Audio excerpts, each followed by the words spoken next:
prepare the formation." Upon hearing this, the two were initially stunned, then filled with surprise. Ling Tianxiu and Lin Feng both pulled out a signal gun from their waists and fired it into the sky simultaneously. Immediately after, the dragon-slaying team members and Ling family guards, who had been fighting fiercely, almost simultaneously gathered together. Fish scale formation, crane wing formation, Big Dipper formation, long snake formation, 8 trigrams formation. Wang Beihai stood on the pillar as his hand waved. The martial artists below formed orderly formations, constantly changing. Faced with the unpredictable formations, the Black Gold Society once again fell into a disadvantage. The situation reversed once more. "Someone, take that guy down." Heya stood at the entrance of the palace, glaring furiously at Wang Beihai. If looks could kill, Wang Beihai would have died 1,000 times over. As Heya spoke, a group of gunmen suddenly emerged from the Black Gold Society palace, and in an instant, hundreds of black gun muzzles were aimed at Wang Beihai. "Fire!" Heya sneered, and the gunmen simultaneously pulled the triggers. In an instant, bullets rained down like a storm towards Wang Beihai. What a joke! Looking at the sky full of bullets, everyone in the battlefield below revealed terrified expressions. In the next second, Wang Beihai's figure was engulfed by the dense bullets. "Beihai! Beihai!" Almost simultaneously, Lin Feng, Lui Hong, and several others erupted in a roar of fury. "Keep the formation, don't panic." At that moment, Wang Beihai's voice came, and everyone looked over to see Wang Beihai quietly appearing on another stone pillar. Wow, he's not human. This moment, the battlefield was silent. Everyone looked at Wang Beihai like a monster, almost all thinking, wow, what are you all standing around for? They may be strong, but there are only a few hundred of them. You are all martial artists. If you lose, what face do you have to call yourself a martial artist? How can you face the identity of a martial artist? Seeing everyone stunned, Heya immediately shouted, "You just focus, I'll take care of Wang Beihai." After speaking, Heya waved his hand again, and another round of dense shooting followed, the bullets piercing through the stone pillar. Even the martial artists in the field were not spared.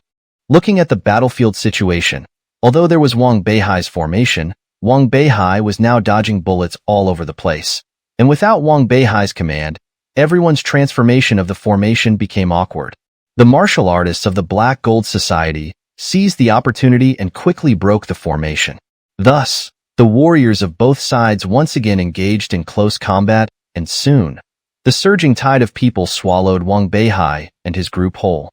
As the battle progressed, more and more people fell, and the screams grew louder. Before long, the entire square was filled with all kinds of corpses. "Ah, I'm going to fight you to the death."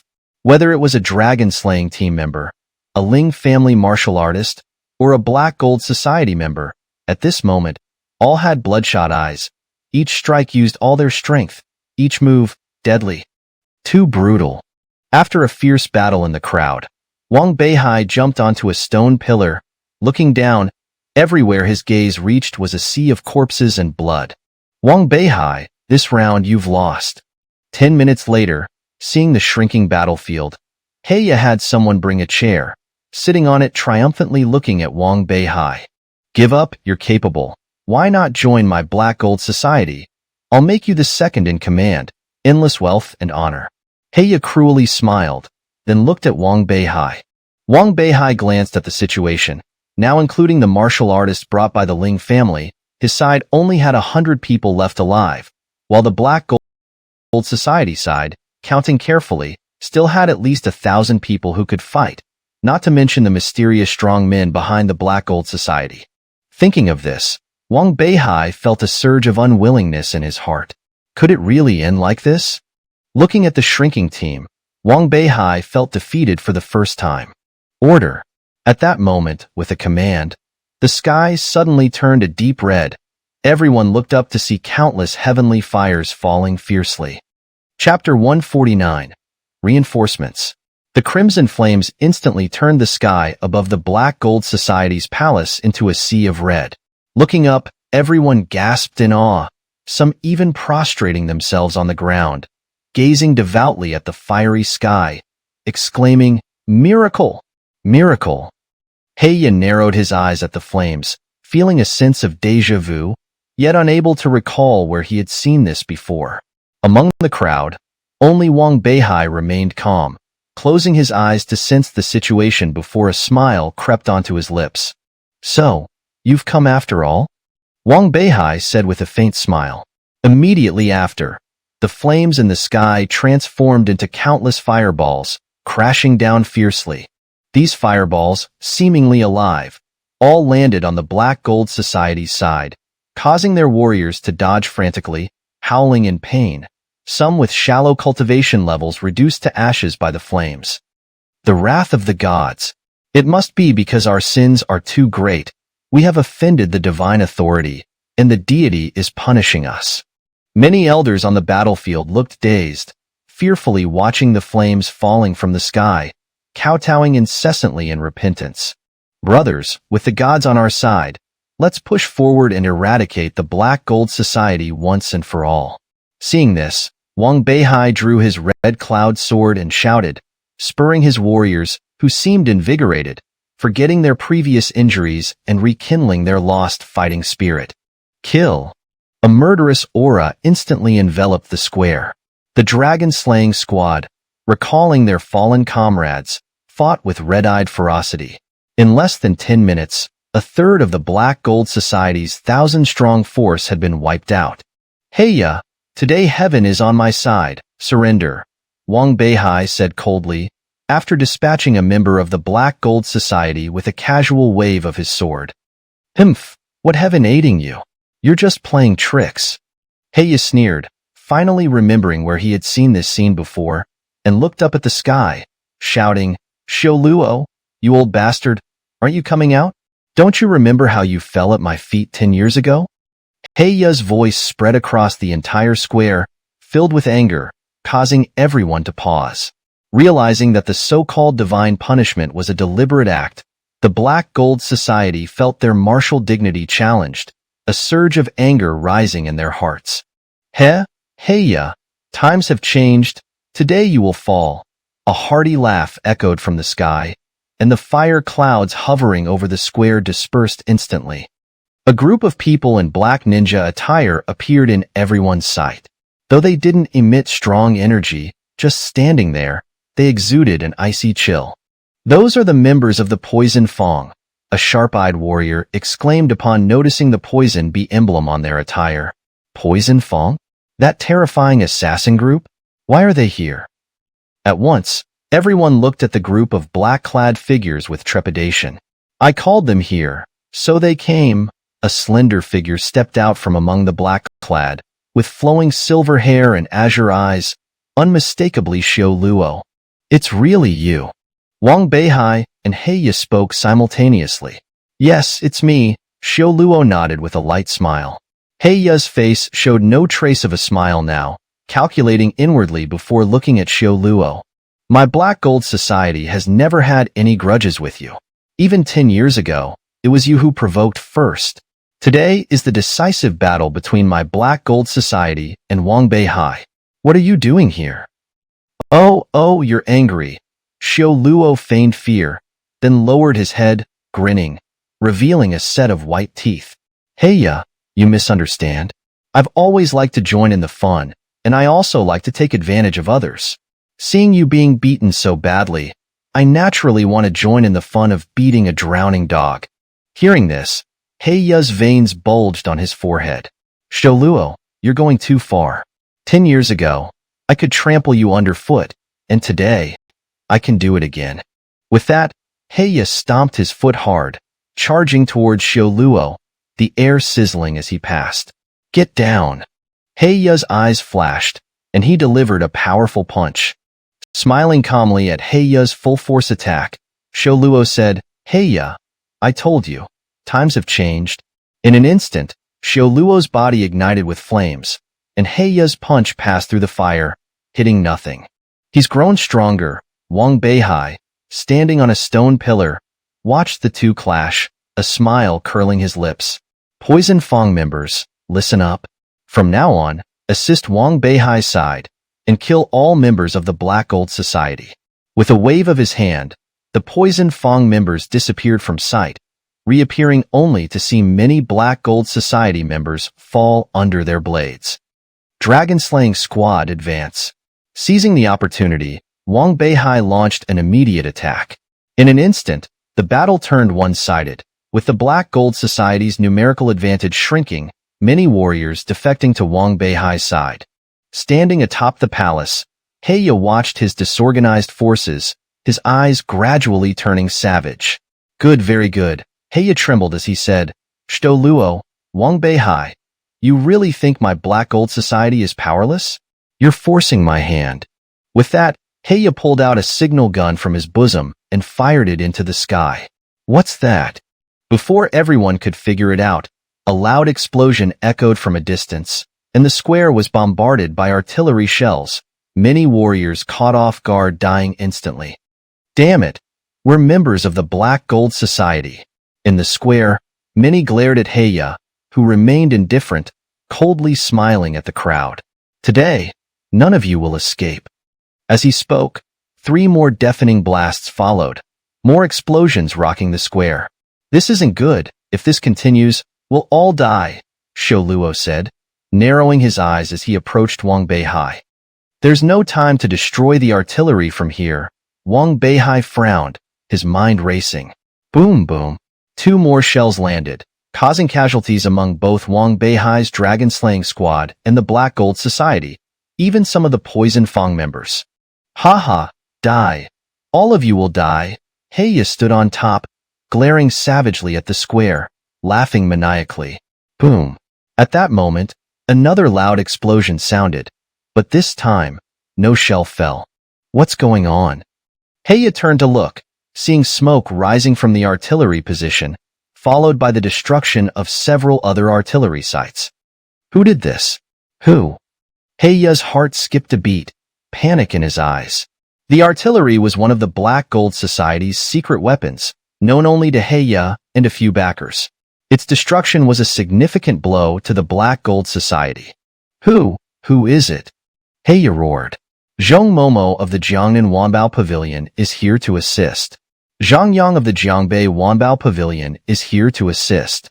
At that moment, a dense array of footsteps came from behind the square, as Zhong Momo and Zhang Yang led hundreds of warriors to appear behind Wang Beihai's forces.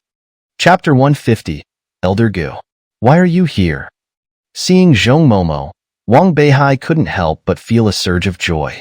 If we didn't come, wouldn't you be losing? Zhong Momo smiled slightly, and Wang Beihai was instantly mesmerized. Amidst the chaos of battle, this smile was nothing short of stunning. Damn it, they actually dared to assassinate me. Today, I'm going to wipe out the Black Gold Society. At that moment, Zhang Yang stormed forward, cursing, and patted Wang Beihai on the shoulder. Momo told me everything. Beihai, it's no wonder you have such guts, managing to take down over 3,000 of them with just 500 men. No wonder Momo likes you. I, Zhang Yang, am truly convinced. Zhang Yang's words, coupled with his expression, instantly made everyone laugh. Even so, Wang Beihai still patted Zhang Yang's shoulder. Thanks, brother. Was it you who destroyed the artillery? At this moment, Heya looked at Zhong Momo and the others with a dark expression and asked sharply, Artillery? What artillery? Zhong Momo furrowed her brows, but before she could finish, Zhang Yang stepped forward and pointed directly at Heya, cursing loudly. So you're Heya? You think you're something? You even dared to have someone assassinate your grandpa. Do you really think you're worth it? Zhang Yang shouted loudly, and Lui Hong and the others beside him immediately gave him a thumbs up. After a round of cursing, Wang Beihai shook his head and pulled the still enthusiastic Zhang Yang back, then looked at Heya. Heya, your methods are cruel, and now you've exhausted all your cards, betrayed by everyone. You've lost. I advise you to surrender. Just as Wang Beihai said, after the previous indiscriminate bombardment, the surviving warriors had all pledged allegiance to Wang Beihai, their eyes filled with hatred for Heya. Hee ha ha. Seeing this, Heya burst into laughter, his voice filled with madness. What's wrong with him? Has he gone crazy from desperation, especially after my scathing words? Zhang Yang asked, puzzled. No, it's not that. Wang Beihai looked at Heya and subconsciously frowned. Heya is a formidable character. He wouldn't go crazy over such a trivial matter. We should be careful, in case he retaliates at the last moment. At this moment, Ling Tianqi suddenly thought of something, and his face instantly darkened. However, before Ling Tianqi could speak, Heya took out a jade pendant and crushed it. A communication jade. Wang Beihai's eyes narrowed, but before he could react, the plaza beneath their feet began to shake violently. Ha ha ha, Wang Beihai, Shou Luo, Wan Baogu, you forced me to this point. You've done well, but now, none of you will escape. As he spoke, the floor of the plaza suddenly collapsed, revealing a massive poisonous pool. Many slipped and fell into the pool, turning into blood before they could even scream. Numerous venomous creatures crawled out of the pool and attacked the warriors, causing screams of agony in the plaza, with many dying at the hands of the creatures. Control fire, draw boundaries. Xiao Luo narrowed his eyes, waved his hand, and a wall of fire shot up, isolating the creatures. Long spear team, advance. Free from the creature's interference, Zhong Momo adjusted her state and waved her hand. Dozens of people with long spears aimed at Heya. At her command, bullets shot towards Heya. Hee, welcome Elder Gu. Facing the bullets, Heya did not dodge or evade but knelt down. Just as the dozens of bullets were about to hit Heya, a cloud of black mist rose in front of him, and the bullets instantly melted. Hee, Heya, you disappoint me. The black mist slowly took human form, revealing the old man who had once driven Wang Beihai to the brink of despair.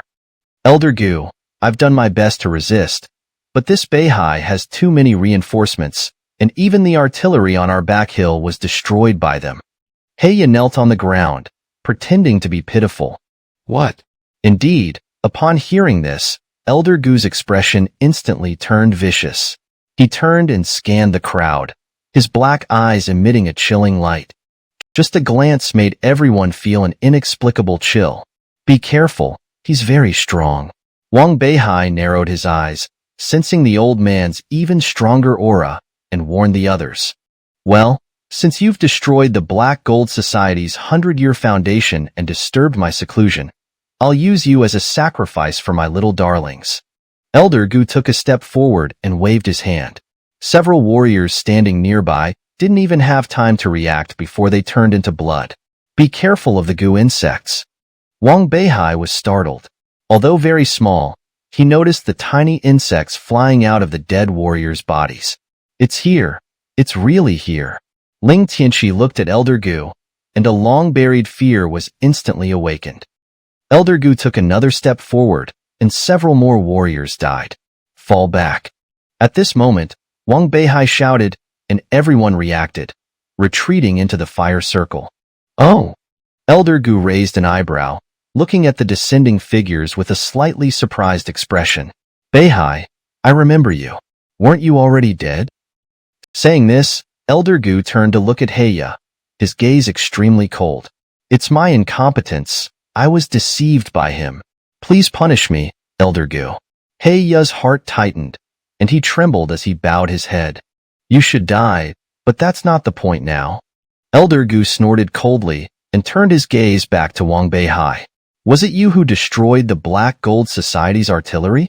Wang Beihai narrowed his eyes, looking at Elder Gu's imposing presence. Admitting or not didn't really matter anymore. Thinking this, Wang Beihai didn't show any fear and nodded. It was me. Good, very good. It's been a year, and I see you've grown stronger. Let me see how much you've grown, Elder Gu said, narrowing his eyes, and instantly turned into a cloud of black mist, appearing in front of Wang Beihai. Get out of the way. Wang Beihai's eyes narrowed. He shouted, fully activating his Xiao Luo immortal body, and punched at the black mist. The black mist was slightly delayed by the impact. Taking this opportunity, Zhong Momo led everyone back several hundred meters. He, Beihai, in just a year, you've reached the level of a martial saint. If I don't kill you today, you'll surely become a great threat to the Black Gold Society in the future. Elder Gu turned back into human form, his eyes filled with intense killing intent. With a wave of his hand, a vast cloud of black mist surged towards Wang Beihai. 10 steps to kill one, 1,000 miles without a trace. Wang Beihai didn't dare to delay, immediately using the Qinglian sword technique. A flash of sword light split the black mist. Not bad martial skill, but still too young, Elder Gu said, clapping his hands together, and the separated black mist gathered again, enveloping Wang Beihai. Beihai! Zhong Momo's heart tightened as she shouted. Now it's my turn. At this moment, Xiao Luo stepped forward, his eyes instantly turning red. Chapter 151. The Imperturbable Buddha. Oh, another interesting youngster has arrived. Seeing Xiao Luo change his state, Gu Lao instantly narrowed his eyes, his gaze towards Xiao Luo filled with a hint of greed. Little boy, you seem different from ordinary people. Your body must be very delicious. As he spoke, Gu Lao licked his lips with his tongue. Himph! You should be more concerned about yourself. Xiao Luo snorted coldly. Flames condensed into a pair of wings behind him. With a flap, he instantly soared into the air, and with another flap, his figure appeared before Gu Lao. You old monster, die! Xiao Luo shouted, a flaming sword appearing in his hand. He swung it down, and although it was the same move, its power was even more astonishing. Gu Lao narrowed his eyes slightly, sensing a dangerous aura, and quickly transformed into black mist to escape. At that moment, the flaming sword sliced through the mist, which let out a shrill scream. Gu Lao instantly reverted to human form, a wound scorched by flames on his chest.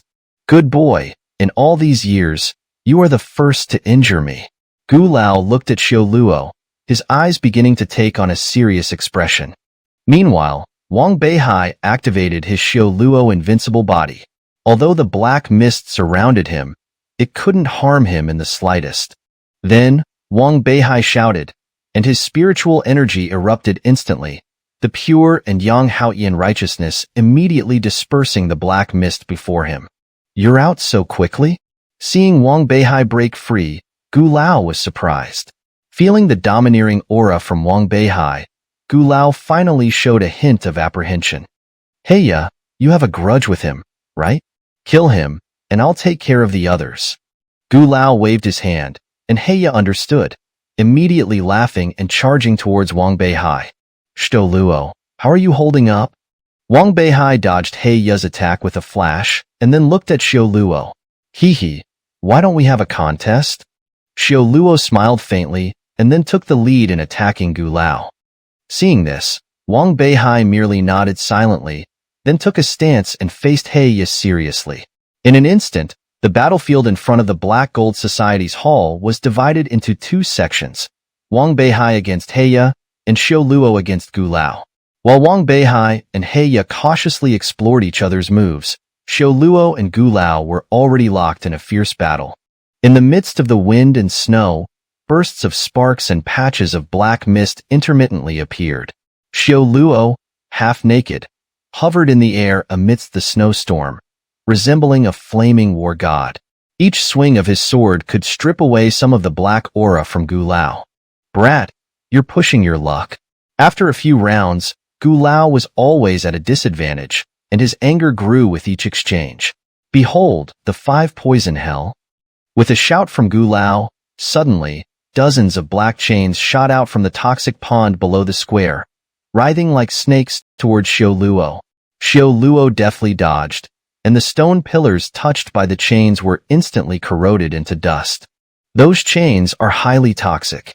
Xiao Luo was secretly shocked. While dodging the chains, a patch of black mist suddenly appeared in front of him. Unaware, Xiao Luo crashed into it. Martial skill, 10,000 Gu devouring heart. Gu Lao sneered maliciously. Instantly, countless Gu insects flew out from the mist, aiming for Xiao Luo's eyes, mouth, ears, and nose. Those are Gu insects. You must not let them enter your body. Seeing this, Wang Beihai, who was engaged in a fierce battle with Heya, quickly pushed Heya away with a punch and shouted to Xiao Luo. Got it. Xiao Luo closed his eyes and dispersed the sword in his hand, placing his hands in front of his chest to form a seal. Moo. Accompanied by a soft sigh, the entire space seemed to tremble, and then a fiery silhouette appeared in the air. After a low roar, the silhouette transformed into a burst of fire and penetrated into the black mist. In the next second, the black mist surrounding Xiao Luo was instantly incinerated by the flames, and Xiao Luo slowly reappeared.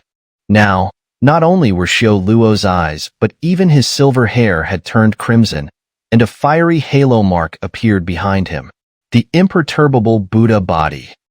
Xiao Luo slowly opened his eyes, and an indescribable heat wave swept over, melting the surrounding snow and ice.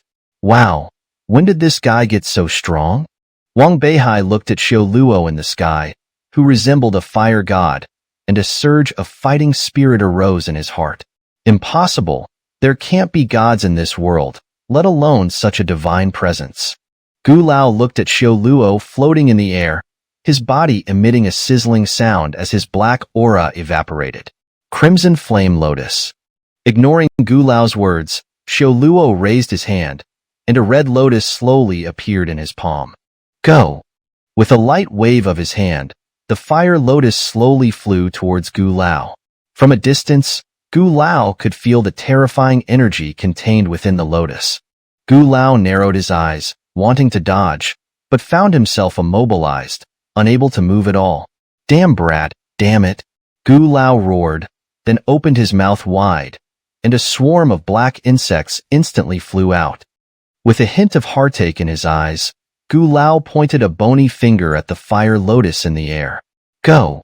At his command, countless black insects flew towards the fire lotus. These insects seemed unafraid of fire and directly gnawed on the lotus. In a blink, the fire lotus was gnawed down to half its size. At that moment, Xiao Luo sensed something was wrong, formed a seal with his hand, and shouted, Explode! In the sky, the fire lotus instantly expanded. Above the Black Gold Society's hall, a massive lotus bloomed, and a terrifying heat wave knocked everyone on the ground, including Gu Lao, who was blown away by the heat wave and crashed heavily into a stone statue beside the hall. Cough. Gu Lao steadied himself and spat out a mouthful of black blood. The insects he had summoned were already consumed by the flames. Boy, you forced me to this extent. Even if you die, you can be proud. Gu Lao's eyes were deep, and his face instantly aged several years. Then, a powerful death aura emanated from his body, causing nearby flowers and plants to wither instantly upon contact. In the sky, feeling the powerful aura from Gu Lao, Xiao Luo swayed and then looked towards Wang Beihai.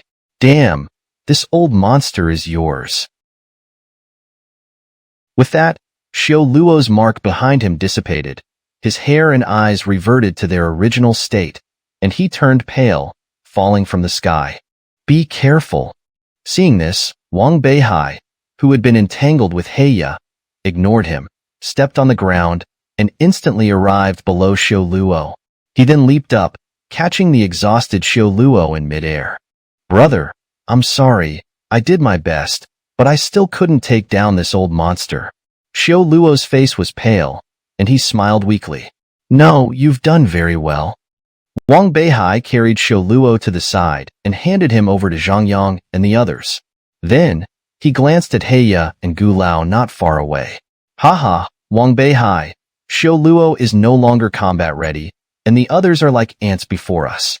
It's impossible for you to defeat both Heya and Gu Lao alone. I don't believe you have any reinforcements today.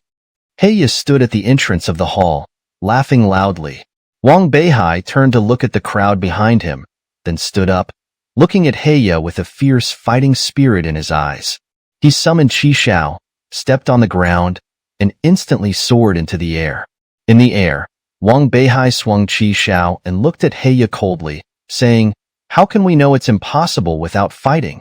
Chapter 152. Slaying Demons and Dispelling Ghosts. Above the Grand Hall of the Black Gold Society, Wang Beihai stood in midair, his eyes burning with boundless fighting spirit. Even the red dawn in his hand hummed with resonance. Beihai. From the passageway leading to the square, Zhong Momo gazed at Wang Beihai in the sky, who seemed like a war god, her jade hand covering her small mouth, her beautiful eyes shimmering. The others also looked at Wang Beihai with great expectation. They understood that if Wang Beihai were to lose, they would surely die at the hands of Heya or Gu Lao. For them, Wang Beihai was their last hope. Brother Hai, go for it. Finally, Lu Yihong shouted loudly to Wang Beihai, his passionate blood instantly stirring the hearts of everyone. Go for it. The cries filled with hope and fighting spirit echoed in the snowstorm. Wang Beihai closed his eyes slightly, took a deep breath, and then looked at Heya. Come on, let's settle our grievances here and now. With that, Wang Beihai pointed into the air, and his body instantly pulled out a red streak, appearing in front of Heya in the blink of an eye. How dare a mere martial lord confront me? Heya frowned, shouted, and the black mysterious energy in his body instantly covered his entire body. In no time, Heya transformed into a tall, black, and hideous monster. Facing this transformation, Wang Beihai was unperturbed, his eyes showing no fluctuation, merely lightly waving his sword. Instantly, the sword energy was like water, elusive yet carrying a sharp killing intent. Several sword energies slashed out, cutting away much of Heya's black energy. Heya immediately showed a painful expression, then sneered, and the black energy covered him again. Die for me. Heya roared, his hands instantly turning into claws, grabbing forward. Wang Beihai slipped under the claws, and the sword move changed, the originally gentle sword intent turning into dominance. 10 steps, 1 kill. Wang Beihai's eyes widened, his killing intent erupting. Even with the black energy enveloping him, Heya felt a chill, his actions slowed, and he was instantly hit by the Qinglian sword energy on his chest. With a soft sound, Heya's chest spurted blood, his eyes widening in pain. Impossible, you're just a martial lord. How could you have such terrifying damage? Heya clutched his chest, looking at Wang Beihai in disbelief, but Wang Beihai remained silent. Heya felt something was wrong, looked up, and saw Wang Beihai's eyes filled with a vast starry sky, every move instinctively executed. Moreover, every time Wang Beihai swung his sword, the red dawn would hum in response, as if the man and the sword were one. The void realm, sword and man is one. Gu Lao, who was watching from the side, couldn't help but be shocked and hurriedly shouted to Heya, quickly retreat. You're no longer his match now. However, Gu Lao's warning came too late. By the time he spoke, Heya had already roared and charged at Wang Beihai. Desireless, thoughtless, neither life nor death. In the world, there is only one sword. Facing Heya's frenzied attacks, Wang Beihai's eyes remained unchanged, murmuring softly, his steps seemingly erratic but always evading Heya's attacks. You brat, what are you muttering? It's so annoying.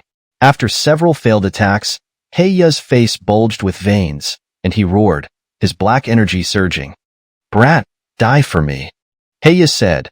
A hand magnified several times fiercely slapped down towards Wang Beihai. The hand reached Wang Beihai in an instant, but he stood still, lightly lifting his sword. In an instant, time seemed to freeze. I have a sword, capable of cutting through heaven and earth, breaking the firmament. Wang Beihai murmured softly, then, under Gu Lao's shocked gaze, a huge sword energy shot up into the sky, and in the blink of an eye, Heya's body froze on the spot. You've lost. Wang Beihai waved his sword, a drop of blood dripping from the tip. Crack. Then, a faint sound was heard. Wang Beihai turned around, a bloodline spreading from Heya's middle, and after 10 steps, it suddenly burst. Heya was split in two by the sword energy. Feeling Heya's fading breath, Wang Beihai smiled slightly, his face instantly turning pale. Beihai. Seeing this, Zhong Momo immediately cast a worried glance. Wang Beihai signaled to her, took a deep breath, and forced himself to endure the backlash pain, turning to look at Gu Lao, whose expression was changing. Heya is dead. Our grievances are settled, Gu Lao. Do you still want to fight? Wang Beihai waved the red dawn, forcing himself to stand in the air. He was already exhausted, but the threat in front of him had not yet disappeared. Gu Lao looked at Wang Beihai, his eyes constantly moving. He did not dare to take the risk. After all, he had been injured in the battle with Xiu Luo, and if he were to be injured by Wang Beihai again, he would be close to falling. Forget it, go. After careful thought, Gu Lao retracted his death energy, waved his hand, and signaled for Wang Beihai and the others to leave. With that, Gu Lao vanished into the snowstorm. After Gu Lao had been gone for a long time, Wang Beihai finally breathed a sigh of relief, suddenly spat out a mouthful of blood, and fell heavily to the ground. Beihai! Brother Hai! In an instant, everyone rushed forward, surrounding Wang Beihai. Are you all right, Beihai? Zhong Momo, full of anxiety, rushed to Wang Beihai, helping him up. Cough, cough, I'm fine. Wang Beihai's face was pale, he coughed lightly, and blood came out directly. And you say you're fine? Zhong Momo glared at Wang Beihai, then took out a silk handkerchief from her bosom to wipe his blood. After a while, Wang Beihai's complexion slightly improved. Let's go. This place is not suitable for long stays. Wang Beihai struggled to stand up, glanced at the mess around, saw a few martial artists still eyeing the remaining resources of the Black Gold Society, and continued. I was just bluffing Gu Lao earlier. In fact, I'm already at the end of my rope. If he comes back now, none of us can escape.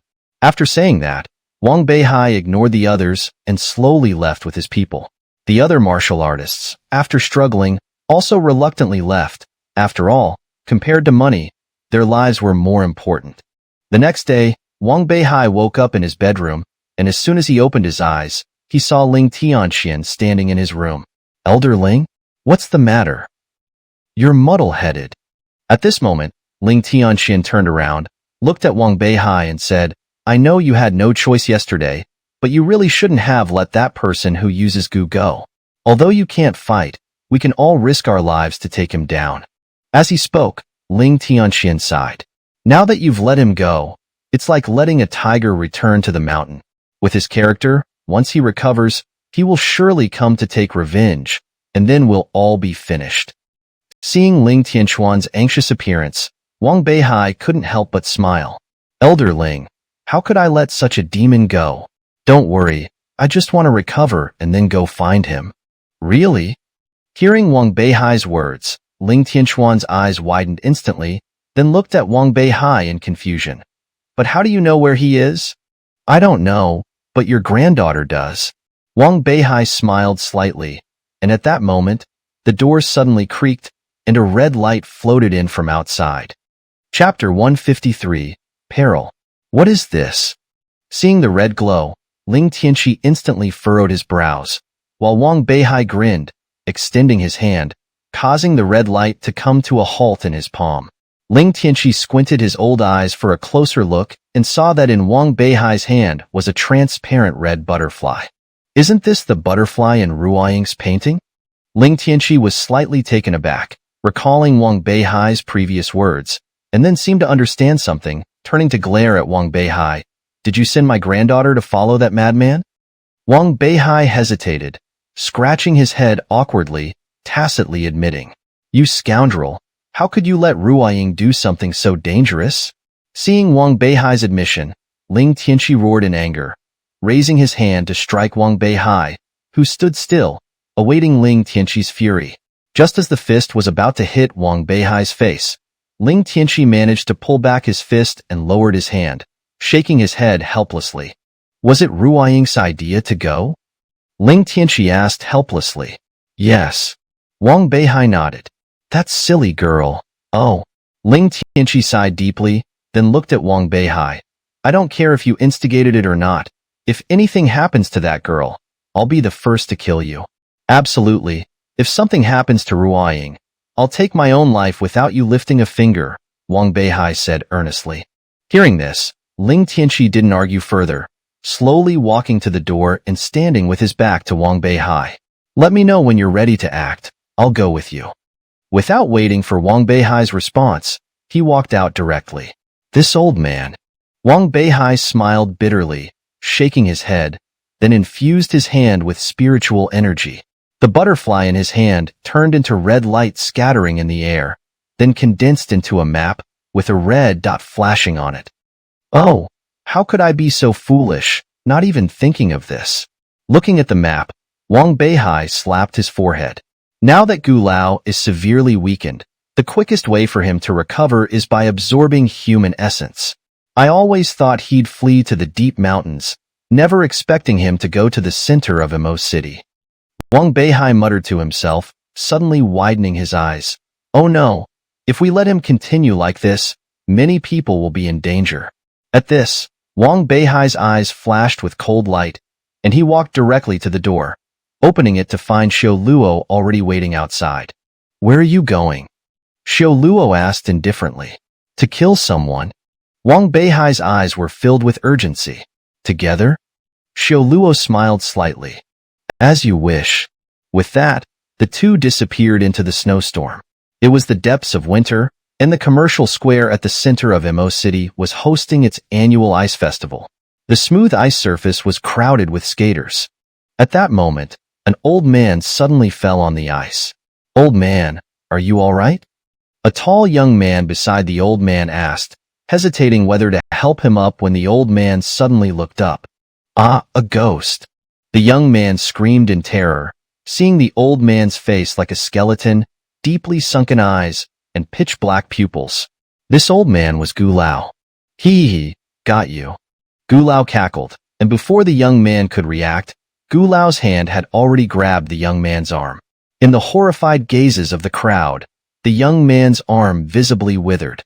Before the young man could even scream, he turned into a dried corpse, his face still frozen in horror. Hee, so many delicacies here, don't waste them. Having absorbed one person's essence, Gu Lao's face became fuller, no longer the emaciated appearance he had before. Then, Gu Lao turned his gaze to the surrounding crowd. Feeling Gu Lao's chilling gaze, the crowd screamed and scattered, fleeing in all directions. Some unaware people nearby were caught by Gu Lao, and in a breath, they became dried corpses. Why isn't Beihai here yet? In the sky, Ling Ruoying watched the panicking crowd and the people killed by Gu Lao, her heart already filled with anxiety. Within 5 minutes, all the young people who tried to resist were turned into dried corpses. The skaters on the ice finally realized Gu Lao's terror and rushed towards the exits, many slipping and being mercilessly trampled by the frantic crowd. Hee, run, scream, you ants, the more you fear, the happier I am. Gu Lao laughed, his body now full, no longer the skeletal figure he once was. Ah, forget it. At that moment, Ling Ruoying, waiting in vain for Wang Beihai, lost her patience, gritted her teeth, and materialized her spirit form in the air. Old monster, take this.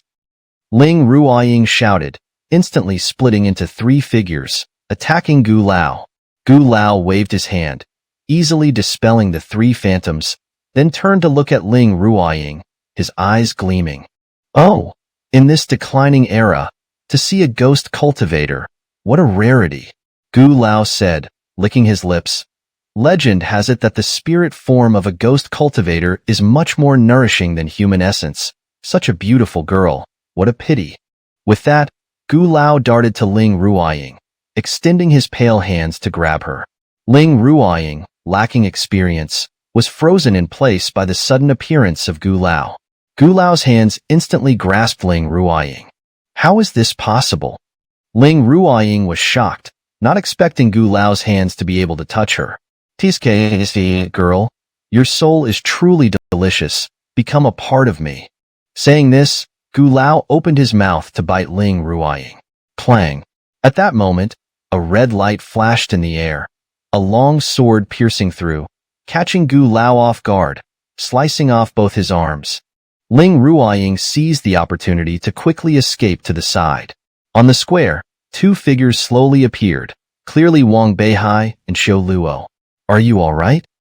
Wang Beihai glanced at Ling Ruoying floating in the air, her expression clearly showing she had been frightened. Wow, why did you come so late? Seeing Wang Beihai, Ling Ruoying immediately flew into his arms, crying, "It's okay now, you go back and stay. Leave this monster to me." "Okay." Ling Ruoying nodded, turning into a red light and entering Wang Beihai's embrace. "Beihai, look." At that moment, Xiao Luo tapped Wang Beihai, his gaze serious as he surveyed the surroundings. Wang Beihai turned to look and saw dozens of dried corpses on the ice, including elderly people and children. Seeing this, Wang Beihai's eyes blazed with anger. His hand motioned, and Qishao instantly flew back into his grasp. Wang Beihai pointed the sword tip at Gu Lao, coldly saying, "Today, you must die." Chapter 154. Qin Wushuang. He, Bazi. Last time I let you go at the Black Gold Society, and here you are, coming to my doorstep less than a day later. Gu Lao looked at Wang Beihai, his face showing a sinister smile. "So, it was you who sent that ghost cultivator to follow me?" I didn't expect you to have such a hobby, Bazi. How about this? You hand over that ghost cultivator to me, and I'll let bygones be bygones. How does that sound?" "Humph, big talk." Wang Beihai sneered, "You vile demon who brings calamity to living beings. If I let you go today, I would be unworthy of my humanity." "Why waste words with him? Just get it over with," Xiao Luo snorted, directly entering the state of the immovable Vajra. In an instant, the thick ice surface was burned through by the intense heat, forming a large hole. Xiao Luo, enveloped in flames, stood suspended in midair. Bazi, pulling out such a big card right from the start, are you scared?" Gu Lao sneered disdainfully, but Xiao Luo ignored him. "Sorry, I don't want to see your filthy face for even a second longer." With that, Xiao Luo threw a lotus of fire directly at Gu Lao. Facing the same move, Gu Lao was unfazed, raising his hands to block, and directly stopped the fire lotus.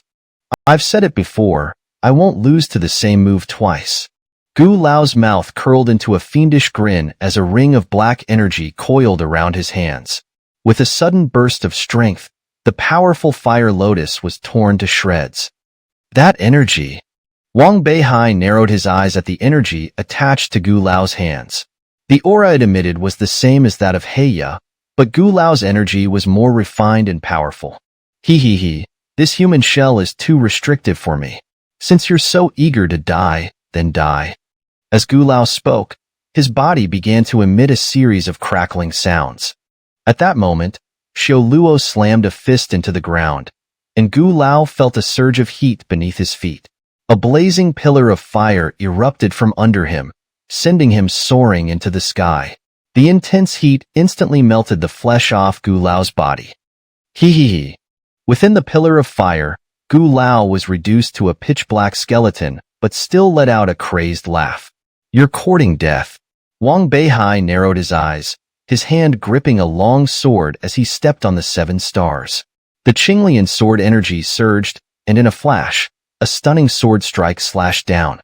Gu Lao let out a shrill scream within the pillar of fire, his black skeleton shattered by the sword energy and then consumed by the flames. "Phew, I'm exhausted. That old monster is finally dead."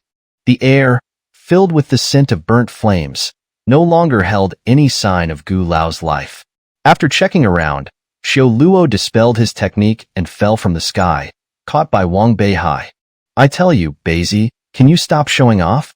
You went all out right from the start." Wang Beihai smiled wryly as he placed Xiao Luo on the ground. "You know nothing. This is called taking the initiative. Unlike you, a fool with too much to say." Xiao Luo shrugged and gave Wang Beihai an international gesture. "Wanna fight?" Wang Beihai sneered, waving his sword. "Go away. Didn't you see I'm out of strength?" Xiao Luo waved his hand, giving Wang Beihai a disdainful look. As the two bantered, Wang Beihai suddenly frowned, a sense of danger rising in his heart. Before he could react, a mass of black liquid surged towards him. "Watch out!" Xiao Luo shouted, his hand sweeping up a wall of fire behind Wang Beihai, while Wang Beihai dodged to the side at the fastest speed. Turning around, he revealed a look of horror. "What is that thing?" Wang Beihai and Xiao Luo spoke in unison, their eyes filled with an inexplicable shock and fear. In front of where the pillar of fire had been, a mass of black liquid squirmed, transforming into a giant black cage that enveloped Wang Beihai and Xiao Luo. This thing is filled with the aura of destruction. Wang Beihai's eyes sharpened, quickly identifying the source of their fear. What the hell is this thing? Xiao Luo released flames, keeping the black liquid at bay. Each time the liquid touched the flames, it let out a piercing scream that even affected the two of them, despite their strong mental fortitude. Both Wang Beihai and Xiao Luo felt an intense loathing towards the black mass. This won't do. Wang Beihai frowned slightly, noticing that Xiao Luo's fire shield was gradually shrinking as his spiritual energy waned, making the shield increasingly thin. If this continues, we'll be consumed by this thing. Xiao Luo narrowed his eyes, beads of sweat forming on his forehead. You two can't handle this, let me take care of it. At that moment, the Book of No Words in Wang Beihai's body suddenly spoke. Just as the book was about to emerge from Wang Beihai's body, it stopped abruptly. Someone's coming, a strong one. The Book of No Words said calmly before dissipating within Wang Beihai. An evil demon. I didn't expect such a filthy thing to appear after so many years. At that moment, an arrow shot down from the sky, piercing into the black liquid. The liquid let out a terrifying scream before exploding in the air, scattering into countless black specks moving in all directions. Imph, you think you can escape? A slender figure descended from the sky. Wang Beihai turned to look and was stunned. The newcomer was a man of similar age to himself, dressed in a white robe, with long eyebrows like willows, his body like a tree of jade, his eyes cold and aloof. His deep eyes were filled with calmness, and the most striking feature was his shoulder-length purple hair. There's actually such a beautiful man in the world. Wang Beihai was secretly astonished, while Xiao Luo beside him clenched his fists, seemingly enduring something. Purge the evil. The man gently waved his hand, and instantly, countless ice spikes appeared in the sky, all falling down, piercing through the black liquid on the ground, leaving none unscathed. After doing all this, the man turned to leave, his haughty gaze seemingly not placing Wang Beihai and Xiao Luo in his eyes at all. Bastard, stop! At that moment, Xiao Luo suddenly erupted, dispelling the firewall, transforming into the immovable Vajra once more, and slashing towards the man with a flaming sword. The man did not even turn his head, casually waving his hand, sending Xiao Luo flying, crashing into the ice surface. So it's you, the trash of the Fire Clan. So many years, and you're still so worthless. No wonder Hua Linger married that fool from the Strength Clan. At least, he's stronger than you.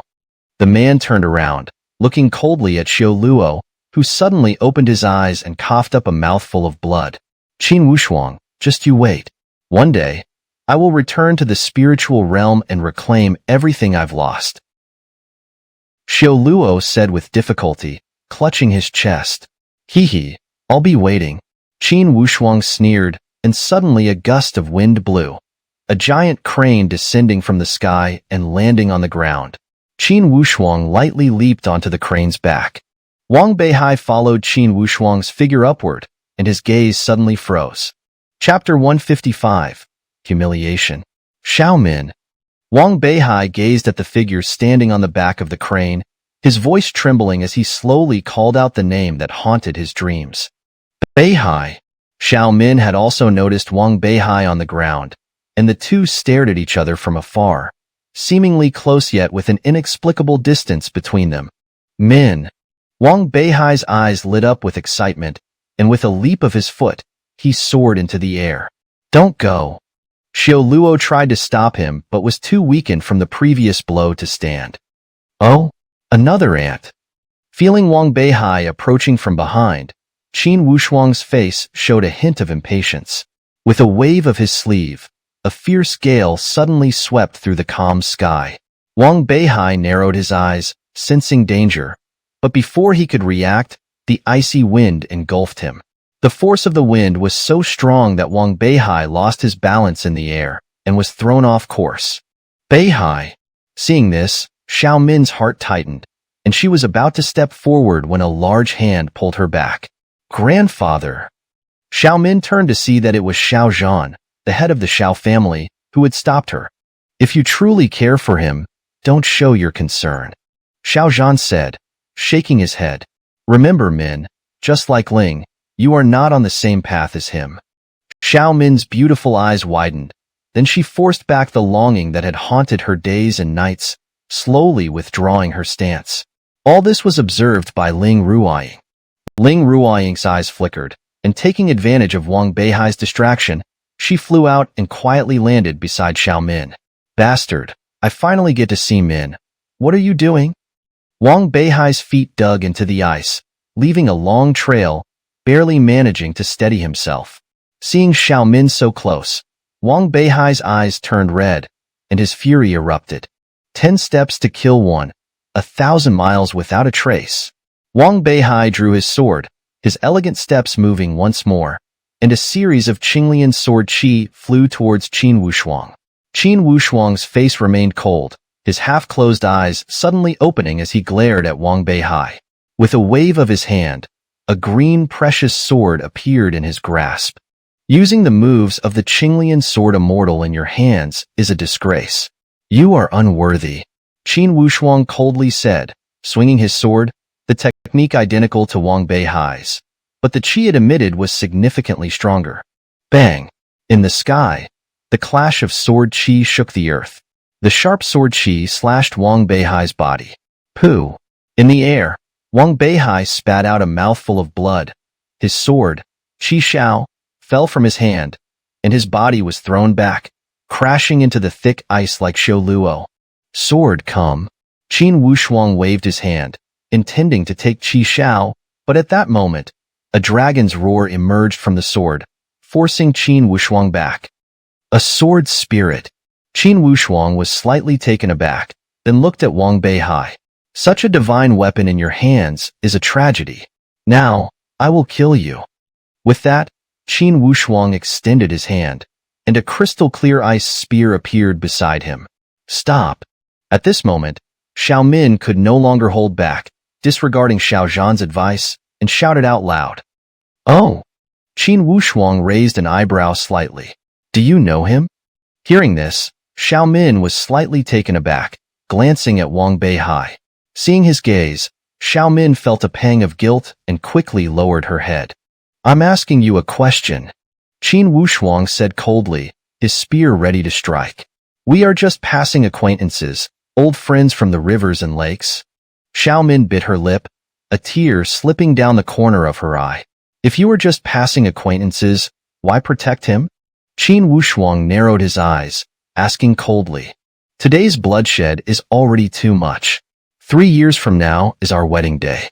You promised me that within 3 years, your hands would not be stained with blood. Hearing this, Qin Wushuang waved his hand, and the spear beside him instantly turned into ice shards. Ants, today you owe your lives to Min. If not for her, you would be dead. Qin Wushuang said, leaping onto the crane. He frowned at Xiao Min, then turned his head, waving his hand, and the crane flapped its wings, soon disappearing into the clouds. Min! Wang Beihai's eyes widened, reaching out to touch the figure, but could only watch as she drifted further away. In an instant, the mental blow and physical pain struck, and Wang Beihai's eyes closed, passing out. The snow fell heavily, quickly covering Wang Beihai and Xiao Luo. After an unknown amount of time, night fell. The police, responding to a report, discovered the two buried in the snow and quickly mobilized equipment to dig them out. Hurry, call an ambulance. A young female police officer anxiously looked at the unconscious pair, her gasp escaping when she saw their wounds. Goodness, what have they been through? At that moment, Xiao Luo slowly stood up, startling the female officer. Get up. How long do you plan to sleep? Xiao Luo moved his body, speaking softly. Following that, Wang Beihai let out a long sigh and slowly stood up. Seeing the composed pair, the female officer's mouth gaped open, clearly startled. Let's go. We're too conspicuous here. The two nodded to each other, then with a leap, disappeared into the night sky. The ambulance is here. Where are the people? At that moment, several officers arrived, only to find the female officer staring wide-eyed at the sky, stammering, They flew away. Soon, Wang Beihai and Xiao Luo darted into the nearby woods. In the midst of the wind and snow, they spotted a small pavilion. The two exchanged a glance and, without a word, ran to the pavilion and sat down. They sat there in silence, a familiar scene but without the past emotions. Hee, how laughable. After a long while, Wang Beihai let out a bitter laugh, his eyes red when he looked up. Yes, we thought ourselves so powerful, yet in others' eyes, we are nothing but ants. Xiao Luo also looked up, gazing at the night sky with melancholy. Hee, watching the woman I love being taken away, yet powerless to stop it. This feeling is truly humiliating. Wang Beihai said, clenching his fists so tightly that his knuckles turned white. Me too. The world calls me a genius, yet in their eyes, I am a complete failure.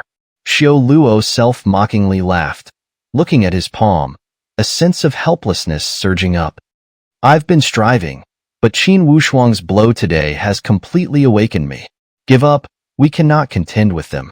Seeing Xiao Luo's dejected appearance, Wang Beihai felt a pang of pain and stood up, looking at Xiao Luo.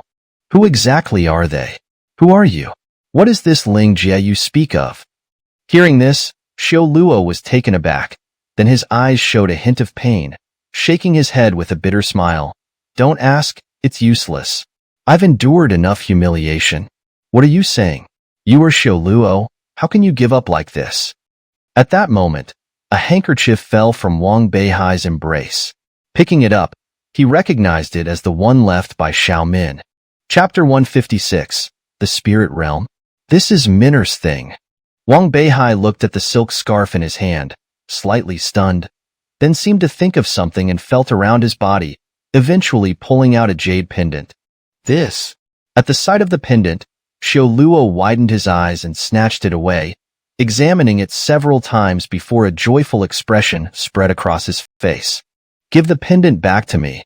It's something Min'er gave me when she left. Wang Beihai frowned, not knowing what Xiao Luo was laughing about, but he still snatched the pendant back, as it was his only connection. Xiao Luo was slightly taken aback, then revealed a bitter smile. It seems this woman is quite devoted to you. Naturally. Wang Beihai smiled foolishly, then looked at Xiao Luo. How did you figure it out? Xiao Luo narrowed his eyes and pointed at the jade pendant in Wang Beihai's hand, saying, This is the key to opening the teleportation portal to the spirit realm. This item is extremely precious. If she weren't deeply in love with you, why would she give this to you? Upon hearing this, Wang Beihai's body stiffened, and the familiar figure appeared before him again. As he was lost in thought, the silk scarf in his hand slowly slipped away. There are words on the scarf. Xiao Luo glanced at the scarf that had fallen to the ground and said indifferently. Wang Beihai snapped back to reality and immediately picked up the scarf. The scarf was delicately inscribed with, After this matter is resolved, we will both be strangers. To have shared life and death with you is enough for this lifetime. From now on, let us forget each other in the rivers and lakes, without thoughts or memories. Wang Beihai's hands trembled as he read the parting words on the scarf, and tears finally welled up in his eyes.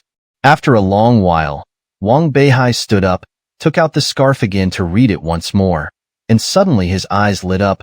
What does shared life and death mean? Speaking of which, Wang Beihai recalled the intelligence Nightingale had passed on earlier, about the Black Gold Society branch being wiped out overnight, and a suspicion arose in his mind. Could it be that Min'er is behind all this? Thinking this, Wang Beihai directly left the pavilion. Where are you going? Xiao Luo stood up as well. To find someone and understand some things. By the way, follow me, and on the way, tell me about the spirit realm. With that, Wang Beihai didn't give Xiao Luo a chance to argue, and left without looking back. This. Xiao Luo hesitated for a moment before following. At the same time, in the central part of the Divine Land, at the end of the Dragon's Rest River, a towering peak stood, piercing the clouds like a long sword, with surrounding mountains bowing down, giving off a sense of ruling the world. This peak was called the Peak of Slaying Gods, the highest peak in the Divine Land, and no one had ever reached its summit. It was said that above the clouds was the immortal realm, where immortals resided, and the most prosperous capital of the Divine Land was at the foot of the Peak of Slaying Gods. Suddenly, a massive black shadow flew over from the sky, revealing itself to be a black and white immortal crane. With a flap of its huge wings, the crane shot up into the sky, and several people sat steadily on its back. Tell me, what exactly is your relationship with him? On the back of the crane, Qin Wushuang's face was as cold as ice as she coldly stared at Xiao Min. I've said it before, he's just an old acquaintance from the rivers and lakes. Xiao Min clenched her hand tightly, trying her best to remain calm. Heh, for someone you just met, you would mobilize the power of the Qin family in the secular world to deal with the Black Gold Society in Xiaobei overnight? For an old acquaintance, you would agree to live in the Qin family 3 years in advance as a condition and ask me to save him multiple times? Qin Wushuang looked at Xiao Min with a cold smile. Xiao Min, do you think I'm really stupid or just pretending to be? After saying that, Qin Wushuang snorted coldly, and a chilling aura immediately swept over. Xiao Zhan was startled and quickly stepped in front of Xiao Min to protect her. Young Master Qin, Minner is also your fiancée. If you hurt her on this journey, it might not be easy to explain to the old master of the Qin family. Oh! Upon hearing this, Qin Wushuang raised an eyebrow and coldly looked at Xiao Zhan. Uncle Xiao, are you threatening me? Xiao Zhan's eyes sharpened, and cold sweat broke out on his forehead as he quickly shook his head. Young Master Qin, what are you talking about? After all, we are a family. I'm also thinking for you. Xiao Zhan lowered his head, not daring to look directly at Qin Wushuang. His eyes filled with fear. Humph, you're sensible. Qin Wushuang waved his hand and then rushed to Xiao Min. This is the last time. In the spirit realm, it's not like the outside world. You'd better behave yourself. With that, Qin Wushuang glanced behind Xiao Min once more, then smirked and turned around, ignoring the others. The crane quickly broke through the clouds, and above the thick cloud layer, a golden gate appeared. Open! Qin Wushuang waved his hand, and the gate instantly opened, a powerful suction force emerging, pulling everyone, including the crane, inside. What? You mean the Peak of Slaying Gods is the gate to the spirit realm? On the helicopter, Wang Beihai widened his eyes as he listened to Xiao Luo's explanation about the spirit realm, his face full of disbelief. What's there to be surprised about? Xiao Luo rolled his eyes at Wang Beihai, finding his lack of worldly experience quite amusing. After passing through the gate, you can reach the spirit realm. Xiao Luo suppressed his laughter and continued. To put it simply, the spirit realm we speak of is actually another side of the real world, what you would call a parallel world. In the spirit realm, the spiritual energy is thousands, even tens of thousands of times more concentrated than here. So, in the spirit realm, people like us, who are considered martial saints, or those with earth realm cultivation, are commonplace. Speaking of this, Xiao Luo could only laugh helplessly. Now you know why Qin Wushuang humiliated us so much. In the spirit realm, we are among the least talented, the lowest in status. As he spoke, Xiao Luo clenched his fists. Wang Beihai, upon hearing this, deeply frowned. What realm is Qin Wushuang in? How did you two meet? How are the forces in the spirit realm distributed? Wang Beihai rubbed his chin and asked curiously. Heh, speaking of Qin Wushuang, I have quite a grudge with him. Xiao Luo gave a melancholic look at the sky and continued. In the spirit realm, there are either sects or families, and I am from the Fire Clan, while Qin Wushuang is from the Frost Clan, the Qin family. Since childhood, I've been less talented and always the target of Qin Wushuang's ridicule. Every time, my sister Hualinger would stand up for me. Until one time, I made a grave mistake, and my sister, to protect me, had to agree to the engagement with the young master of the Li clan. Later, I had no face to face the people of the Fire Clan, so I crossed the gate alone and came here. Only then did I learn that Qin Wushuang was behind that incident. At this point, Xiao Luo began to radiate a terrifying heat. Wang Beihai quickly pressed his hand to suppress the anger. No wonder you were so angry when you saw Qin Wushuang. Wang Beihai sighed lightly, looking at the sky, feeling that fate seemed to intertwine his destiny with Xiao Luo's. These years, I've been looking for a breakthrough opportunity, but as my sister's wedding date approaches, I can't even withstand one move from Qin Wushuang. Xiao Luo laughed bitterly, his eyes filled with desolation. Your sister hasn't married yet? Wang Beihai widened his eyes. So much time has passed. What's so strange about that? One day in the spirit realm is 3 days in the human world. Ordinary people in the spirit realm often close up for years, so engagements are set many years in advance. Upon hearing this, Wang Beihai's eyes suddenly lit up. So, we still have a chance. What chance? Xiao Luo asked in confusion. Calculating it this way, we at least have 3 more years to cultivate. By then, we'll go together to the spirit realm and snatch the bride. Chapter 157. Submission. Rescue the bride. Seeing Wang Beihai's serious expression, Xiao Luo widened his eyes in astonishment and reached out to touch Wang Beihai's forehead. Are you okay? How could you have such an idea? Xiao Luo sighed and continued, It seems I haven't made it clear enough. The Ling realm has no nations, only families and sections. The strength of the Li clan alone is equivalent to 10 black gold societies, and that's without even considering the level disparity. Moreover, the Qin and Frost clans are the overlords of the Ling realm. Although our Fire clan is also an overlord, they would never go to war with the Frost clan over a small fry like me. Let it go. Xiao Luo shook his head and looked up, only to find that Wang Beihai's eyes showed no sign of retreat, but were filled with intense determination. I didn't expect there to be so many exciting challenges in this world. It seems we have to work harder. Wang Beihai looked at Xiao Luo with excitement. This time, he would not back down. Wang Beihai clenched his fists and said, This time, I won't retreat. He then extended his hand toward Xiao Luo with a smile. What do you say, are you in? Seeing Wang Beihai's smile, for a moment, Xiao Luo felt as if he were looking at an invincible warrior. In that instant, Xiao Luo's heart was touched, and decades of humiliation turned into tears that streamed down his face. A ray of sunlight shone through from 100 meters above. I'm not afraid of anything.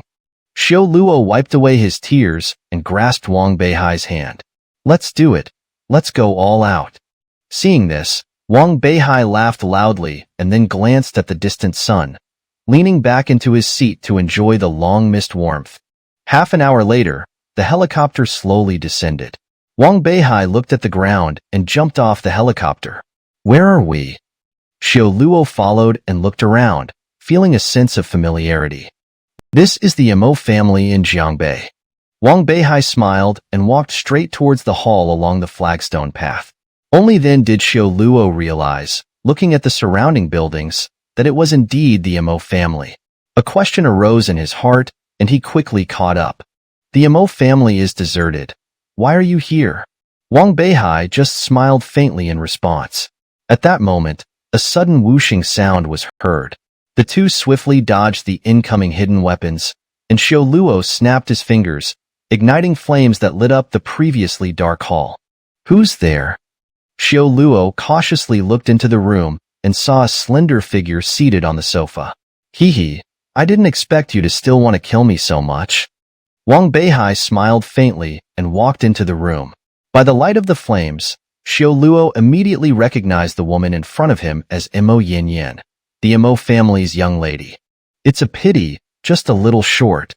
Mo Yinyan didn't look up, only staring at the dagger in her hand with cold, emotionless eyes. Xiao Luo frowned, secretly shocked. Is this still the Mo Yinyan I know? Wang Beihai, however, was not surprised. He glanced around, and the strong smell of blood instantly filled the air. It seems you've reclaimed everything that belongs to you. Not yet. Mo Yinyan slowly raised her head, pointing the dagger at Wang Beihai, her eyes like those of a predator staring at its prey. I'm still missing you. Hee, you really are vengeful. Wang Beihai shook his head helplessly. The murder of my father is an unforgivable crime, let alone my brother also died by your hand. Mo Yinyan looked coldly at Wang Beihai, her lips curling into a sneer. Do you regret saving me? There's nothing to regret, but you want to kill me, you're still a bit short. How about making a deal? Wang Beihai smiled and pulled up a stool to sit down. Not interested. Right now, all I want is to kill you. Mo Yinyan frowned slightly, her eyes wavering. You'll be interested. Don't you want to revive the Mo family and even make it the #1 family in Jiangbei? Hearing this, Mo Yinyan's eyes widened with a spark of excitement, quickly suppressed. Hee, the #1 family in Jiangbei. Just you? Mo Yinyan coldly looked at Wang Beihai. I admit, you've done a great job wiping out the Black Gold Society, but you're not qualified to make my Mo family the top clan. Wang Beihai, the world is much bigger than you imagine. As soon as Mo Yinyan finished speaking, Wang Beihai burst into laughter. A year ago, you didn't even know who I was, did you? Even Huang Fuling didn't know he would lose, did he? And now, what's the result? What exactly do you want? Mo Yinyan was stunned, and then looked at Wang Beihai, demanding harshly. I don't want anything. I just need resources, a lot of resources. For that, I want you to help me consolidate the resources in Jiangbei. Of course, I'll assist you from the shadows, helping you become the true #1 family in Jiangbei. Hee, so you want to use me as your pawn? Mo Yinyan immediately realized and sneered at Wang Beihai. You can understand it that way. Wang Beihai was blunt. If you want to kill me, this is your only choice. Sure enough, upon hearing this, Mo Yinyan's expression darkened, and her eyes began to waver. I'll give you 3 seconds. Either submit to me, and you'll have a chance for revenge, or I'll kill you now to eliminate any future trouble. As Wang Beihai spoke, a red glow appeared in his eyes. Mo Yinyan was startled and said, 3 seconds is too short. I need to think about it. However, Wang Beihai had already started counting 3. As he spoke, the temperature in the room suddenly dropped. Wait. Mo Yinyan finally showed some panic. 2. Wang Beihai continued, the Qi Shao sword already in his hand. Wait. Mo Yinyan's face began to sweat, as everyone would be touched by fear when facing the unknown prospect of death. 1. As he finished, Wang Beihai waved his hand, and Qi Shao swung down. I agree. I am willing to submit to you, to be your pawn. Under the threat of death, Mo Yinyan finally compromised. Looking at the sword hovering before her, she swallowed hard, all her pride dissipating. Seeing this, Wang Beihai nodded in satisfaction. Seeing Wang Beihai put away Qi Shao, Mo Yinyan finally breathed a sigh of relief and then asked, I can obey you, but how do I know you won't deceive me? You don't need to doubt me. I will do what I say. With that, Wang Beihai found some paper and a pen, scribbled something on it, and then turned to leave. I've given you the opportunity. This is the formula for the Great Yang Elixir and Beauty Cream. In a month, whether you rise or not depends entirely on yourself. Wang Beihai waved his hand, and Mo Yinyan stared at the paper on the table, her eyes widening in shock. Chapter 158. The Disappearance of Ling Ruoying. Walking out of the Mo household, Wang Beihai did not stop for a moment. He hailed a taxi and headed straight to the outskirts of the city. Why did you bring me here? Xiao Luo asked, puzzled. To meet someone, Wang Beihai replied indifferently, then stepped out of the car and walked directly towards a dimly lit tavern not far away. Is it here? Xiao Luo looked up and saw the sign above the tavern that read, Nightingale. Yes, it's here, Wang Beihai nodded.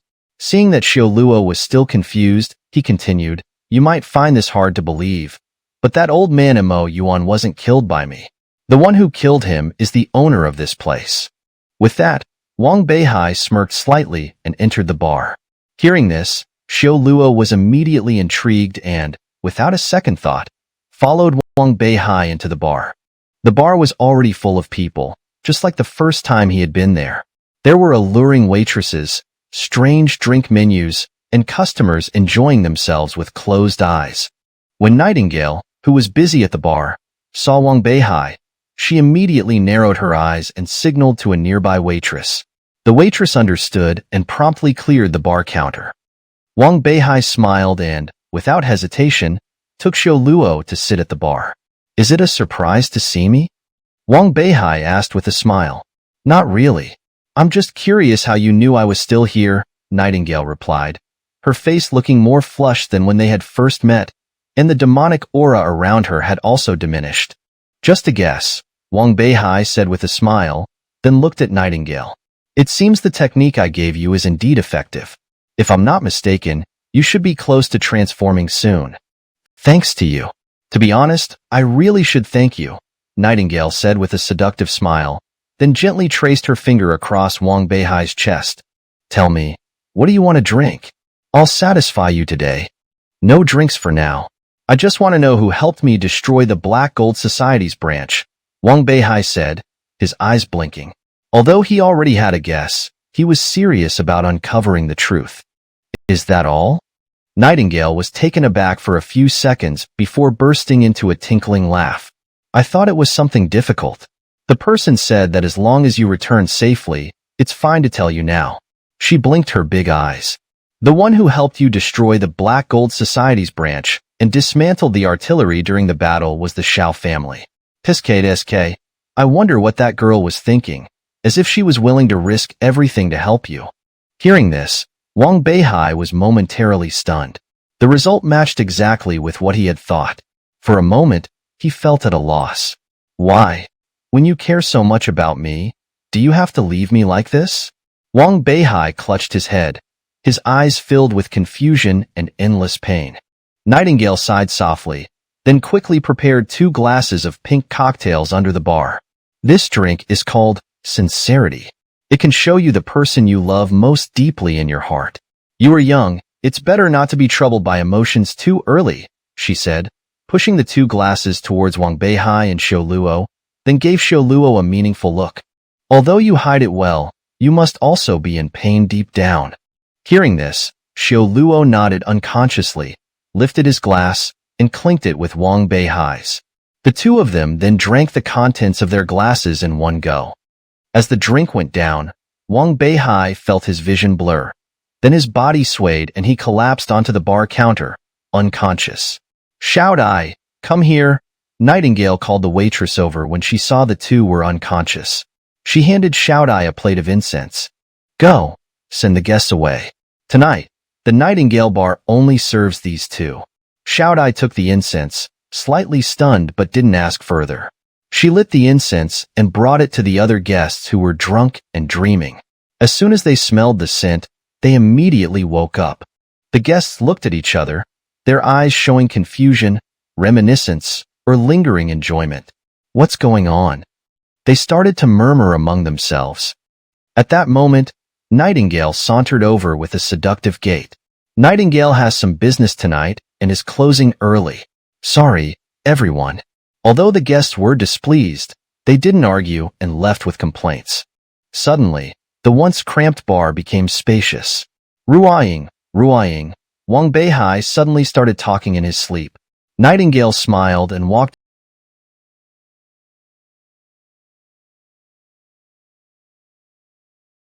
over, staring at Wang Beihai. After an unknown amount of time, Wang Beihai finally woke up from his sleep. As soon as he opened his eyes, the glaring light immediately hit him. He glanced around and found himself still in the bar, but Xiao Luo was no longer by his side. Where is he?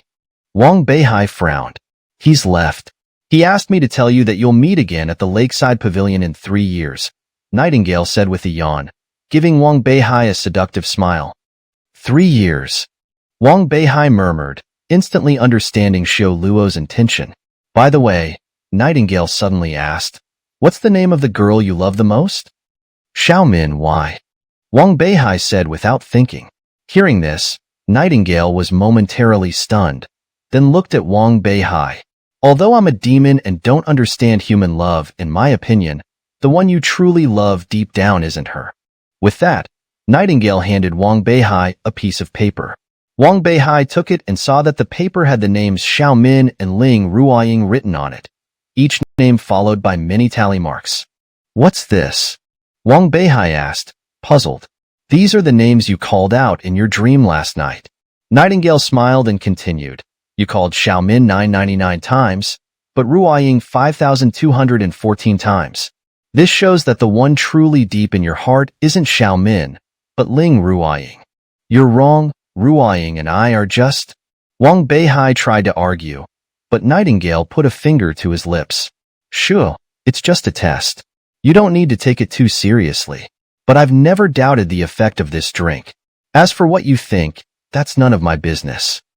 With that, Nightingale turned and slowly left the bar. Wang Beihai sat at the bar counter, his face showing confusion. Xiaomin, Ruoying, who is it really? Wang Beihai looked at the paper in his hand and suddenly felt a shock, as if remembering something. Ruoying, are you here? I have something to tell you. Wang Beihai said softly, but after waiting for a while, there was no response. Ruoying, Ruoying. Wang Beihai waited a bit longer, but still received no response. A sense of foreboding crept into his heart. He hurriedly pulled out the bottle from his bosom that held Ling Ruoying's spirit, opened it, and found it empty. Ling Ruoying had vanished. Chapter 159, Crisis. How could this be? Wang Beihai repeatedly examined the bottle in his hand, but no matter how he looked, he couldn't find any trace of Ling Ruoying. Could it be that the people from the underworld have taken Ruoying away? Thinking of this, Wang Beihai's heart skipped a beat, and he quickly summoned the Book of No Words. Why are you waking me up so early in the morning? Grandpa needs to sleep. The Book of No Words swayed in the air lazily. I need to go to the underworld. Ruoying might have been taken away by the underworld's messengers. Wang Beihai's eyes were filled with anxiety. The underworld?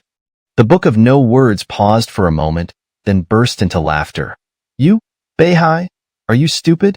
The price the underworld has to pay to come to the human world is quite significant. Rest assured, the underworld's messengers wouldn't chase after a stray soul. Look around carefully. Maybe she went somewhere to play with little ghosts. I'm going back to sleep. Remember, don't disturb me unless it's an emergency. With that, the Book of No Words turned into a golden light and entered Wang Beihai's body. Hearing this, Wang Beihai wiped the cold sweat from his brow. As long as it's not the underworld, Wang Beihai said with relief and began searching for Ling Ruoying everywhere. While Wang Beihai was anxiously searching for Ling Ruoying, she had already crossed the boundary gate with Qin Wushuang and others, arriving in the spirit realm. In a daze, Ling Ruoying felt her vision brighten, and a world she had never seen before appeared before her eyes. Goodness, how can there be such a paradise in the world? Ling Ruoying exclaimed, her eyes wide with curiosity as she looked around. Everywhere her gaze fell, towering mountains pierced the clouds. Looking down through the mist, she could vaguely see dense, endless forests and many enormous beasts in flight. At that moment, a crane cried out, flapped its wings vigorously, and plunged down from the clouds, revealing a lake as clear as a mirror before Ling Ruoying. She looked into the lake and thought she saw a palace at the bottom. Rubbing her eyes, she looked again, but the palace had mysteriously disappeared. Just as Ling Ruoying was curious, suddenly, a massive shadow leaped from the clear water. In Ling Ruoying's shocked gaze, a white dragon emerged from the lake, opened its mouth, and lunged towards the crane. Disappear. At that moment, Qin Wushuang calmly crushed the jade in his hand, and their surroundings changed, bringing them to a world of ice and snow. How beautiful! Seeing the ice-carved castle before them, both Ling Ruoying and Xiaomin were stunned. Strangely, despite the surrounding ice, they didn't feel cold. They rode the crane for a few more minutes, then it transformed into a ball of white light, bringing them to the ice surface. We're here, Qin Wushuang said indifferently, waving his hand towards the ice mountain in front of him. The ice mountain began to shake violently, and soon, a thick ice door slowly opened. Qin Wushuang led the way into the door, and the others followed. Ling Ruoying hesitated for a moment before stepping in. As soon as they entered, the surroundings brightened. The inside of the mountain was another small space with mountains and rivers. On the central peak were scattered grand, ancient buildings. Is this still our world? Ling Ruoying gasped. covering her mouth. At that moment, Qin Wushuang, walking ahead, smirked and turned to look at Xiaomin, revealing a cold smile. Following us all the way, tired? Hearing this, Ling Ruoying's heart tightened, and the others turned to look at Xiaomin, only to see nothing behind her, their expressions puzzled. Hee, still not showing yourself? Do you need my help, or will you do it yourself? Qin Wushuang smiled. He had noticed Ling Ruoying following them earlier but didn't expose her, aiming to lure her into this independent space. Seeing that Ling Ruoying still hadn't revealed herself, Qin Wushuang sneered, "This is the world of the Qin family. Once you're here, don't think about escaping." With that, Qin Wushuang formed a hand seal, and a ray of red light separated from the sun in the sky. Ling Ruoying felt something was wrong and tried to escape, but was hit by the red light. Instantly, she felt dizzy, and her spirit form slowly materialized before everyone. "It's you." Seeing Ling Ruoying, Xiaomin's eyes widened. "Aren't you already?" Before Xiaomin could finish, Ling Ruoying, enveloped in the red light, let out a scream and began to emit white smoke. "Hee, I suppose you were sent by that trash. Let me show you the consequences of trespassing into the Qin family's territory." Qin Wushuang said coldly, changing his hand seal, and the red light in the sky intensified. "Ah!" Ling Ruoying screamed again. At that moment, Xiaomin gritted her teeth and rushed to Ling Ruoying's side, shielding her from the red light. The red light, damaging to spirits, hit Xiaomin, but she only felt a bit dizzy with no other discomfort. "What are you doing?" Qin Wushuang frowned, displeased with Xiaomin. "Go quickly." Xiaomin ignored Qin Wushuang and urged Ling Ruoying to escape. Ling Ruoying, not having time to thank her, immediately activated the 100 Ghost Night Walk technique, splitting into several doppelgangers and fleeing in different directions. "Himph, do you think you can escape like this?" Qin Wushuang snorted, extending his hand and grabbing downwards. The space seemed to solidify, and everyone felt trapped in the air, unable to move. "Break." Qin Wushuang smiled, and the ice shards in his hand flew out, piercing through Ling Ruoying's doppelgangers and turning them into mist. Even Ling Ruoying, who had fled far away, couldn't escape the ice shard's attack. She groaned and let out a louder scream before collapsing to the ground. How could this be? Ling Ruoying looked at Qin Wushuang with fearful eyes. As a spirit, this was the first time she had experienced real physical harm. Hee, nothing is impossible. You mere ants could never understand the abilities of us in the spirit realm. Qin Wushuang sneered as he walked over and leaned down to look at Ling Ruoying's face. Such a beautiful face, too bad. Little girl, ghost cultivation may be novel in your world, but in the spirit realm, it's nothing new. With that, Qin Wushuang raised his hand, ready to end Ling Ruoying. "Stop, she's my friend." At that moment, Xiaomin shouted and stepped forward. Before she could reach Qin Wushuang, he suddenly stood up, slapped Xiaomin across the face, knocking her to the ground. "Hee, I said, no more of that." Qin Wushuang glared furiously at Xiaomin, then raised his hand towards Ling Ruoying, gathering energy. The deathly energy made Ling Ruoying's eyes widen with terror.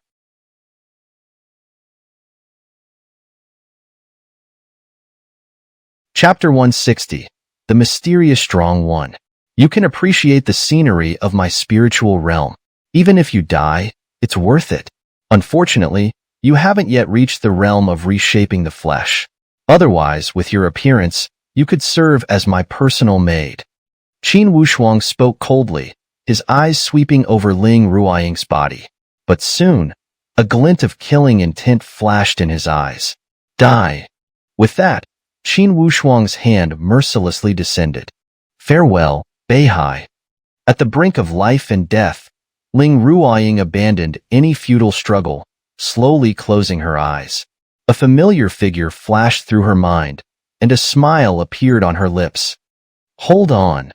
Just as Qin Wushuang's hand was about to land on Ling Ruoying's crown, a voice suddenly rang out, and a fierce wind swept through the area. The voice seemed to fill the entire space. Qin Wushuang's heart skipped a beat, and he hastily withdrew his energy, then turned and knelt on one knee towards the distant mountain peak. "Greetings, old patriarch." As soon as the words left his mouth, a black dot appeared from the distant mountain peak. In an instant, the dot suddenly appeared before everyone, revealing itself to be an elderly man with white hair. Though aged, the old man's skin was remarkably smooth and delicate. His eyes sparkled with intelligence, and dressed in a white robe, he resembled a celestial being from mythology. The old man landed barefoot on the ground, passing by Qin Wushuang and the others without even glancing at them. He walked straight to Ling Ruoying's side and extended his hand to gently touch her. "Raise your head." The old man's voice was deep and resonant. He gently lifted Ling Ruoying's head with his hand, and his eyes lit up, his body trembling uncontrollably. "You look so much like her," the old man said, taking Ling Ruoying's hand, and with a light step, they appeared far away, shrinking distance to a step. Qin Wushuang was slightly startled. "I didn't expect the old patriarch to have already broken through the nirvana stage and reached the saint realm. Heaven blesses the Qin family." After speaking, Qin Wushuang looked devoutly at the old man in the sky. At that moment, a black shadow flashed past Qin Wushuang, and before he could react, the shadow appeared before the old man. Another Saint Realm expert. Qin Wushuang was startled. In front of such a powerful being, he was no more than an ant, easily squashed by a mere flick. "Hee, Qin Feng, after so many years, it seems you still haven't changed your habit of preying on the young." Qin Feng, hearing this, remained unperturbed. His eyes scrutinized the mysterious figure before him, dressed in a black cloak with a mask covering his face, making it impossible to discern his identity. Seeing this, Qin Feng smiled faintly. "This fellow cultivator, you misunderstand. I merely found this girl's appearance strikingly similar to that of an old friend, so I wanted to take her back. I harbor no other intentions." "Hee. The Qin family is indeed hypocritical." The black-robed man sneered, then drew a silver long sword from his waist. "I'm sorry, but I have been entrusted to ensure this girl's safety today." Without giving Qin Feng any chance to speak, the black-robed man thrust his sword, and instantly, countless sword shadows appeared in the sky. Qin Feng narrowed his eyes and took a step back. A bone-chilling aura spread from his feet, and even Ling Ruoying felt a chill. Seeing this, Qin Wushuang's eyes sharpened, and he quickly stepped forward to shield Xiaomin and the others behind him. "Freeze." Qin Feng uttered 2 words, and the entire space was instantly frozen in ice. Even the sword shadows in the air were trapped within the ice. "Hee, want to compete with me for the girl? You'll need the ability to do so." Qin Feng sneered, glancing at the frozen black-robed man with disdain. "Don't forget, this is a world created by my Qin family. I can command all the energy in this world. What right do you have to compete with me? Though we are both in the Saint Realm, this strike won't kill you, but it can trap you for a few hours. Stay in the ice." With that, Qin Feng took Ling Ruoying's hand and turned to leave. Crack, crack. At that moment, the ice behind them suddenly made a noise. Qin Feng was stunned and turned to look. The ice shattered instantly, and the black-robed man stood in midair with a sword in hand, his aura even stronger. "Who exactly are you?" Qin Feng frowned. "I've said it before, this girl, I protect." With that, the black-robed man swung his sword, and countless sword shadows fiercely descended. Facing such a powerful attack, Qin Feng remained calm. His eyes narrowed slightly. "In the Qin family's world, I still let you act so arrogantly. If word gets out, what face will the Qin family have?" With that, Qin Feng released Ling Ruoying, clapped his hands together, and countless ice spikes emerged from the ground. "Go!" Qin Feng shouted, and the ice spikes instantly clashed with the sword shadows, turning into a shower of ice crystals in the air. "What kind of monsters are these?" Qin Wushuang and the others stood far away, stunned by the earth-shattering battle. "Hee, by the way, I forgot to mention earlier." The black-robed man stood in the air and suddenly laughed, taunting. "Your Qin family is not only shameless but also very stupid. As he spoke, the black-robed man formed a hand seal, and a black hole appeared before him.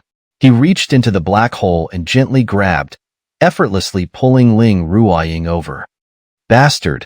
You dare to trick me, too much. In an instant, Qin Feng's usually calm face turned red with anger, his body trembling. Mission accomplished. I won't play with you anymore. The black-robed man held Ling Ruoying in his arms and was about to leave. At that moment, a massive array pattern suddenly appeared in the sky, and the surrounding temperature plummeted. Not good. The old patriarch is going to use that move. Qin Wushuang's eyes revealed a trace of fear. Then he took out a small bell from his bosom, waved his hand, and the bell suddenly enlarged, enveloping them all inside. Absolute zero. The black-robed man looked at the array in the sky, narrowed his eyes, and then said, "This is a bit tricky. Qin, old dog, if you play like this, it's no fun." With that, the black-robed man waved his hand, and countless sword shadows reappeared. Then, a red light shone between his eyebrows, his eyes opened, and the sword shadows began to merge. Soon, a colossal longsword formed in the air. Thousands of swords converge. The black-robed man pointed, and the giant sword instantly pierced towards the array in the sky. The collision shook the entire space. Receiving the impact from the sword, the array faltered, and Qin Feng was hit by the backlash, flying backward. When he stopped, blood already stained his lips. Bastard, you actually hurt me. Qin Feng glared at the black-robed man. The black-robed man, however, paid no mind, taking out a wine gourd from his waist, taking a big gulp, and then laughing wildly. Qin, old dog, you've been out of touch for too long, forgetting how vast the world is. Today, not only will I hurt you, but I will also destroy your array. With that, the black-robed man pointed, and the giant sword fiercely pierced into the array, causing the entire world to shake violently. Bastard, you dare! Qin Feng widened his eyes, glaring at the black-robed man in the sky. But the black-robed man ignored him, his eyes narrowing, a flash of cold light in his eyes, and the giant sword instantly pierced through the array in the sky. With a clanging sound, the array shattered, and the Qin family's world plunged into a brief darkness. Pfft. Seeing this, Qin Feng was overwhelmed with anger, spitting out a mouthful of blood, his vision darkening, and he fell backward. Hee, Qin, old dog, didn't expect you to have such a day. The black-robed man glanced and laughed heartily. Laughing out loud as I leave. How could we be ordinary people, haha? With that, the black-robed man waved his hand, another black hole appearing before him. He grabbed Ling Ruoying and disappeared into the black hole. Chapter 161. Information Across Space. Emo City. Wang Beihai returned to the room where he used to live during his studies. Soon, his phone rang. Without even looking, Wang Beihai quickly picked up. How is it? Any news? There was a long silence on the other end before Ling Tianqi's voice came through. No. I've searched all the places Ruoying likes to go. Do you think the reveal potion you gave me might not be working? Ling Tianqi's body trembled, his eyes filled with a glimmer of hope. No, the reveal potion won't be faulty, Wang Beihai said slowly. The other end of the line fell silent again. After a long while, Ling Tianqi spoke helplessly. Got it. I'll keep looking. With that, the phone emitted a series of beeps. Wang Beihai collapsed onto the sofa, placing his phone on the nearby coffee table, then covered his eyes with his hand. A crystal tear slid down from the corner of his eye. Ruoying, where exactly are you? Wang Beihai sobbed, murmuring to himself. Only now did he realize how indispensable Ling Ruoying was in his heart. After a bout of sorrowful crying, Wang Beihai fell into a deep sleep for the first time. In his dream, Wang Beihai seemed to arrive in a mysterious fairyland. The world was filled with leisurely clouds and wild cranes, birdsong and fragrant flowers. The lake's surface, like a mirror, was slightly veiled by a white mist. Within the mist, an island appeared faintly. Wang Beihai parted the mist and looked forward. On the island stood a peach tree, its branches laden with pink petals. Beneath the tree was a pavilion with 2 stone stools, a stone table, a chessboard, a a pot of wine, and 2 cups of tea. Curious, Wang Beihai approached. The tea in the cups was still steaming, releasing a refreshing aroma. Taking a deep breath, Wang Beihai felt invigorated. "How is this tea from the spiritual realm?"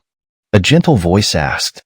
Wang Beihai startled and looked behind him, but found no one.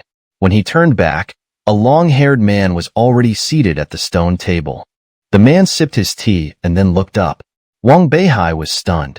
The man had sword-like eyebrows, star-like eyes, and an air of rebellious arrogance. While long hair on ordinary people might seem out of place, this man exuded a unique charm. "Who are you?" Wang Beihai frowned but felt no danger from the man. "Why must we know each other to meet?" "Little friend, the world is full of trivial matters. Why not sit down and share a cup with me, just to pass the time?" The man smiled, his words imbued with poetic charm. Wang Beihai smiled, glancing around. The scenery was indeed pleasant, so he sat down, lifted the teacup to his nose, and inhaled the stronger aroma. After taking a sip, he felt his body cleansed, even his soul becoming clearer. "Excellent tea," Wang Beihai said softly, setting the cup down. As soon as it touched the table, the cup refilled with tea. Wang Beihai was taken aback, glanced at the man across from him, and nodded slightly. "Thank you." "Hee, we are fated. No need for thanks." The man smiled and then looked at Wang Beihai. "Don't you have anything you want to ask?" "Yes, of course." Wang Beihai, hit right on the mark by the man's words, asked curiously. "You mentioned this tea is from the spiritual realm. Is this place the spiritual realm?" The man seemed to have anticipated Wang Beihai's question, calmly smiled, and with a wave of his hand, the teacup disappeared, replaced by 2 jade wine cups on the table. "Take a sip and I'll tell you," the man said, pouring 2 cups from the wine pot. Without hesitation, Wang Beihai picked up the cup and drank it all. "Good wine," he said as the coolness from the wine spread from his throat to his entire body, then turned into warmth, gathering in his dantian. "Ha, refreshing," the man laughed, also downing his cup, then seemingly unsatisfied, picked up the wine pot and drank directly from it. Soon, the pot was empty, and the man's eyes showed signs of drunkenness. "Raise your cup to the moon, and you have 3 companions in your shadow." "You're right, this is the spiritual realm, but not entirely," the man said, his eyes half closed with drunkenness. "What do you mean?" Wang Beihai frowned, puzzled. "Guess yourself." The man smiled at Wang Beihai and pulled out another wine pot from behind him. Seeing this, Wang Beihai knew he wouldn't get any useful information, so he simply asked, "How did I get here?" Yes, how did you get here?" The man hiccuped, scratched his head, then suddenly slapped his forehead and looked at Wang Beihai. "I remember now, someone wanted to talk to you, so I brought you here." As he spoke, the man waved his hand, and a black hole suddenly appeared in the void. From it, a graceful figure emerged, none other than the missing Ling Ruoying. "Ruoying, great, I finally found you." Wang Beihai's eyes lit up, and he rushed forward to hug her. Feeling the touch, Wang Beihai was startled and looked at Ling Ruoying in surprise. "Ruoying, I can hug you. How is this possible?" Ling Ruoying was also puzzled, but soon her confusion was overshadowed by joy. She rushed forward, hugged Wang Beihai tightly, and without paying attention to the drunken man beside them, she passionately kissed Wang Beihai. After a long while, they finally parted. "Ruoying, where have you been these days? How did you end up in the spiritual realm?" "I was so worried," Wang Beihai said, ignoring Ling Ruoying's actions and inquiring about her situation. "I followed Sister Xiaoman to the spiritual realm." Ling Ruoying hesitated, but eventually recounted her experiences on the crane to Wang Beihai. Hearing this, Wang Beihai's face remained unusually calm. "I already knew what you said." Wang Beihai's eyes flickered and he slowly said, "I will definitely save Xiaoman, but now is not the time. I still have 3 years. Now, I just want to take you away." As he spoke, Wang Beihai reached out to take Ling Ruoying's hand, but this time he grabbed air. Looking back, he saw Ling Ruoying had withdrawn her hand. "I'm sorry, Beihai. I really want to stay by your side, but this time I can't go back with you." Ling Ruoying said, her eyes showing determination. I don't want to hide in your embrace forever. I don't want to see you get hurt and bleed while I can do nothing.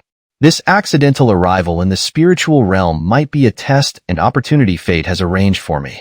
So this time, I want to be a bit willful and stay in the underworld. Hearing this, Wang Beihai was slightly stunned. Clearly, the Ling Ruoying before him was no longer the naive princess.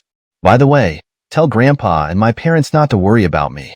I'll wait for you in the spiritual realm in 3 years, Ling Ruoying said, giving Wang Beihai an unwilling look before resolutely turning and stepping into the black hole.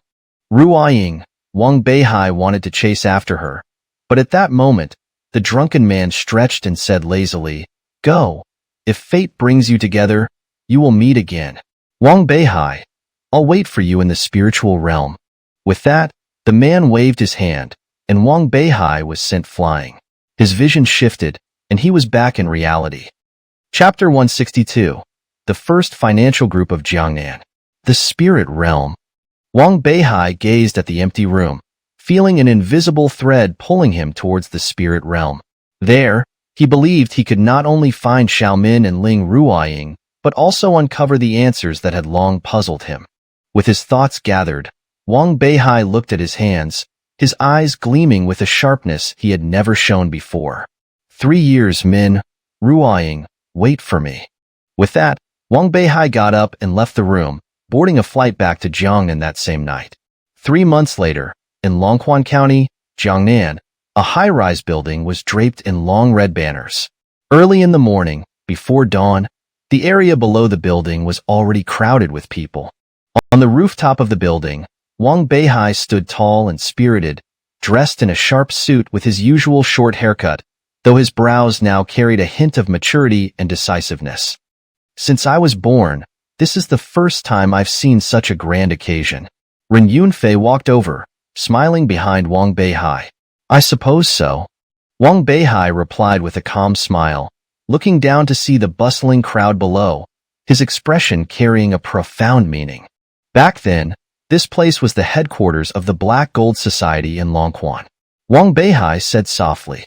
The building they were in was once a branch of the Black Gold Society, known as the Celestial Realm.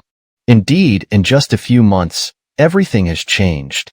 Ren Yunfei's eyes were complicated, his words seeming to lament the downfall of the Black Gold Society and also to marvel at Wang Beihai's rise. 3 months ago, Wang Beihai suddenly returned to Longquan County, shedding his previous playful demeanor.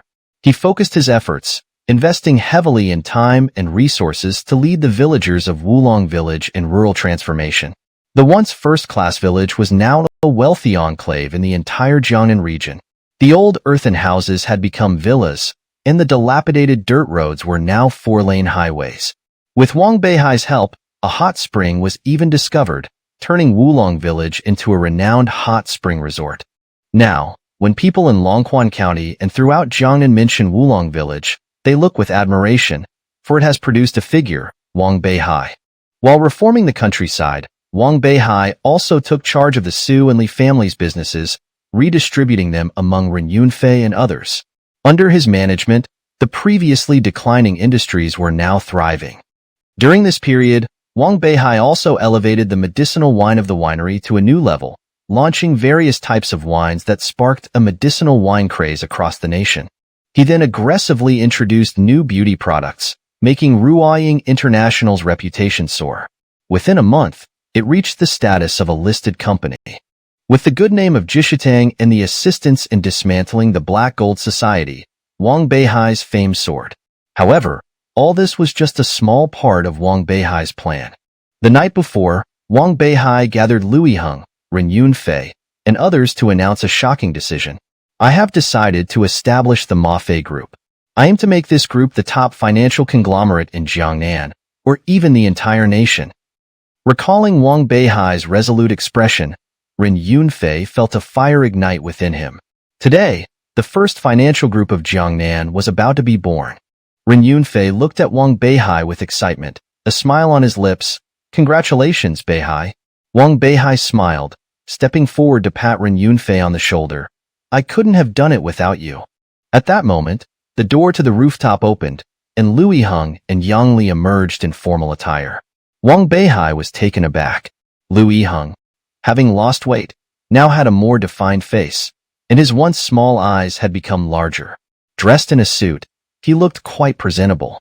Yang Li, with her naturally beautiful features and superior demeanor, needed no makeup.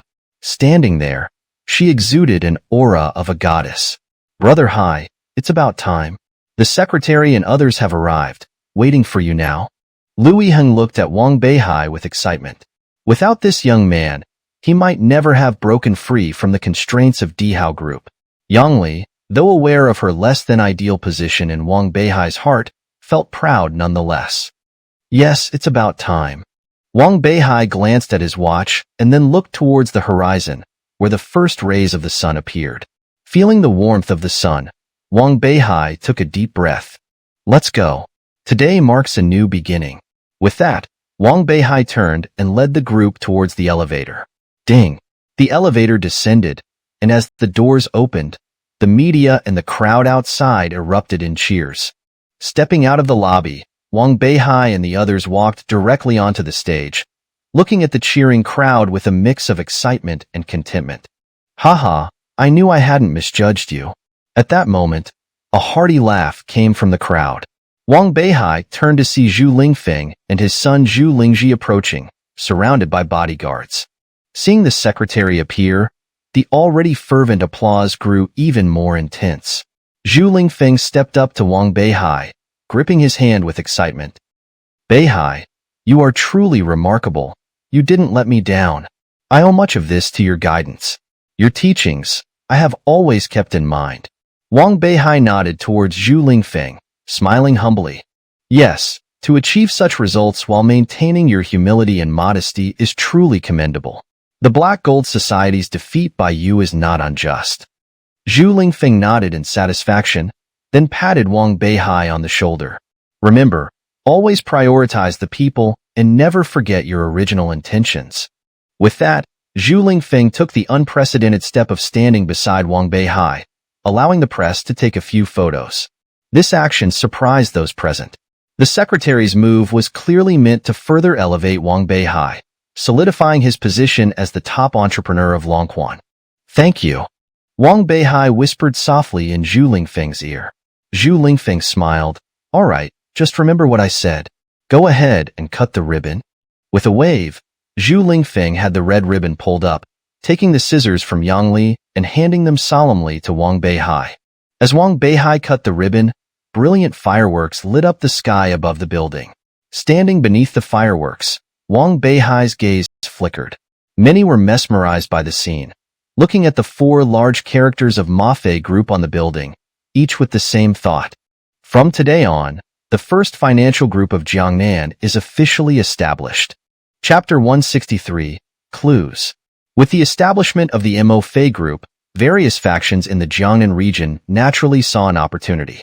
As soon as the ribbon-cutting ceremony ended, many people flocked to the group's lobby, all eager to seek cooperation. Faced with such a large crowd, the staff were overwhelmed, and even Yang Li, Lui Heng, and others had to join the team to negotiate with potential partners. Seeing this scene, Wang Beihai, who would usually have slipped away, surprisingly did not feel annoyed. Instead, he wore an expression of eagerness. Smiling slightly, Wang Beihai picked up a microphone and stood on the counter in the lobby. Everyone, please be quiet. With Wang Beihai's command, the noisy crowd fell silent. Many young girls turned their gazes towards him, their eyes filled with admiration. I know everyone is eager to cooperate with the Mafei Group, but as the saying goes, slow and steady wins the race. Our group is just starting, and there are still many areas that need improvement. Therefore, within the next month, before our group systems are fully established, we will not discuss cooperation with any company. Upon hearing this, disappointment flashed in everyone's eyes, but there was no anger. Many even gave Wang Beihai a thumbs up, acknowledging his sincerity. However, just as the crowd was feeling disappointed, Wang Beihai smiled and continued, friends who are interested in cooperation can submit your proposals to the front desk. After we reorganize, we will carefully review and respond to each one. This announcement immediately brightened everyone's mood. and Wang Beihai and the Mo Fei group's image soared in their hearts. Of course, to thank everyone for taking time out of their busy schedules to attend, tonight, at the top floor of the Imperial Grand Hotel, I have prepared a banquet. Everyone is welcome. After finishing, Wang Beihai jumped off the counter and disappeared into the crowd. Upon hearing about the banquet, the crowd no longer crowded the lobby. They handed in their proposals and left hurriedly, seemingly preparing for the event. As night fell, the top floor of the Imperial Grand Hotel, which had been meticulously arranged by Liu Yiheng a day earlier, became a lively venue. This once exclusive rooftop was now bustling with people. Liu Yiheng leaned against the railing with a glass of wine in hand, watching the crowd, and couldn't help but feel a sense of nostalgia. Feeling sentimental? Wang Beihai approached and nudged Liu Yiheng with his elbow. Not at all. Actually, this lively atmosphere is quite nice, Liu Yiheng said with a smile, his eyes glistening with tears as he looked at Wang Beihai and clinked his glass. Thank you, Brother Hai. I will never forget your kindness in giving me a new lease on life. Hearing this, Wang Beihai was taken aback but then smiled. We're brothers. Why all this sentimentality? Liu Yiheng choked up and downed his wine in one gulp. You're right, we're brothers. He wiped his eyes and, spotting a few scantily clad young girls in the pool, his lecherous nature emerged. Brother Hai, hold my glass. I'm going to enjoy myself tonight. With that, Liu Yiheng threw his glass to Wang Beihai, stripped off his jacket, and jumped into the pool with a shout. This fatso, he's still the same old pervert. Wang Beihai shook his head as he watched Liu Yiheng splashing around in the water. At that moment, the lights dimmed, and soft music began to play. Would you like to dance with me, handsome? As Wang Beihai enjoyed the music, a tall girl with fair skin and delicate features approached. Her pointed ears resembled those of an elf. I'm sorry, I'm not very good at dancing. Wang Beihai awkwardly smiled, not because he didn't want to, but because he genuinely wasn't skilled. At that moment, Yang Li, who had noticed the scene, pouted and felt a surge of jealousy. She quickly walked over to Wang Beihai and, mimicking the girl, extended her hand. Care to dance, handsome? Yang Li teased. Wang Beihai felt a headache coming on, frantically signaling to Yang Li, but she either didn't understand or simply didn't care, standing there motionless. Stuck between the two, Wang Beihai found himself in a difficult position. Or, how about you two dance? After a long pause, with the music already halfway through, Wang Beihai weakly suggested. No, you have to choose one. Seeing Wang Beihai's predicament, Yang Li stood her ground, glaring at him, thinking that without Xiaomin or Ling Ruoying, he wouldn't choose her. The girl beside her seemed to be annoyed by Yang Li's actions and proudly stood her ground, also staring at Wang Beihai. Wang Beihai inwardly groaned, looking for help, but found that Ren Yunfei and the others already had dance partners and were enjoying themselves. At that moment, Wang Beihai's gaze landed on the girl's arm, where a tattoo of a ghostly face was clearly visible. The tattoo was identical to the one he had seen in his memories. This discovery made Wang Beihai pause, then narrow his eyes and grab the girl's hand. Let's dance then. The girl's face lit up with a triumphant smile as Wang Beihai led her to the dance floor, leaving Yang Li standing alone, clearly emotionally hurt. As they danced, Wang Beihai's movements were initially awkward, causing the girl to laugh. However, with his martial training, he quickly became more adept, and by the second song, his steps were fluid. You're amazing. The girl's eyes sparkled with admiration as she looked at Wang Beihai. Just a natural talent. Wang Beihai smiled and continued chatting with the girl. After another dance, they moved to a quiet spot outside. You're also a student at Chongqing University?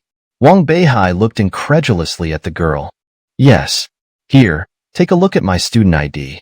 Without hesitation, the girl pulled out a student ID from her chest and handed it to Wang Beihai. Wang Beihai opened it and read aloud. Chongqing University, School of Literature, Wenqing. So you really are. What did you think? Wenqing narrowed her eyes and smiled. I'm here because my uncle sent me to discuss cooperation. I didn't expect the famous Wang Beihai to be a university student. Wen Qing looked at Wang Beihai with interest. Not at all. May I ask who your uncle is? Wang Beihai scratched his head and asked. That's not convenient to say right now. My uncle just told me to tell you that if you're interested, we can talk. His name will only be revealed if the cooperation is successful. I see. Wang Beihai nodded thoughtfully, then changed the subject, feigning surprise at the tattoo on Wen Qing's hand. Hey, your tattoo is quite unique. What is it? Hearing this, Wen Qing's expression suddenly changed, and she quickly said she had to leave due to a family matter. Wen Qing's unusual reaction only deepened Wang Beihai's certainty. Looks like I need to return to Chongqing University. Watching Wen Qing's hurried departure, a cold glint flashed in Wang Beihai's eyes. Chapter 164. Return to Chongqing. A month later, Wang Beihai, using his exceptional intellect, successfully secured almost half of the medicinal wine market in Jiangnan, and then implemented new internal regulations. The Mafei Group formed a board of directors with Wang Beihai as the leader, supported by Yang Li, Lu Yihong, Ren Yunfei, Zhu Lingji, and Zheng Shuming. Even the security personnel were replaced by survivors from the dragon-slaying team. Meanwhile, the Ling family, one of the four great clans, issued a statement formalizing their cooperation with Wang Beihai. As a result, Mafei Group truly became the unrivaled #1 conglomerate, with its wealth and influence rivaling that of most super families in the capital. Just as Mafei Group was officially on the right track and thriving, Wang Beihai handed over all matters to Yang Li and others, shedding his suit for a plain t-shirt and jeans, shouldering a backpack, and boarding a plane to Beijing in Jiangbei. Upon landing, Wang Beihai did not rush to the school. Instead, he hailed a taxi and directed the driver to the nearest used car market. It's really inconvenient without a car, Wang Beihai muttered, glancing at the cars inside and shaking his head. Just a few months ago, he had specially gone to get his driver's license. I can't always rely on others to drive me around, Wang Beihai murmured. Given his wealth, buying a new luxury car would be as easy as snapping his fingers. But considering his identity as a student at Chongqing University, Wang Beihai decided against it. Better not to be too conspicuous, he thought, stepping into the used car market. Hey, little handsome, looking for a car? Come to my place, absolutely affordable. Young man, check out mine. No accidents, no floods, no fires, money-back guarantee if you find it too expensive. Young fellow, come to me for a car. All are nearly new, perfect for showing off or picking up girls. As Wang Beihai walked in, many vendors waved and called out, shrewdly recognizing him as a novice ripe for the picking. However, Wang Beihai, despite not being an expert on cars, had picked up some knowledge from listening to Lu Yihong and the others. So, ignoring the vendors' shouts, he continued to browse the cars. Seeing this, the vendors knew further haggling would be fruitless and sat down on stools along the aisle, curiously watching Wang Beihai's selection process. As he walked and looked, Wang Beihai soon circled the entire lot. Just as he was about to leave, a flash of red caught his eye. Smiling, he walked over to a dusty red car parked in the corner. This one, he said, wiping the dust off the windshield and dialing the number displayed on it. Soon, a burly man waddled over, the car's owner. After glancing at the car and then at Wang Beihai, he cautiously asked, "You sure you want this one?" "Yes, this one." "How much?" Wang Beihai smiled and nodded. The owner's eyes darted, masking his glee, and then he feigned generosity. "This car's been here a while. I bought it for 10,000. Today, I won't make a profit. 10,000, you get it, and I'll transfer the ownership for free." Seeing Wang Beihai about to leave without a word, the owner panicked and grabbed him. "Hey, don't go. If the price isn't right, we can negotiate, right?" 8,000, Wang Beihai said, holding up 8 fingers. 8,000 doesn't even cover my purchase price, the owner said, looking distressed. But Wang Beihai turned to leave. "Hey, wait, 8,000 it is."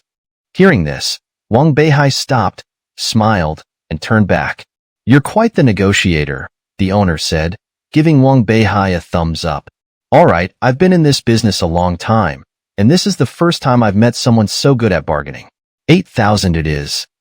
With that, the owner signed the contract with Wang Beihai, received the money, and even enthusiastically washed the car. 10 minutes later, Wang Beihai drove the red car out of the market, following the navigation straight to the gates of Chongqing University. Phew, back again, Wang Beihai sighed, looking at the familiar campus gates. It was here that he met Xiao Min, and here that he met Xiao Luo.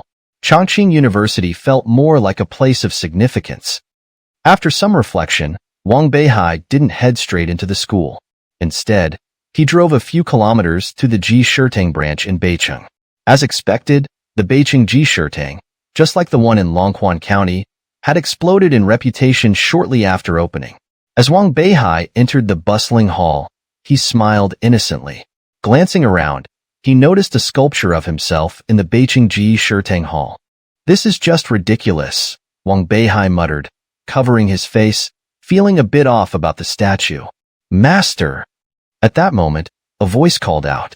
Turning, Wang Beihai saw Peng Hao, wearing a white coat, standing behind him, excitedly looking at Wang Beihai. "Well done, Peng Hao." Wang Beihai smiled at Peng Hao, who then excitedly led Wang Beihai to the office. Listening to Peng Hao's report, Wang Beihai nodded in satisfaction. "Good, continue like this. But remember, no matter how good Ji Shirtang's reputation gets or how many patients there are, never raise the prices of our medicines. Free clinics must be held at least once a week." "I understand," Peng Hao nodded excitedly, exactly as he wanted. At that moment, Wang Beihai's eyes darted. "By the way, I want to return to Chongqing University. Do you know who I should contact?" "That's easy. Since you're already a student there, just call the Dean of Studies and tell him you want to restore your enrollment." Peng Hao handed Wang Beihai a piece of paper with the dean's name and number. Wang Beihai glanced at the number, pocketed the paper, and stood up, waving. "Thanks, I'll head back to school now."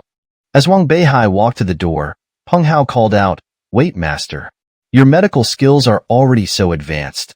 Do you really need to go back to school?" Wang Beihai smiled. "Remember, learning never ends." With that, he left Ji Shirtang and drove to the school. Using the number Peng Hao provided, Wang Beihai quickly contacted the Dean of Studies. As expected, the Dean didn't make things difficult, just lectured him a bit before sending him out of the office. Looking at the familiar lake and scenery, Wang Beihai smiled. "Chongqing University, I'm back." Chapter 165, A Little Demonstration. Wang Beihai stepped into the campus, taking a deep breath to savor the atmosphere, and felt a sense of tranquility wash over him. "This feels great, free from worldly distractions. It's quite suitable for cultivating the mind," he thought to himself, quickening his pace. After walking for about 10 minutes, he arrived at a red office building, ascended to the 4th floor, and entered the dean's office.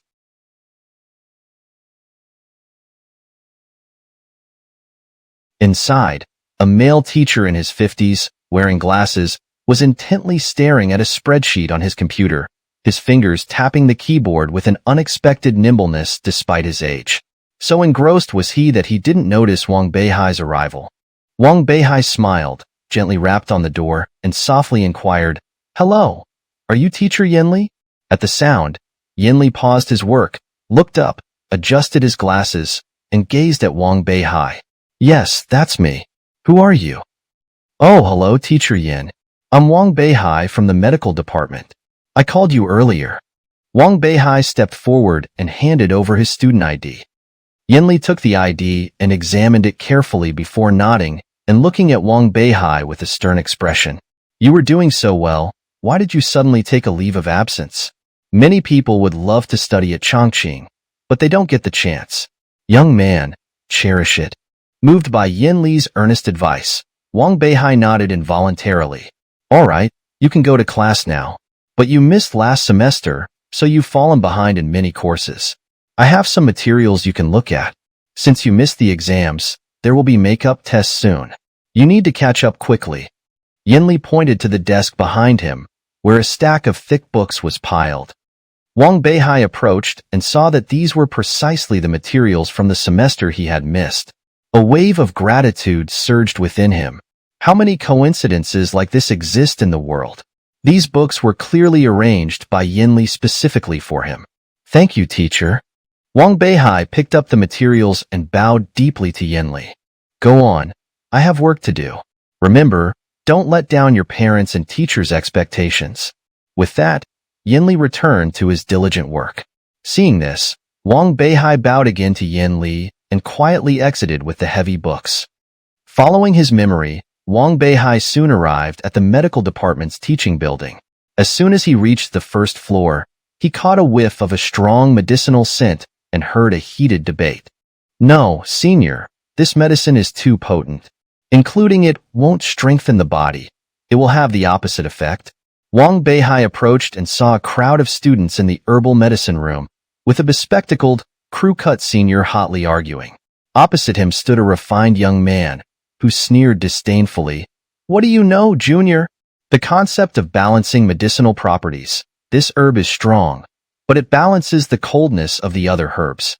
Wang Beihai watched with interest. Judging by the reactions of those around, most seemed to side with the senior's theory. He then glanced at the herbs on the table. Mulberry leaves, asparagus root, cassia seeds, tangerine peel, poria. Wang Beihai scanned the list and chuckled softly. I thought it was something special. It's just a formula for eliminating dampness and losing weight. His casual remark reached the ears of the arguing duo, who immediately turned their gazes to Wang Beihai.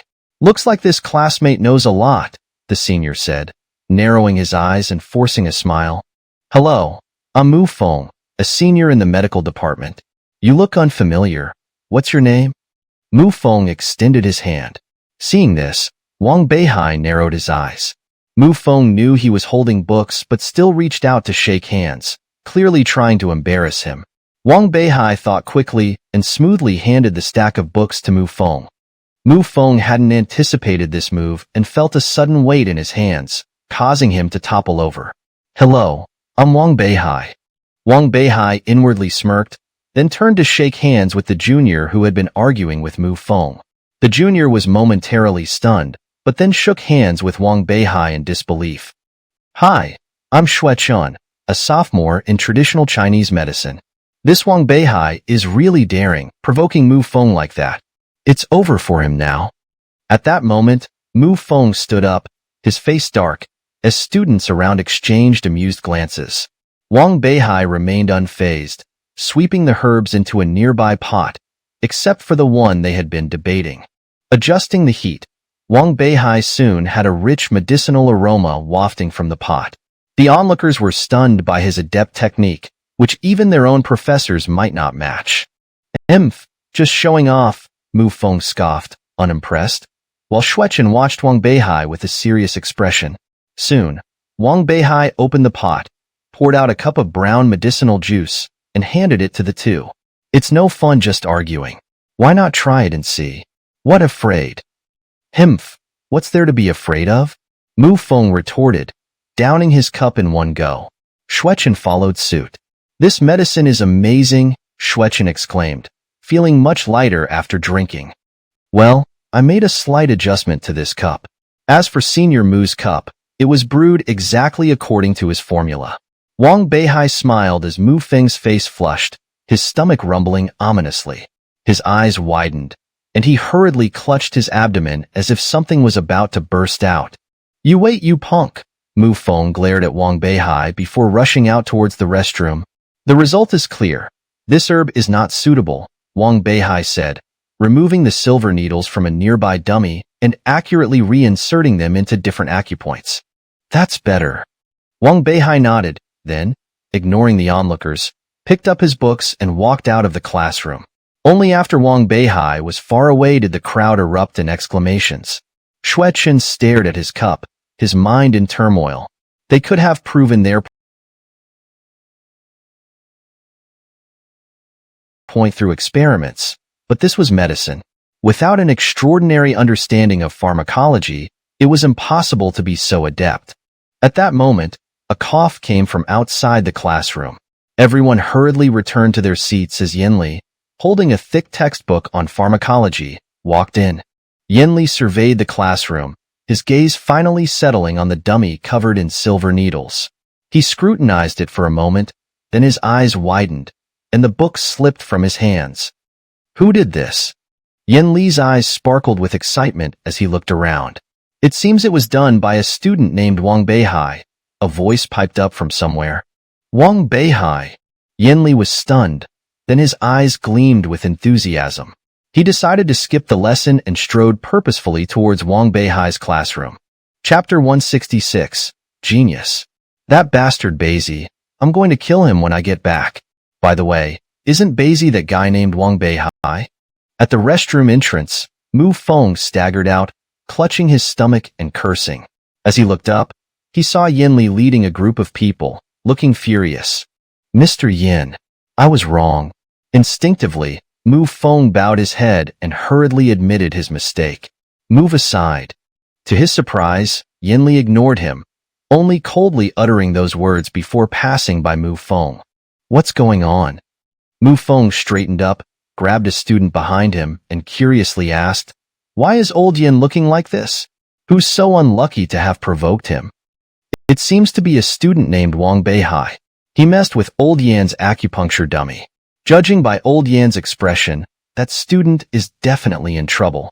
After saying that, the student quickly followed. Wang Beihai? What a coincidence.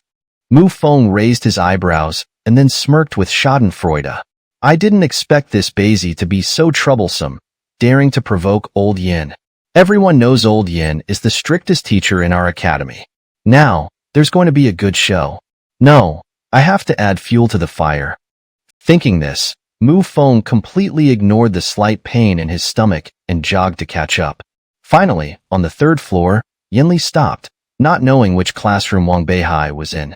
Mu Feng seized the opportunity, pushed through the crowd in front, and squeezed to Yinli's side. Mr. Yin, I know which classroom that Bazi is in. Mu Feng said obsequiously. Oh? How do you know? Yinli raised his eyebrows. Sir, I'm Mu Feng, a senior, last year's outstanding student. Mu Feng puffed out his chest, fearing Yinli wouldn't know, and specifically introduced himself. Then, Mu Feng grinned proudly. Today, there are few classes in the medical department. Except for the full-day classes in traditional Chinese medicine, there's only one practical class in Western medicine. If that little rascal, the junior, isn't in traditional Chinese medicine, he must be in our school's simulation classroom. Hearing this, Yinli narrowed his eyes. Is that so? Thank you. After saying that, Yinli strode towards the end of the third floor. Mu Feng couldn't let go of such a good opportunity and followed with quick, small steps. Let me tell you, Mr. Yin, just now, Shueqin and I were discussing a prescription for removing dampness and losing weight. Wang Beihai suddenly barged in, brewed medicine on his own without a word, and made me drink it. Do you think that's something a human can drink? Now my stomach is still hurting. As he spoke, Mu Feng pretended to be wronged and looked at Yinli. Indeed, Yinli's expression slightly changed, and he stopped. Mu Feng was secretly delighted. Shueqin, is that right? Yinli asked expressionlessly. It's mostly true, but Senior Mu Feng drank his own prescription, while the one given to me was the student's improved prescription. I drank it and felt fine, even quite comfortable. Shueqin stepped forward and spoke word by word, completely ignoring Mu Feng's hostile gaze. Oh, is that so? Yinli said, stepping forward to take Mu Feng's pulse, then widened his eyes in surprise. Tell me the whole story, Yinli said, quickening his pace again. Shueqin followed behind, narrating Wang Beihai's deeds as they walked. At this moment, in the simulation clinic, Wang Beihai sat at the consultation desk, with many students looking at him with admiration. Just 10 minutes ago, Wang Beihai entered the classroom with thick books in hand. The teacher was just arranging the list of practical students when he saw Wang Beihai come in. Without further ado, the teacher pointed at Wang Beihai. You're up first. After saying that, he handed Wang Beihai a white coat. Wang Beihai put down his books and was dragged to the consultation desk by the teacher before he could ask any questions. Today's task: accurately diagnose 10 patients and prescribe medicine. The teacher whispered in Wang Beihai's ear. Just as Wang Beihai looked bewildered, the door of the clinic opened, and many elderly people and women flooded in. Wang Beihai was slightly stunned, glancing at the people in front of him. Judging by their attire, most of them were not well off. In an instant, Wang Beihai realized that this place was more like a clinic with the same purpose as Jishir Hall, rather than a simulated clinic. Seeing a doctor here was free, solving the problems of the lower class of society, and also providing experience for the students of Chongqing. With the mentor present, the occurrence of medical accidents was greatly reduced. Chongqing University, indeed interesting. Wang Beihai smiled, feeling as if he had returned to Jishir Hall for consultation. If that's the case, let's begin. Wang Beihai steadied his mind and said, "Come on." Soon, Wang Beihai diagnosed and prescribed medicine for all 10 patients.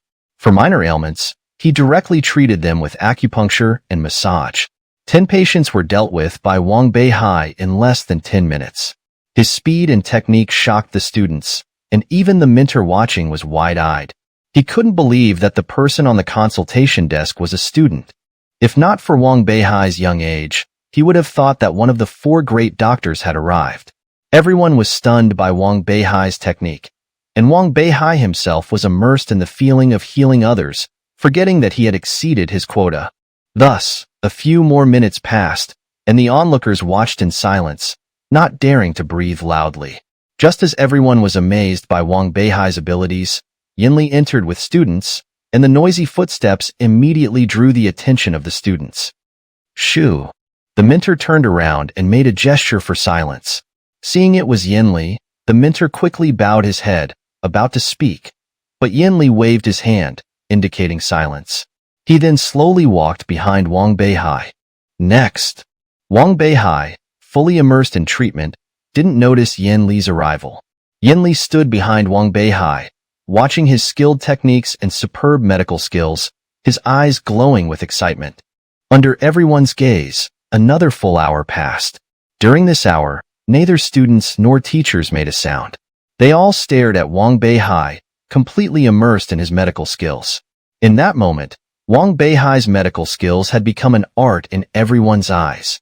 Each diagnosis, every move, each precise technique was like a brilliant musical play unfolding before everyone. Finally, the last patient left satisfied, and Wang Beihai stretched and ended his consultation. Clap, clap, clap. At that moment, applause rang out behind Wang Beihai. Startled, he turned around to see Yinli with tears in his eyes, looking at him excitedly and clapping vigorously. Following Yinli's lead, everyone around started clapping, except for Mu Feng, who stood gloomily, his eyes filled with a mixture of jealousy and unwillingness. Yinli laughed loudly and directly hugged Wang Beihai. Good, very good. Wang Beihai, you are the first genius in Chongqing's 100 years. Chapter 167. The Saint of Medicine. First genius? What the hell? Wang Beihai scratched his head, looking puzzled at Yinli's excited expression. Yes, you are the most talented student I've seen since the establishment of our school, Yinli said, his eyes glistening with tears as he looked at Wang Beihai. Mr. Yin, did you get it wrong? Wang Beihai tentatively asked, thinking to himself, I just sat for a simple consultation, and suddenly I'm a genius? Seeing Wang Beihai's confusion, Yinli smiled and quickly grabbed Wang Beihai's hand, rushing downstairs and straight into the herbal medicine room they had just left. Then, with trembling hands, Yinli pointed at the dummy in the room. This acupuncture technique is called 7 Stars Life-Saving. It's a miraculous technique recorded in an incomplete scroll I accidentally obtained. I spent half my life trying to decipher its secrets, but made no progress until your needle today completely enlightened me. As he spoke, Yinli gently pulled out the silver needle from the dummy, placing it carefully in his palm, and then wrapping it in a handkerchief. Wang Beihai, I don't know if you did it by chance or on purpose, but you should know that your single needle will change the fate of the entire Chinese medicine community. Seeing Yinli's excited expression, Wang Beihai was taken aback. He didn't expect that a random needle based on inherited memories would make Yinli so excited. More surprisingly, the 7 Stars life-saving technique in his memory was created by the divine physician Hua Tuo. After Hua Tuo's death, the 7 Stars life-saving needle disappeared. I didn't expect that Mr. Yin could restore it almost completely from just a fragment. He's really amazing, Wang Beihai thought, chuckling and scratching his head. Well, I just did it for fun. Upon hearing this, Yinli was first stunned, then nodded in realization. That makes sense. How could there be such a genius in the world? However, Beihai, even if you did it by chance, you changed the fate of Chinese medicine. Moreover, your techniques and medical skills during the consultation were top-notch. I've decided, based on your performance, you don't need to wait for a makeup exam. Come to my office tomorrow, and I'll supervise the exam myself. Go on, prepare. And you all, leave. Don't disturb my research on this profound needle technique. After saying that, Yinli waved his hand, signaling everyone to leave. He then put on his glasses and began studying the dummy intently. As the crowd left the classroom, Wang Beihai, seeing no further business, quietly walked away. Stinky Beihai, I didn't expect old Yin to value you so much. In the crowd, Mu Feng looked at Wang Beihai with dissatisfaction, growing angrier the more he looked, then shouted and punched the wall beside him. Wang Beihai, the first place can only be mine. With that, Mu Feng turned and left. Wang Beihai, however, was unaware of Mu Feng's thoughts. At the moment, he was leisurely walking by the pond of Chongqing University, enjoying the sight of the fish in the pond and feeling unusually relaxed. Beihai, Beihai. At that moment, Wang Beihai heard a shout from behind and turned to see Xuechen waving and walking over. Something the matter? Wang Beihai turned around and said indifferently. No, not really. Xuechen paused and then said, Thank you just now. Don't misunderstand. I just did it on a whim. Wang Beihai smiled and was about to walk forward. Wait. Xuechen hurriedly called out to Wang Beihai. Mu Feng's father, Mu Lei, is the vice principal of this school. You'd better be careful. Xuechen said urgently. Wang Beihai didn't respond but just waved his hand and continued walking on his own. Seeing Wang Beihai's aloofness, Xuechen hesitated for a few seconds, then gritted his teeth and ran to Wang Beihai's side, mustering the courage to say to him, Do you have time? I'd like to invite you to dinner. Wang Beihai frowned, about to refuse, but saw Xuechen's pleading expression. Just agree, okay? I'll also invite a few fun guys from the College of Arts to meet you. They're well connected in the College of Arts, knowing every girl there. You won't have to worry about girlfriends for the next few years, Beihai. Xuechen said anxiously, looking like he had brought out his best offer. College of Arts. Wang Beihai stroked his chin, instantly thinking of Wenqing's figure. All right, I'll give you this chance. Upon hearing this, Xuechen's eyes lit up. He immediately hooked his arm around Wang Beihai's shoulder and walked out of the school gate, finding a humble snack shop to sit down. Hee, Beihai, don't mind. My allowance can only afford this place. As he spoke, Xuechen turned his pockets inside out, revealing only 100 yuan. It's fine. Wang Beihai waved it off, thinking this guy was quite genuine. Hey, to be honest, you're really amazing. While waiting, Xuechen leaned in close to Wang Beihai and said, Amazing? Where's the amazing part? Practicing medicine and treating patients, isn't that a basic quality for every medical practitioner? Wang Beihai said indifferently. Xuechen immediately raised his thumb. Beihai, with that kind of awareness, I really admire you. But speaking of which, it's the first time I've seen old Yin give such high praise to someone. Xuechen raised his eyebrows, looking envious at Wang Beihai. As a teacher, encouraging students is natural. There's nothing strange about it. Wang Beihai replied indifferently, in his opinion, old Yin valued only the 7 stars life-saving needle technique. It's not that simple. Xuechen widened his eyes and whispered to Wang Beihai, in fact, being a teacher at Chongqing University is just one of old Yan's identities. He's one of the 4 divine medical saints of China. 4 divine medical saints. Hearing this, Wang Beihai indeed showed a surprised expression. It wasn't because of Yin Li's identity, but because Yin Li, with such an identity, was still teaching at a university. Pretty amazing, right? Xuechen said proudly, seeing Wang Beihai's reaction. If old Yin is one of the 4 divine medical saints, why does he teach at Chongqing? Wang Beihai frowned. You don't know, do you? Xuechen smirked and leaned in again. These 4 divine medical saints each have their own unique skills. There's Li Zhanshi, the Iron Hand Divine Doctor of the South. Yin Li, the 1,000-Hand Saint of Medicine of the North. Shang He, the elixir master of the capital, and Sun Miao Miao, the wandering ghost doctor. Each of them has their own specialty. I don't know the others, but Old Yin is renowned for his flying needle technique, Shuechen said, glancing at Wang Beihai, who was listening with interest, and continued.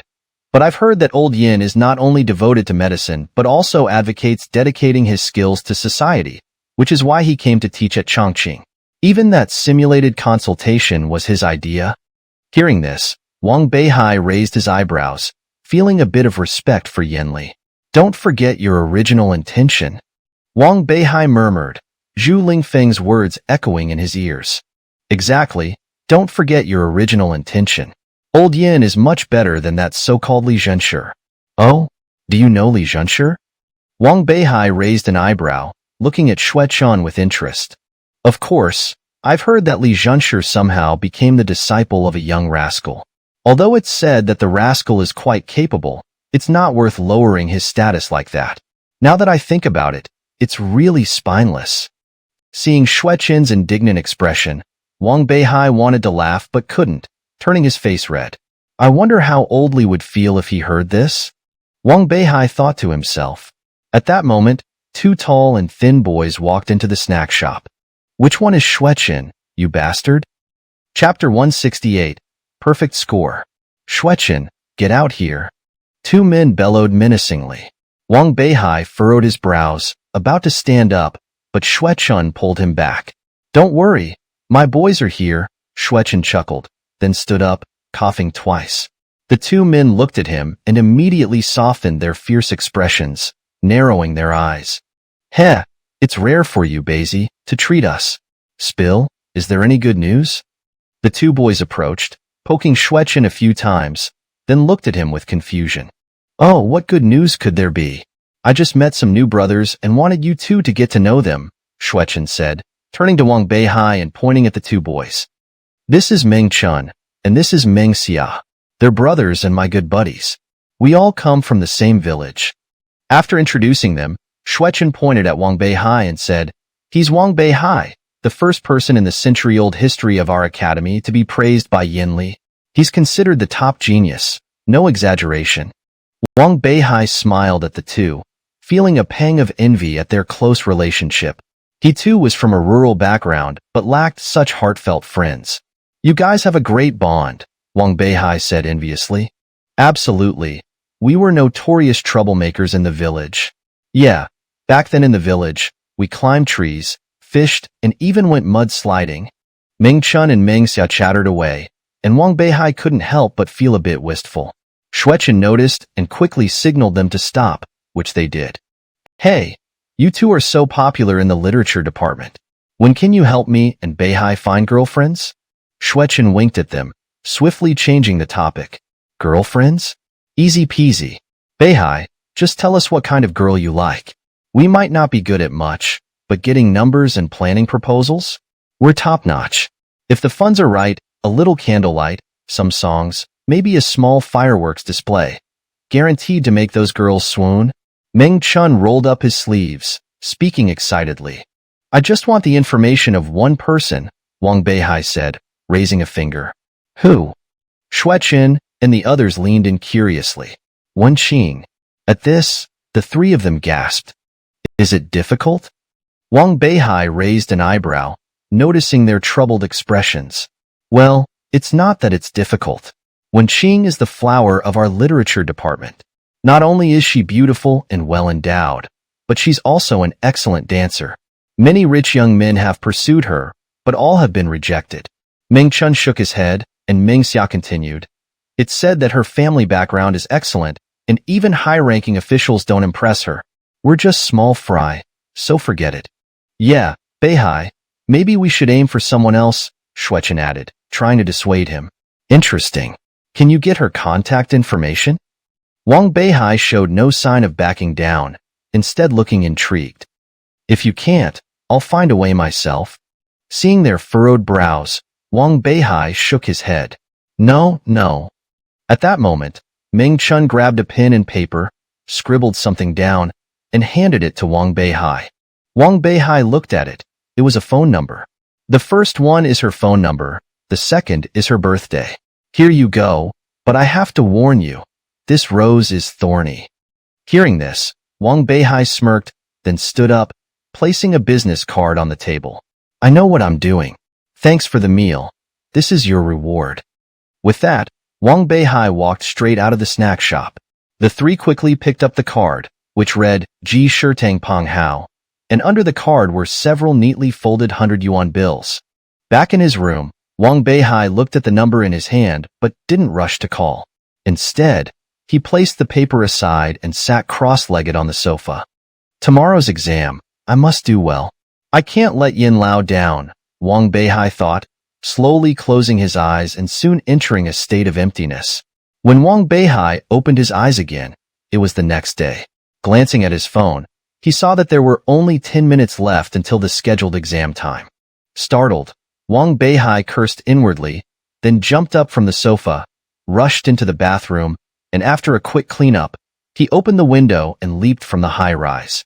In the campus of Chongqing University, many only saw a black shadow flash by, followed by a gust of wind. Even Wang Beihai himself didn't expect his action to become a mysterious legend in Chongqing University. Finally, after a frantic sprint, Wang Beihai arrived at the administration office in the last minute. Wang Beihai steadied himself, took a deep breath, then gently knocked on the door. Come in. The office echoed with Yin Li's voice. Wang Beihai stepped in and widened his eyes. Beside Yin Li stood several elderly men, their imposing auras indicating their significant status. Don't mind them, they're just some friends of mine. They heard you solved the 7-star life extension acupuncture technique and came to see you, Yin Li said with a smile, handing Wang Beihai dozens of exam papers. Don't let them distract you. They can watch, you just focus on your work. Wang Beihai was momentarily stunned, feeling a bit like a zoo exhibit, but despite the thought, Wang Beihai took the papers and sat down at the prepared desk. Soon, Wang Beihai was fully immersed in answering the questions. Seeing Wang Beihai write fluently without hesitation, the elders behind Yin Li all looked astonished. How about it, principal? I told you he's a genius, Yin Li whispered to the white-haired, youthful-looking elder behind him, who nodded with satisfaction. Humph, snorted the bald man standing beside them. He's just scribbling nonsense. I've never seen anyone answer so smoothly. This man was Mu Lei, Mu Feng's father. His words caused the others, except the principal and Yin Li, to nod in agreement. Whether he's a genius or not, look at the answers, the principal said with a smile, narrowing his eyes. Half an hour later, Wang Beihai stretched, handing the papers to Yin Li. If there's nothing else, I'll go to class now? Go ahead, Yin Li waved him off. Wang Beihai immediately dashed out of the office, feeling quite uncomfortable being watched by so many old men. Let's see what kind of nonsense he can write in half an hour, Mu Lei said, distributing the papers to the others. Seeing the dense Chinese characters on the paper, Mu Lei burst into laughter.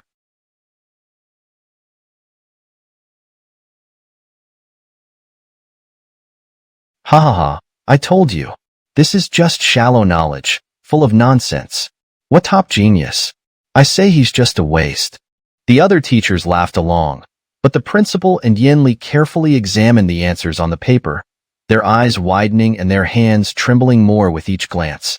This is truly genius, the principal finally said, looking at Yin Li, tears streaming down his face. Perfect score. This paper is perfect. The words stunned everyone. Chapter 169. Invitation Letter. A perfect score? You must be joking. Upon hearing the principal and Yin Li praising Wang Beihai's exam paper, Mu Lei's eyes widened, and he placed the paper directly in front of the two. Look at this. What is he even writing about? Mu Lei pointed at the essay questions on the paper. For a simple cold, he can write so much. Does he think he's Hua Tuo reborn? Hearing this, Yin Li and the principal exchanged glances and nodded. Maybe he really is. Yin Li's eyes crinkled with laughter. Principal, look at what Mr. Yin is saying. Seeing this, Mu Lei was anxious and wanted to say something more, but the principal interrupted him directly. All right, old Mu, stop causing trouble. Even Mr. Yin and I think it's a perfect score, so how can you question it? Are you questioning Mr. Yin or me? The principal adjusted his glasses, his face smiling but his words carrying a sense of pressure. I wouldn't dare. Indeed, upon hearing the principal's words, Mu Lei lowered his head and dared not make a sound. Old Mu, there's a saying that goes, there is no end to learning. When you don't understand something, perhaps it's not that the thing is unreasonable, but that you haven't reached the level to understand it. As he spoke, the principal glanced around at the surrounding elders. Although he was speaking to Mu Lei, it was also a message to the other old professors. Sometimes, we can't just stop at what we currently know. For Chinese medicine, what we've learned so far is just the tip of the iceberg. Over the 5,000 years of Chinese history, what we lack are talents like Wang Beihai. As he spoke, the principal took out an embossed envelope from his coat pocket and pulled out a letter full of English text. Since you're all here, I'll tell you. The principal placed the letter on the table, and everyone hurried to take a look. Isn't this an invitation letter from the Engsub Hunter Medical College? Seeing the content on the paper, Mu Lei instantly trembled with excitement. After so many years, those hunter guys still haven't given up. Speaking of this, including Mu Lei, the other teachers also showed proud expressions. These years, Engsub has been continuously learning Chinese acupuncture techniques and uses every opportunity to challenge us. But every year they are sent back in disgrace by Mr. Yan's superb needle techniques. I didn't expect they would dare to come again this year. Mu Lei's eyes were full of disdain. This matter might not be so simple. At that moment, the principal and Mr. Yin both frowned simultaneously. This year, they say Engsub has produced a genius whose needle techniques are extraordinary and who is also proficient in various pharmacological and medical theories. Even the dean of the Hunter Medical College has been defeated by him. The principal sighed deeply, and everyone felt a surge of pressure. That's not the main issue. Yinli narrowed his eyes and added, this year, the Hunter Medical College requires participants to be under 30 years old, which means none of us are eligible to compete. Upon hearing this, the surrounding old men felt as if a 1,000-pound boulder was pressing on their chests. Isn't this just being a scoundrel? Mu Lei's eyes widened, and his temper instantly flared up. Hemph! Since Engsub produced a little genius, they changed the rules of the competition. Their intentions are too obvious. I've seen shameless people, but never this shameless. Mu Lei said indignantly, and the surrounding teachers nodded in agreement. The Engsub people's behavior is unsightly, but since the challenge has been issued, how can we not respond?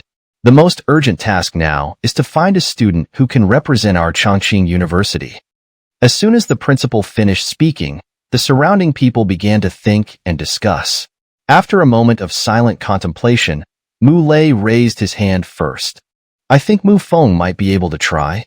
Upon hearing this, the others around agreed. Although Beizi's personality is a bit flamboyant, I believe no one in the entire academy can match him in pharmacology and traditional Chinese medicine. Mu Lei said, confidently raising his head. Mu Feng is quite good. The principal stroked his beard and wrote Mu Feng's name on the paper. Seeing this, Mu Lei's eyes flashed with surprise. There are 2 more spots. Who should they go to? The principal said, narrowing his eyes. Our class's Xueqin is not bad. At that moment, an elder raised his hand. Beizi is a bit stubborn, but he works harder than other students. Some techniques that even 4th-year students can't master, he can use. Hearing this, the principal glanced around at the others and, seeing no objections, wrote down Xueqin's name. Now, there's only one position left for the team leader, which is crucial. We need to find a reliable person for this position.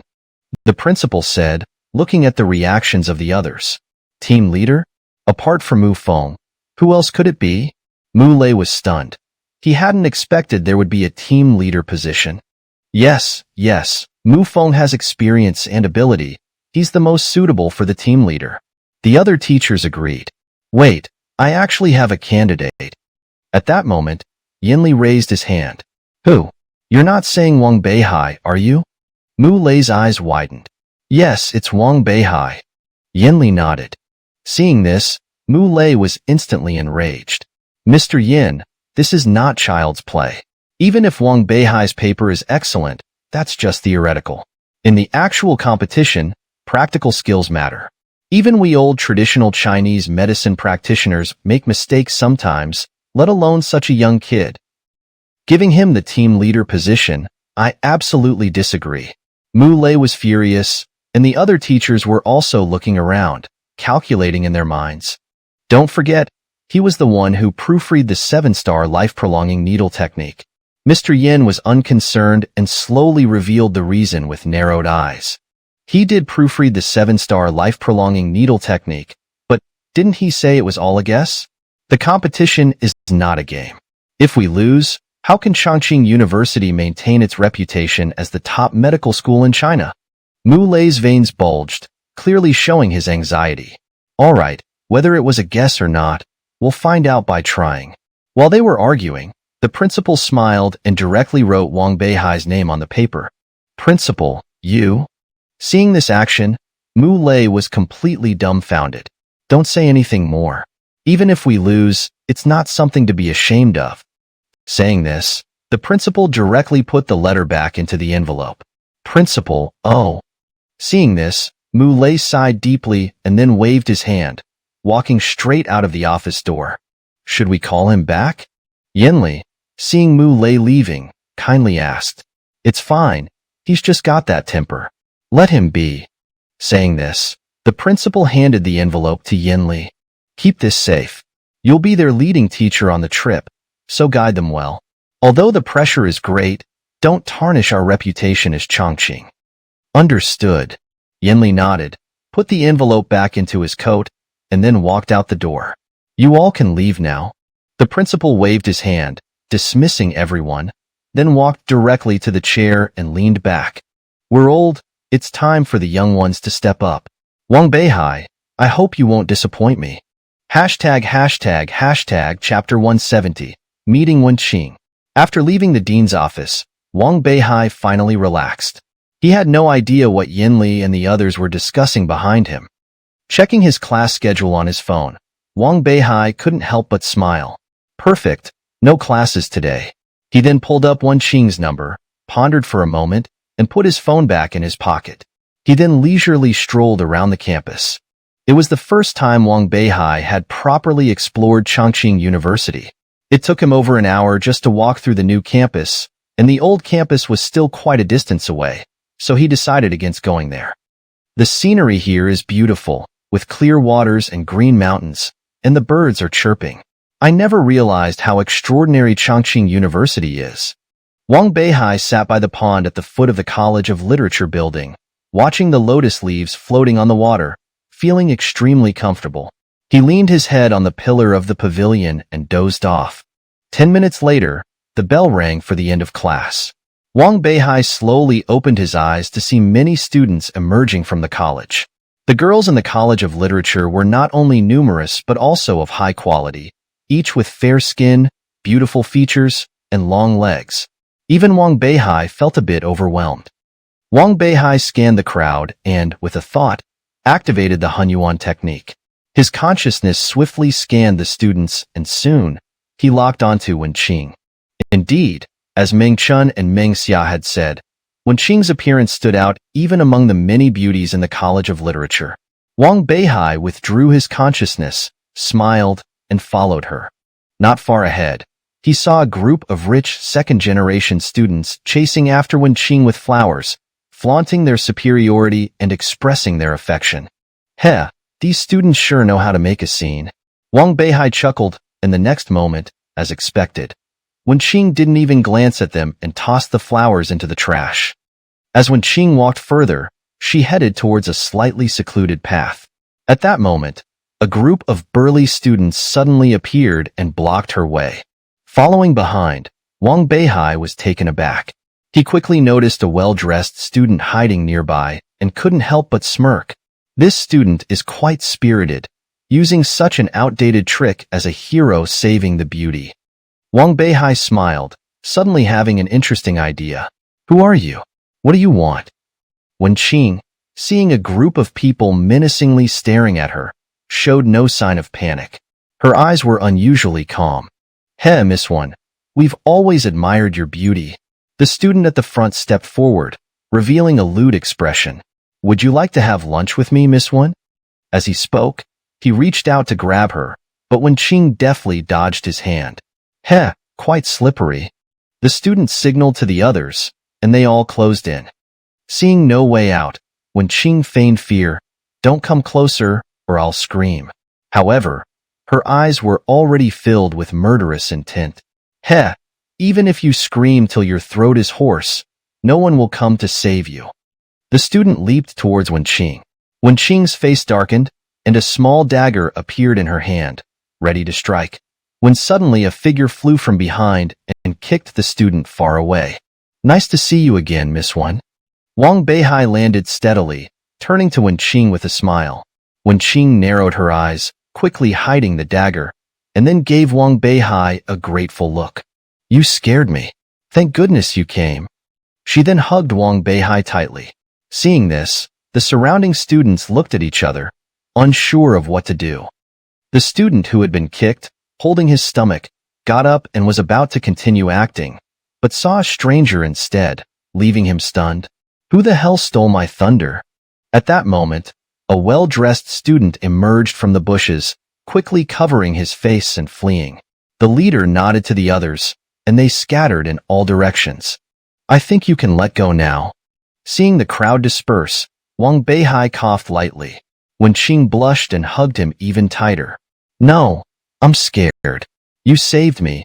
You have to take responsibility. Scared? Wang Beihai smiled, then turned and embraced Wenqing, his face slowly approaching hers. Wenqing bit her lip and slipped out of his embrace. Don't think you can take advantage of me just because you saved me. Wenqing's chest heaved, her face turning a genuine shade of crimson. Saved you? I think I saved those students. Wang Beihai said with a smile. Wenqing immediately composed herself. What do you mean? Her eyes were filled with suspicion.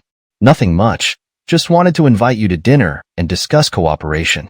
How about it, Miss Wen? Wang Beihai looked at Wenqing. Cooperation? Are you just using that as an excuse to hit on me? Wenqing relaxed, then covered her mouth and laughed, even giving Wang Beihai a flirtatious look. Wang Beihai shuddered and coughed lightly. Just simple cooperation. Let's go. He quickly walked ahead. The two walked side by side on campus, attracting curious glances from students, likely due to Wenqing's fame. Isn't that the goddess of the College of Literature, Wenqing? How did she end up with a guy? Has my goddess fallen? That guy is just ordinary. How can he be with my goddess? I think he's quite handsome, my type. As they neared the small gate, Wenqing suddenly turned to Wang Beihai. How does it feel to be a celebrity? Not great.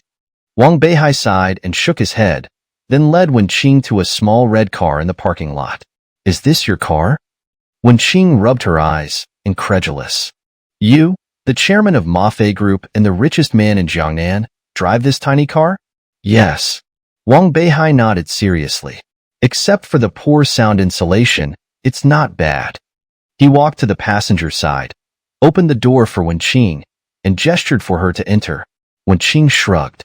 All right, since you opened the door for me, I'll make an exception today. She got in, and Wang Beihai smiled, got into the driver's seat, and drove off. Damn it, that guy again. Not far away, Mu Feng watched the departing car through binoculars, his heart burning with anger. He slammed his fist into a tree trunk, and soon, a painful cry echoed from the parking lot. Chapter 171. From the Spirit Realm. Wang Beihai drove his little red car, carrying Wenqing away from the school. Although not intentionally drawing attention, the truth was that the exhaust pipe of that little red car was louder than most sports cars, and the road to the city center happened to loop around the school. Many people heard the noise and cast curious glances, only to see the girl Wenqing sitting in that rickety car with Wang Beihai. Many wealthy young men were shocked beyond belief. Oh, so we were on the wrong track all along, some of them exclaimed, suddenly realizing. So it turns out that our goddess one likes this kind of thing, one of them commented, as many boys left with a mix of jealousy and excitement. I didn't expect your little car to have a sports car sound effect, Wenqing teased with a smile. Come on, don't make fun of me, Wang Beihai replied, his face expressionless but his heart already cursing. The first thing I'm doing when I get back is changing that exhaust pipe, he thought to himself, pressing harder on the accelerator. Though the car was old, it still had some power. Soon, they were out of the school area. To avoid being too conspicuous, Wang Beihai drove a bit further, straight to the most bustling commercial center in the city center. I don't know what you like to eat. You choose, he said after parking the car. As they entered the mall, Wang Beihai was taken aback by the scale of the commercial center. It was 3 times larger than the most bustling area in Longquan County and boasted a wide variety of brands. Although Wang Beihai was now the director of the Jian and Mafei Group, he had been too busy with his own business to venture out much.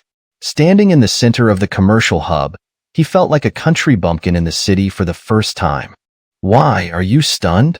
When Qing walked up to him, sticking out her tongue. You just said I could choose whatever I wanted to eat, Wen Qing said, grabbing Wang Beihai's hand and heading for the elevator to the top floor. The elevator shot up, and soon they reached the 56th floor. As the doors opened, Wen Qing dashed out eagerly, like a bird set free. Wang Beihai watched her retreating figure and shook his head, following her out.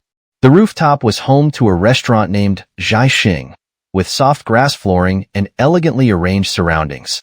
Just stepping into the restaurant gave one the feeling of entering another world.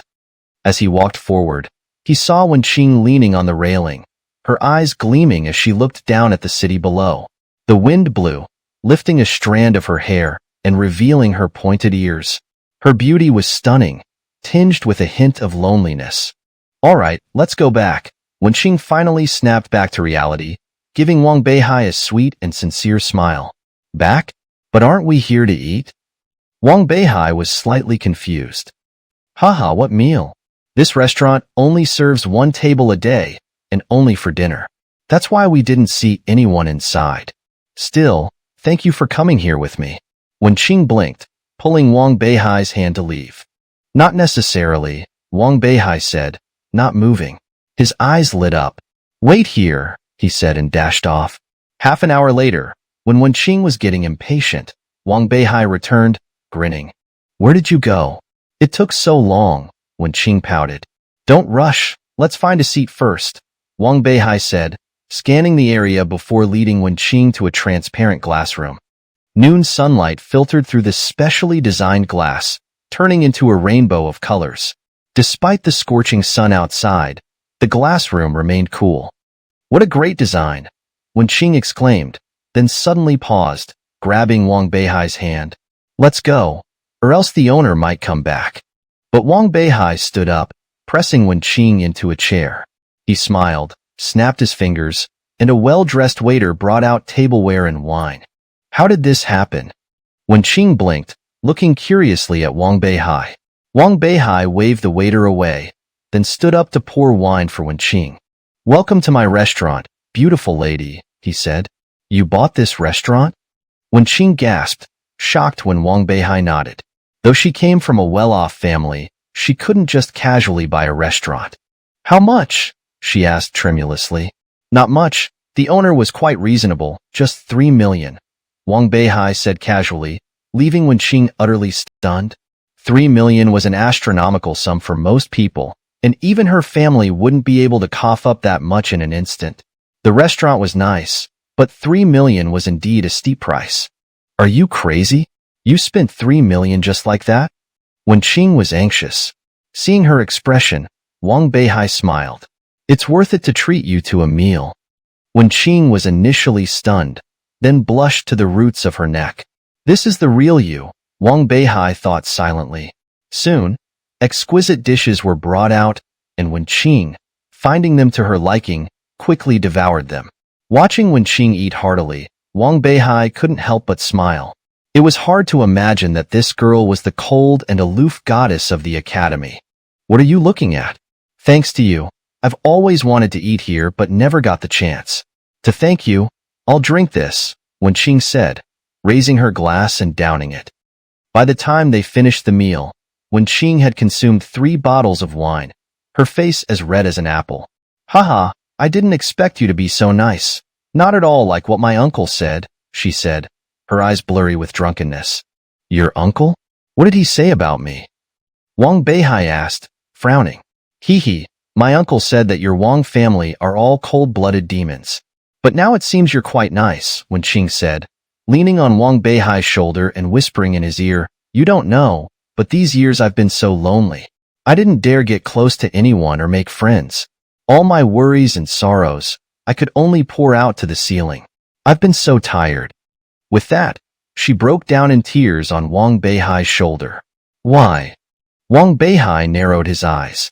Because I'm from the spirit realm, and my purpose here. I'll tell you secretly. Before Wenqing could finish, she felt the world spin, her eyes closing as she fell asleep on Wang Beihai's shoulder.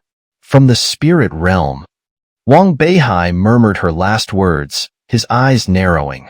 Hashtag chapter 172. Provocation. The next day, Wenqing woke up from her bed with a fresh yet groggy mind, feeling the warmth of the sunlight. She stretched lazily, taking a deep breath.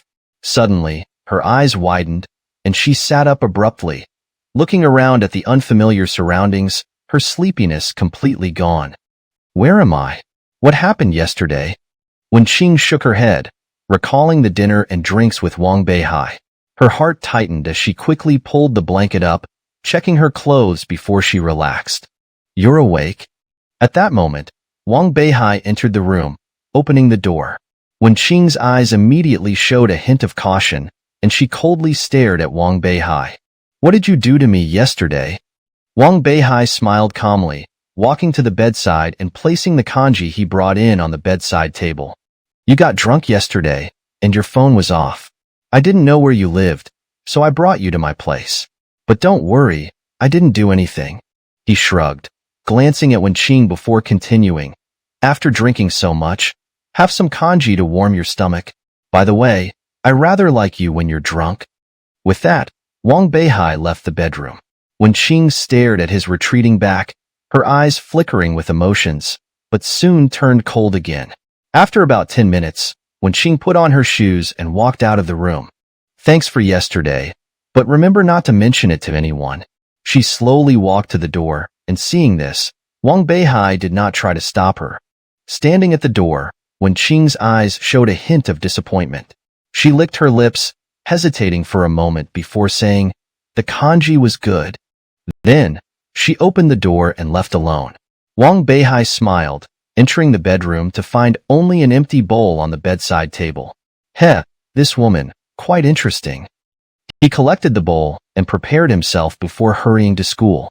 On the way, Wang Beihai's eyebrows kept twitching, feeling that something was about to happen.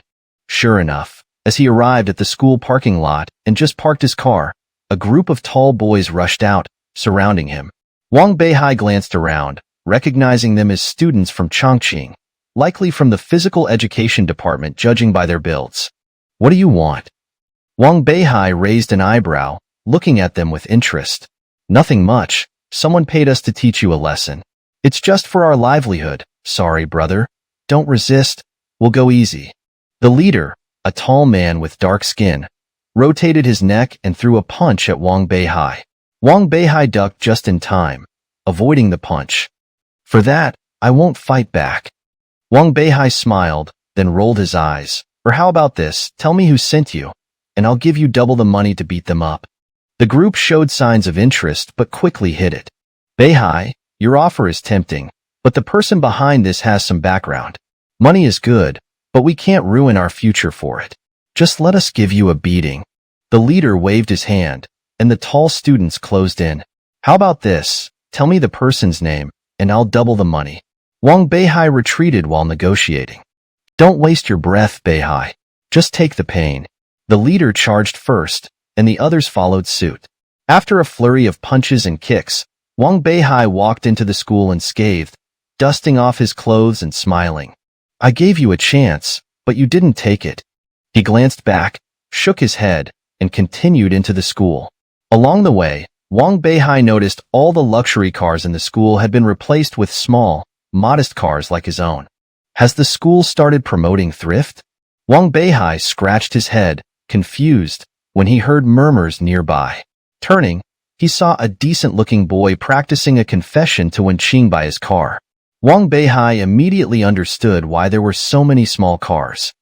Heh, these rich kids are quite dedicated. Wonder if they're used to driving these. Wang Beihai smiled, then felt a sudden sense of danger. He dodged an attack from behind. You're asking for it. Wang Beihai kicked back, and a figure flew far away with a scream. Is that you? Wang Beihai turned to see Mu Feng clutching his stomach, half kneeling and groaning, his veins bulging from the pain. We have no grudges. Why attack me at school? Wang Beihai frowned, recalling only a minor incident in class where he embarrassed Mu Feng. If that was enough to provoke this, Mu Feng's heart was too small. Mu Feng stood up, glaring at Wang Beihai. I tolerated your public humiliation. I tolerated you taking my captain title, but now you're after my beloved Wenqing. If I don't avenge this, I'm not Mu Feng. What captain title? Wang Beihai was puzzled, though Mu Feng's attack was for Wenqing. The added accusation of stealing a captain title left him confused. Don't play dumb, Beihai. The exchange with the medical school of hunters was supposed to be my lead. Since you arrived, you mysteriously became the captain. What else could it be? Mu Feng pointed fiercely at Wang Beihai. You wait, it's not over. With that, Mu Feng painfully ran off. Medical school of hunters? Exchange? Captain? What's going on? Wang Beihai felt more confused. At that moment, his phone rang. It was Yin Li, who spoke kindly. Beihai, come to my office. I have something to tell you. Without waiting for a reply, the call ended. Why so many strange things today? Wang Beihai scratched his head, checked his schedule, and found no classes. He headed straight to the administration office. Is he the descendant of the king? On a distant building top, a black-clad man put down his binoculars, asking in a hoarse voice. Behind him, Wenqing stood respectfully in a white dress. Yes. Seems we underestimated him, didn't expect him to awaken. Heard you had dinner with him yesterday? The man turned, his gaze cold. Yes. Wenqing hesitated slightly before nodding fearfully. The man narrowed his eyes but said nothing, then walked to Wenqing, patting her shoulder. Since he trusts you, get closer to him. If there's a chance, kill him. Wenqing was stunned, looking up to find the man already gone. Chapter 173, Yin Li's Request. In the dean's office at Chongqing University, Yin Li sat with his eyes slightly closed, leaning back in his office chair, his brows furrowed as if deep in thought. Just then, a knock on the door interrupted his contemplation. Upon opening his eyes, he saw Wang Beihai standing at the door. Oh, it's Beihai, Yin Li said with a slight smile, picking up his glasses from the desk and putting them on before waving Wang Beihai in. Come in, quickly. Wang Beihai entered the office, and Yin Li pointed to a nearby sofa. Have a seat. Wang Beihai nodded and slowly sat down as directed. He glanced at Yin Li, raising an eyebrow, feeling a sense of confusion. What's up with this old man today? Wang Beihai scratched his head, sensing something different about Yin Li despite everything appearing normal. Mr. Yin, is there something you wanted to discuss with me today? Wang Beihai asked tentatively. Yin Li was momentarily taken aback before waving his hand. Not so fast. Beihai, in your eyes, what is the most important thing for a medical practitioner? Yin Li pushed his glasses up and handed a cup of tea to Wang Beihai. Well? Wang Beihai took the tea, surprised by the question. He hesitated for a moment. Seeing this, Yin Li patted Wang Beihai's shoulder and smiled. It's just casual conversation. Say what you think, no pressure. As he spoke, numerous thoughts flashed through Wang Beihai's mind. Looking at Yin Li, he saw a shadow of Zhu Lingfeng. Have you thought about it, Beihai? Yin Li smiled at him. In that instant, a thought surfaced in Wang Beihai's mind. Compassion, Wang Beihai said involuntarily. Excellent, very good, Yin Li exclaimed, his voice trembling with excitement, his eyes glistening with tears. A true healer's heart is the most important. When we practice medicine, we must always maintain a compassionate heart. Even when treating our enemies, we must remember our role as healers. Yin Li looked at Wang Beihai with firm eyes. I've asked this question to many people, but the answers are usually disappointing. They either seek exceptional medical skills or crave wealth. To say compassion shows you truly have a healer's heart. Hearing Yin Li's praise, Wang Beihai felt a pang of guilt, remembering times when he had stained his hands with blood for personal gain. Seeing Wang Beihai's expression, Yinli smiled and patted his head. No one is perfect, child. We can control some things, but not others.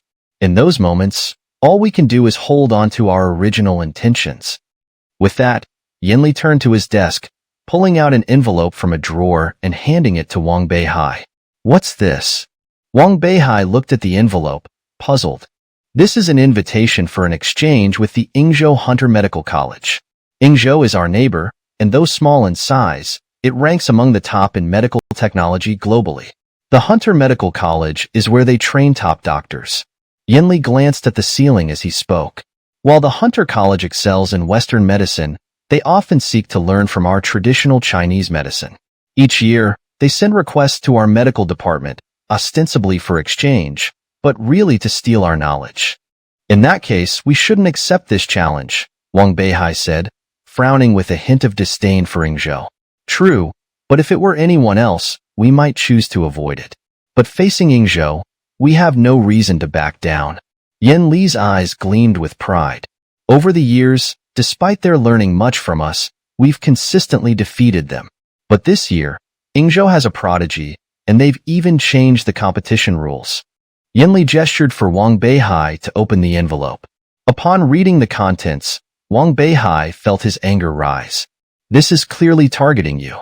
Those Engzhou people are shameless, he said indignantly. Seeing Wang Beihai's indignation, Yen Li nodded, feeling a sense of relief. Good, Beihai. I can see you have real potential. Many young people in our country nowadays are infatuated with foreign things, and our traditional medicine is suffering from a lack of talent. Mu Feng and Xue Chun each have their strengths, but facing the students from the Hunter College, their chances of winning are slim. Yen Li looked at Wang Beihai with high expectations. I am humbled, but I fear I may not be up to the task. Wang Beihai was startled, recalling Mu Feng's mention of the team leader position. Just as he was thinking of how to decline, Yen Li's large hands landed on his shoulders. I trust my judgment, Wang Beihai. Whether you truly have the ability or not, I ask you to take this competition seriously. Even if you fall, you must uphold the spirit of our nation before the Engzhou people. Seeing Yen Li's passionate demeanor, Wang Beihai's blood boiled, a new resolve forming in his heart. All right, I accept. Wang Beihai nodded firmly, meeting Yen Li's gaze. At that moment, a unique fighting spirit of the Chinese nation ignited within Wang Beihai. Satisfied with Wang Beihai's determined look, Yen Li nodded. Go, there's still some time before the exchange. Prepare well. There's a school talent show coming up soon. Take the chance to relax. Once in Engzhou, it won't be so easy. With that, Yen Li returned to his usual demeanor, putting on his glasses and getting back to work. Wang Beihai bowed deeply to Yen Li before slowly exiting the room. Engzhou Hunter College, he murmured, looking at the letter in his hand, his gaze growing resolute. Just then, Wang Beihai heard someone calling his name from downstairs. Looking down, he saw Xuechen waving excitedly. What's up? Wang Beihai asked Xuechen in surprise as he hurried downstairs. Haven't you heard? Our school's talent show is coming up, Xuechen said, nudging Wang Beihai with his elbow. Talent shows are nothing special, Wang Beihai scoffed. Xuechen was displeased. You clearly haven't seen our school's talent show. Let me tell you, Chongqing's talent shows are always spectacular, on par with any music festival. And this year, there's a huge announcement. Xuechen pulled out a poster from behind him, revealing Wenqing in a long dress, looking like a fairy tale sprite. Chapter 174, Pre-Gala. This is Wenqing. Wang Beihai exclaimed in surprise as he looked at the woman on the poster. That's right, the only large-scale stage play at this gala, and Wenqing is the lead actress. How beautiful, isn't she? She's known as the school flower, the elven princess, Xuechen said, wiggling his eyebrows at Wang Beihai. Didn't you ask me for her number not long ago? I heard that the male lead of the play recently had something come up and can't make it, so they're looking for a new male lead now. If we go, wouldn't we have a chance? What are you thinking? Wang Beihai laughed helplessly, then tapped Xuechen on the head. She's surrounded by rich and handsome guys. No matter what, It won't be us. Instead of thinking about that, it's better to think about how to deal with the Hunter Medical College. Wang Beihai said with a bad temper. When Xueqin heard about the Hunter Medical College, he froze on the spot, then looked at Wang Beihai. Could it be that you can also go? My goodness, you just joined and already have such a treatment. Saying that, Xueqin happily put his arm around Wang Beihai's shoulder. I thought it was just me and that bastard Mu Feng.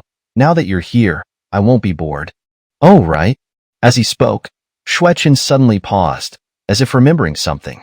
I heard that guy Mu Feng almost went crazy because he didn't get the captain position, and I didn't either, which means this time you're the captain. Xueqin exclaimed, looking at Wang Beihai in disbelief, who just smiled wryly and didn't answer Xueqin's question. After staring at Wang Beihai for a while, Xueqin nudged him with his elbow. Hey, I said, that acupuncture technique of yours that day, wasn't it just luck? I rarely see Master Yin being so appreciative of someone. Hee, maybe I was just a bit luckier. Wang Beihai shrugged helplessly, then looked at the address on the poster. Do you know how to get to the Grand Auditorium? Wang Beihai glanced at Xueqin. The location for the male actor recruitment on the poster was at the Grand Auditorium. The Grand Auditorium? It's right next to the track field. Xueqin pointed in the direction of the track field without thinking, then widened his eyes, realizing something and giving Wang Beihai a sly smile. What? Are you interested after all? Xueqin raised his eyebrows at Wang Beihai, then continued. I heard that the great beauty Wen suddenly changed her nature. Yesterday, she actually went to dinner with a poor northern guy. As he spoke, Xueqin showed a full expression of envy. I think we should hurry up and give it a try. Maybe the great beauty Wen likes our type. After saying that, Xueqin didn't give Wang Beihai a chance to speak, directly pulling his hand and running towards the Grand Auditorium. Sure enough, as Xueqin had said, when the two arrived at the entrance of the Grand Auditorium, there were already long lines of boys applying for the male lead role. Why are there so many people? Wang Beihai frowned. These are still few. As he spoke, a fairly handsome boy walked out cursing, clearly having failed the interview. I went. Even with that face he couldn't pass the interview. Looks like we have no hope. Shall we go back? Xueqin shook his head dejectedly, but Wang Beihai stood still, secretly running the Hun Yuanju, instantly sensing Wen Qing's aura. Then, Wang Beihai smiled, waving his hand. Where are we going? This is under the jurisdiction of the student union. We can't just go in. Xueqin was stunned, then advised. It's okay. I'll take you through the back door. Wang Beihai smiled, directly pulling Xueqin to the main entrance, where indeed a few strong students were standing to maintain order. Rehearsal is in progress inside. If you want to audition for the male lead, please line up. Those not auditioning should not interfere with the order here. Seeing Wang Beihai and Xueqin approach, a burly boy at the door immediately glared fiercely. Wang Beihai smiled, walked up to the boy, whispered a few words in his ear, and immediately the boy showed a mocking expression. You? Friends with Miss Wen Qing? As the boy's words fell, the surrounding crowd burst into laughter. The doorman boy proudly patted his chest. Brother, today many people have used your lame excuse, rest assured. As long as I'm here, you won't get through this door. Hearing this, Xueqin was stunned, pulling at Wang Beihai's sleeve timidly. Beihai, let's go back. Wait. Wang Beihai frowned, taking out his phone to send a message. Himph, sending messages. Who do you think you are? Wen Qing's rumored boyfriend? Who are you pretending to be? The boy said, his mockery becoming more evident. As his words came out, there was a burst of laughter around. What's going on? A melodious voice came. Suddenly, the laughter stopped, and a figure appeared in front of everyone. Wearing a purple gauze long dress, shoulder-length black hair, fresh and refined temperament, plus an angelic face. Wen Qing's appearance made everyone around freeze, staring at this fairy-like figure in a trance. It's me. Although Wang Beihai was also shocked by Wen Qing's beauty, his temperament was steady, and he quickly regained his composure, blinking at Wen Qing. Seeing this, Wen Qing immediately understood the situation, then smiled charmingly. In the next second, Wen Qing lightly jumped up, landing beside Wang Beihai. Then in front of everyone's eyes, she grabbed Wang Beihai's hand. Seeing this, The surrounding crowd immediately woke up. Looking at Wang Beihai's triumphant expression, everyone heard a clatter, as if the dream had shattered. Tell them, the male lead I've been waiting for has arrived. Let them go back. When Qing walked up to the doorman boy, coldly saying, that Miss One, he came with me. Wang Beihai pointed at Xueqin with a smile. Then when Qing looked at the doorman boy again, let him in too, the rest, drive them away. Saying that, when Qing held Wang Beihai's arm and walked into the auditorium, Xueqin following closely, looking at Wen Qing and Wang Beihai's backs, his heart filled with mixed feelings, not knowing whether to be happy or disappointed. Entering the grand auditorium, sure enough, everyone who was rehearsing stopped their actions, looking at Wen Qing holding Wang Beihai's hand, their eyes filled with curiosity and shock. Let me introduce, his name is Wang Beihai. From today on, he will be the male lead of our stage play. When Qing pulled Wang Beihai forward, everyone looked at him and nodded. On one hand, Wang Beihai's temperament wasn't bad. With years of cultivation, his eyes were clear. On the other hand, after several transformations, Wang Beihai's skin was fair, and his appearance was outstanding, plus his close relationship with Wen Qing, it was reasonable for him to be the male lead. And for this result, Wang Beihai was not at all surprised, but gladly accepted it. How come? You seem to know I was waiting for you. Wen Qing glanced at Wang Beihai, saying in surprise, in this school, besides me, who else is worthy of you? Wang Beihai smiled, seeing this. Wen Qing's cheeks instantly turned red. By the way, at this moment, Wen Qing suddenly remembered something, looking at Wang Beihai with a mischievous smile. Can you play the piano and dance? Chapter 175, Gifted Talent. Ah! Upon hearing Wen Qing's words, Wang Beihai's mouth gaped open. Yes, our stage play's male lead has a solo emotional performance in the middle. Wen Qing blinked her big eyes at Wang Beihai. Wang Beihai suddenly felt a headache coming on and then turned to look at Xueqin, gritting his teeth. You didn't tell me about this during the interview. Xueqin scratched his head. I was just too excited at the time. I didn't notice the words at the end. Saying this, Xueqin unfolded the poster in his hand, and sure enough, under Wen Qing's portrait, there was a small line of text. Note: the male lead must know how to play the piano and dance. You've really got me into trouble. Wang Beihai glared at Xueqin, then turned his head to see Wen Qing's beautiful eyes curiously fixed on him. Well, I don't think I can, Wang Beihai said weakly, feeling more nervous than he ever had in the face of life and death. Seeing Wang Beihai's expression, Wen Qing burst out laughing, then her eyes rolled and she quickly approached Wang Beihai. The party is in a week, you might not know, but the Chongqing University party will have quite a few big shots coming to watch, so do your best not to disappoint them, my prince. Wen Qing intentionally raised her voice, and in an instant, everyone cast admiring and expectant glances, as if Wang Beihai was the prince in the fairy tale, and a versatile one at that. You. Wang Beihai's eyes widened as he suddenly realized that if he couldn't produce something impressive, he would really be humiliated. Hee, I believe you can do it. Wen Qing gave Wang Beihai an innocent expression and then hummed a tune as she hopped and skipped onto the stage. The most poisonous thing in the world is a woman's heart. Wang Beihai sighed as he watched her graceful back, turning back to see Xueqin staring at Wen Qing's back in a daze, his drool almost dripping to the ground. What are you looking at? Let's go. Wang Beihai's eyes darted around, suddenly approaching Xueqin, startling him. Are we leaving now? Xueqin scratched his head, looking confused.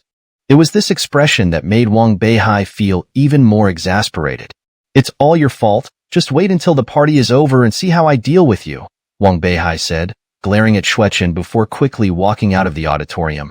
Ignoring the many hostile gazes around him, he walked on, soon leaving the school grounds. Wang Beihai sat in his car, opened the phone navigation, found the nearest piano store, and drove straight to the destination without wasting any time. By the time he arrived at the piano store, it was lunchtime. In the elegantly decorated hall, a sweet-looking girl with closed eyes and slender fingers was skillfully dancing over the black and white keys of a grand piano in the center, sending out melodious tunes. Not bad. Xiao Yu, your level is getting better and better, said a bespectacled, scholarly-looking middle-aged man beside her, one hand tapping the rhythm, the other occasionally brushing against the girl's chest, whether intentionally or not. Finally, when the man's hand touched the girl for the third time, she opened her eyes and stopped playing.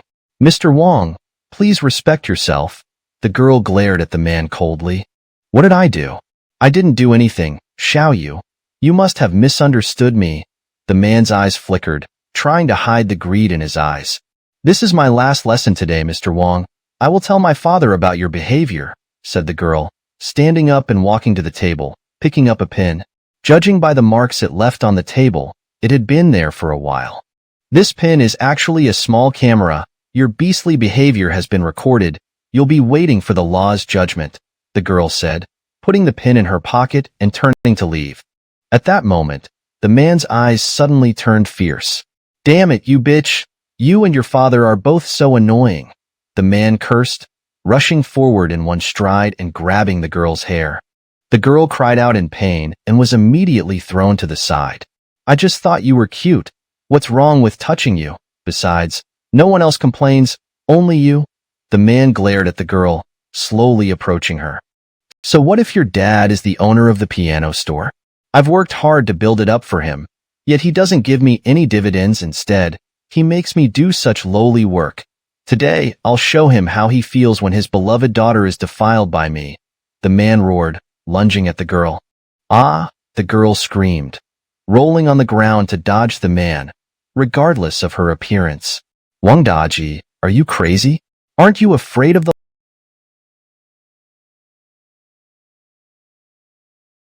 law?" the girl shouted in fear and despair. "Hee law, the evidence you recorded is enough for me to spend the rest of my life in prison, so before I go in, I might as well enjoy myself. I've had designs on your body for a long time," Wang Daji said, lunging at the girl again. The girl dodged again, seizing the opportunity to rush into the glass room where students practice piano. Just as the girl was about to close the door, Wang Daji was faster, grabbing the glass door and pulling it open, throwing the girl into the corner of the room. "Hee, today, you can't escape. This time, people around are either eating or taking a nap. Don't expect anyone to save you," Wang Daji said with a lewd smile, his wicked hands getting closer to the girl. "Hello, welcome." At that moment, a voice came from outside. Wang Beihai opened the door of the piano room and walked in. "Is anyone here? I'm here to learn piano." Wang Beihai hadn't walked far when he saw the scene inside the piano room and immediately guessed what was happening. "You brat, ruining my good deed." Wang Daji's eyes flashed with murderous intent, grabbing a metronome from the piano and walking straight towards Wang Beihai. "Looking for death," Wang Beihai said calmly, stepping forward and throwing a punch at Wang Daji from midair. Before he could make a move, Wang Daji felt a huge force hit his abdomen, causing him to stagger back a few steps and fall to the ground, clutching his stomach in agony, clearly unable to fight back. Half an hour later, the police took Wang Daji away. "My name is Sitiyu, thank you." The girl looked at Wang Beihai and gave him a smile. "It's nothing, just helping out," Wang Beihai said indifferently, then looked at the girl. "I want to learn piano. Do you think I can do it in a week?" "A week? What a joke. This requires foundation and time to practice." Sitiyu exclaimed in surprise, then shook her head. "I see." Wang Beihai's eyes instantly dimmed. Seeing this, Sitiyu narrowed her eyes and then said, "Let's try it first. Follow me." After saying that, she led Wang Beihai into the piano room. "You try playing first," Sitiyu told Wang Beihai to sit at the piano. Looking at the black and white keys in front of him, Wang Beihai felt a strange sense of familiarity rise in his heart. He placed his hands on the piano and gently pressed a few keys, listening to the melody from the piano. Wang Beihai's eyes widened, and his hands began to move across the keys. From the initial slowness and stuttering to the later increasing speed and smoothness, Wang Beihai only took an hour. When Wang Beihai pressed the last key, Sitiyu was completely shocked. Chapter 176, The Soul of Music. "My goodness, how did you do that?" Sitiyu stared at Wang Beihai in front of her, unable to believe her eyes. If she hadn't witnessed it herself, she would never have believed that this was Wang Beihai's first time touching a piano. Are you sure you've never learned before? Sitting Yu blinked her big eyes. Although there were still some rhythm and melody issues in Wang Beihai's playing, his level was far beyond that of a beginner. I really am touching this for the first time. Wang Beihai looked at his hands, still unable to believe it himself. The moment his fingers touched the keys, a sense of familiarity arose in his heart. The more he played, the stronger that feeling became, as if a soul born for music resided within him. What's going on? Just as Wang Beihai was puzzled, a voice suddenly echoed in his mind. I didn't expect it to choose you. Hearing this, Wang Beihai was stunned. He glanced at Sitting Yu beside him, then found an excuse to go to the bathroom. Heavenly Book, what's going on? Who is it, and why would it say that? As he spoke, a flash of golden light emanated from within Wang Beihai, and the Heavenly Book floated out. When the book opened, a deep blue rune appeared in the air. With the appearance of the rune, a blue musical note mark suddenly appeared on Wang Beihai's forehead. What is this? Wang Beihai touched the mark on his forehead, feeling a faint connection with the rune in front of him. This is Jikang's soul. More accurately, it's a remnant of his will left in the world. The Heavenly Book's tone carried a hint of melancholy. Jikang. Wang Beihai's eyes widened. Wasn't that the Jikang who composed Guangling-san? Yes, that's him. The Heavenly Book spoke slowly and deliberately. When I met him, he was just a child. From a young age, he exhibited extraordinary musical talent, and his pursuit of music was beyond that of ordinary people. That's why his obsession with music turned into the musical soul you see before you. No wonder. Hearing this, Wang Beihai couldn't help but narrow his eyes. No wonder I felt a strong sense of reluctance in that rune earlier. So, you say he chose me. What does that mean? Wang Beihai looked puzzled at the Heavenly Book. The Heavenly Book sighed deeply. Perhaps he was lonely for too long. Over the years, everyone I encountered was obsessed with martial arts and had no interest in music. If you hadn't appeared in front of the piano today, perhaps this obsession would have dissipated forever. Listening to the Heavenly Book, Wang Beihai's heart stirred. He seemed to see a landscape with a person playing the qin under flowing water. The fingers plucked the strings, and the melodious sound rose with the waves, filled with unfulfilled desires. Across the space, the qin player suddenly looked up, locking eyes with Wang Beihai. My music should not end. My music should not end. The desperate cry instantly filled Wang Beihai's mind. He felt a flash before his eyes and suddenly woke up, still in the bathroom. Beihai, are you all right? Outside the door, Sitting Yu's concerned voice came through. I'm fine. Wang Beihai looked around but couldn't find the Heavenly Book. He touched his forehead and found nothing. Everything seemed like a real dream. Forget it. I don't want to think about it. Wang Beihai frowned, then went to the sink, washed his face and walked out. I saw you were in there for a long time. Are you okay? As soon as he opened the door, Sitting Yu was standing there, looking at Wang Beihai with concern. I'm fine. Wang Beihai shook his head. At that moment, the doorbell rang again, and a group of young elementary students walked in, clearly here for a lesson. You sit first. Today is a bit special. I have to temporarily take over as their teacher. Sitting Yu gave Wang Beihai an apologetic smile, then hurried to the hall without another word. Soon, Wang Beihai heard a pleasant piano melody. Wang Beihai gently walked into the hall, listening to the beautiful music, his eyes half closed, the blue mark on his forehead faintly visible. Just as he was lost in the music, suddenly, the mark on his forehead flashed. Wang Beihai's eyes quickly opened, directly looking at an ancient qin hanging on the wall of the hall. What's going on? Wang Beihai frowned. For some reason, he felt an inexplicable longing for the ancient qin. Just then, Sitting Yu finished the lesson and turned to see Wang Beihai's gaze. She smiled lightly and walked gracefully to Wang Beihai's side. So, you have an interest in the ancient qin? No, nothing. I just think the qin is beautiful. Wang Beihai gazed at the qin on the wall, and Sitting Yu, hearing this, had a puzzled look in her eyes. She murmured, That's strange. My dad said the same thing. Do you guys have the same taste? Wang Beihai chuckled and shook his head, his eyes shining with excitement as he looked at the qin. After all, it's a treasure passed down through thousands of years of Chinese music culture. By the way, do you sell this qin? Wang Beihai narrowed his eyes and looked directly at Sitting Yu. This one is not for sale. Sitting Yu didn't even think before saying, my father said this qin has special value. Only for viewing, not for sale. I see. Wang Beihai's eyes showed a hint of disappointment, but then he smiled cheerfully. That's good too. At least it won't tarnish the treasure. After saying that, Wang Beihai thanked Sitting Yu and left the qin shop. On the way back to school, the image of the qin kept lingering in Wang Beihai's mind, as if there was a voice constantly telling him, I want it, I want it. This qin is called Ji Qin, created by Ji Kong back then. Just as Wang Beihai was troubled by the voice in his head, the heavenly book floated out. Ji Qin? Wang Beihai was slightly stunned. That name is quite unique. Then, Wang Beihai instantly understood why the mark on his head became so active when he saw the qin. The next day, Wang Beihai didn't go to rehearsal. He just called Wen Qing and told her he was going to learn the qin. Then, he returned to the qin shop. As soon as he pushed the door open, the qin shop felt exceptionally quiet. You're here. Sitting Yu was sitting by the piano in the center of the hall, as if she had expected Wang Beihai to return. Were you waiting for me? Wang Beihai was a bit surprised. Not exactly, more accurately, it's my father who's waiting for you.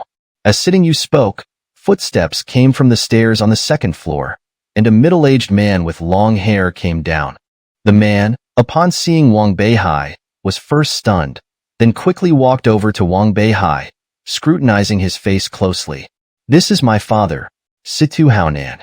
He's a bit eccentric, don't mind him. Sitting Yu said awkwardly, tugging at Situ Haonan's sleeve. Oh, sorry, I got carried away. Situ Haonan came to his senses, smiled at Wang Beihai, and then reached out to shake hands. Thank you yesterday. If it weren't for you, my daughter would have been in trouble. It was just a small favor. Wang Beihai smiled and then said, Uncle, actually, I came here today. Before Wang Beihai could finish, Situ Haonan signaled him to be quiet. I know what you want. Saying that, Situ Haonan turned and ran upstairs, soon coming down with a delicate box in hand. Here you go. Situ Haonan handed the box directly to Wang Beihai. Wang Beihai opened it to find the ancient qin from yesterday lying inside. Wang Beihai was slightly stunned. Looking up, he saw that the qin was indeed missing from the wall. Uncle, this? Wang Beihai looked at Situ Haonan with a complex expression. What's there to be hesitant about? You saved my daughter. I give you the qin. It's reasonable. Moreover, while the qin is precious, it's hard to find someone who truly understands it. My intuition tells me you do. Situ Haonan took the ancient qin out of the box and placed it into Wang Beihai's hands. The moment Wang Beihai received the qin, the mark on his forehead lit up again. Immediately, Wang Beihai's eyes widened, and he sat cross-legged on the ground, placing the qin on his knees. With his fingers lightly plucking the strings, a melodious tune flowed out. This piece was none other than Ji Kang's Guangling San. Situ Haonan, listening to the beautiful melody, felt tears welling up in his eyes. Chapter 177. The True Prince. The melodious sound of a piano filled the hall, and for a moment, everyone, Mr. Situ, his daughter, and Wang Beihai, was captivated by the moving melody. After the piece ended, they were left in a trance for a long time. Beautiful instrument, beautiful piece, Mr. Situ finally said, his voice breaking as he emerged from his reverie, tears streaming down his face. Young man, I thank you, Mr. Situ said, stepping forward to pat Wang Beihai on the shoulder, his eyes glistening with tears. I've waited so long for someone to play Guangling San on this instrument again. Hearing this piece, I have no regrets in this life. With a meaningful glance at Wang Beihai, Mr. Situ took the ancient guqin from his hands, gently caressed it, and reluctantly placed it back in its box. From today on, this guqin is yours. He solemnly handed the box to Wang Beihai. This is too much, Wang Beihai said, accepting the guqin with trepidation. There's nothing too much about it. This guqin would only gather dust in my hands. Only in the hands of someone who understands it can it truly shine. Thank you, Elder. Wang Beihai looked at Mr. Situ with gratitude. Well, I've seen it. I've heard it. I'm tired. I'm going upstairs to sleep, Mr. Situ said, casting a final, lingering look at the Guqin before walking upstairs. Miss Situ, this? Wang Beihai glanced at Situyu. His purpose for visiting today was to buy the Guqin. He had planned to use money to persuade Mr. Situ, but never expected him to gift the Guqin directly. It's nothing. That's just how my father is, Situyu said with a smile. After I told him about this yesterday, he came back overnight. He also told me about your return.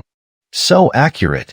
Wang Beihai was stunned, beginning to speculate about Mr. Situ's identity. Yuer, let him go. I'm just an ordinary person. Nothing to guess about. Mr. Situ's voice came from upstairs. Hearing this, Situyu shrugged at Wang Beihai. Although puzzled, Wang Beihai was sensible and bowed to the upstairs before leaving the Guqin shop. A melody of Guangling, a lifetime of fame left behind. The sound of Guangling is gone, and there is no more Ji Kong in the world. On the upstairs balcony, Mr. Situ muttered to himself, tears streaming down his face. The next day, Wang Beihai leisurely arrived at the school auditorium. Upon entering, he saw everyone busy with the stage play, and noticed a handsome boy standing beside Wenqing. Approaching, Wenqing smiled at Wang Beihai and pointed to the newcomer. I was worried you wouldn't learn in time, so I found a backup male lead. His name is Yuan Hua, a top student from the neighboring science faculty. But he's really amazing. If you hadn't come, we would have let him take the role. Wenqing said this with a fake look of admiration at Yuan Hua, who immediately raised his head proudly, looking at Wang Beihai. Wang Beihai smirked disdainfully, considering whether to continue as the male lead. Before he could decide, Yuan Hua spoke up.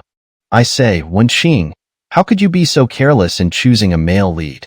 Look at him. He doesn't even know what a scale is. Hearing Yuan Hua's harsh words, Wang Beihai narrowed his eyes, the mark on his forehead flashing. He turned to Yuan Hua and said coldly, So, you want to compete? The winner keeps the lead role? Sure, I've been learning the piano since childhood, and I've passed level 10 in both piano and dance. Let's see how you can compare to me. Yuan Hua's heart leaped with joy, his face showing a triumphant smile. Wang Beihai's suggestion had played right into his hands. Great, Wenqing clapped her hands. Seeing two handsome guys compete is a lucky treat. She signaled the rehearsal to stop and announced the competition to the crowd, who looked on with curiosity and anticipation. Soon, the stage was cleared, leaving only a grand piano. Wenqing, in high heels, stepped onto the stage and bowed to the audience. Next is the first round of the competition. The content is dance, any style, for 3 minutes. Before she could step down, Yuan Hua dashed onto the stage, extending his hand in an invitation. I've heard of Miss Wenqing's excellent dancing. Would you honor me with your presence as my dance partner? Wenqing glanced at Wang Beihai, who was sitting in the audience with half-closed eyes, looking calm and composed. Okay. Wenqing turned back and nodded to Yuan Hua. Seeing Wenqing agree, Yuan Hua's eyes lit up with excitement. As the music started, Yuan Hua and Wenqing danced a lively cha-cha, their movements clean and precise. The audience watched with lingering enjoyment until the lights came back on, and then erupted in thunderous applause. Let's see how you can compete, Yuan Hua said, looking at Wang Beihai triumphantly before walking off the stage. Do you need me as a dance partner? Wenqing approached Wang Beihai. Wang Beihai opened his eyes, looked at Wenqing, and with a smirk, pulled her onto the stage. As the energetic music played, Wang Beihai started performing various street dance moves, his passion igniting Wenqing, who couldn't help but join in. 3 minutes passed in a flash. When the music stopped, the audience continued to sway to the rhythm until Yuan Hua shouted, Enough, and they snapped back to reality. The superiority of the two dancers was clear. Just some low-level dance. My true strength is the piano. You, an amateur, are in for it. Yuan Hua glared at Wang Beihai before sitting down at the piano. Indeed, Yuan Hua's piano skills were outstanding. Despite the previous intense dance, he could still play beautiful and melodious music, immersing the audience in the enchanting melody. "Come on, let's see what level you're at," Yuan Hua said, challenging Wang Beihai after finishing his piece. Wang Beihai just smiled, walked over to the piano, and sat down. As soon as his fingers touched the keys, the mark on his forehead appeared. He smiled at Yuan Hua and began to play the same piece Yuan Hua had just performed, but with a different touch. Wang Beihai's rendition was infused with various emotional elements, sometimes cheerful, sometimes sorrowful, stirring the audience's emotions. As the final note faded, the audience erupted in a wave of applause. Wen Qing gazed at Wang Beihai on stage, feeling as if he was the true prince. Chapter 178, Galanite. How is that possible? How could you possibly be better than me?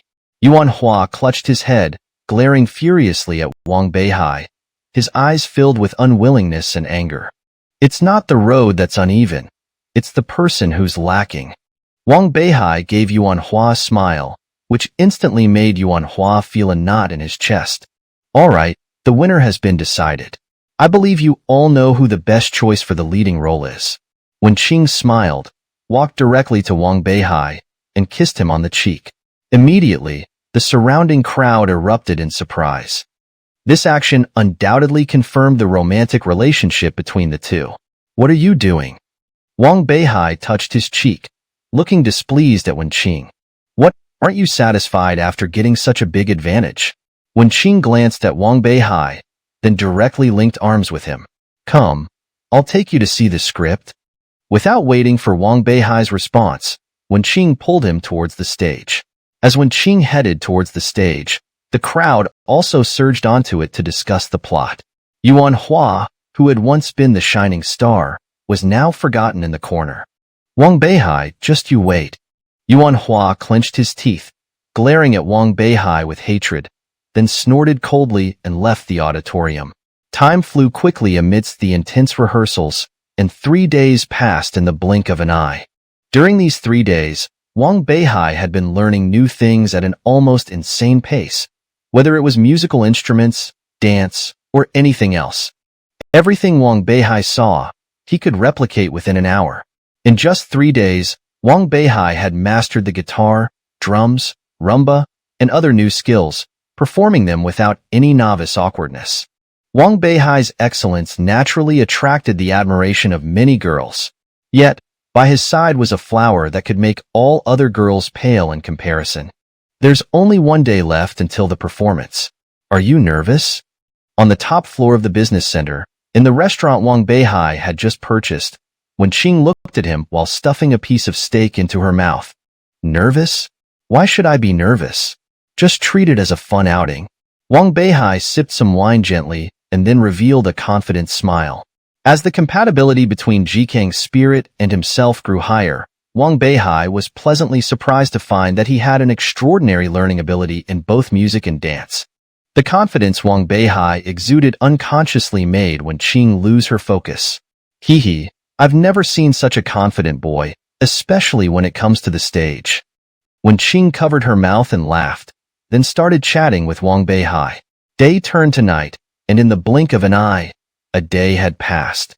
The next morning, as Wang Beihai walked to the school gate, he saw it adorned with balloons and posters. Wen Qing's portrait on the posters was particularly alluring. Wang Beihai took a closer look and noticed that the person standing next to Wen Qing had been photoshopped out. Wow, it's just a show, yet they've made it so mysterious. Wang Beihai rubbed his eyes and then walked into the school. Posters and flyers were everywhere along the way. When he reached the auditorium, other actors were already setting up the venue. You're here. Seeing Wang Beihai arrive, Wen Qing happily ran to him, winked at him, and then spun around. How do I look in this dress?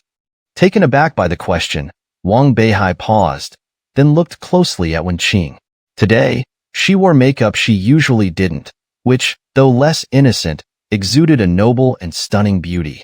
Dressed in a white princess gown, she looked like a princess from a fairy tale. It's beautiful. Wang Beihai snapped back to reality and slowly said. Seeing this, Wen Qing couldn't help but laugh at Wang Beihai's expression. You're really something. Hurry up and go change in the backstage. you're the last one. Saying this, Wenqing directly pulled Wang Beihai to the backstage. Soon, Wang Beihai emerged from the dressing room in a white suit, his handsome appearance and cold aura making him look like a true prince. I'm increasingly convinced that choosing you as the lead was the right decision. Wenqing stood at the door, gazing at Wang Beihai, who was still adjusting, her eyes sparkling. All right, let's go. We'll rehearse a few more times. Tonight, let's blow them away. Saying this, Wenqing linked arms with Wang Beihai and slowly walked out from the backstage. Their appearance instantly stunned everyone setting up the venue. After a while, everyone snapped back to reality. Perhaps inspired by Wang Beihai and Wenqing's looks, they rehearsed even more enthusiastically. As time passed, the sky gradually darkened, and more people filled the school's grand auditorium. Wow, so many people. I remember this place can hold at least 5,000, and now it looks like there's barely any room left. Wang Beihai peeked through the curtain at the audience seats and couldn't help but exclaim, "Hee hee, it's still relatively few now. Later, when it officially starts, more people will come. Look at those cameras in front. Our show will be broadcast across the entire country." When Qing walked up, smiling, and seeing Wang Beihai a bit nervous, she took his hand. The two stayed backstage. Finally, with the host's opening speech over, the gala officially began. Since the stage play was the finale, there was still some time. Wang Beihai watched several performances through the gap in the curtain and nodded in approval. The gala at Chongqing University is indeed impressive. The quality of these performances is even better than professional teams. Wang Beihai thought to himself. Soon, with another dimming of the lights, Wang Beihai and Wenqing exchanged glances. Accompanied by beautiful music, they walked hand in hand from behind the curtain. The romantic lighting and exquisite stage design instantly transported everyone to a fairy tale world. At that moment, all the students' eyes were filled with blessings. Even the boys who had previously pursued Wenqing gazed at the scene in a daze, no longer harboring any resentment towards Wang Beihai. It seemed Wang Beihai and Wenqing were truly meant for each other. As the music swelled, Wang Beihai and Wenqing danced on stage, their graceful movements and perfect coordination eliciting waves of cheers from the audience. Excellent, excellent. Lao Yin, it seems your medical school has found a treasure. In the leadership seats, the principal turned to Yin Li, who also had a gleam in his eyes. After one dance ended, just as the audience was still savoring it, Wang Beihai let go of Wenqing's hand and walked directly to the piano. As his hands touched the keys, his 10 fingers began to dance lightly on the keys, sending beautiful melodies into everyone's ears. The girls in the audience, seeing Wang Beihai on stage like a prince, were filled with admiration. With the climax of the piano piece, Wenqing also stood among the flowers and began to play the violin. The two complemented each other perfectly. The entire evening, as expected, Wang Beihai and Wenqing became the focal point of the gala.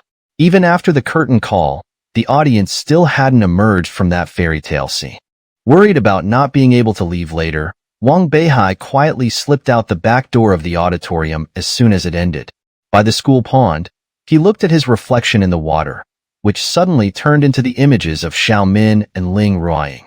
Wang Beihai gazed at the reflection, his eyes revealing a hint of sadness. Min Ruoying, are you both doing well? Just as Wang Beihai was feeling sentimental, a figure quietly appeared behind him. Hashtag Chapter 179, Journey to Ingzhou. Wang Beihai, go to hell. As Wang Beihai was lost in melancholy, a furious shout suddenly came from behind. He quickly dodged, and the person behind him let out an ouch as they fell into the pond. Help, help. I can't swim. Wang Beihai glanced into the water and recognized the person as Yuan Hua, who was flailing wildly, looking genuinely unable to swim. What a hassle. Wang Beihai frowned, then took off his shirt and jumped into the pond. With one hand holding onto the edge and the other lifting Yuan Hua, he pulled him out of the water like a chicken. After getting ashore, Wang Beihai glanced at Yuan Hua and turned to leave. Wang Beihai, don't go, cough cough. Yuan Hua coughed a few times, his voice tinged with frustration as he said, Why? Why are you so strong? Why can't I ever beat you? Hearing this, Wang Beihai stopped, turned to look at Yuan Hua, who was full of anger, and his eyes flashed with disdain. He walked over to Yuan Hua, looking down at him. Instead of complaining here, why not improve yourself? By the way, what you care about, I might not even care about. I don't want to argue with you because we are from different worlds. With that, Wang Beihai walked away without looking back, leaving Yuan Hua sitting there, repeatedly muttering Wang Beihai's parting words. In the following days, the legends of Wenqing and the mysterious handsome man at Chongqing University were widely circulated among the students. Many girls even printed out photos of Wang Beihai and searched for him all over campus. Under the bombardment of girls, Wang Beihai developed a psychological shadow. To avoid the many female fans, he began using special techniques to alter his appearance whenever he came to school. Haha, how does it feel to be a celebrity? In the dean's office, Yinli teased Wang Beihai, who looked disheveled. Mr. Yin, please don't tease me. Wang Beihai said, pulling out several long needles from behind his ear and shaking his head to instantly restore his original appearance. Seeing this, Yinli, despite not being the first time witnessing this technique, still felt a shock each time. Beihai, I'll ask you again. Was that 7-star life-prolonging needle technique really just a guess? Watching Wang Beihai skillfully use the needles to change his appearance, Yinli became even more certain of Wang Beihai's prowess in acupuncture. You don't have to be afraid. Even if you really know this needle technique, I won't tell anyone, nor will I reveal your extraordinary skills to others. Of course, if you have any difficulties, I won't ask again. Seeing Wang Beihai remain silent, Yinli added. Wang Beihai's eyes moved as he looked at Yinli. He really didn't want to deceive this kind old man. After careful consideration, he slowly spoke, Yes, I know this needle technique. Indeed. Yinli's eyes revealed a hint of excitement. Haha, blessed be Chongqing. Blessed be our divine land. Yinli's eyes glistened with tears as he grasped Wang Beihai's arm and said solemnly, This time, don't go to Yingzhou. Wang Beihai was taken aback, his eyes showing confusion. Why? With such divine skills, if the Yingzhou people discover you, they will definitely try to keep you there. At your young age, with such exquisite medical skills and a heart for saving the world, you will surely become a legendary figure in our country's medical field in the future. Rather than exposing you to the Yingzhou people, I'd rather lose the competition. I'll call the principal now and have him replace you. Wang Beihai was touched by Yinli's serious expression and was torn about whether to go to Yingzhou. Suddenly, a figure entered the office. No need to make the call. Wang Beihai turned to see an elderly man with glasses enter. Although his hair was gray, his eyes were full of spirit. I disagree with your proposal. Let Wang Beihai represent our school. The man said, walking over to Wang Beihai, patting his shoulder, and revealing a look of admiration. Principal, aren't you pushing Beihai into a fire pit? What if the Yingzhou people get jealous and harm him? Yinli widened his eyes, ready to curse. Principal. Hearing this, Wang Beihai was startled and looked at the man, realizing, so he's the principal. Heh, if you don't go to Yingzhou, ask him if he's willing to hide behind Chongqing forever. The principal raised his voice slowly. Yinli, however, didn't back down, directly arguing back with flushed face and neck. Beihai is so young now. Given time, he will surely surpass you and me. Don't you want our divine land to produce a world-renowned medical figure? Pay attention. A world-renowned medical figure, not a coward. Without experience and comparison, one will never progress. Our vast country has never feared Yingzhou. The principal also didn't back down. Wang Jianbin, I said no means no. Yinli was slightly stunned, then directly called out the principal's full name. Wang Beihai watched the two, feeling tense, then clenched his teeth and stood up. Stop arguing, Principal Mr. Yin. I'll go to Yingzhou. But Yinli was stunned and hurried forward to dissuade him, but Wang Beihai smiled and said before Yinli could speak, Mr. Yin, I know you care for me, but as the principal said, without forging, how can a good sword be made? Besides, I also want to see how strong that so-called divine medical prodigy of Ingzhou is.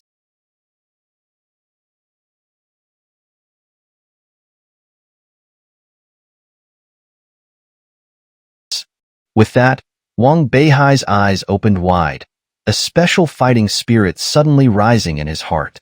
Seeing this, Yanli could only sigh, while Wang Jianbin laughed heartily, patted Wang Beihai's shoulder, and said with satisfaction, "A young man in bright clothes and a spirited horse, this is what our divine land's descendants should be like. Don't worry, if Ingzhou dares to harm you, I'll make them reap what they sow." With that, Wang Jianbin revealed a pure killing aura that shocked Wang Beihai. "All right, there's not much time left before departure.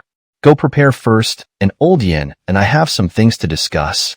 Wang Jianbin withdrew his gaze and waved his hand. Wang Beihai understood, said his goodbyes, and left.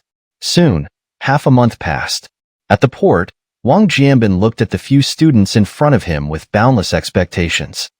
"You all are good this time. Although it's just an exchange, remember not to lose face for Chongqing, understand?" "Understood." Wang Beihai, Xuechen, and Mu Feng all answered. Wang Jianbin nodded in satisfaction, then looked at Yin Li beside him. "Old Yin, these children are entrusted to you. Remember what I told you. Ensure they return safely no matter what." "Got it." Yin Li nodded, then waved his hand, leading the group onto the cruise ship. "The wind rises, the clouds fly. May you have a smooth journey."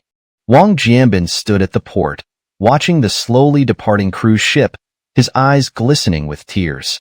And Wang Beihai, sitting on the cruise ship, looked at the endless sea ahead, filled with excitement and anticipation. "Ingzhou, I'm coming." Chapter 180, The Young Man on the Cruise Ship.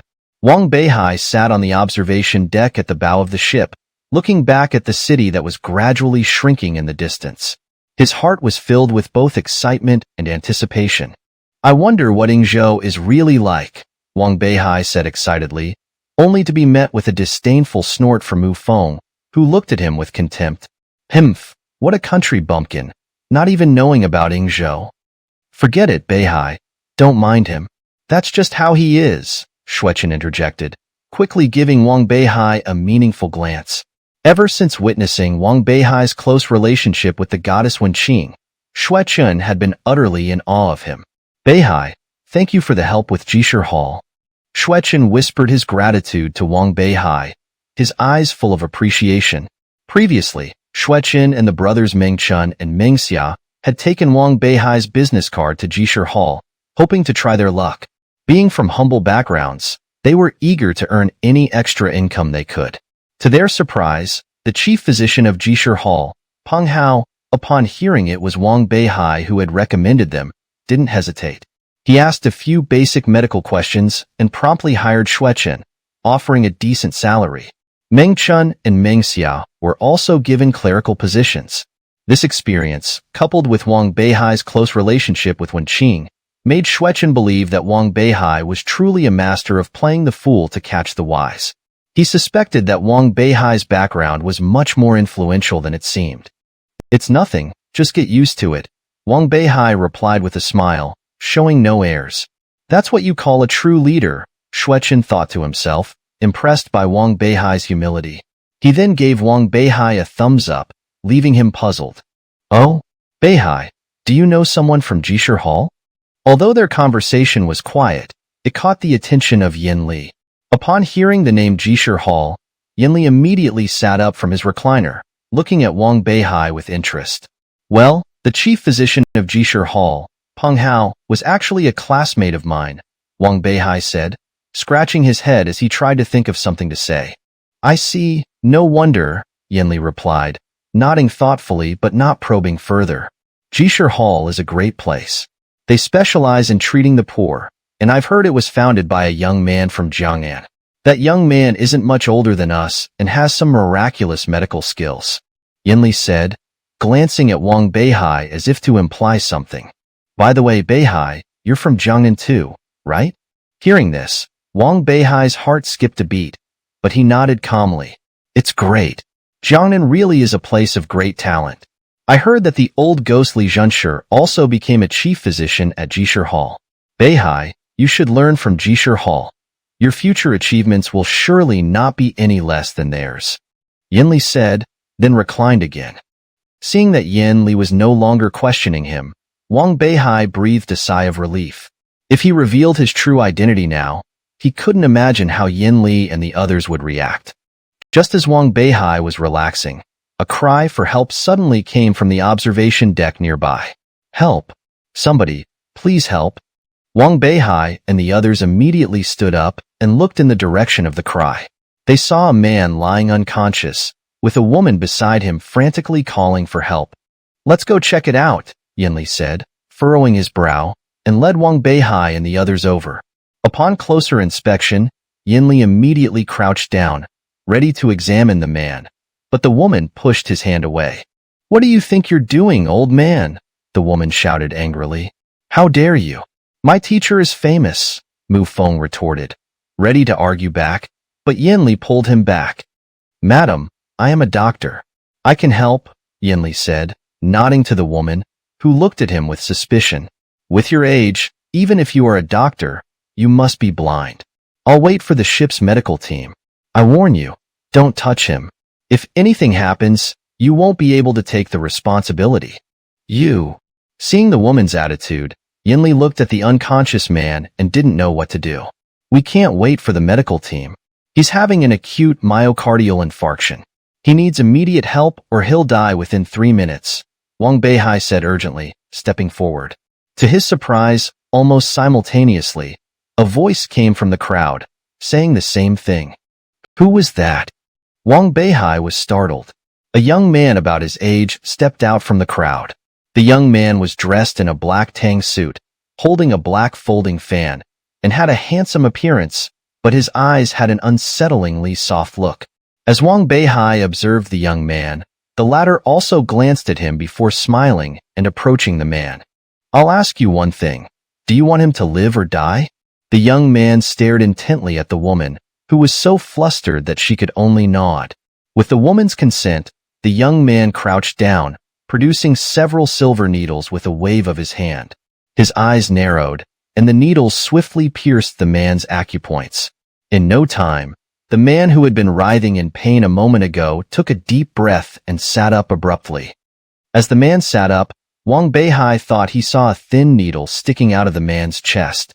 He squinted, trying to get a better look, but the young man quickly covered the man with his long sleeve and deftly removed the needles. It's done, the young man said to the woman, who was now tearfully thanking him, pulling the man who had just been saved to repeatedly kowtow. The young man's actions naturally drew praise and applause from the surrounding crowd. He's from Yingzhou, Yinli said slowly as the crowd dispersed, watching the young man's retreating figure. From Yingzhou? Wang Beihai and the others exchanged puzzled glances. Yes, it's not hard to tell from his appearance and accent, Yinli said, his eyes showing a hint of worry. You've all seen it. His technique was almost seamless. If the contestants from Liebering Medical College have such skills, it won't be good for us. And they also have that so-called little prodigy. As he said this, Yinli looked around at the group's expressions, only to find that Wang Beihai had disappeared. Chapter 181. Miyamoto Takeo. Stop. Wang Beihai followed the young man from the bow to the stern of the ship, and just as the young man was about to enter the main hall, Wang Beihai immediately called out. The young man paused slightly, then turned to look at Wang Beihai. Is there something you need, friend? Wang Beihai coldly scrutinized the young man. Although his Mandarin was quite fluent, there were still some accents. So, you are from Yingzhou. Wang Beihai narrowed his eyes and then said, Hello, my name is Wang Beihai, and I am also a doctor. I noticed your unique techniques when you were saving someone earlier, so I came over to ask you about it. As he spoke, Wang Beihai extended his hand. The young man first hesitated, then sized up Wang Beihai, smiled slightly, and also extended his hand to shake Wang Beihai's. In the instant their hands met, both men were taken aback. Wang Beihai released his spiritual energy to sense the young man, and a spiritual energy no weaker than his own emanated from the young man. The two spiritual energies neutralized each other in their palms. Seeing this, Wang Beihai and the young man simultaneously withdrew their spiritual energies and then almost simultaneously looked up, giving each other a meaningful glance. Hee hee, I remember now. You seem to have also identified the illness earlier. The young man released Wang Beihai's hand and smiled slightly. Since you can diagnose the cause of the illness as well as I can, your level must be on par with mine, so there's nothing more I can teach you. The cause is indeed acute myocardial infarction, but why it suddenly occurred is worth investigating. Wang Beihai narrowed his eyes and looked meaningfully at the young man. If someone deliberately induced the illness, that would be a different matter. Hearing this, the young man was visibly startled, but quickly regained his composure. I'm sorry, I don't know what you're talking about. With that, the young man opened the door and entered the cruise hall. Wang Beihai narrowed his eyes. Although the brief look of panic was fleeting, he had still caught it. There's definitely something fishy. Thinking this, Wang Beihai quickly followed. Upon entering the hall, Wang Beihai heard music playing. It was the ship's symphony orchestra beginning to play a waltz. Passengers in the hall flocked to the center to dance. Wang Beihai scanned the room and quickly spotted the young man, so he picked up his pace to follow. The young man glanced back at Wang Beihai, gave him a meaningful smile, and then turned, disappearing into the crowd. Wang Beihai quickened his pace to chase after him, but the center of the hall was too crowded, and in no time, he lost sight of the young man. On the other side, the young man used the crowd to lose Wang Beihai and exited the hall through the same entrance he had come from. After glancing back a few times to confirm Wang Beihai wasn't following, the young man walked straight to a room, pushed open the door, and entered.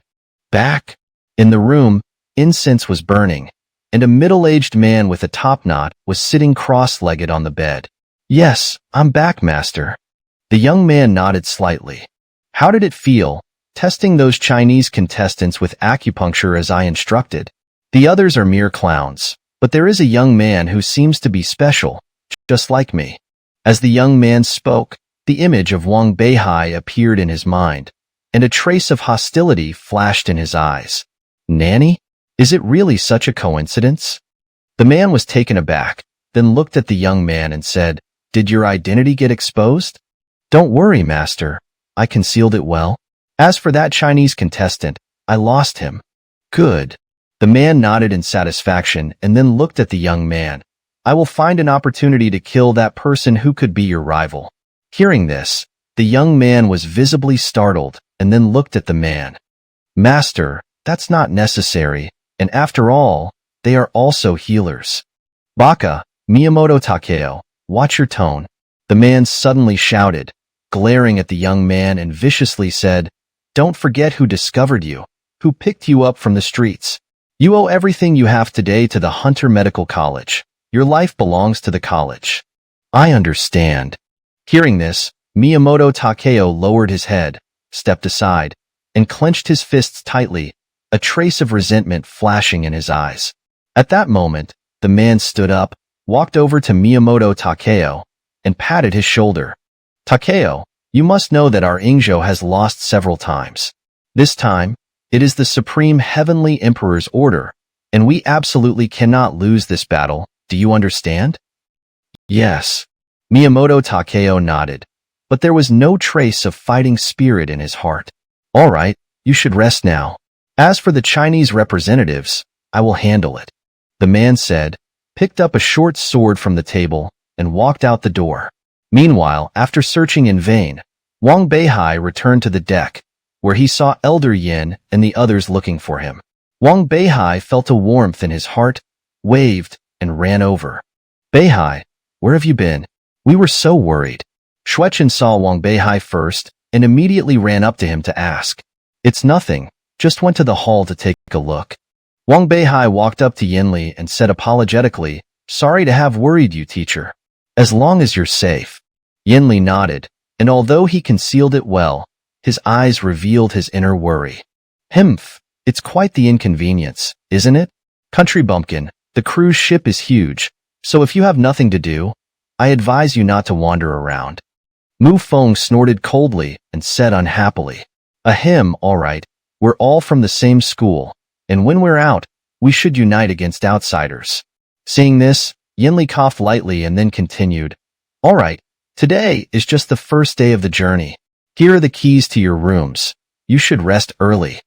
Saying this, Yinli took out 3 keys from his pocket and handed them to the 3. What a jinx.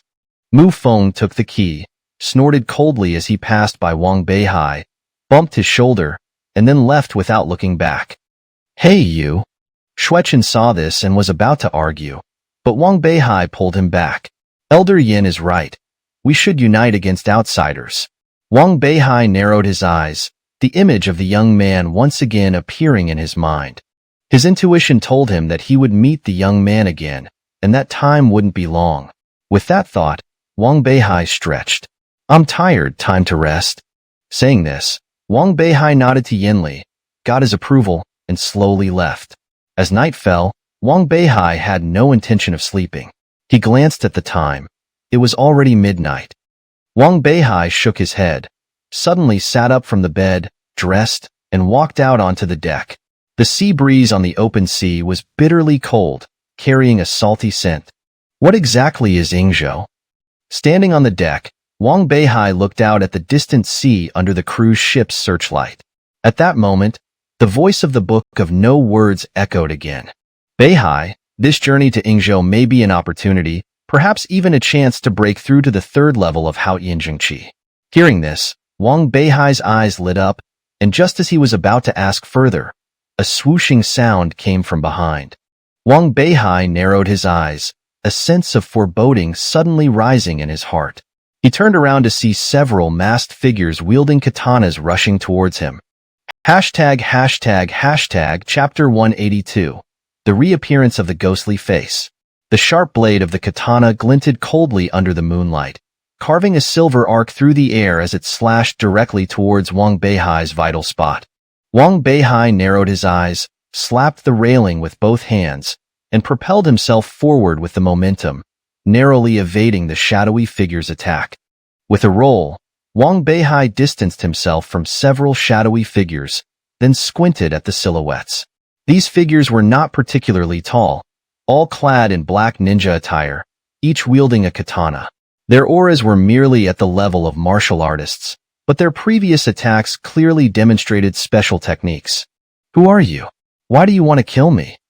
Wang Beihai shouted at the central figure, who seemed to be the leader of the assassins. Beihai, it doesn't matter who we are. You just need to know that today, this is where you will meet your end. The leader's voice was hoarse, tinged with an accent from the East Sea region, despite speaking in the language of the Central Plains. You are from the East Sea. Hearing the accent, Wang Beihai immediately understood, then furrowed his brow and waved his hand, summoning a crimson longsword. A divine weapon. Beihai actually possesses a divine weapon. The leader exclaimed in surprise, and the eyes of the surrounding black-clad figures turned greedy. Who would have thought that a mere dean from Chongqing University is also a martial artist? Now, you must die. With that, the leader waved his hand, and several shadowy figures instantly transformed into a swirl of black mist. Seeing such unique techniques, Wang Beihai became highly alert. Bang! Suddenly, a loud explosion echoed in the air, and a plume of black smoke abruptly appeared before Wang Beihai. From within the smoke, a sharp blade emerged. Startled, Wang Beihai stomped hard, barely dodging the blade, which tore a large gash in his clothes. What kind of technique is this? Wang Beihai was secretly shocked. Even with the spiritual awareness from the primordial chaos scripture, he couldn't sense the presence of these black-clad figures. However, the assassins clearly intended to take Wang Beihai's life. Before he could ponder further, more black smoke appeared around him, and almost simultaneously, 7 katanas slashed down at him. Die, Beihai! The leader stood to the side, coldly watching Wang Beihai. Azura's indestructible body break. Just as everyone thought Wang Beihai would perish, he suddenly shouted, his clothes instantly bursting open, revealing his skin turning copper red. The sharp katanas clashed against Wang Beihai's body, sparking fiercely. When the sparks dissipated, the combined full-force attack left only faint white marks on his skin. The second layer of the Azura's indestructible body, perfect jade, is indeed formidable. Wang Beihai nodded, clearly satisfied with the outcome. Baga, how can this be? Seeing this, the leader cursed and drew his own katana from his waist. The blade emanated a faint purple-black mist, within which seemed to echo the wails of the tormented. This sword is strange. Wang Beihai took a step back, recalling a similar katana he had seen in Ling Tianxue's study. It was the sword's malevolent aura that had caused Ling Tianxue's severe illness. Fate indeed. Shaking his head at the sight of the same sword, Wang Beihai knew he had dealt with such malevolent objects before, let alone now. This sword is called Muramasa, a top-tier demon blade in our East Sea. To die by this blade is an honor. The man said coldly, then vanished into the night. Humph, if you can't sense me, don't even think about getting close. Wang Beihai snorted, stepped forward, and his figure became elusive. He was using the green lotus sword technique, which he had practiced extensively after his defeat by Qin Wushuang in Emo City. Now, the sword energy he unleashed could envelop his entire body. Sure enough, with a bang, the man suddenly appeared above Wang Beihai, slashing down, only to be blocked by the sword energy. The man's eyes widened in surprise, then he made a hand seal and vanished again. This time, Wang Beihai stopped his sword dance and stood still, carefully sensing the slightest movements around him. Here it comes. Suddenly, Wang Beihai's eyes snapped open, and he swung his sword forward. A clash of metal rang out, and a figure appeared in the night, flying backwards and nearly tumbling into the sea. Brother! Seeing this, the surrounding black-clad figures rushed to assist. Attack, are you fools?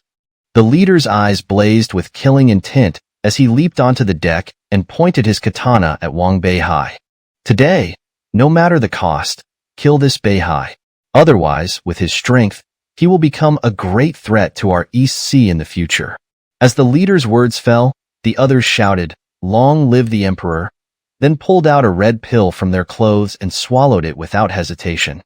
Soon, their eyes turned red, and with a series of bone-cracking sounds, their figures grew several times larger. Kill you, roar. In an instant, the black-clad figures roared and charged at Wang Beihai like wild beasts. This is so similar to what the Emo family used. Facing the enraged assassins, Wang Beihai remained calm. After a few rounds of combat, he had gauged their abilities. Apart from the leader, who was at the level of a primary martial lord, the others were at most martial master level. As for their mysterious techniques, Wang Beihai had found a way to counter them. To him, these men were nothing more than clowns. In the pitch-black night, cold lights crisscrossed, and Wang Beihai leisurely dodged among the sharp blades. Although the assassins had increased their strength and speed, their movements seemed like slow motion to Wang Beihai.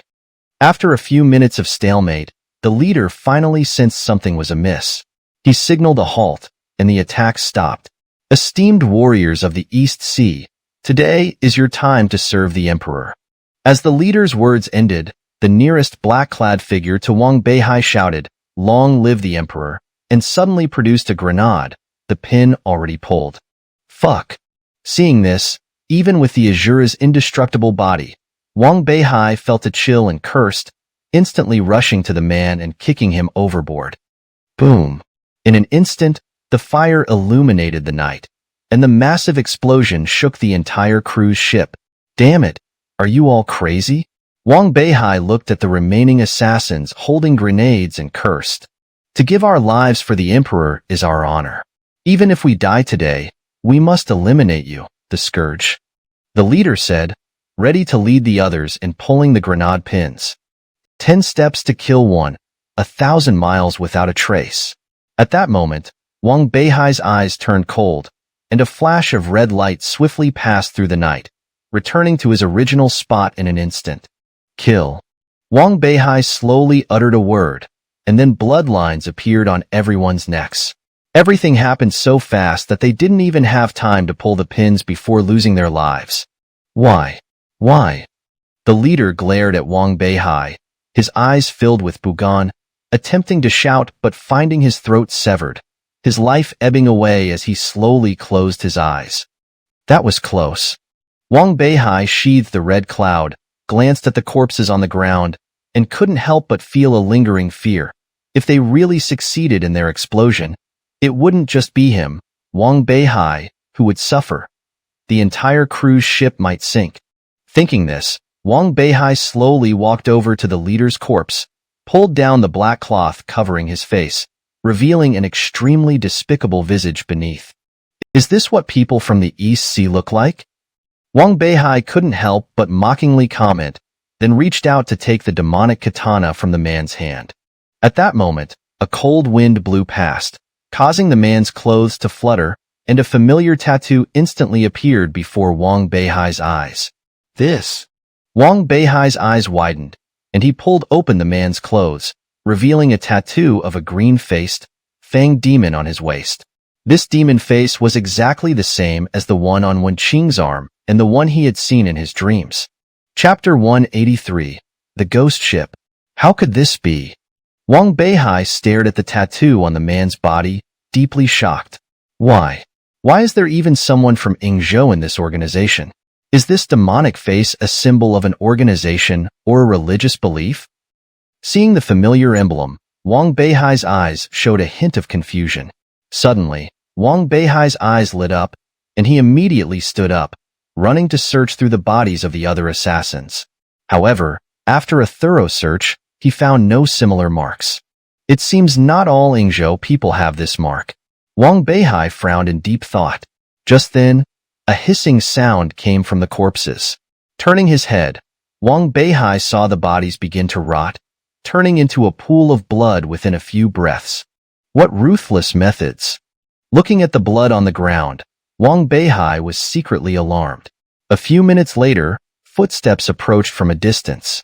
Wang Beihai narrowed his eyes, picked up the leader's katana, and with a wave, a powerful gust of wind swept the blood and katanas into the sea. Having done all this, Wang Beihai disappeared into the night. The next day, the passengers on the cruise continued their activities as usual. As for the events of the previous night, the captain, after investigating without results, decided not to pursue the matter further. On the deck, Wang Beihai lay in a deck chair, leisurely soaking up the sun while pondering the matter of the demonic face. As Wang Beihai furrowed his brows, a peculiar aura suddenly appeared in his perception. He sat up, following the aura to see Miyamoto Takashi standing across from him, his face dark. "What can I do for you?" Wang Beihai removed his sunglasses, revealing an innocent smile. "What have you done to my teacher?" Miyamoto Takashi's voice trembled with anger, his eyes glaring fiercely at Wang Beihai. "Your teacher? Who is that?" Wang Beihai feigned surprise. "Bastard, don't play innocent with me." Seeing this, Miyamoto Takashi rushed to Wang Beihai, grabbing his collar. "My teacher was clearly..." At the tip of his tongue, Miyamoto Takashi suddenly paused, then glared at Wang Beihai. "Tell me, what have you done to my teacher?" Wang Beihai smiled slightly, pushing away Miyamoto Takashi's hand. "I've already said, I don't know who your teacher is, and I have no interest in knowing. It's all so sudden." With that, Wang Beihai put his sunglasses back on and lay down. "Bastard!" Miyamoto Takashi shouted angrily, his fists clenched so tightly that his knuckles turned white. "Beihai, you're here." At that moment, Shuechun ran towards Wang Beihai, munching on some pastries. "Hey, isn't this the guy who saved people yesterday? What's with the stick-like stance?" Shuechun glanced at Miyamoto Takashi's sullen face, then bumped him aside with his shoulder. "Heh, very well, you're Beihai, right? I look forward to our next meeting." Miyamoto Takashi unexpectedly smiled, and then turned to leave. "Crazy. Come on, Beihai, eat." Shuechun disdainfully glanced at Miyamoto Takashi, turned around to hand the pastries to Wang Beihai, but suddenly felt his legs go weak and collapse to the ground. "Shuechun." Seeing this, Wang Beihai quickly sat up, supporting Shuechun. As soon as his hand touched Shuechun, Wang Beihai frowned and immediately let go. Then, Wang Beihai pulled up his sleeve to see a black aura spreading up his arm. "Poison! What ruthless means!" Wang Beihai narrowed his eyes, and the Haoyan Jingqi in his body instantly activated, dispelling the poison on his arm. Turning to look at Xue Chen again, his body was already being eroded by the black poison. What potent poison! Wang Beihai exclaimed, not hesitating, wrapping his hand in spiritual energy and swiftly inserting several silver needles into Xue Chen's body. A few minutes later, seeing the poison no longer spreading, Wang Beihai lifted Xue Chen's arm, punctured his middle finger with a needle, and immediately, the poison flowed out with the blood, the black drops corroding a hole in the deck. Half an hour later, Xue Chen slowly woke up. What happened to me? Where am I? Xue Chen rubbed his eyes, asking vaguely. It's nothing. Try to avoid touching people's shoulders in the future. Wang Beihai smiled, leaving Xue Chen puzzled. As the two joked, a thick fog slowly rose around them.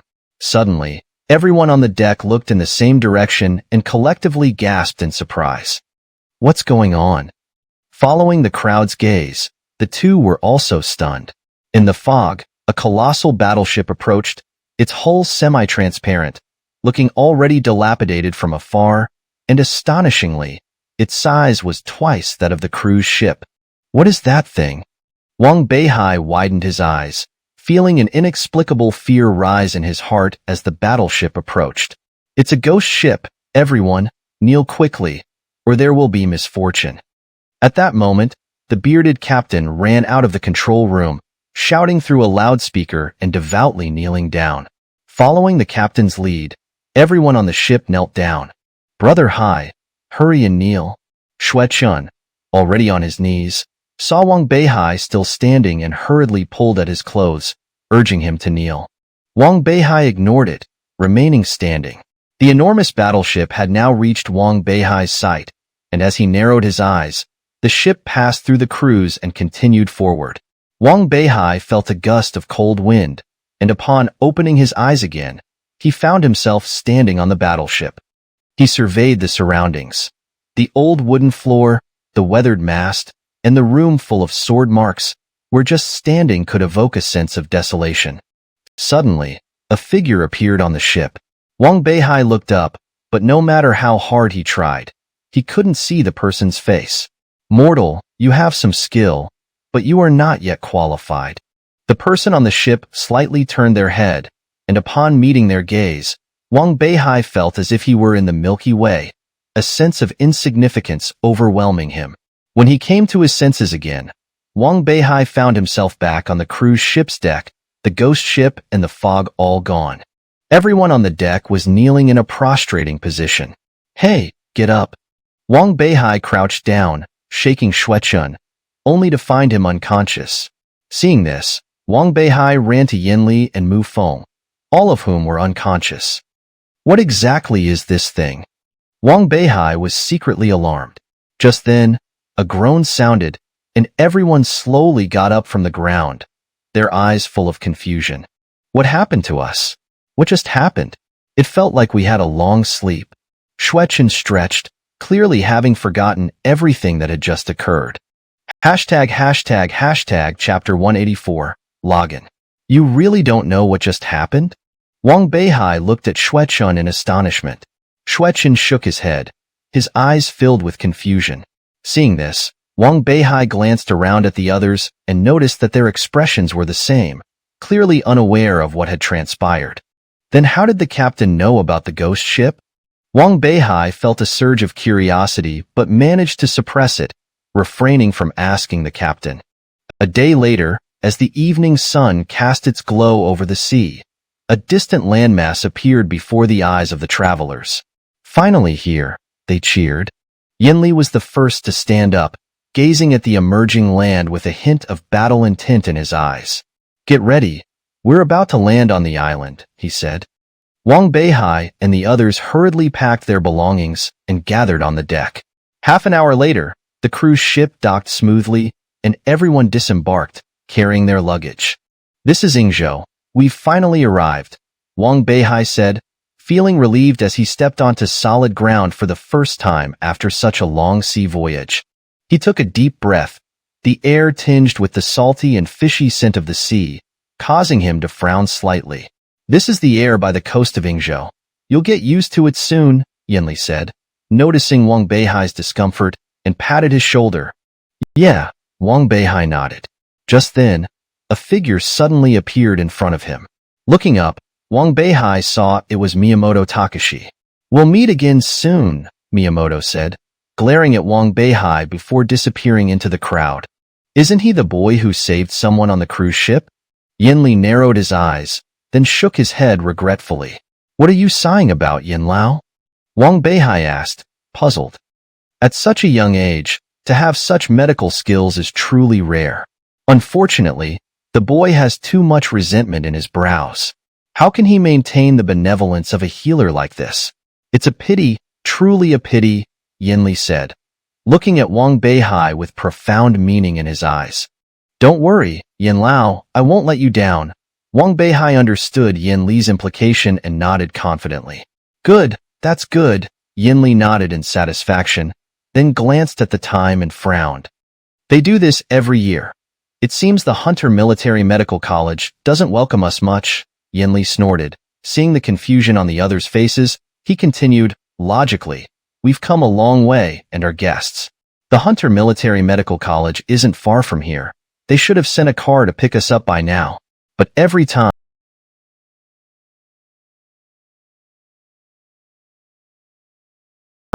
they make us wait for hours. Wang Beihai immediately understood. It seemed the Hunter Military Medical College was deliberately trying to give Chongqing a hard time.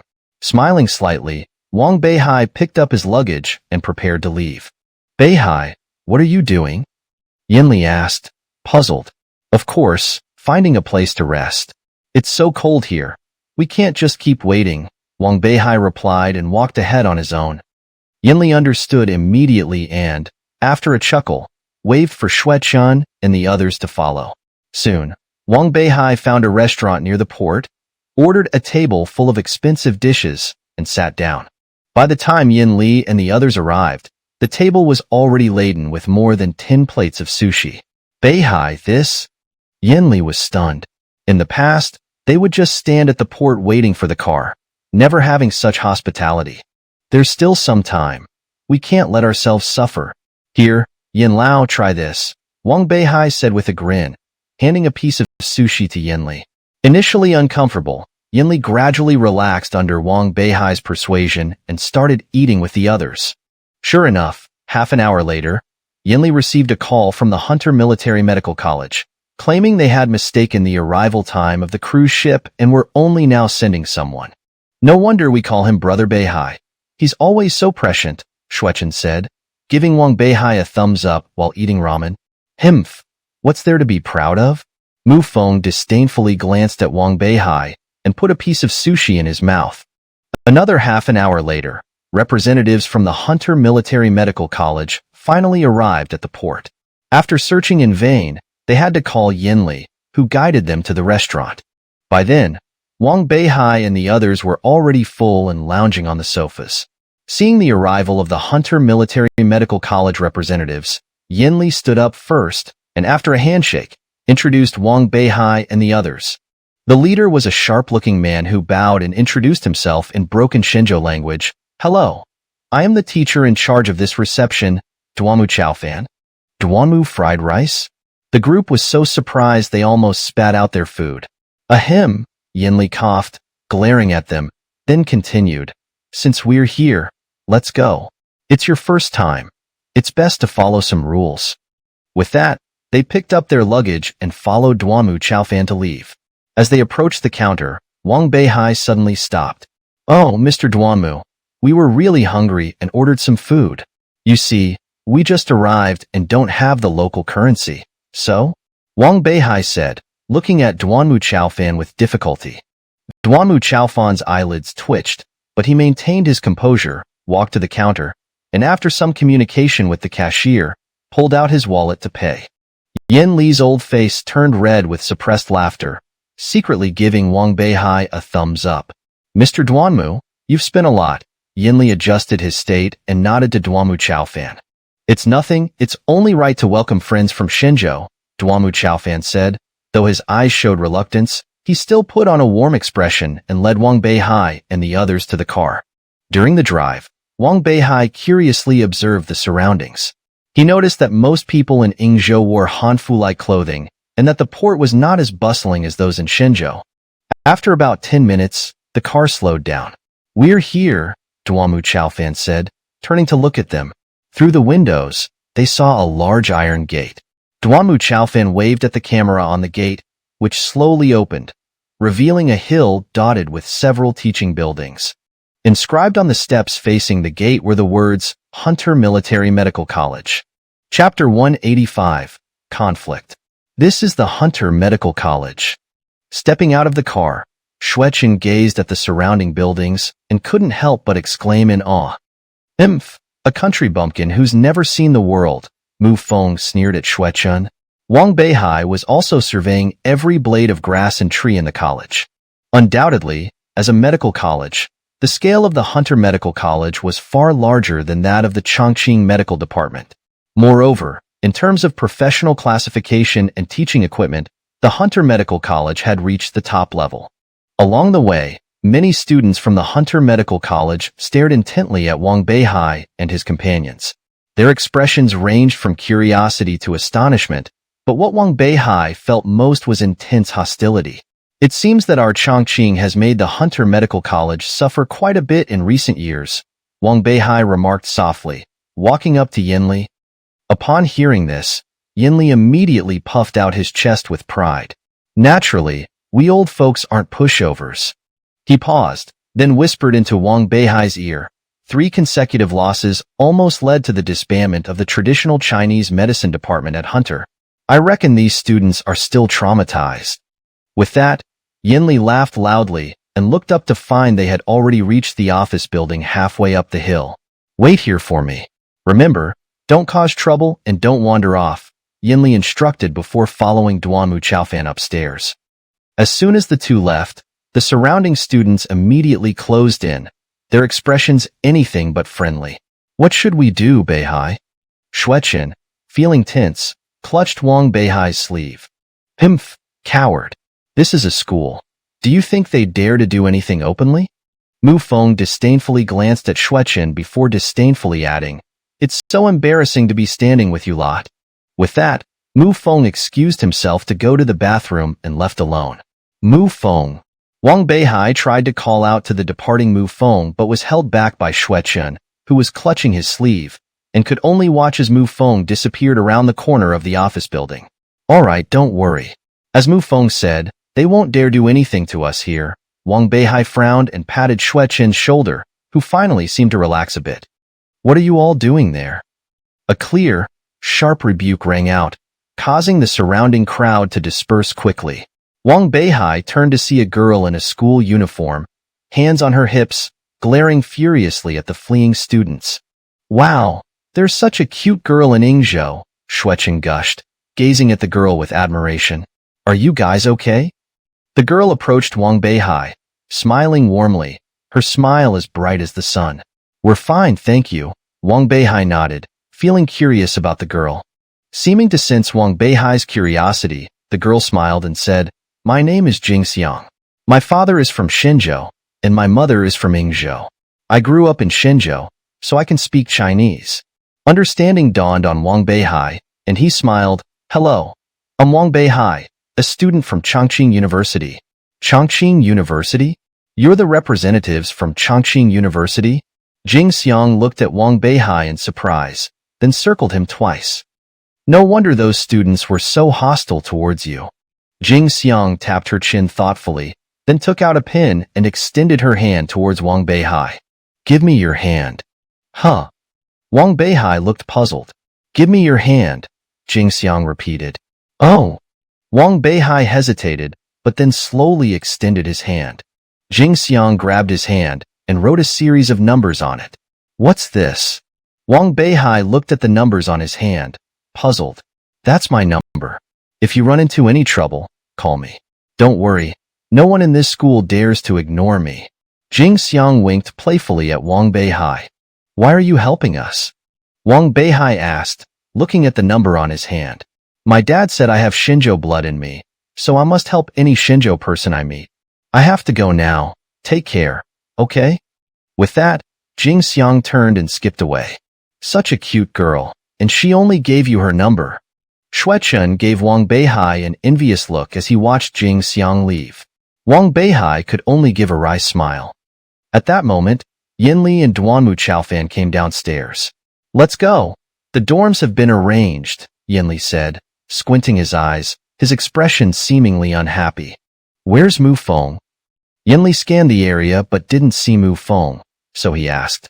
Mr. Yin, he went to the bathroom, Wang Beihai replied, realizing that Mu Feng had been gone for a while. Just as they were considering whether to look for Mu Feng, a cacophony of shouting came from nearby. What's that noise? Yinli squinted and looked at Duanmu Chaofan. Oh, that's our school's basketball court. Judging by the noise, someone must be playing a match. Duanmu Chaofan chuckled. Playing a match? Wang Beihai was taken aback, then closed his eyes, his consciousness spreading out.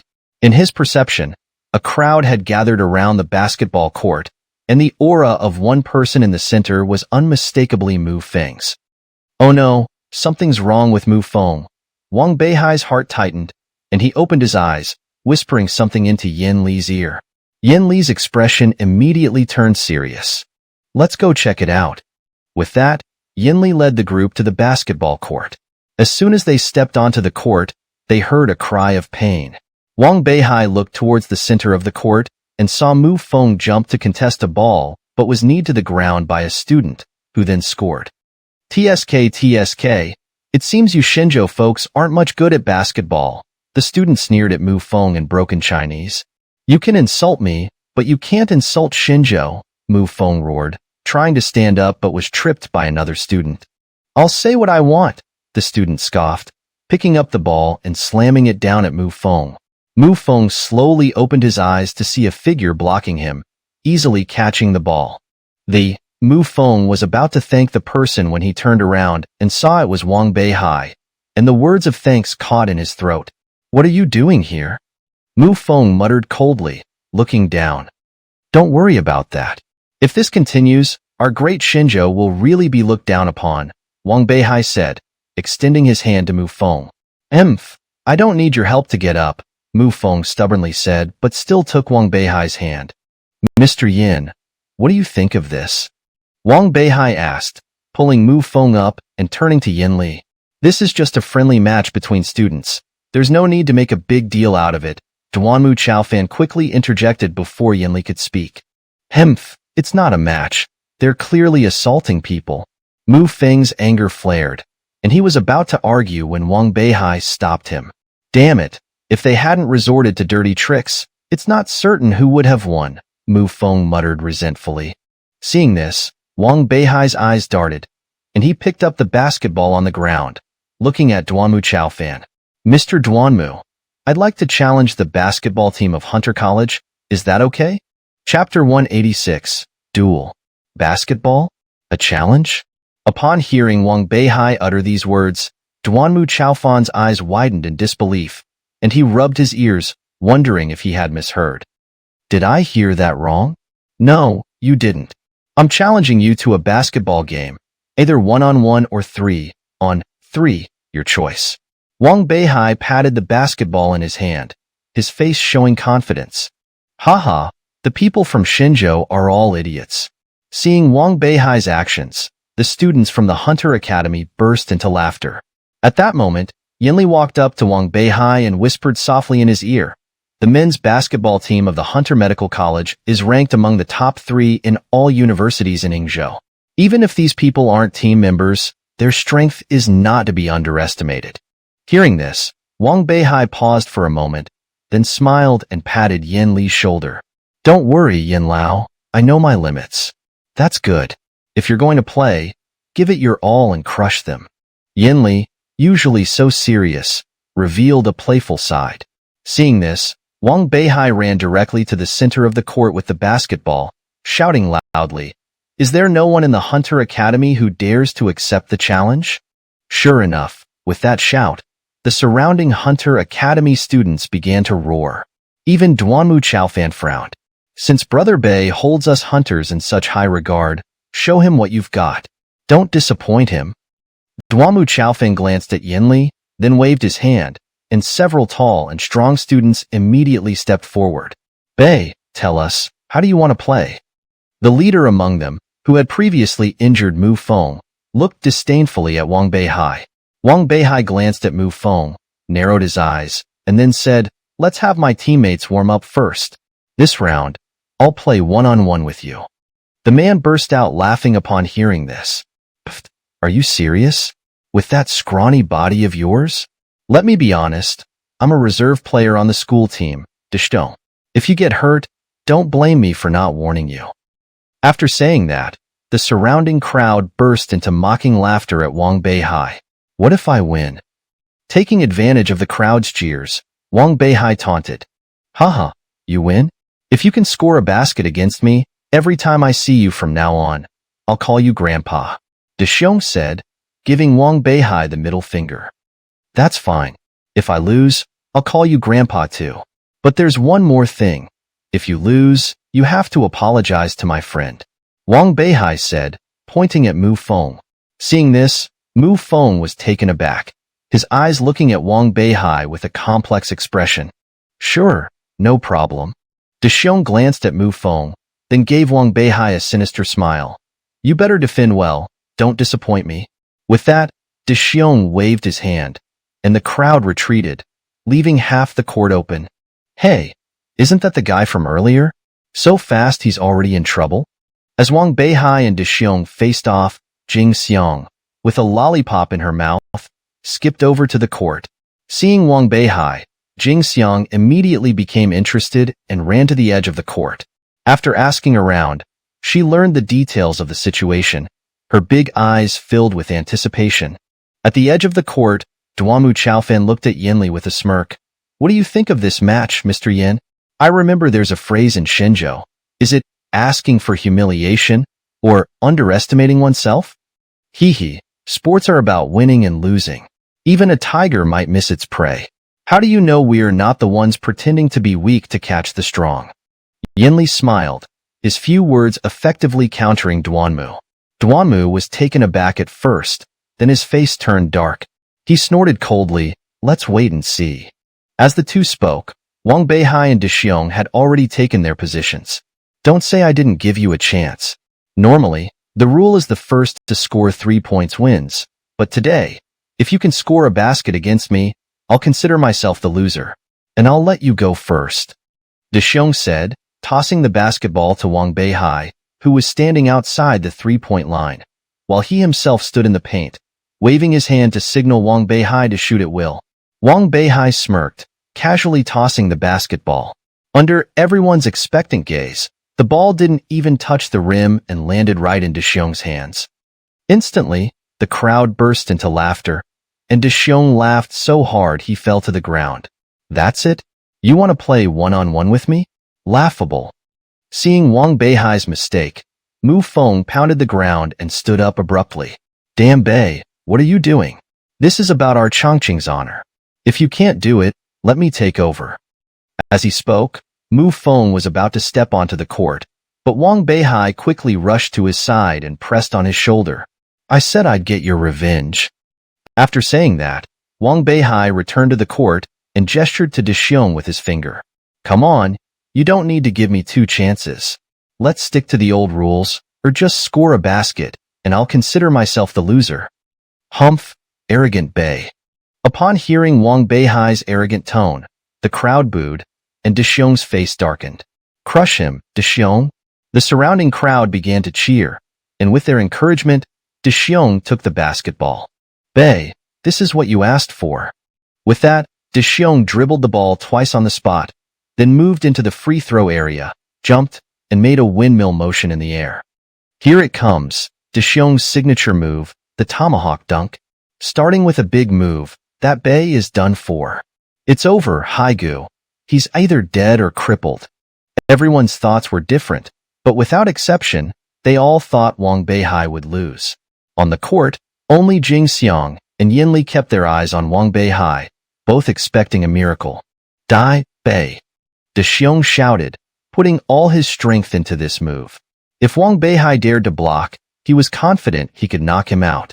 However, just as everyone thought Wang Beihai couldn't defend against this shot, Wang Beihai jumped off the ground, and seeing the height of his jump, everyone gasped.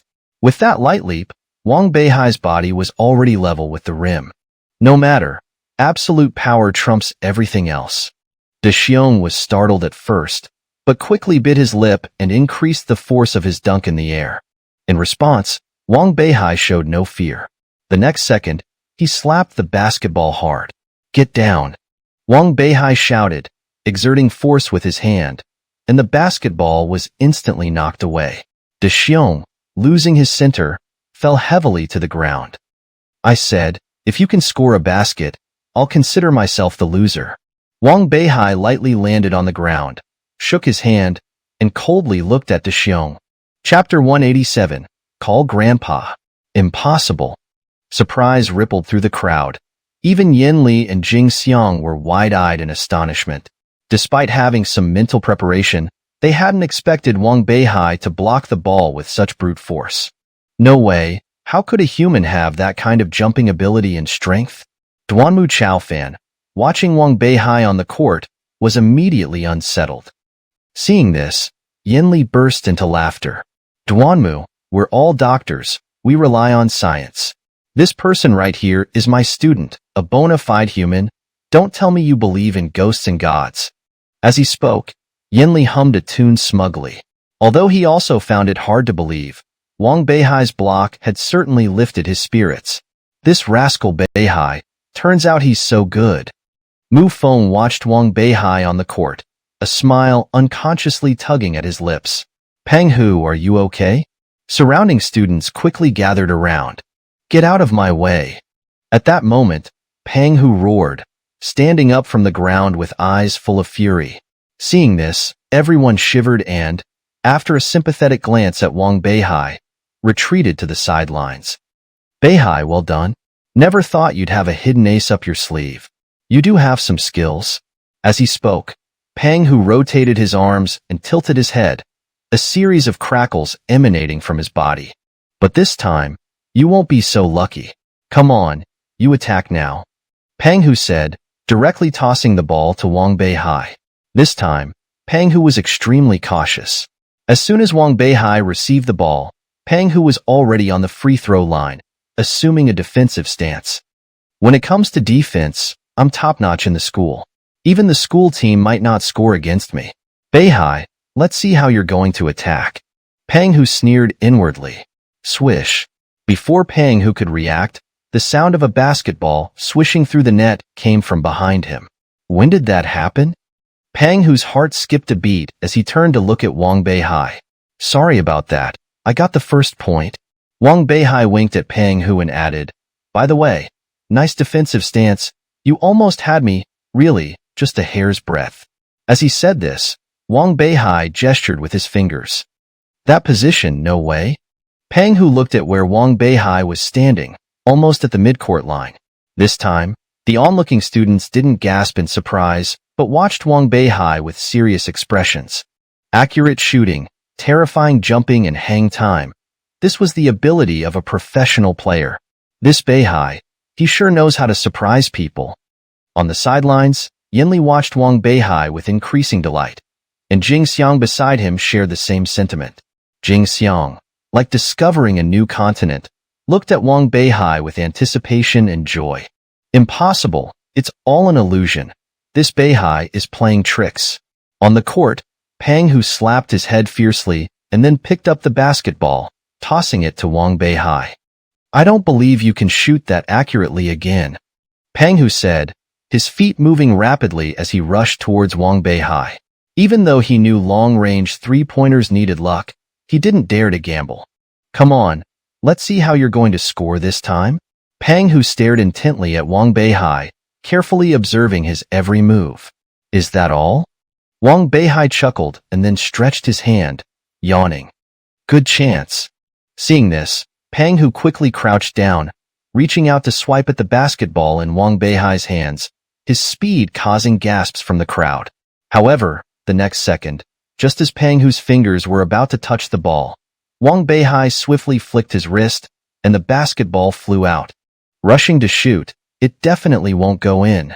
Pang Hu gritted his teeth, turning his body with all his strength to look up. The basketball drew a beautiful arc in the air, and then swished straight into the basket. For a moment, the court fell into silence. If the previous shot was pure luck, this one fully demonstrated Wang Beihai's skills. The crowd's gaze at Wang Beihai no longer held contempt and ridicule, but rather a few traces of fear. Pang Hu glanced at Wang Beihai, who remained with a calm smile. At that moment, Pang Hu was completely panicked. Impossible. It must be an illusion. It can't be. How could he beat me? As he spoke, Pang Hu picked up the basketball from the ground and, in a frenzy, dribbled towards the basket. Oh no, Pang Hu is really furious now. Seeing this, Duamu Chaofan took a few steps forward, his eyes full of worry, shouting, "Pang Hu, calm down. Don't cause any harm." However, in his frenzied state, Pang Hu couldn't hear anything, charging into the restricted area like a raging bull.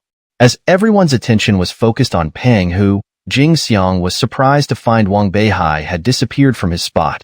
The next moment, Wang Beihai appeared in front of Pang Hu, lightly leaping and casually swatting the ball away, the scene repeating itself, and Pang Hu fell to the ground again. This? Duanmu's mouth gaped open in astonishment. Duanmu, what did you say earlier? Who was it that was going to get killed? Yanli patted Duanmu's shoulder, teasingly saying, "Humph, whoever." Duanmu Chaofan felt his face burn and could only snort coldly, turning his head away, too embarrassed to even look at the scene. All right, it's my turn now, the last shot. Wang Beihai picked up the basketball from the ground, patted it, and then gave Pang Hu a smile. Pang Hu struggled to get up from the ground, the two heavy falls causing pain despite his good physical condition, but the pain also brought him back to his senses. Humph, I admit your three-point shooting is impressive, but winning me with just that, I don't feel convinced. Pang Hu said, assuming a defensive stance in the paint. If you have the guts, beat me under the basket. As you wish. Wang Beihai smiled faintly, then his body turned into a whirlwind, jumping before even reaching the free throw line, mimicking Pang Hu's dunk. You rascal, trying to copy me. You're still too young. Pang Hu roared, leaping with all his might to block Wang Beihai's path. At that moment, Wang Beihai's lips curled, his body straightened, and his knee directly hit Pang Hu's stomach. This one is for my brother. Wang Beihai whispered in Pang Hu's ear. Then Pang Hu felt a sharp pain in his chest, flying backwards and crashing into the basketball stand. Wang Beihai took the opportunity to slam the basketball heavily into the basket. With a crack, the glass backboard shattered. I've won. Wang Beihai landed, still holding the rim he had pulled down, then coldly looked at Pang Hu. Call me Grandpa. Chapter 188. Strange Occurrences. People of the Divine Land, you are pushing it too far. The crowd around Wang Beihai growled, their faces contorted with anger at his words. Huh, me pushing it too far? Wang Beihai sneered, disdainfully glancing at the crowd. When you bullied us, did you ever consider this? If I had fallen today, we would have been subjected to all sorts of harassment by now. Besides, there was a bet between us beforehand, and I'm merely here to honor it. Where does the accusation of pushing it too far come from? With that, Wang Beihai glanced at Duamu Chaofan. Or is it the style of your Libering Academy to go back on their word? The crowd was momentarily stunned, glaring at Wang Beihai with fury, but unable to utter a word. Teacher Duanmu. After a long silence, everyone turned their gaze to Duamu Chaofan, hoping he would step in for Pang Hu, at least to plead for leniency.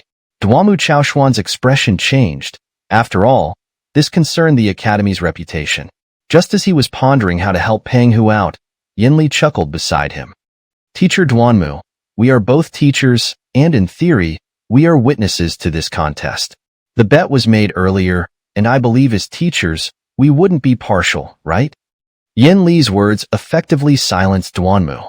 Duanmu Chaofan snorted coldly and turned away. Teacher, the students pleaded again. But Duanmu Chaofan waved his hand angrily, rebuking them. You lost because you weren't skilled enough. What's there to plead for? It's just about calling someone grandpa and apologizing. Handle it yourself. With that, Duanmu Chaofan huffed and left the court. Beihai, today I lost, and I admit defeat.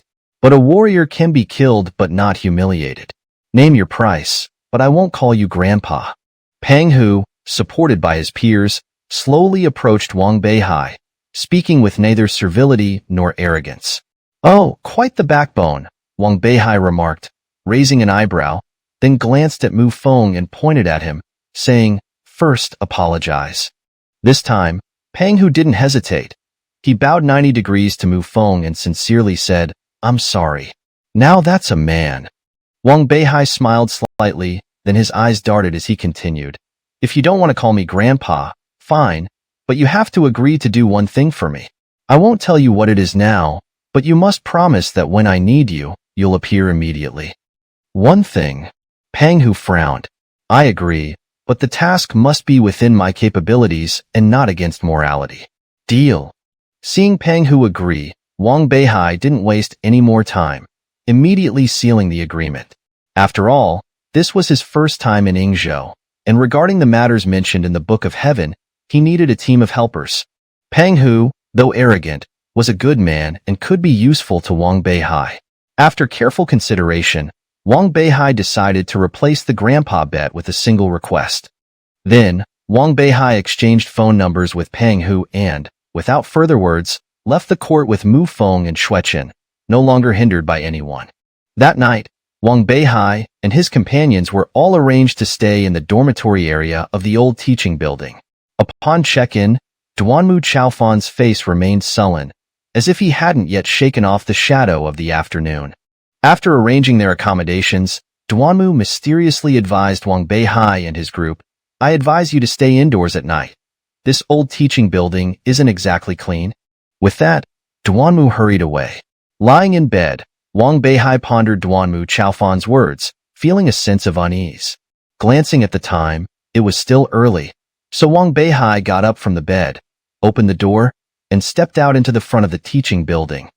Looking at the somewhat dilapidated building, Wang Beihai saw it was pitch black, the surroundings eerily quiet, with occasional cold winds rustling the leaves nearby. This place is quite spooky, Wang Beihai muttered, rubbing his hands. As he looked up, he suddenly saw a dark shadow flash across the top of the teaching building. What was that? Wang Beihai narrowed his eyes, hesitating whether to chase after it when a classroom on the 5th floor of the building suddenly lit up. Is someone there? Wang Beihai was startled, activating the Hunyuan Ju, and instantly, everything in the teaching building was within his perception. After sensing around, Wang Beihai frowned. Apart from Yin Lao and the other two, there are no signs of life around. Why did the light turn on, and what was that shadow? Wang Beihai was puzzled. At that moment, a melancholy piano tune came from upstairs. Wang Beihai looked up and saw a woman in white standing by the lit window. Her long black hair covered her face, making it impossible to see her features. Wang Beihai was startled, but the next second, when he looked again, the woman had vanished. I need to check it out. With suspicion, Wang Beihai leaped into the air, lightly touching the wall of the teaching building, and soon arrived at the window of the lit classroom. Peering inside, he saw the room was empty. Without hesitation, Wang Beihai jumped through the window. In the dim light, after seeing the room's layout, Wang Beihai was surprised. Judging by the room's furnishings, it was clear this was an abandoned music classroom. Piles of dusty instruments, cobwebs everywhere, and an old piano in the corner. The room showed no signs of recent entry. Did I imagine it? Wang Beihai scratched his head, pondering, when suddenly the piano beside him started playing on its own. Wang Beihai was startled and slowly approached to inspect, but at that moment, he heard a commotion of footsteps outside the door. Wang Beihai quickly moved to the window and hid. The door was suddenly pushed open, and through the reflection on the glass, Wang Beihai saw a figure in a black cloak, not particularly tall, holding an old-fashioned oil lamp, seemingly a night watchman patrolling the building. The person circled the room, repeatedly confirming no one was there before cautiously leaving. Just as Wang Beihai was about to re-enter the room, he suddenly heard footsteps approaching. Duanmu Chaofan was hurrying back to the dormitory. Next time, Wang Beihai thought, then leaped to the ground, returning to his room before Duanmu Chaofan arrived. Chapter 189. The Start of the Exchange. Shortly after Wang Beihai returned to his room, Duanmu Chaofan indeed arrived at the dormitory, shouting loudly to wake everyone up. Teacher Duanmu, what brings you here so late at night? Is there something urgent? Yinli rubbed his eyes and asked. Oh, it's nothing much. I just came to check if anything unusual happened. Did you all sleep well? Did you hear any strange noises? Duanmu Chaofan said, while his gaze swept around the surroundings. What's the matter so late at night? Wang Beihai stretched and walked out of the room, pretending to be drowsy. Thank you for your concern, but we all slept well and it's very quiet here. Yinli replied with a smile. Oh, I see. Duanmu Chaofan stopped asking further upon hearing this, but he glanced upstairs with a light movement that Wang Beihai still noticed. Since there's nothing wrong, please rest well. Tomorrow is the official exchange, and all the teachers and students will be present. I hope you prepare well. After saying this, Duanmu Chaofan left in a hurry. Did any of you hear strange noises? Yinli turned to the others after Duanmu left. They all shook their heads. Seeing this, Yinli scratched his head and said something strange before letting everyone return to their rooms to rest. In his room, Wang Beihai lay quietly on the bed, recalling the illuminated classroom, the piano he played, and the woman who appeared by his bedside, his doubts growing heavier.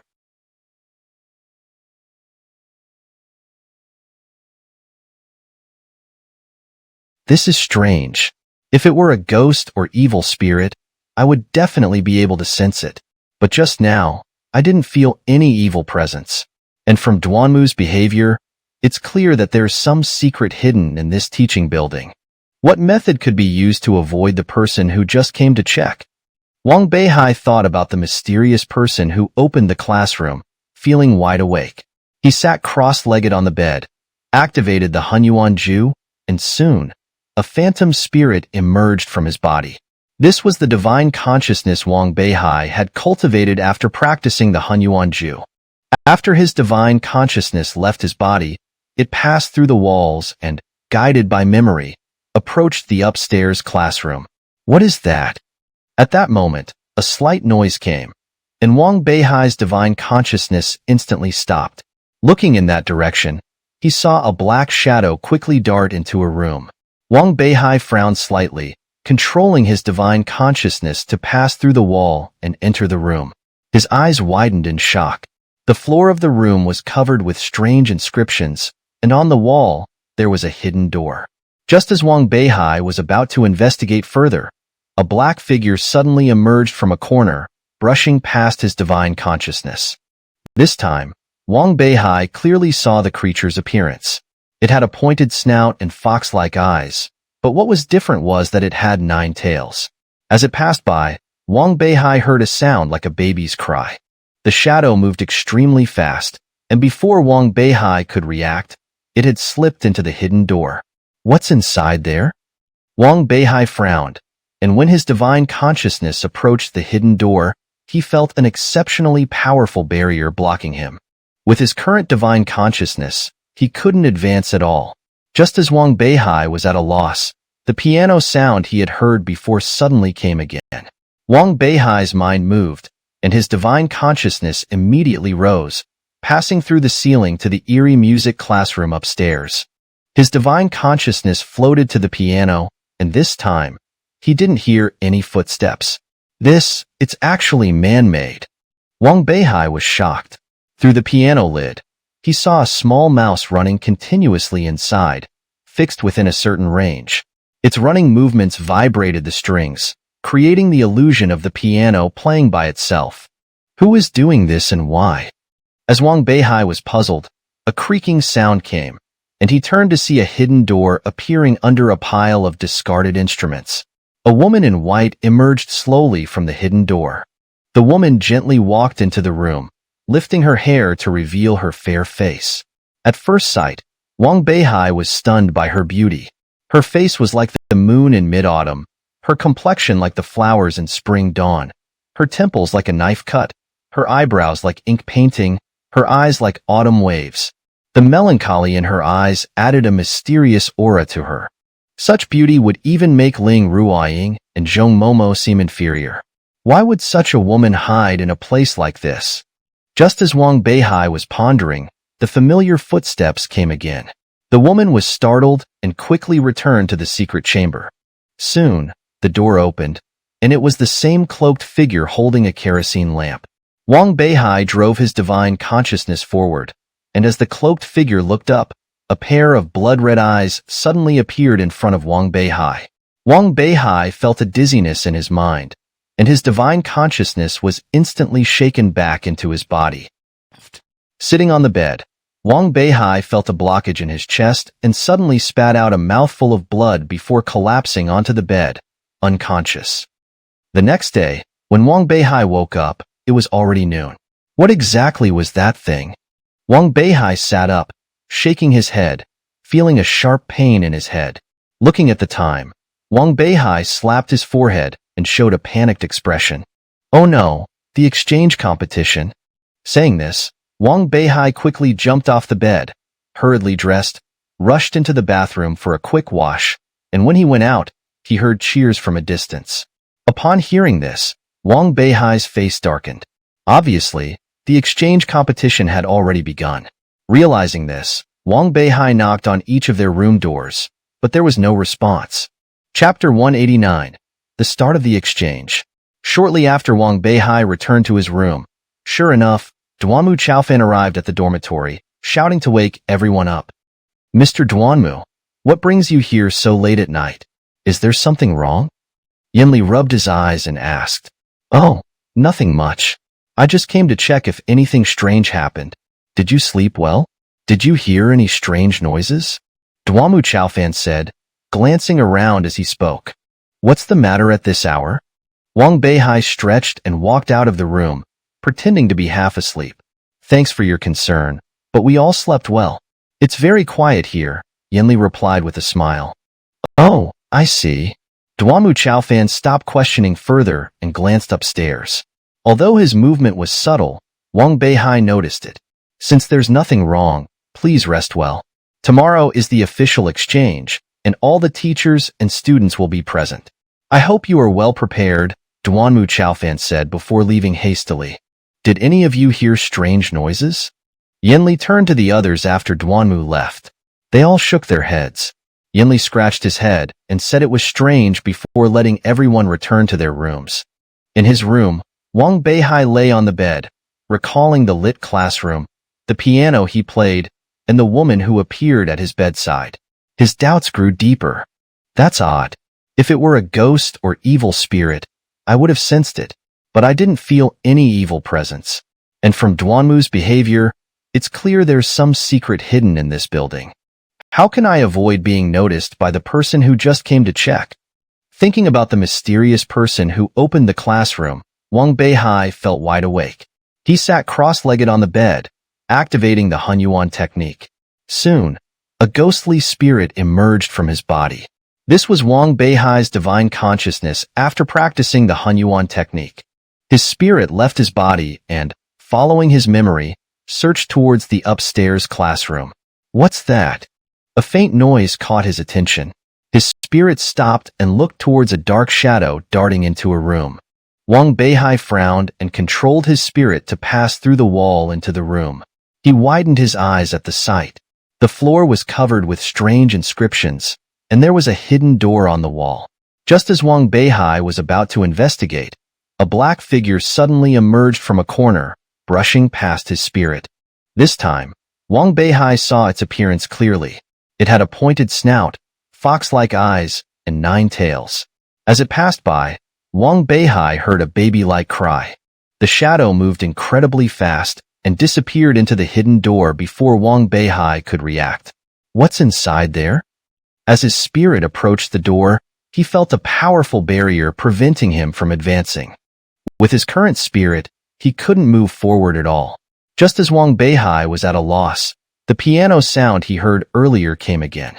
He immediately lifted his spirit through the ceiling to the eerie music classroom above. This time, there were no footsteps. This is artificial. Wang Beihai was stunned. Through the piano lid, he saw a small mouse running within a fixed range, its movements causing the strings to vibrate and creating the illusion of the piano playing by itself. Who did this and why? As Wang Beihai pondered, a creaking sound came from under a pile of discarded instruments.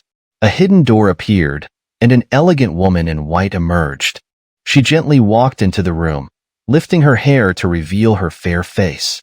Upon seeing her, Wang Beihai was struck by her beauty. Her face was like the moon in mid-autumn, her complexion like spring flowers.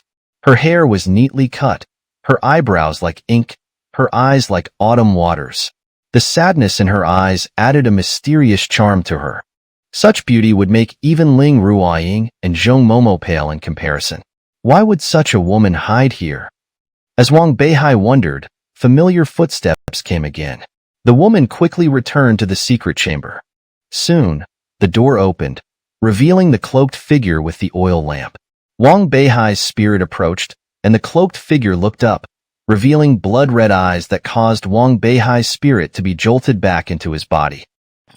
On the bed, Wang Beihai felt a blockage in his chest and spat out a mouthful of blood before fainting. The next day, when Wang Beihai woke up, it was already noon. What was that thing? He sat up, shaking his head, feeling a sharp pain in his head. Glancing at the time, Wang Beihai slapped his forehead in panic. Crap, the exchange competition. He quickly got out of bed, dressed hastily, and rushed into the bathroom for a quick wash. When he left, he heard cheers from afar. Realizing the competition had already started, Wang Beihai knocked on the doors of the others' rooms, finding no response. He gritted his teeth and sprinted towards the venue. At the venue, Xuechen sat in the audience, nervously watching the student on stage. Yinli anxiously looked towards the entrance, searching for Wang Beihai. Humph, I told you this team leader is unreliable. Mu Feng sneered. He disappeared early in the morning. Maybe he's too scared to show up. Enough. Stop talking, Yinli snapped, then looked at the student on stage, his face darkening. I was careless. I didn't expect the Hunters Academy to include a medical lecture this year. We're weak in this area. If it comes to it, we'll concede the first round. Yinli sighed in resignation, and although Mu Feng was Bugan, he had no choice.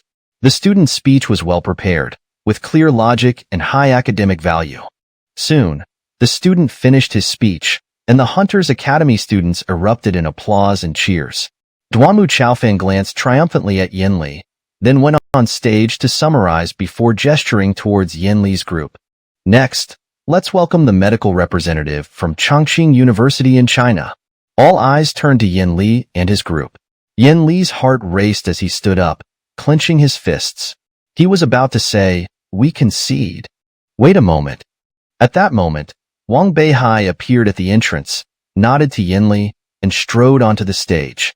At the venue, Xuechun sat in the audience, nervously watching the student giving a speech on stage, while Yinli looked anxiously at the entrance, searching for Wang Beihai's figure. Humph, I said this captain isn't reliable. Mu Feng snorted, disappeared early in the morning, probably fled out of cowardice.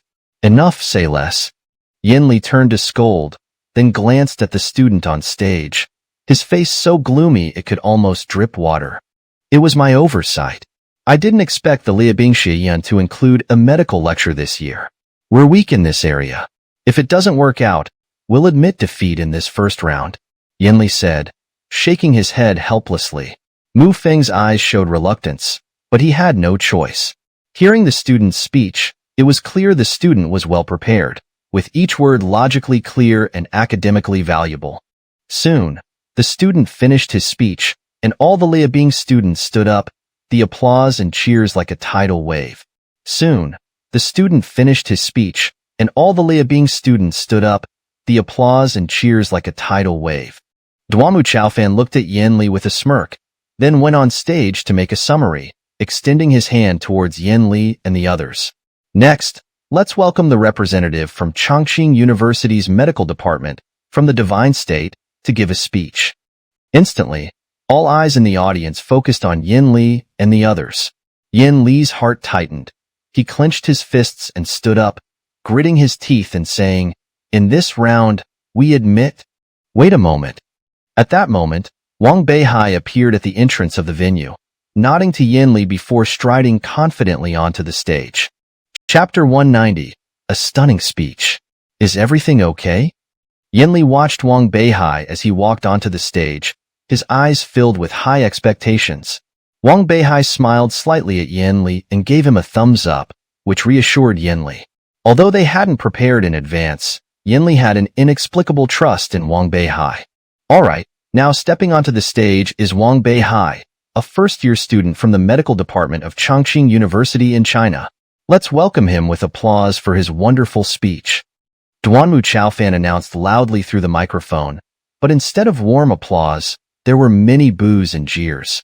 Duanmu Chaofan didn't try to stop it,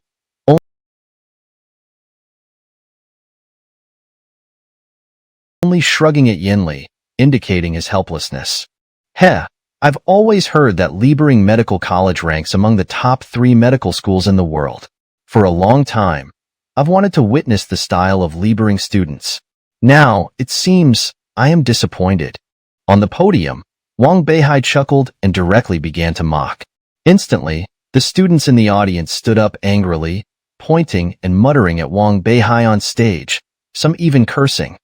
Facing this situation where he was being pointed at by 1,000 people, Wang Beihai remained unflinching, speaking even louder. When treating a visiting guest, instead of showing respect, you disdainfully ignore them when they speak. This is rudeness. With that, Wang Beihai turned his gaze to Duanmu Chaofan seated on the leadership platform. When a guest is neglected, and as a teacher, you fail to discipline your students, this is incompetence. Then, Wang Beihai scanned the crowd with his eyes, and everyone seemed to feel the chilling aura in Wang Beihai's gaze, causing them to shiver, and the curses diminished significantly. Yesterday, Professor Duanmu mentioned that the judges of the competition are high-level leaders from both sides. Yet, only Professor Duanmu is seated on the leadership platform, and there are no other leaders from your college. Isn't this also a lack of integrity? So, with such rudeness, incompetence, and lack of integrity, what right do you have to not be disappointed? Wang Beihai stared directly at Duanmu, who felt his face burning and hesitated on how to respond when applause suddenly erupted from the entrance of the venue.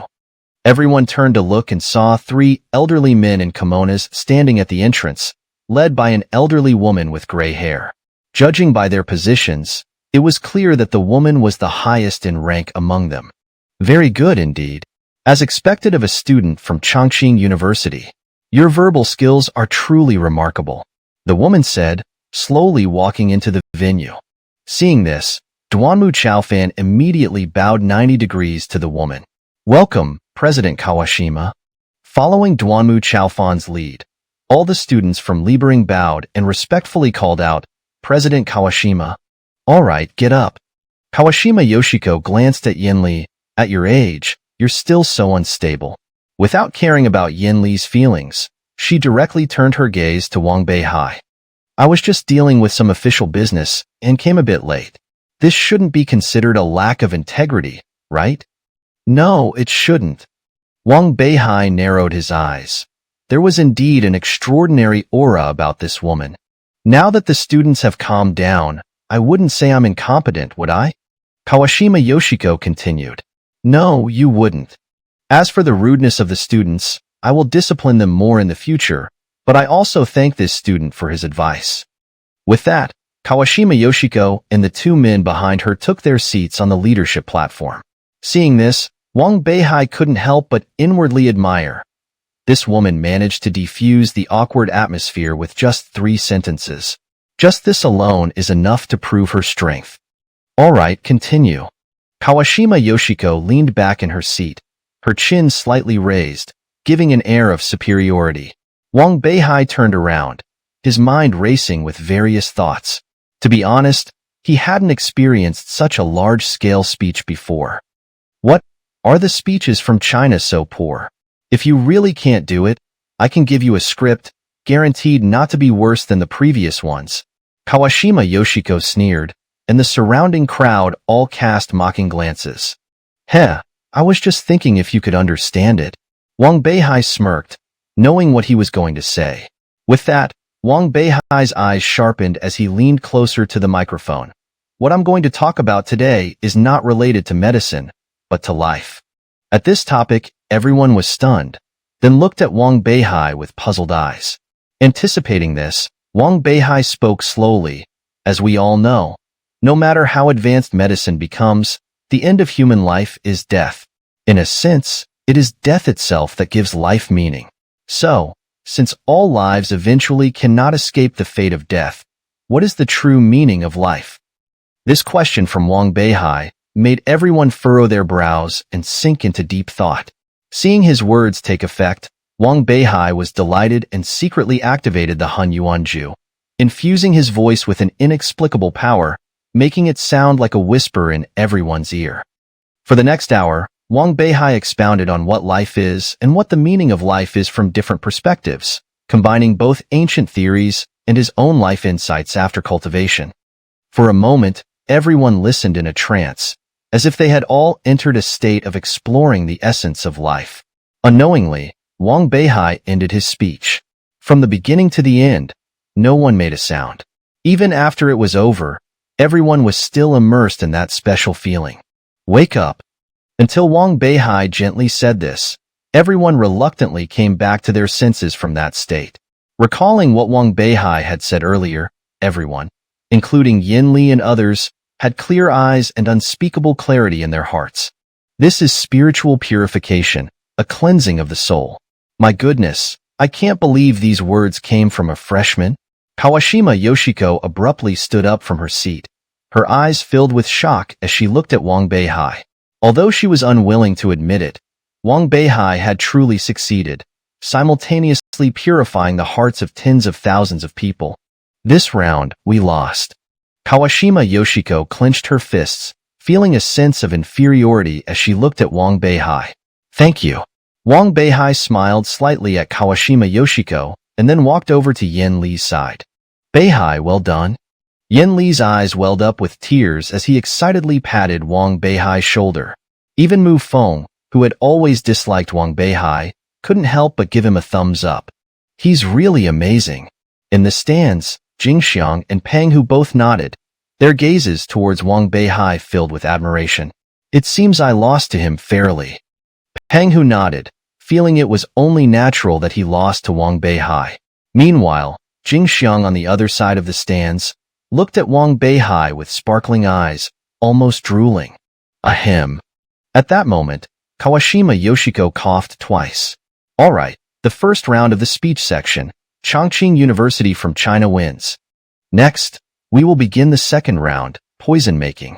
With a wave of her hand, a high platform rose in the center of the venue, filled with various pharmaceutical instruments and herbs. Chapter 191. The Battle of Poison. Making poison? What kind of challenge is that? Upon hearing the topic, Wang Beihai, Xuechun, and Mu Feng all widened their eyes and turned their gazes towards Yin Li. Yin Li also furrowed his brows. President Kawashima, I don't recall this being part of our previous exchanges, do you? Kawashima Yoshiko smiled, and then looked at Yin Li. Your country has a saying, every medicine has its poison. The medicines we use to treat patients are also a kind of toxin used to defeat another. As your student said, the end of life is death, and isn't the end of pharmacology also toxicology? Seeing Yin Li still frowning, Kawashima Yoshiko continued. In other words, making poison requires much more knowledge than making medicine. Therefore, I have decided to change the medicine-making segment to poison-making. As for the rules, Duanmu, please read them out. Upon hearing this, Duanmu Chaofan immediately stood up, holding a microphone and reading. This round will be conducted in a relay format, with each side sending one person at a time. They can freely allocate poisons and prepare antidotes for their poisons during the 2-hour preparation time. After drinking each other's poisons, they must first try to make their own antidotes. Those who fail to do so will be deemed out of the competition and can then request the antidote from the opponent. The last one standing on the field will be considered the winner. After Duanmu finished reading, he glanced at Kawashima Yoshiko. Old man Yin Li, did you get that? Kawashima Yoshiko nodded, and then looked at Yenli.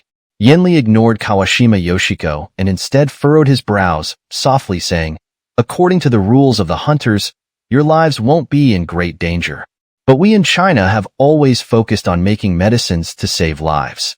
Switching to making poisons might be uncomfortable for you. Don't worry, Master Yin. I often study these things. Let me go first this time." At that moment, Mu Feng patted his chest and stepped forward, then glanced at Wang Beihai. "Watch closely. This is the true strength of your grandpa." With that, Mu Feng went straight to the competition stage. "Master Yin, is Mu Feng up to the task?" Shuechen looked at Mu Feng on the stage and then said, "Whether he is or not, we can only trust him." Yenli sighed deeply, clenching his fists as he watched Mu Feng on the stage, full of confidence. "Beihai, get ready to die." At that moment, a short man in a hunter's medical school uniform dashed onto the competition stage. The man wore thick glasses, making his already unattractive face look even more unsightly.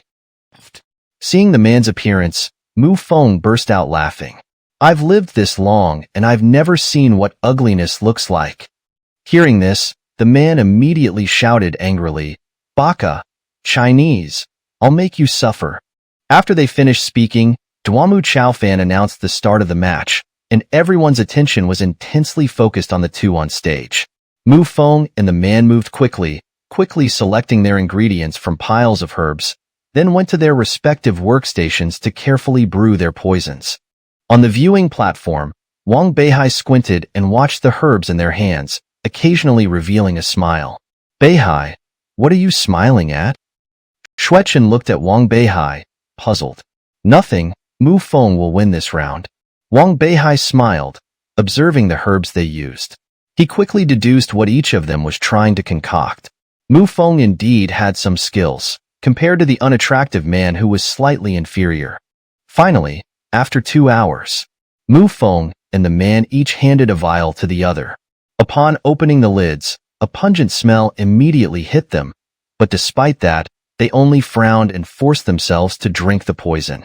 Soon, both of them were rolling on the ground, clutching their stomachs. Antidote. Mu Feng's heart skipped a beat as he rushed to the workstation, drinking a pre-prepared green liquid. Soon, his body returned to normal. On the other side, just as the man was about to drink the antidote, a gurgling sound came from his stomach. His eyes widened, and he clutched his stomach, collapsing on the ground. Soon, a yellow liquid flowed out from under him, followed by a foul smell that made the people on the sidelines cover their noses. "You lose." Mu Feng smiled slightly and threw the antidote to the man. "Wow, Mu Feng, this guy is really cunning, adding laxatives to the poison." Shuechen's eyes lit up with admiration as he looked at Mu Feng. Yenli also revealed a smile, turning his head towards Kawashima Yoshiko and said, "President Kawashima, that's not against the rules, is it?" "No." Kawashima Yoshiko's face was gloomy as she waved her hand, and several staff quickly ran onto the stage to carry the man away and clean up the scene. "It seems I underestimated your student. After all these years, your students are still as shameless as you," Kawashima Yoshiko said, waving her hand again, and a slender figure quickly ran onto the stage. Upon seeing this person, the surrounding students all cheered. Seeing this person, Wang Beihai's eyes widened. This girl was none other than the one who had helped him earlier. "Hello, my name is Jing Xiang. Please take care of me." Jing Xiang winked at Mu Feng, and then Duanmu shouted loudly, and the match resumed. This time, Mu Feng got serious, knowing that Jing Xiang, despite looking cute, would not be weaker than the previous opponent. As Mu Feng prepared to concoct the poison, Jing Xiang remained standing in place, carefully observing Mu Feng's actions. "Trying to figure out the antidote by watching my method? Don't make me laugh." Mu Feng was slightly startled, then smirked and sped up his preparations. Only half an hour remained when Jing Xiang finally moved. She skipped to the pile of herbs, then waved her hand and picked out a few. In full view of everyone, Jing Xiang bit and swallowed half of the herbs in her hand. "What's she doing?" Shuechen jumped up, puzzled. Wang Beihai frowned, realizing that Jing Xiang had eaten the antidote to Mu Feng's poison. Half an hour later, the two exchanged their poisons. Jing Xiang drank the poison without any reaction, while Mu Feng, just by smelling the poison, fainted.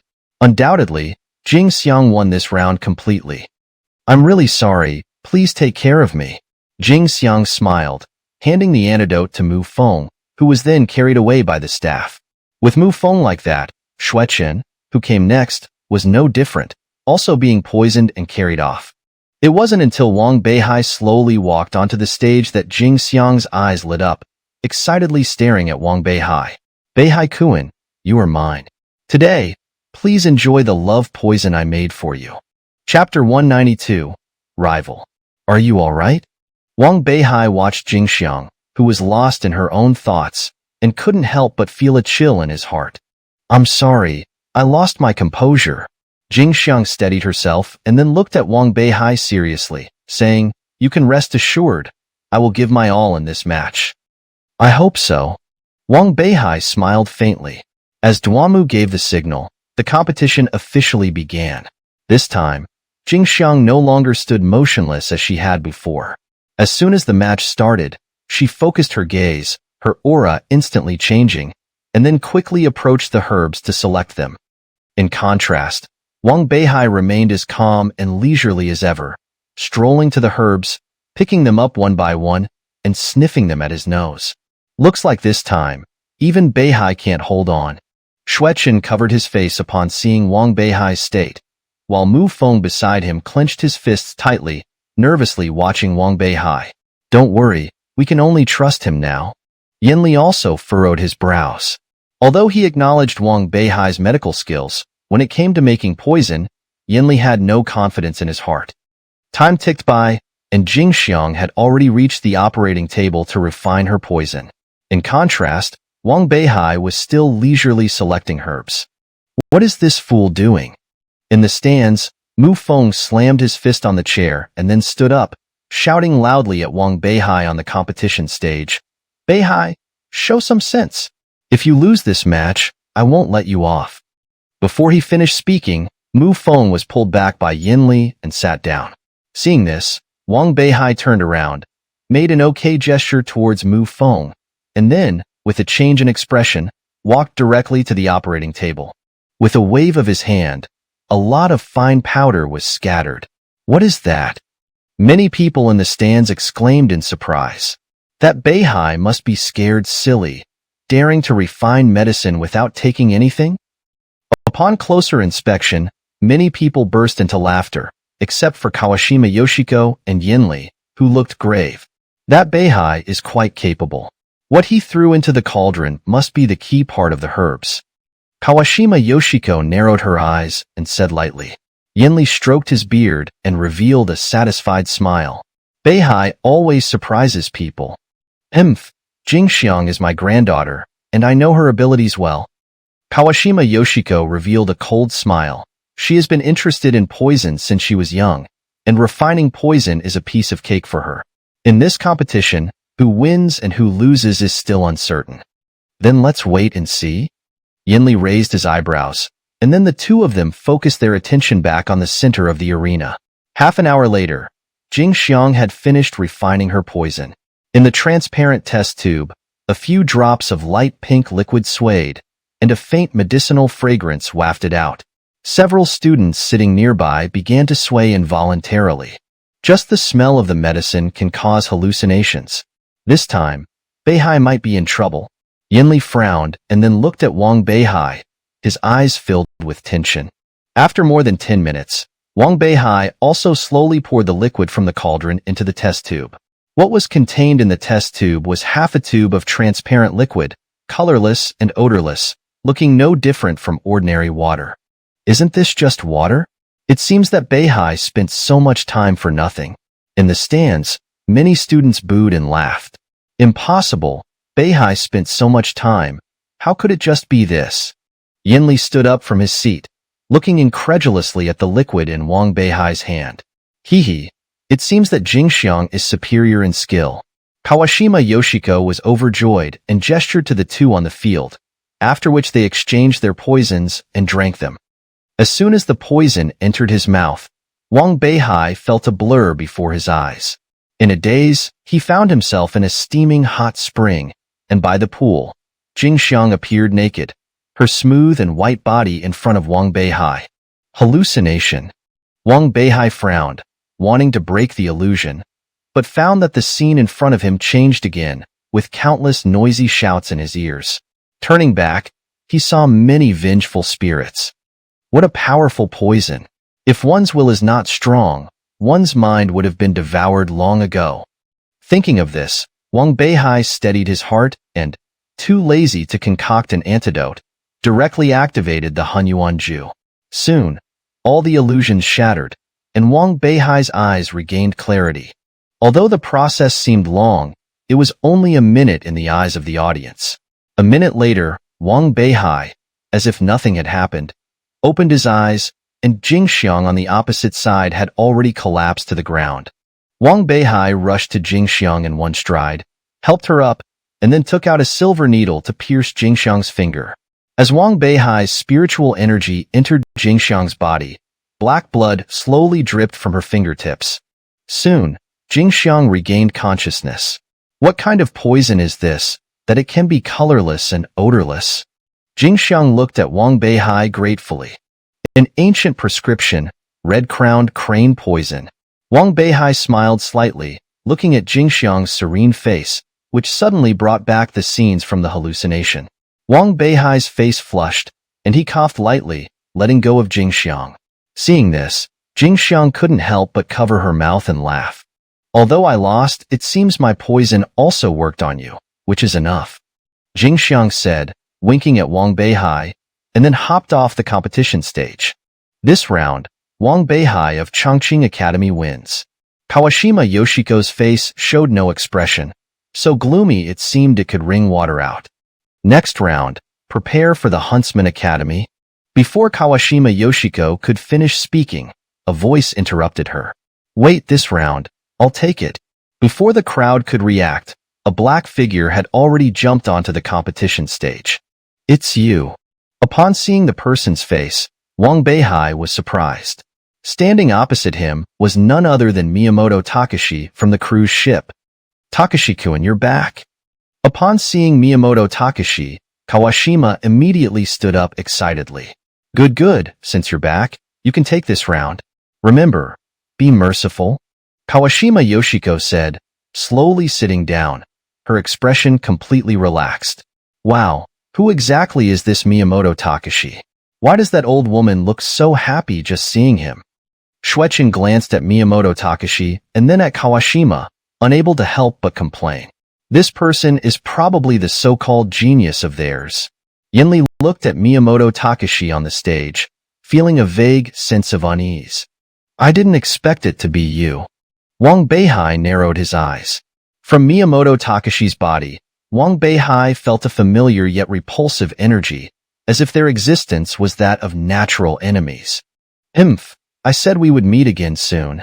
Miyamoto Takashi snorted coldly, revealing a sinister smile towards Wang Beihai. #### Chapter 193, Nero Victory. You're Wang Beihai, right? For some reason, seeing you makes me want to fight you, said Miyamoto Takashi, licking his lips and then letting out a cold laugh. Just comparing poisons is boring. How about we bet on something else? Upon hearing this, Wang Beihai was momentarily stunned. Then his eyes also began to burn with the desire to fight. Just as Miyamoto Takashi had said, for some reason, seeing the other man also ignited a primal urge to battle within Wang Beihai. Tell me, how do you want to compete? Wang Beihai nodded. Seeing Wang Beihai agree, Miyamoto Takashi revealed a bloodthirsty smile, and then turned to look at Kawashima Yoshiko on the stage. Dean Kawashima, Beihai, and I have agreed to change this competition into a duel between us.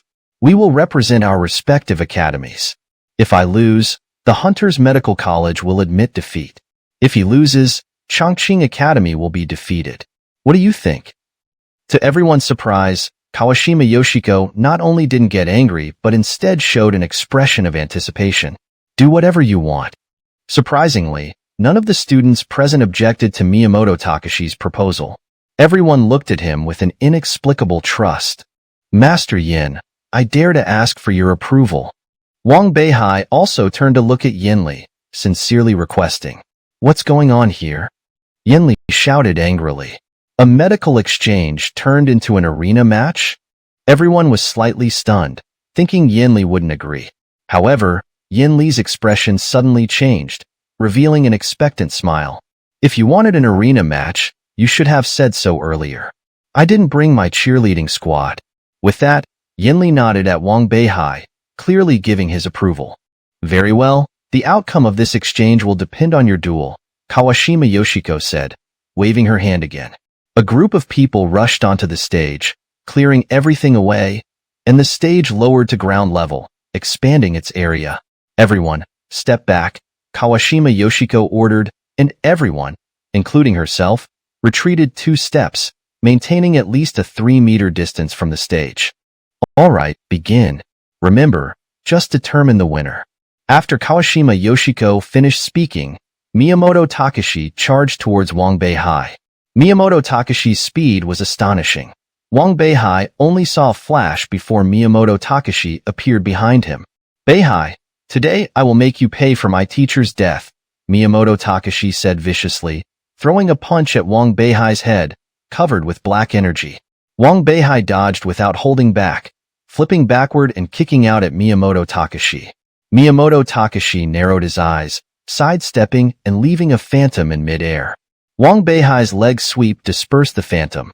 From a distance, Miyamoto Takashi coldly watched Wang Beihai. It seems my teacher truly died by your hand. With a low growl, a powerful energy erupted from his body. Wang Beihai narrowed his eyes. If his Haoyan Genshi was extreme yang, then what Miyamoto Takashi emitted was extreme yin. In an instant, Wang Beihai understood why he felt an instinctive urge to fight Miyamoto Takashi. Their martial arts were naturally opposed. All right, let me show you mine, Wang Beihai said with a smirk, his Haoyan Genshi exploding, stunning Miyamoto Takashi. At that moment, Miyamoto Takashi finally understood the origin of that fighting spirit. Outside, everyone felt their vision obscured by a fog, unable to see what was happening inside. On the leader's platform, Kawashima Yoshiko nodded in satisfaction at Jingxiang beside her, who held a box emitting a faint, fragrant aroma. Anyone who smelled it would temporarily fall into a trance. Good, Jingxiang. No one can know Takashi's abilities.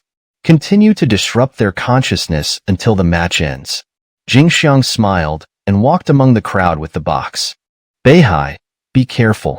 This guy cultivates the Senluo Machi, which counters your Haoyan Genshi. It truly is fate that practitioners of such legacies always clash with Haoyan Genshi, said the Tian Shu without words, its message reaching Wang Beihai's mind. Hearing this, Wang Beihai's eyes filled with vigilance. There can only be one force in this world. Die, Wang Beihai, Miyamoto Takashi said, summoning a sharp katana, its blade quickly covered in black energy, slashing towards Wang Beihai. Wang Beihai narrowed his eyes, summoning red flare to counter the katana. The clash of black and white energies shook the ground beneath them. After a few seconds of stalemate, both quickly retreated and then attacked simultaneously, 2 figures of black and white clashing in the sky. Black blade, radiant sun. Miyamoto Takashi suddenly stopped, drawing a line on his katana, turning its blade pitch black. A black blade aura slashed towards Wang Beihai. Wang Beihai didn't dare hesitate, using the green lotus sword technique, countless sword shadows colliding with the blade aura, ringing with the sound of metal clashing. Both were sent flying by the collision's energy, landing and spitting blood, neither gaining the upper hand. This can't go on. How about we decide the winner with one move? Wang Beihai wiped the blood from his mouth, coldly looking at Miyamoto Takashi. Sure, just be afraid you can't handle it, Miyamoto Takashi sneered, raising his katana, chanting a spell. His katana emitted a shrill cry, and the clear sky suddenly darkened with clouds, a 6-eyed demon god's phantom appearing in the void. Wang Beihai narrowed his eyes, pointing red flare towards the sky. I have a sword that can break mountains, split seas, cut through heaven and earth, and shatter the void. As his aura exploded, half the gloomy sky cleared, a golden light bathing red flare, a giant sword appearing in the air. Black blade, azura slash. Sky-shattering sword, first form, mountain breaker. The two phantoms in the sky collided, dividing the clouds, causing gales that knocked the students around the arena unconscious. With a loud bang, the fog cleared, revealing the stages surrounding devastation, and the ground beneath them was pockmarked. My goodness, what happened here? Many students, waking up, looked at the wrecked scene in disbelief. In the center of the battlefield, Wang Beihai and Miyamoto Takashi stood facing each other, blood flowing from their arms. Clearly, neither had gained an advantage from that final, all-out strike. Who won? Kawashima Yoshiko, recovering from her shock, quickly looked at the center, while Yanli eagerly watched Wang Beihai, silently praying for his safety. Everyone's desire for the result surpassed their curiosity about the scene. They watched the two men, holding their breath. The surroundings were eerily quiet. A gentle breeze blew, and Miyamoto Takashi slowly collapsed, losing consciousness. It seems I have the upper hand. Wang Beihai, swaying on his feet, slowly raised his hand, declaring his victory to everyone. Chapter 194. Staying. This exchange, the victory goes to the Evergreen University of Shinjo. Kawashima Yoshiko's face was ashen, her voice trembling as she announced the result. We won. We actually won. In the stands, including Yanli, the three of them were incredulous, murmuring to themselves as if still in a dream. Congratulations to you. Kawashima Yoshiko shot a cold glance at Yanli before departing the arena, her expression dark. We won. We really won. Shortly after, Yanli let out a joyful cry, hugging his two students, tears of excitement in his eyes. By the way, Beihai. In his joy, Yanli suddenly remembered Wang Beihai was still on the stage. Turning around, he saw Wang Beihai standing in the same position as before. Quick, go check on Beihai. Yanli urged anxiously, and Xuechun and Mu Feng finally snapped out of it, rushing onto the field. As they approached, they found Wang Beihai standing there, unconscious. Seeing this, Yanli was startled and bowed deeply to Wang Beihai. What incredible willpower to achieve this! Yanli sighed, then signaled for Xuechun and Mu Feng to carry Wang Beihai. Master Yin, what about him? Xuechun glanced at the fallen Miyamoto Takashi, puzzled. Isn't he a genius of the Hunter Corps? Seeing a genius in such a state, why aren't the Hunter Corps students helping him up? Hearing this, Yanli looked at Miyamoto Takashi, then frowned and shook his head meaningfully. Before the match, perhaps he was a genius of the Hunter Corps, but after this, it's hard to say. With that, Yanli's eyes darted around and continued. A healer's heart is compassionate. Whether it's an opponent or one of our own, if they are injured in front of us, it is our duty to treat them. Xuechun, carry him to our place, and I'll tend to him. After saying this, Xuechun responded and carried Miyamoto Takashi, following Yanli back to their residence. Mu Feng laid Wang Beihai on the bed, looking at his battered body and feeling a wave of emotion. Seeing no one around, he bowed to Wang Beihai. You are formidable, I admit. Today's victory is largely thanks to you, but I will work hard to catch up. Mu Feng said resolutely, standing up, his demeanor instantly more mature. At the same time, Yanli and Xuechun entered the room. Xuechun, panting, laid Miyamoto Takashi down beside Wang Beihai. Seeing this, Yanli immediately approached the bed, taking the pulses of both Wang Beihai and Miyamoto Takashi, his brow furrowing deeply. What's wrong, Master Yin? Xuechun and Mu Feng immediately stepped forward to inquire. Their pulses are chaotic. Both of them have a violent energy raging within them. This energy is extremely forceful, and if I intervene now, it might do more harm than good. Yanli said, shaking his head helplessly. I wonder how they endured it. The best course of action now is to wait for them to wake up on their own. As he finished, Yanli seemed to age instantly. Then, Yanli directed Xuechun and Mu Feng to settle Wang Beihai and Miyamoto Takashi, before stepping out of the room, looking up at the sky, his gaze flickering, lost in thought. In the blink of an eye, 3 days had passed. During these 3 days, besides eating and sleeping, Yin Li and the others spent most of their time in the room, digesting the new knowledge from the exchange competition while guarding Wang Beihai. From time to time, Jing Xiang would bring some meals and fruits. The girl's expression seemed to indicate a special fondness for Wang Beihai. Finally, at noon, the unconscious Wang Beihai let out a soft moan and opened his eyes. "You're awake." Seeing Wang Beihai awake, Yin Li smiled with relief, then yawned. Wang Beihai looked at the fatigue in the eyes of Yin Li and the others, feeling warm inside, sitting up in bed and stretching.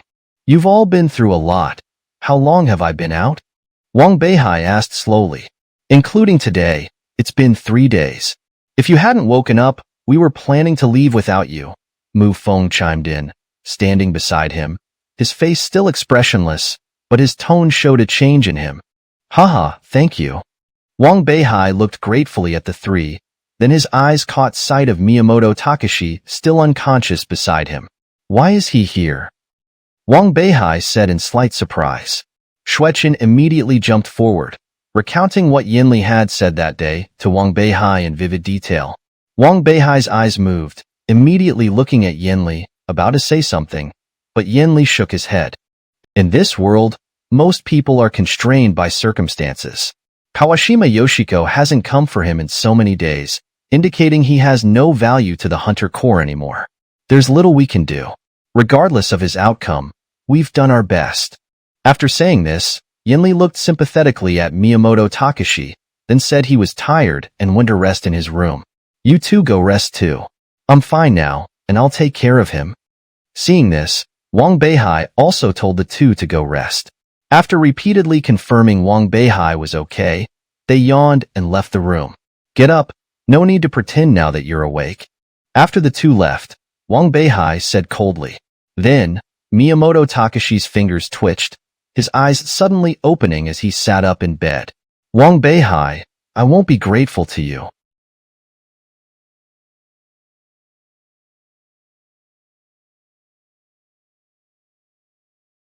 Miyamoto Takashi slowly stood up, coldly staring at Wang Beihai. "I never expected you to be grateful." Wang Beihai shrugged, continuing. "And don't look at me with such hostility. Your teachers died trying to kill me, and I was merely defending myself. As for you, having lost the match, it's likely hard for you to stay in the Hunter Corps now, isn't it? You don't need to worry about that." Miyamoto Takashi snorted, his surface calm but a hint of sadness in his eyes. "Wang Beihai, this time you were lucky. Next time, it won't be so. The one on the ground will definitely be you." With that, Miyamoto Takashi opened the door and disappeared into the woods with a few quick steps. "Heh, I'm waiting for you," Wang Beihai said with a smirk, closing the door. The next day, just as dawn broke, Yin Li called everyone up, asking them to pack their luggage and led them to the port. "We're leaving so soon." Xueqin sighed, feeling the brevity of time. "It's time to return. Principal Wang is still waiting for us to bring back the good news," Yin Li said, smiling happily. Soon, the ferry arrived. Just as Yin Li and the others were about to board, Wang Beihai hesitated, then bowed to Yin Li. "Teacher, I plan to stay here for a while." Chapter 195, Infiltration. Stay. Upon hearing this, Yin Li's eyes widened as he looked at Wang Beihai and said, "Beihai, what kind of joke are you playing? The reason I'm rushing back is partly to ensure your safety." With a worried expression, Yin Li continued, "You stood out too much at the conference, and it's inevitable that someone will target you. No matter what you have to do, come back to Shinjo with me first. It's too dangerous here. I don't agree." Feeling warmth in his heart at Yin Li's words, Wang Beihai still looked firmly at him and said, "Mr. Yin, I know you have my best interests at heart, but I have chosen to stay because I have something important to do. I can't tell you what it is yet, but I promise you, I'll be back in Shinjo within a month." "No, a month is too long." Before Wang Beihai could finish, Yin Li shook his head. Seeing Wang Beihai's resolute gaze, Yin Li gritted his teeth and said, "Although I don't know what you're up to, I'll give you a week at most. During that time, you must report to me every day. If anything happens to you, I will definitely go to Shinjo to seek justice for you."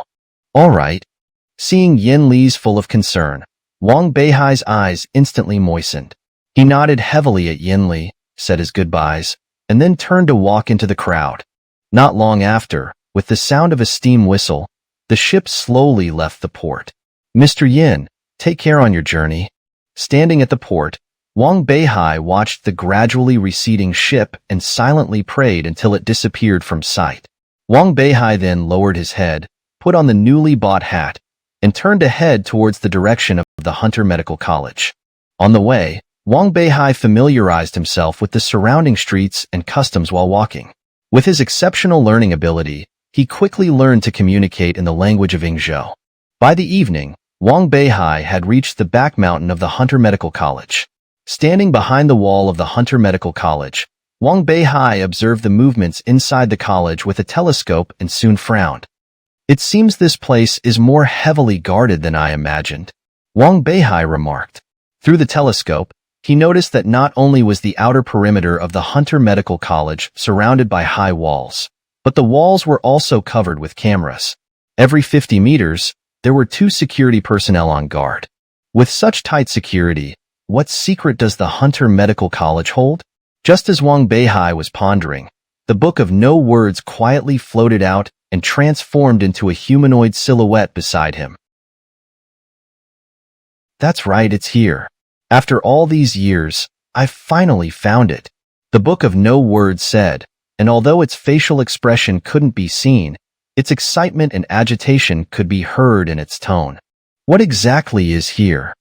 Hearing this, despite being mentally prepared, Wang Beihai couldn't help but feel curious. If I'm not mistaken, beneath this school lies the legendary Su Gong's tomb. Su Gong's tomb? What is that? Wang Beihai was puzzled. You'll know everything once you find the entrance and go in. I can only say that what's here will be of great help to you. After saying that, the Book of No Words let out a loud laugh and turned back into a golden light, returning to Wang Beihai's body. Really, only telling half the story. Wang Beihai complained, then took out his newly bought phone and dialed Pang Hu's number. Soon, Pang Hu's voice came from the other end of the line. Who is this? Pang Hu said impatiently. From the noisy background, it was easy to tell that Pang Hu was on a basketball court. Wang Beihai smiled slightly and softly said, Meet me at the back mountain outside the school in an hour. Upon hearing this, Pang Hu was stunned, immediately recognizing Wang Beihai's voice. Before Pang Hu could respond, Wang Beihai hung up the phone. What's wrong, Pang Hu? Keep playing. Seeing Pang Hu in a daze, the people on the court urged. After hesitating for a while, Pang Hu eventually gritted his teeth and made an excuse to leave in a hurry. The night in Yingzhou seemed longer than in Shenzhou. Wang Beihai checked the time and found it was only around 6 o'clock, yet the sky in Yingzhou had already darkened. At that moment, footsteps sounded not far from Wang Beihai. He smiled and followed the sound, finding Pang Hu in the woods. You're not gone? Why are you still here? Pang Hu looked at Wang Beihai and asked, puzzled. I left something at the school and want you to take me in. Wang Beihai smiled and said directly. Hearing this, Pang Hu frowned and looked at Wang Beihai with suspicion. Forgot something? You could just explain to the security. Why do you need me to take you in? What exactly are you trying to do? Seeing Pang Hu's serious expression, Wang Beihai couldn't help but mock himself. I didn't expect you to be smarter than you look. I'll be honest with you. The reason I called you here is that I want to infiltrate the Hunter Medical College without revealing my identity. As soon as he finished, Pang Hu's eyes widened. Impossible, absolutely impossible. Non-students of the Hunter Medical College, unless they have special permission, will be pursued madly by the security guards the moment they set foot in the college. Pang Hu looked at Wang Beihai and continued, Moreover, you were so outstanding at the exchange meeting that it's unlikely no one in the school would recognize you. Forget about the possibility of you harming the college. Just the difficulty of the task is beyond my ability. I can't agree to this condition and can't do it. Pang Hu said bluntly. However, Wang Beihai didn't show disappointment. Instead, he revealed a mischievous smile and then inserted 2 silver needles into his ears. Instantly, Wang Beihai's appearance changed, transforming into the likeness of Gong Binwu, standing in front of Pang Hu.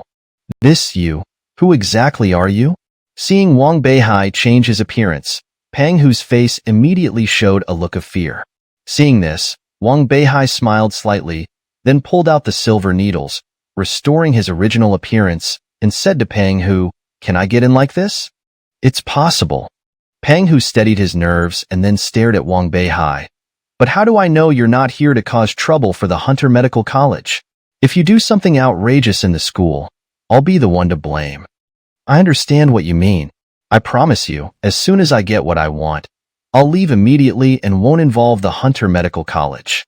Wang Beihai looked calm and said seriously to Pang Hu, "Why should I believe you?"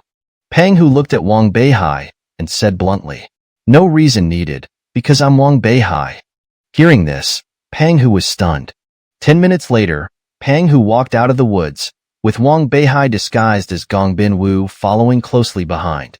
As they approached the gate, the cameras on the gate instantly focused on them. This time, 2 security personnel came out from behind the iron gate, holding photos to compare with their faces. "Oh, isn't this our big genius? How dare you show your face?" The security personnel sneered upon seeing Wang Beihai. "All right, the identity is correct. Go in," the security personnel said, giving Wang Beihai a kick from behind. Wang Beihai just coldly glanced at the person and then turned his gaze towards the mountain in front.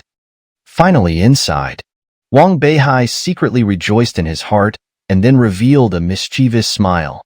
Hashtag Chapter 196, Returning to the Old Campus. "All right, you can stop here," Wang Beihai said with a smile as they reached the playground where their previous duel had taken place, nodding at Pang Hu. "You said it, from now on, we're even." Pang Hu raised an eyebrow and looked at Wang Beihai. "I'll ask you one last time, as you said, it won't affect our academy, right?" "Don't worry, I keep my word," Wang Beihai assured, nodding at Pang Hu before taking a step forward. "Wait," Pang Hu called out again. "Although I don't like you, I'll remind you, you'd better change your face. Miyamoto Takaru is in the school now, and he's in a bit of a predicament." With that, Pang Hu didn't say anything more and quickly walked away.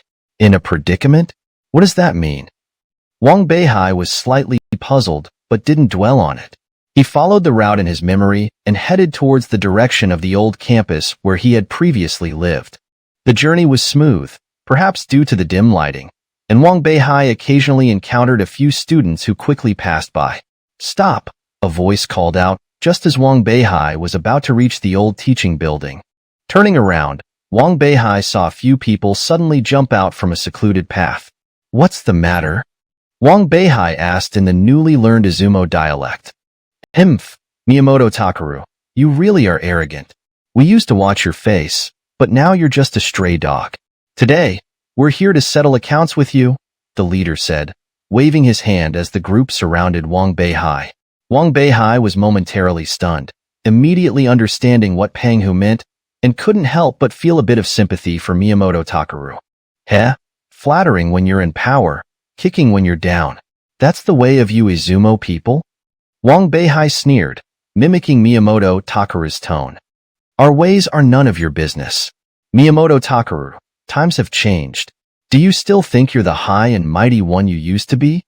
The leader waved his hand again, and the group rushed at Wang Beihai, punching and kicking. Wang Beihai narrowed his eyes, looking at the feeble attacks, and didn't bother using the Haoyin Junchi. Instead, he activated the Xiao Luobu Mieti, brazenly taking the blows.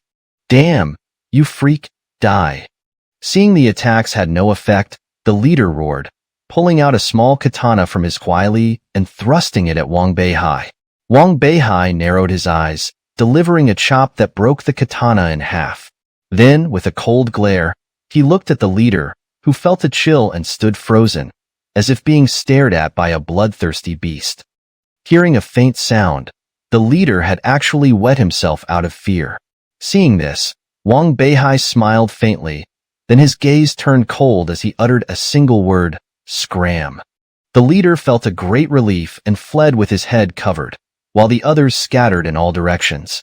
"Looks like Miyamoto Takaru wasn't doing so well," Wang Beihai mused, glancing at the nearly reached teaching building. With a few quick movements, he arrived at the Lo Sha. This time, Wang Beihai didn't hesitate and leaped up the stairs to the teaching Lo. The journey was somewhat eerie but uneventful, and soon Wang Beihai reached the 4th floor. Following his memory, he arrived at the spot where he had seen the shadowy figure before. With a light push, the old door creaked open, releasing a pungent stench. Wang Beihai covered his nose, pushed the door open, and entered the room. He then extended his palm, and a golden light instantly appeared, illuminating the room. Looking around, it was just as he remembered, with strange inscriptions drawn all over the floor. Tianshu, what are these things? Wang Beihai muttered. Let me take a look, Tianshu said, floating out from Wang Beihai's body. After observing, Tianshu said in a trembling voice, if I'm not mistaken, the Sugong tomb is beneath this building. This hidden door is the entrance to the Sugong tomb. Tianshu floated to the hidden door, emitting a white light that hit the door, revealing dense dark gold inscriptions. Indeed, this is a barrier array. Tianshu exclaimed in shock.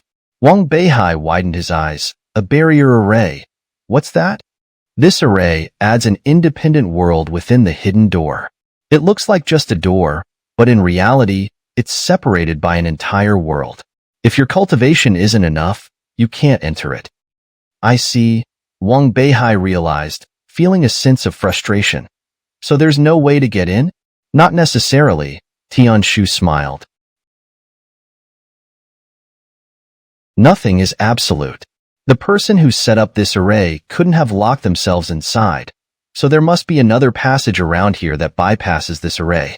Hearing this, Wang Beihai's eyes lit up, thinking of the abandoned classroom he had been to before. Maybe I know where it is, he said, narrowing his eyes and preparing to head upstairs. Wait, someone's coming. Tianshu suddenly called out. Wang Beihai was startled. Sure enough, he heard familiar footsteps coming from the corridor. What should we do? Wang Beihai thought of the terrifying red eyes and beads of sweat formed on his forehead. As the footsteps grew closer, Wang Beihai's eyes darted around, gritted his teeth, and decided to take a risk. He jumped out the window, stepped on the windowsill, and quickly reached the 5th floor window. Fortunately, the 5th floor window was still open. Wang Beihai was relieved and jumped into the room. Looking back, he saw the red eyes appear at the 4th floor window, staring straight at him. Wang Beihai was startled and didn't have time to think. He rushed to the pile of abandoned instruments, pulled hard, and found a hidden door. He dived into it, and the door slammed shut. At that moment, the shadowy figure also floated into the 5th floor window. After scanning the room with its red eyes and not finding Wang Beihai, it let out a terrifying howl that echoed through the entire Liabing Yishiyan. At that time, Kawashima Yoshimi was leisurely listening to music in the Yunjiangshi. Suddenly, she heard a terrifying howl, stood up from the Tongyi, and her eyes turned blood red. The door of the Shaojiangshi was pushed open, and the two people who had been accompanying Kawashima Yoshimi also transformed into blood-eyed monsters. Meanwhile, in a secluded corner of the academy, Miyamoto Takaru listened to the horrifying sound and couldn't help but smile. With a flash, he disappeared into the night. You said it, from now on, we're even. Pang Hu raised an eyebrow and looked at Wang Beihai before continuing, I'll ask one last time. There really won't be any impact on our academy, right? Don't worry, I keep my word, Wang Beihai assured, nodding at Pang Hu before taking a step forward. Wait, Pang Hu called out again, stopping Wang Beihai. Although I don't have much of a liking for you, I'll remind you anyway. You'd better change your face. Miyamoto Takeo is currently in a rather embarrassing situation at school. With that, Pang Hu didn't say anything more and quickly walked away. Embarrassing? What does that mean? Wang Beihai was slightly taken aback, but didn't dwell on it too much. He followed the path in his memory towards the direction of the old campus where he had previously stayed. The dimly lit path made Wang Beihai's journey relatively smooth. Occasionally, he encountered a few students who quickly brushed past him. Stop, a voice called out, just as Wang Beihai was about to reach the old teaching building. Turning around, Wang Beihai saw a few people jump out from a secluded path. Something the matter? Wang Beihai asked in the newly learned language of the land. Himph, Miyamoto Takeo. You really are arrogant. We used to watch your face, but now, You're nothing but a stray dog. Today, we're here to settle accounts with you, the leader of the group said, waving his hand to signal the others to surround Wang Beihai. Wang Beihai was momentarily stunned, immediately understanding what Peng Hu meant. He couldn't help but feel a bit of sympathy for Miyamoto Takeo. Heh? Flattering when you're in power, kicking when you're down. Is this how you people behave? Wang Beihai sneered, mimicking Miyamoto Takeo's tone. Our affairs are none of your business, Miyamoto Takeo. Times have changed. Do you still think you're the exalted being you once were? The leader said, signaling the group to attack with a wave of his hand. Wang Beihai narrowed his eyes at the weak punches and kicks, not bothering to use his Hao Tian Zheng Qi. Instead, he activated his Xiu Luobu Mieti, enduring the attacks. Damn, you freak, die. Seeing their prolonged efforts had no effect, the leader shouted in anger, pulling out a small katana from his bosom and lunging at Wang Beihai. Wang Beihai narrowed his eyes, delivering a chop that instantly broke the katana in two. Then, with a fierce glare, he locked eyes with the leader, who felt a chill run through him, as if being stared down by a bloodthirsty beast. Frozen in place, the leader didn't dare move. A faint sound of trickling followed, and the leader had peed himself out of fear. Seeing this, Wang Beihai smirked coldly before uttering a single word, scram. The leader, feeling a sense of relief, fled with his head covered, and the others scattered in all directions. Seems like Miyamoto Takeo isn't doing too well, Wang Beihai mused, glancing at the teaching building within reach before quickly reaching it with a few swift movements. This time, Wang Beihai didn't hesitate, leaping up the stairs and running into the building. Although the journey was somewhat eerie, nothing particularly terrifying appeared. Soon, Wang Beihai reached the 4th floor. Recalling his memory, he arrived at the spot where he had seen the shadowy figure. With a light push, the old door creaked open, revealing a pungent stench. Wang Beihai covered his nose, pushing the door open and stepping inside. He then extended his hand, a golden light instantly appearing and illuminating the room. Looking around, everything was as he had seen before, with strange inscriptions drawn all over the floor. Tian Shu, what are these things? Wang Beihai muttered softly. Let me take a look, Tian Shu said, floating out from within Wang Beihai. After observing, Tian Shu's voice trembled as it said, if I'm not mistaken, the Sugong tomb is beneath this building. This hidden door is the entrance to the Sugong tomb.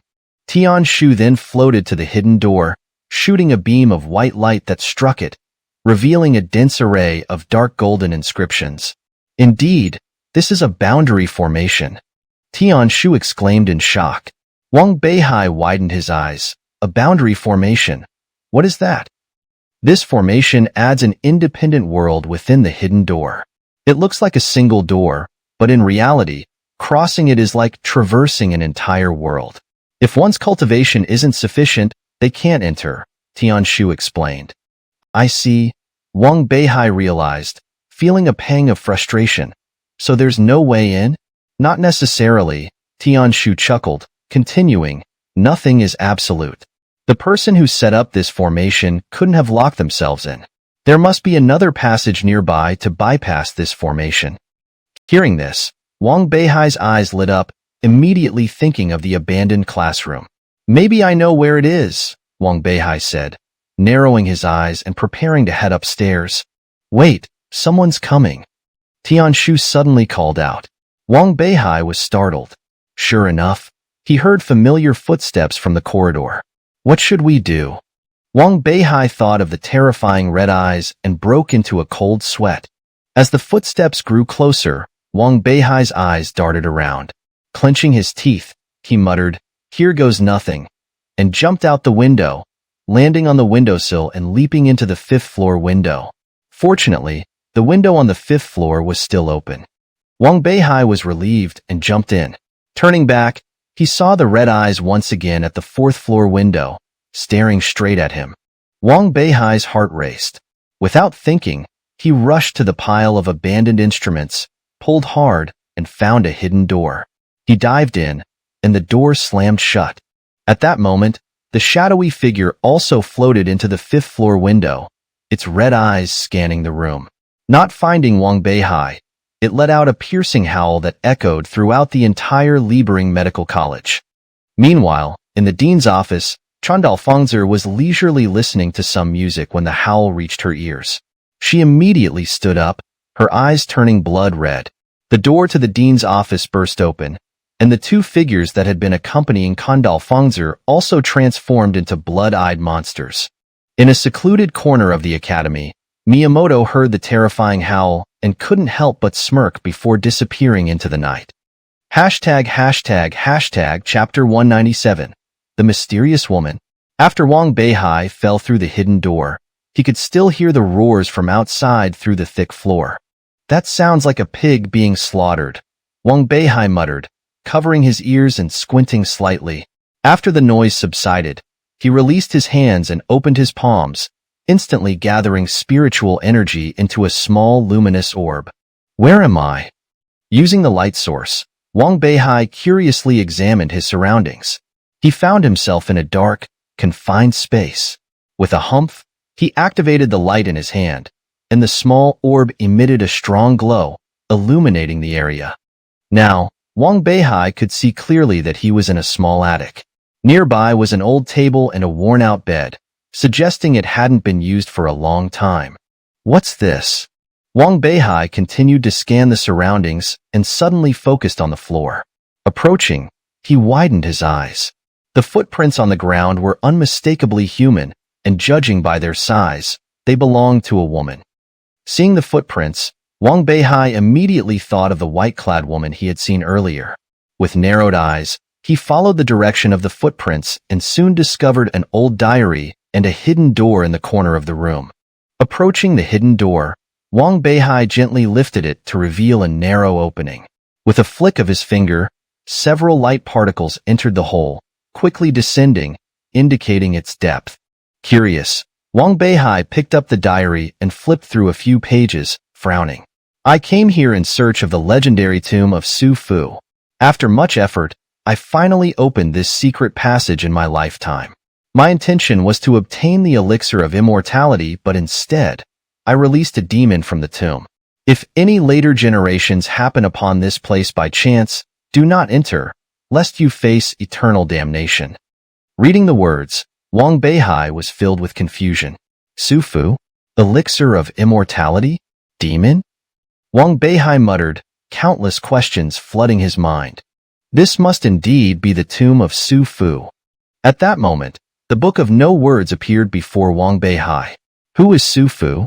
Wang Beihai looked puzzled at the book. You know about the first emperor of Qin unifying the six kingdoms, right? The Book of No Words asked, word by word. After a moment of thought, Wang Beihai nodded, then widened his eyes, stammering. Could this Su Fu be the one Emperor Qin sent to seek the elixir of immortality? Indeed. Unfazed by Wang Beihai's shock, the book continued. Su Fu went to Yingzhou 3 times. The first 2 yielded no results, but the third time, he truly found the legendary elixir. Hearing this, Wang Beihai's mouth gaped open. I never thought such a thing could be true. Then why didn't Su Fu return to report and instead was buried in such a place? Hee. While the elixir grants immortality, it also has significant side effects. The Book of No Words sighed. Under the elixir's influence, Su Fu lost his humanity, becoming bloodthirsty and mad, biting and killing anyone he encountered. People tried everything to kill him, but Su Fu was invincible, a nightmare in their eyes. However, this was only the beginning of the horror. Wang Beihai sat down, listening intently to the book's explanation, his shock far exceeding his expectations for the tomb's contents. Later, those bitten by Su Fu turned into bloodthirsty demons. The 3,000 children and girls from Yingzhou couldn't escape their fate. What happened then? Wang Beihai frowned. If so, Su Fu would be invincible. Why did he die and have such a tomb built? Indeed, but during Su Fu's rampage, he encountered the descendants of the king. At that time, the king's descendant had reached the sacred realm, easily slaying these evils. However, due to the elixir, Su Fu was difficult to deal with, even for the king's descendant. Later, the king's descendant decided to stay in Yingzhou, using their power to suppress Su Fu. When the descendant ascended after 100 years, fearing Su Fu would wreak havoc again, they left an enchantment to seal him. Are you saying this so-called tomb of Su Fu is the seal left by that master? Wang Beihai stood up abruptly, looking incredulously at the Book of No Words. Indeed. The book flew towards the hidden door beneath. This is the seal left by the king's descendant, also his former cultivation cave, where he practiced the Hao Yanjingqi Ju you now possess. These words brought a surge of joy to Wang Beihai's heart, but the thought of the sealed Su Fu made him hesitate again. The treasures left by the king's descendant must be extraordinary. However, I don't know if Su Fu is still alive.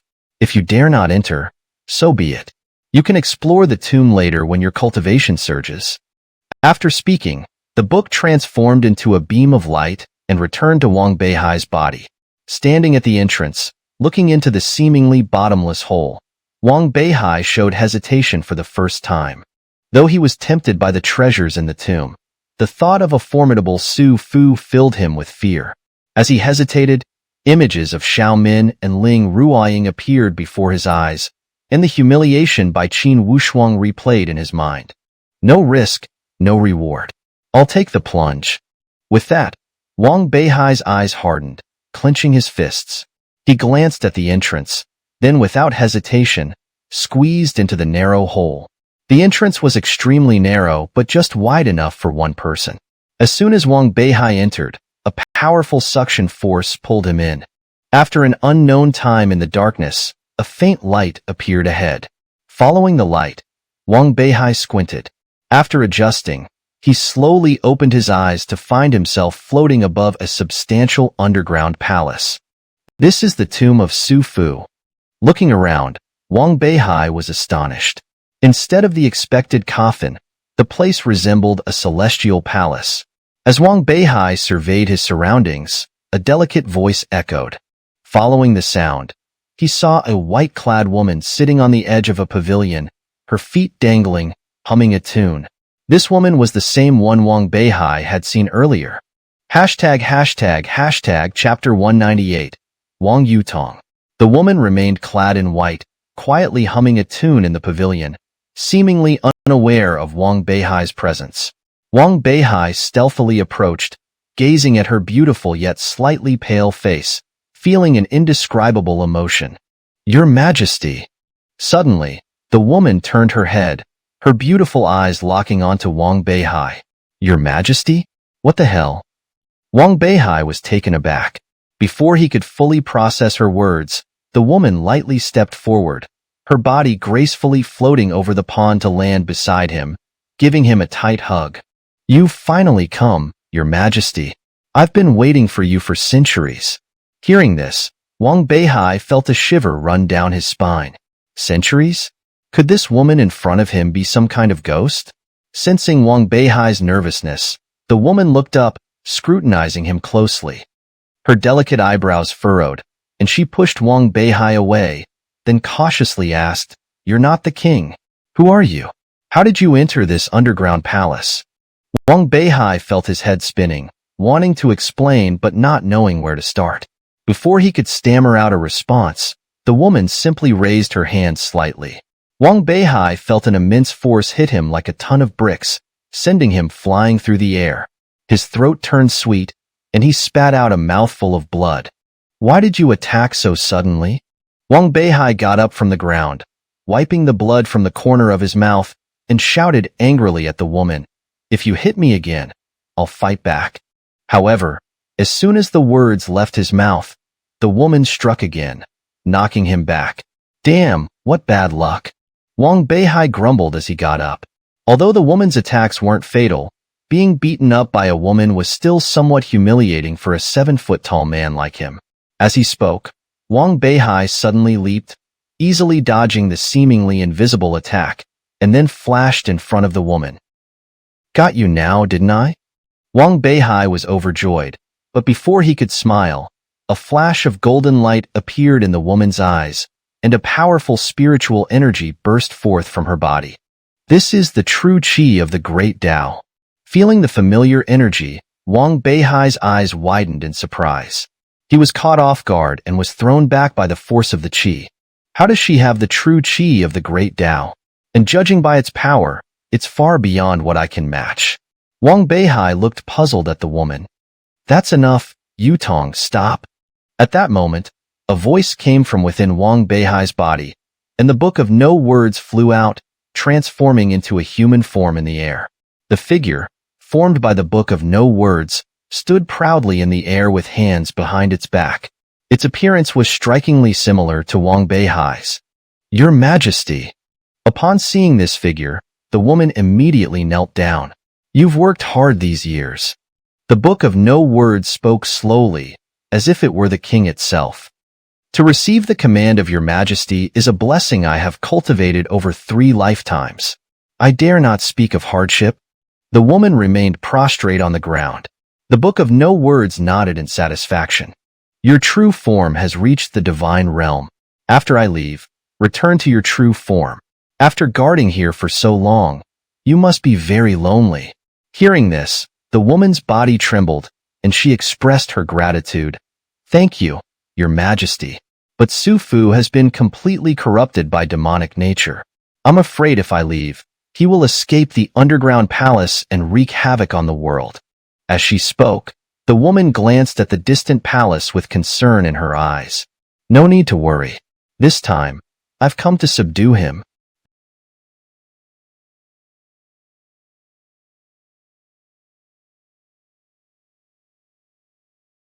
The Book of No Words turned to look at Wang Beihai and said slowly, This boy is also my descendant. Though weak, he has some abilities and can assist you in eliminating Su Fu. Go. It's time to put an end to this. With a flash of golden light, the Book of No Words returned to Wang Beihai's body. So you are also a descendant of the king. I misjudged you earlier.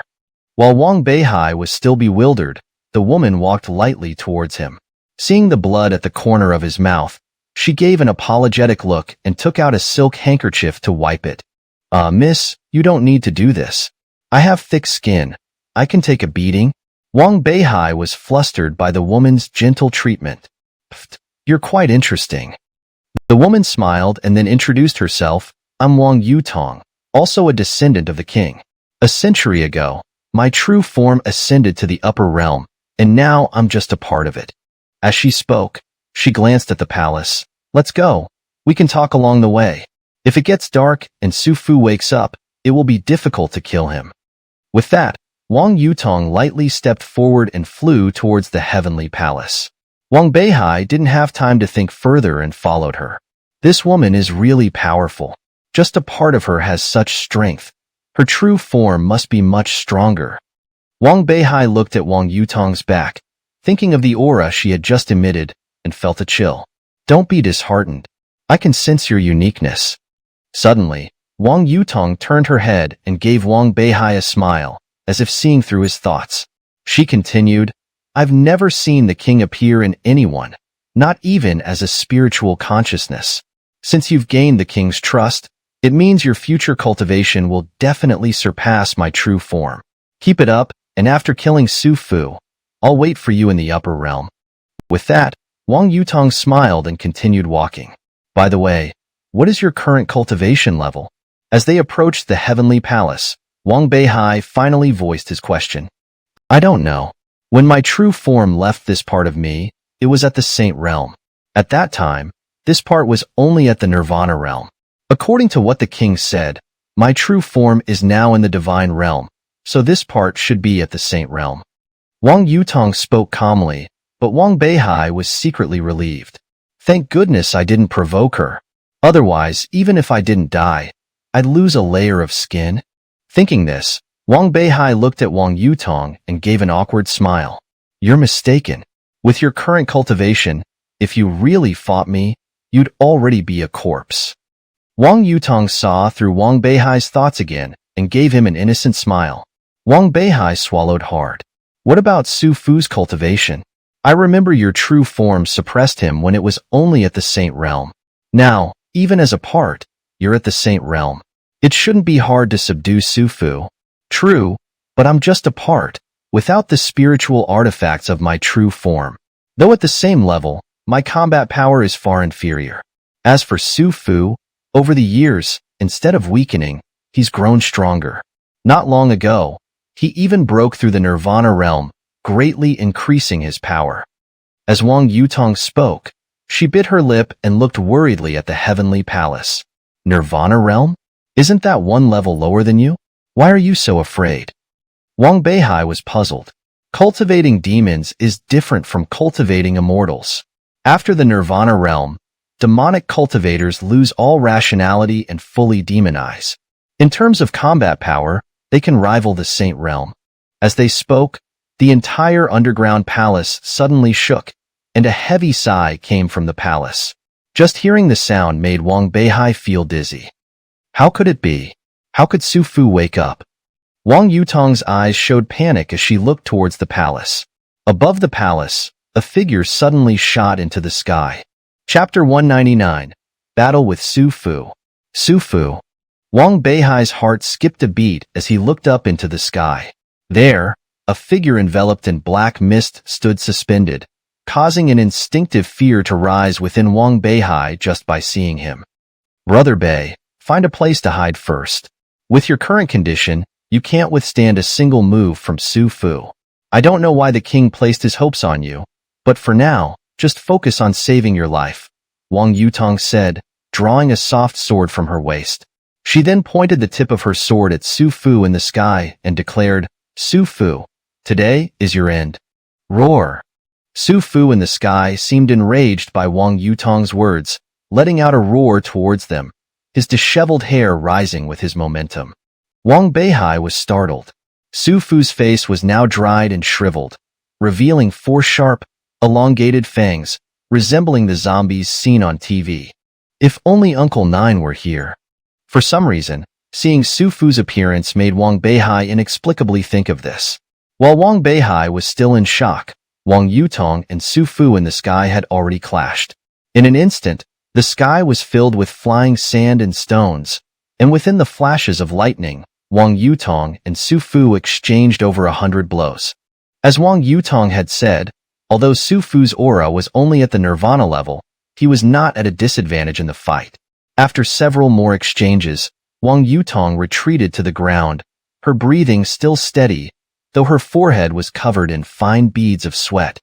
From his hiding spot, Wang Beihai observed in astonishment that Su Fu's skin was thick and tough, like fine iron. After a few rounds, Wang Yutong's sword had only left a few faint marks on Su Fu's body. Sister, can you do it? Wang Beihai swallowed hard and whispered beside her. Damn it! How did Su Fu's strength suddenly surge so much? Wang Yutong wiped the sweat from her forehead, her beautiful eyes fixed on Su Fu, tightening her grip on her sword. Let's go again. Wang Yutong took a deep breath and charged at Su Fu once more, the two clashing once again, causing the underground palace to tremble from the shockwaves. Should I go help? Wang Beihai hid behind a rock, watching the astonishing battle in the sky. Though he knew he would only be cannon fodder, a fierce determination burned within him. Su Fu, die. At that moment, in the sky, Wang Yutong seized an opportunity and stabbed her sword into Su Fu's forehead. Su Fu roared in anger, and his red eyes gradually dimmed. Dead. So easily? Both Wang Beihai and Wang Yutong were taken aback, not expecting victory to come so easily. Just as they were puzzled, a ball of black mist quickly condensed behind Wang Yutong. Be careful! Wang Beihai shouted in alarm. However, Wang Yutong was too late to escape. From the black mist, a sharp claw shot out with lightning speed towards her. In the nick of time, Wang Beihai roared loudly, summoning red flare. With a leap, he teleported behind Wang Yutong and pushed her away. Then, Wang Beihai's eyes narrowed, holding red flare in front of him. The next second, Su Fu's claw struck Wang Beihai's chest with a heavy thud. Red flare let out a mournful cry, and with a crack, it shattered. Although Wang Beihai had blocked the claw, the terrifying force hit him like a mountain. In the sky, Wang Beihai spat out a mouthful of blood and was slammed into the pond. Beihai! Wang Yutong cried out in agony, a tear glistening in her eye. Monster, I will make you pay. Wang Yutong's eyes turned cold as she raised her sword and clashed with Su Fu again. So cold. Where am I? In the pond, Wang Beihai's body gradually sank. In a daze, he saw a golden figure standing before him. Opening his eyes, Wang Beihai recognized the king, who had been the formless Heavenly Book. It's you, Heavenly Book. Where is this? Am I dead? Wang Beihai smiled. The terrifying blow from Su Fu had shattered all his bones and meridians. Under such circumstances, Wang Beihai was undoubtedly a dead man. You are good. At that moment, the king slowly turned around, his eyes glowing with golden light. Facing a formidable enemy without any fear, risking your life in a critical moment, Wang Beihai, you are excellent. I am very satisfied. The king nodded and pointed a finger, sending a beam of golden light into Wang Beihai's body. Wang Beihai's eyes widened as the golden light infused warmth throughout his body, repairing his shattered bones and meridians bit by bit. Resurrected from death? How is that possible? Wang Beihai stared in disbelief at the king. The king smiled. I have prolonged your life, but my consciousness will dissipate. The elixir of eternal life was merely my failed creation, yet it has caused such a stir. This seemingly casual remark from the king completely shocked Wang Beihai. The elixir of eternal life was just a failed creation of yours? Heavens, how insanely powerful are you? To this, the king only smiled faintly and looked at Wang Beihai. You will know in time. Wang Beihai, the gears of fate have begun to turn. When the world faces destruction, you will be the only variable. By then, I hope you have grown strong enough to avert this disaster. With a wave of his hand, a golden elixir appeared in the king's grasp. There is not much I can do. This is the pure elixir of eternal life. I bestow it upon you. The trouble with Su Fu began with me, and should end with me. Wang Beihai, when you reach the spirit realm, remember to visit my old friend. After speaking, the king turned into a golden light and entered Wang Beihai's body. Wang Beihai's eyes flashed with golden light, and with a leap, he shot towards the surface. Meanwhile, Wang Yutong was caught off guard and knocked to the ground by Su Fu, a trickle of blood at the corner of her mouth. Roar, roar, roar. Su Fu roared in the sky. At that moment, a sudden gust of wind blew, causing the pond's surface to churn. Wang Yutong looked at the water, her eyes lighting up with joy. Abruptly, a golden light shot into the sky, and Wang Beihai burst out of the water, standing in midair with his hands behind his back.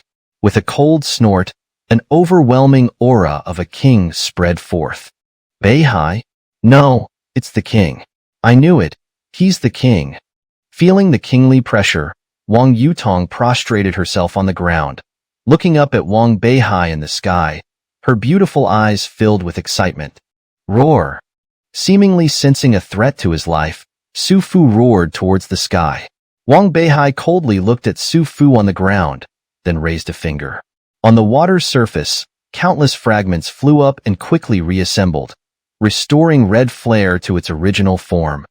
Seeing this, Wang Beihai's lips curled into a smile as he said softly, Sword, come. Chapter 200, Farewell? With a shout from Wang Beihai, Qi Shao emitted a resonant hum and transformed into a red light that flew into Wang Beihai's hand. Old friend, after so many years, we finally collaborate again.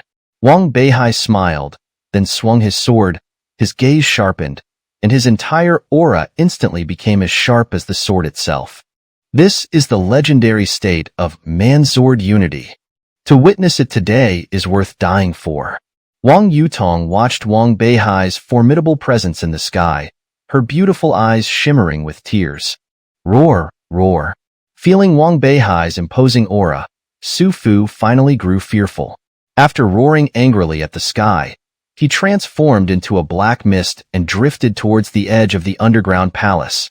Your Majesty, don't let him escape. Seeing this, Wang Yutong hastily shouted. Wang Beihai, however, remained composed, raising his sword above his head. Su Fu, it was because of me 100 years ago that you became like this. The past karma. Let me end it with this sword. With that, Wang Beihai's eyes widened. and Qi Shao immediately let out a dragon's roar. Exterminate the evil. Wang Beihai pointed Qi Shao forward, and instantly, a golden-red giant dragon shattered the void, appearing before Su Fu. The dragon opened its mouth and lunged at Su Fu. Su Fu tried to escape but found his body restrained by a force, unable to move. No. As the dragon's jaws closed in on him, Su Fu's eyes widened, and he finally uttered his first word in 100 years. The dragon's jaws snapped shut, and with a loud bang, it turned into specks of starlight. A shrill howl erupted from Su Fu's body, and a black mist escaped from within, forming a ghostly face in the air, even larger than the dragon. Hee hee hee. The black mist in the air emitted an eerie laughter. Hearing it, Wang Yutong felt her vision turn blood red, her blood boiling, and a bloodthirsty impulse surged in her mind. Awaken. Wang Beihai remained calm, extending his slender finger to gently tap Wang Yutong's forehead. Instantly, her eyes regained clarity. Accept your fate. Such evil should not exist in the human world. Saying this, Wang Beihai summoned Qi Shao once more, murmuring incantations. I have a sword that can cleave mountains, divide rivers, cut through heaven and earth, and shatter the void. With that, Wang Beihai's gaze sharpened, and a massive sword shadow appeared behind him. The third form of the sky-shattering sword, Sky Shatter. As Wang Beihai swung his sword, the entire underground palace trembled violently. The colossal sword in the void descended fiercely, and the black mist didn't even have time to scream before being obliterated into dust, dissipating in the air. Cough, cough. Su Fu lay on the ground, coughing up blood, his appearance terrifying, but his eyes had regained clarity. Thank you. Su Fu turned to look at Wang Beihai, speaking weakly. No need to thank me. For you, this is liberation, and for me, it is the resolution of my heart's knot. Wang Beihai said indifferently. Upon hearing this, Su Fu chuckled and, with his last strength, stretched his hand towards the sky. If only I had the chance, I really want to see that blue sky again. With that, Su Fu's head tilted, his eyes dimming, and he breathed his last. As Su Fu lost his life, his body gradually turned to dust, blown away by the wind. Your Majesty. Wang Yutong, with a wound on her hand, approached Wang Beihai, about to bow, but was stopped by Wang Beihai's gesture. I no longer belong to this world. There's no need to bow to me. Wang Beihai said, gently tapping Wang Yutong's forehead with his finger. As my descendant, it is thanks to your long-term guard here that the human world remains peaceful. You are on the verge of a breakthrough. I bestow upon you a blessing. As he spoke, a golden light flowed from his fingertip into Wang Yutong's forehead. She was momentarily stunned. Then her face lit up with excitement. Thank you, Your Majesty. Wang Yutong knelt at Wang Beihai's feet, her words filled with gratitude. Rise. Your true form is on the verge of a breakthrough. It's time for you to return. With that, Wang Beihai waved his hand, and a temporal passageway appeared before them. Seeing this, Wang Yutong was taken aback, then thanked Wang Beihai again before turning and stepping into the passage. After sending Wang Yutong away, Wang Beihai let out a muffled grunt, and the golden light separated from his body, reverting to human form. Are you the heavenly scripture, or Your Majesty? Wang Beihai looked at the heavenly emperor, puzzled. I am merely an awareness left within the heavenly scripture. The heavenly emperor smiled. Wang Beihai was astonished. Just an awareness had such power. The full strength of the heavenly emperor was unimaginable. Do not be impatient. One day, you will surpass me. The heavenly emperor said with a meaningful glance at Wang Beihai. There are still many things in this world that you have not discovered. Moreover, beyond our world, there are countless others. These are opportunities and challenges for you, but the prerequisite is that you must have the strength. Take the elixir I gave you earlier. The spiritual energy here is rich, and it will be absorbed quickly. I will protect you. Hearing this, Wang Beihai's eyes lit up. He took out the golden elixir, feeling its surging energy, and without hesitation, swallowed it whole. Instantly, pure, and abundant energy radiated from the elixir. Wang Beihai sat cross-legged, savoring it. This energy also contained a life-nourishing essence, continuously nurturing Wang Beihai's body. This is the real elixir of immortality. Wang Beihai rejoiced inwardly. At this rate, he would soon break through to the second level of the Haotian righteousness. Just as Wang Beihai was rejoicing, the elixir's energy suddenly erupted, filling his dantian and meridians almost to bursting. As the energy grew, Wang Beihai clearly heard a cracking sound. His dantian had shattered, and even the previously repaired meridians were torn apart by the energy. Excruciating pain surged through him, and Wang Beihai's mind shook, nearly fainting. At that moment, the Heavenly Emperor placed his hand on Wang Beihai's back, and the turbulent energy within him instantly calmed. Maintain your focus. First comes breaking, then rebirth. There are no ready-made achievements. Only by enduring pain can one be reborn from the flames. After saying this, the Heavenly Emperor withdrew his hand, and the energy began to wreak havoc in Wang Beihai's body once more. Just as Wang Beihai was about to collapse, a green energy flowed from the elixir, repairing the damaged meridians and dantian wherever it passed. Thus, Wang Beihai endured the torment of his dantian and meridians breaking and reforming over and over again. After an unknown time, the elixir finally exhausted its last bit of energy. Wang Beihai's eyes opened, exuding a formidable aura. Success. My Haotian righteousness has reached the third level, as have the Azura indestructible body and the primordial unity technique. Wang Beihai's eyes shone with joy, then he gently rose from the ground. Looking around, he found no trace of the Heavenly Emperor. Farewell. Wang Beihai knew that the Heavenly Emperor's consciousness had dissipated. He softly bid farewell to the sky, then narrowed his eyes and leaped high, soon arriving at the entrance of the palace in the sky. I wonder what else is inside. Maybe there are treasures. As Wang Beihai spoke, he reached out to push open the palace door. At that moment, the sound of breaking wind rang out, and a black long needle pierced through the air. Chapter 201. The Great Heaven Palm. The needle flew at an astonishing speed, and even with his improved cultivation, Wang Beihai barely managed to dodge it. Who's there? Wang Beihai's eyes turned cold, and his Hunyuan technique immediately activated, sensing three presences circling around him. Himph, hiding in the shadows. With a cold snort, Wang Beihai punched a nearby boulder with full force, shattering it instantly. A figure darted out from behind the rock. Kawashima Yoko. Upon seeing the person, Wang Beihai's eyes widened. The figure before him was none other than the dean of the Hunter Medical College, Kawashima Yoko. However, unlike before, her eyes were now bloodshot, and sharp fangs protruded from her mouth, resembling Su Fu's previous appearance.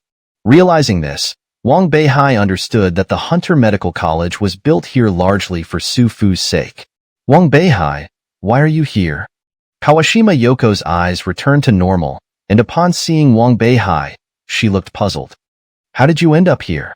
Why can't I sense our ancestors' presence anymore? As she spoke, Kawashima Yoko glared viciously at Wang Beihai. What exactly did you do to our ancestor? Hearing this, Wang Beihai was further enlightened. It seemed Kawashima Yoko had been bitten by Su Fu long ago and had managed to survive until now. However, what truly surprised Wang Beihai was Kawashima Yoko's ability to control her transformation at will. At that moment, several voices approached from a distance. The two men who had been following Kawashima Yoko arrived at the scene. Judging by their condition, they too had been bitten. Interesting, Wang Beihai chuckled, then turned to Kawashima Yoko. Dean Kawashima, instead of attending to college matters, why do you have the leisure to come to this place? Himph, you brat, tell us quickly, what have you done to our ancestor? In the meantime, the other two men swiftly surrounded Wang Beihai. Wang Beihai smiled faintly. The auras emanating from the three of them were at most at the level of a martial lord. Even without consuming the golden pill and undergoing a complete transformation, Wang Beihai could easily subdue them. Moreover, his current strength had surged to an extent he couldn't even gauge. It's perfect to test my strength on them. Wang Beihai grinned, looking at Kawashima Yoko. Your ancestor? Sufu? As expected, upon hearing Sufu's name, the expressions of Kawashima Yoko and the others tensed immediately. Don't worry, I've already helped him find peace, Wang Beihai said with a casual smile, causing Kawashima Yoko and the others to turn red-eyed. You bastard! We've guarded our ancestor here for a century. Just as the seal on the underground palace was lifted, you dared to kill our ancestor. Today, we will make you pay in blood. Kawashima Yoko glared viciously at Wang Beihai. Then, the three of them leaped simultaneously, charging at Wang Beihai with incredible speed and perfect coordination. However, Wang Beihai remained calm. If it were before, he might have found it challenging, but now, his Haoyinjingqi technique, Hunyuan technique, and Xiao Luo Bummy Body had all reached a minor proficiency.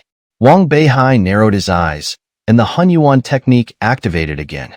The seemingly swift movements of the three were like slow motion in Wang Beihai's eyes, clear and precise. Xiao Luo Bummy Body suppress. With a cold snort, Wang Beihai's body was instantly coated with a faint golden hue. The sharp claws of the three only tore his clothes but couldn't harm him in the slightest, not even scratching his skin. After a few minutes, the three began to tire, retreating to catch their breath. Tired of fighting? Now it's my turn. Wang Beihai's eyes turned stern, and he delivered a punch to one of them. The man didn't have time to dodge and was struck in the abdomen. With a muffled groan, his body flew backward, crashing heavily into a nearby boulder. Old 3. Seeing this, Kawashima Yoko immediately shouted and rushed to the boulder with the other man. The one who was hit vomited 2 mouthfuls of blood, and, before he could speak, his head slumped and he lost consciousness. Damn it, I'll kill you, Kawashima Yoko roared, her expression turning vicious. Just as she was about to attack Wang Beihai, she was pulled back by the man beside her. Sister, calm down. We're no match for him. I'll hold him off, you go quickly. After saying this, the man tore off his shirt, revealing his muscular frame. He let out a roar and charged at Wang Beihai. Old 2, Kawashima Yoko called out urgently. Go quickly, sister. The man delivered a punch at Wang Beihai. Without any surprise, he was once again sent flying by Wang Beihai's punch, landing on the ground with a couple of groans before losing all vitality. Realizing she couldn't defeat Wang Beihai, Kawashima Yoko quickly threw 2 small balls at her feet, creating a cloud of smoke. Taking advantage of the smoke, she swiftly escaped towards the exit. Sorry, you're staying here. Wang Beihai narrowed his eyes, instantly appearing in front of Kawashima Yoko. Before she could react, he delivered a punch that sent her to her eternal rest. Rest in peace.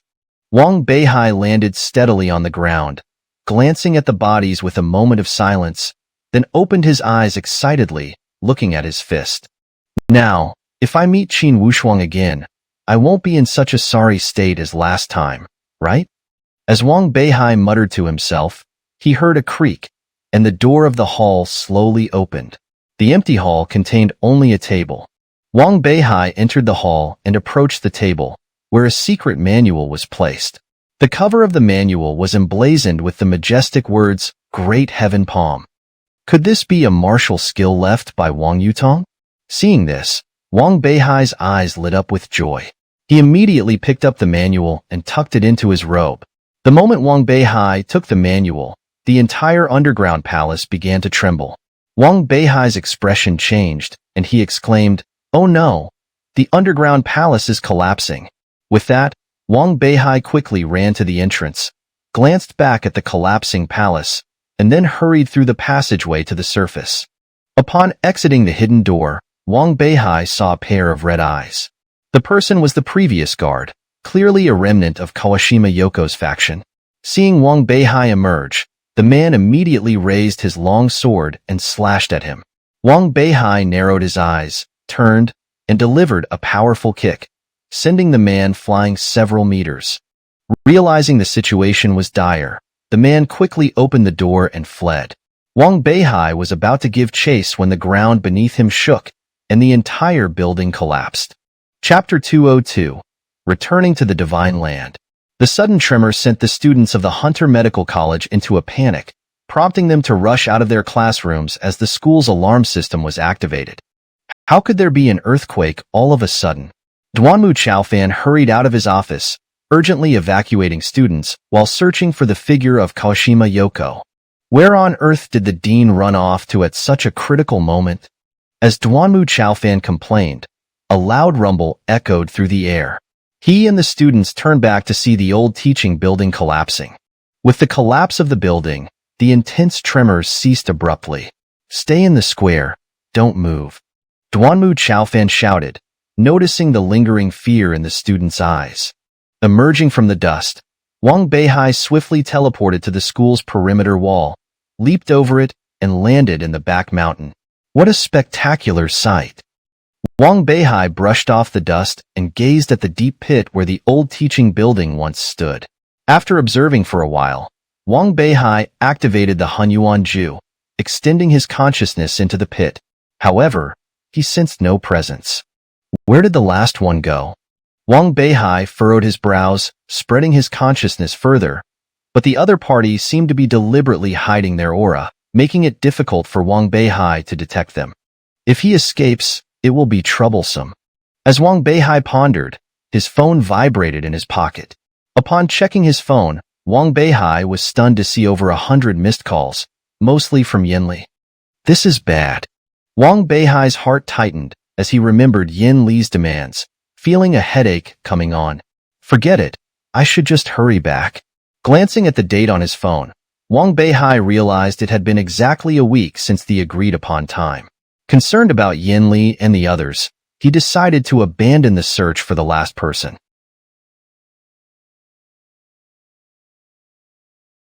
Putting away his phone, Wang Beihai cast a meaningful look at the ruins before disappearing from the spot with a flash. Shortly after Wang Beihai's departure, a figure leaped out from the woods.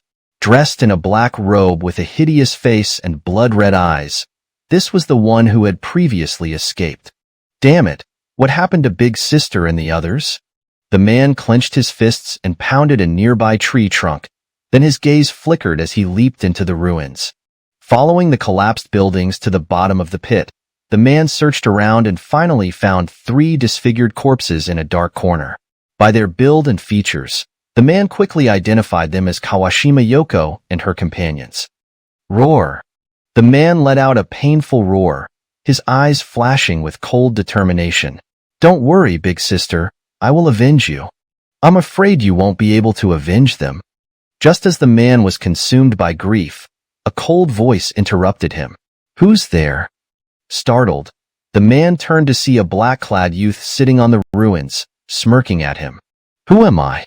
I'm just a pawn, a dog in Kawashima Yoko's eyes. The youth sneered, leaping down to stand before the man. Upon seeing this face, the man was taken aback. Miyamoto Musashi? What are you doing here? What am I doing here? Miyamoto Musashi muttered, then revealed a sinister smile, instantly launching a punch at the man.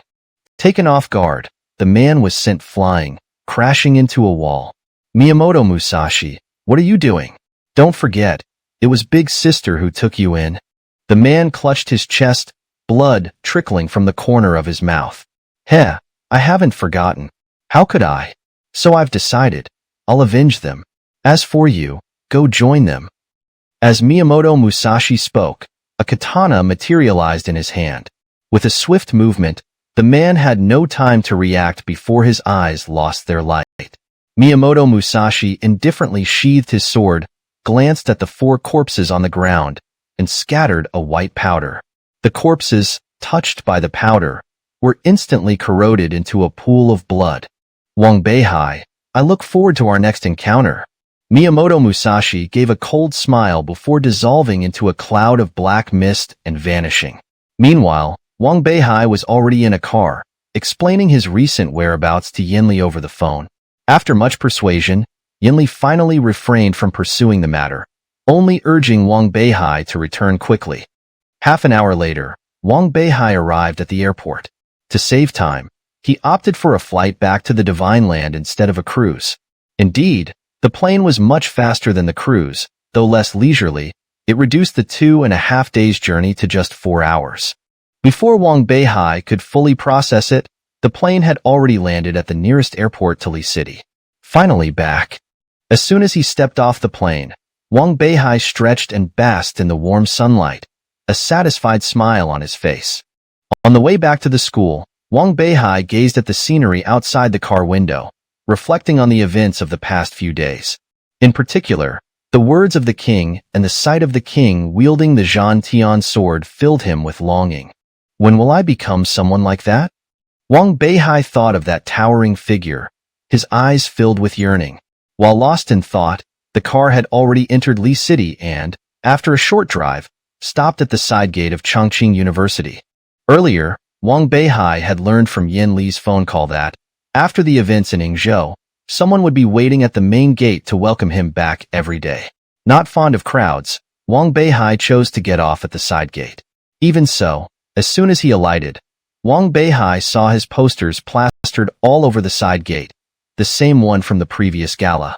Banners welcoming the return of the great hero Wang Beihai adorned the school paths. I'm too popular, this is a bit over the top, Wang Beihai chuckled, pulling out a cap from his backpack and putting it on. Afraid of being recognized, Wang Beihai carefully navigated around crowded areas, finally reaching the administration building after several detours. As he ascended the stairs and approached the dean's office, Wang Beihai overheard Yanli recounting his legendary exploits in Yingzhou to the principal, with some embellishments. Feeling guilty, Wang Beihai knocked on the door and entered. I'm back. Wang Beihai removed his cap, revealing a smile. Chapter 203. Invitation. Beihai, why are you back so soon? At his desk, Yanli saw Wang Beihai, and his eyes immediately turned red. I missed this place a bit, so I didn't take the boat, I took a plane. It shouldn't be considered too fast. Wang Beihai smiled slightly, and Yanli rushed up, hugging Wang Beihai tightly. As long as you're okay, that's all that matters. The two embraced for nearly 3 minutes, and Wang Jianbin, who was nearby, couldn't stand it anymore. He coughed lightly and said sourly, At your age, aren't you ashamed? Aren't you afraid of giving Beihai a shadow? Go away. Would you get a shadow from hugging your wife? Yanli let go of Wang Beihai and looked at Wang Jianbin with displeasure. Besides, our school's hero is back with honor. As the principal, don't you have something to say? Who says I don't have anything to say? I've been waiting for him to return. Hearing Yanli's words, Wang Jianbin also got a bit flustered. He quickly ran to Wang Beihai, patted his shoulder, and then nodded in satisfaction. Not bad, Beihai. I knew I didn't make a mistake with you. This time, you not only brought honor to Chongqing but also to our entire nation. I've already asked the higher-ups, and they've decided to award you with a Young Hero Medal. Take some time to rest, and tomorrow I'll gather the whole school to present you with the medal. As he spoke, Wang Jianbin provocatively raised his eyebrows at Yanli. Yanli snorted disdainfully. All this fuss and it's all rewards from the higher-ups. Where's your iron rooster, pulling out a feather? It's really disheartening. Hey, why do you always like to argue with me? I just like arguing with you. What's the problem? The two old men stared each other down, and the verbal sparring resumed. Wang Beihai, standing to the side, saw that they weren't stopping anytime soon, so he quietly slipped out of the office. Phew! I didn't expect this old rascal to be so passionate when arguing. On his way home, Wang Beihai thought about the two men's flushed faces and couldn't help but smile and shake his head. As Wang Beihai approached the side gate of the school, a slender figure suddenly appeared and blocked his path. Wang Beihai looked up to see a tall girl standing in front of him. She had a somewhat exotic appearance and an outstanding aura, looking more like a TV star than a student. Is something wrong? Wang Beihai looked at the girl with suspicion, feeling that he had seen her somewhere before. Classmate, I just want to ask if you recognize the person on this poster. The girl saw Wang Beihai's reaction, paused, and then smiled sweetly, pointing to the poster of Wang Beihai at the gate. Why are you looking for him? Wang Beihai was startled and lowered his hat a bit. It's nothing serious.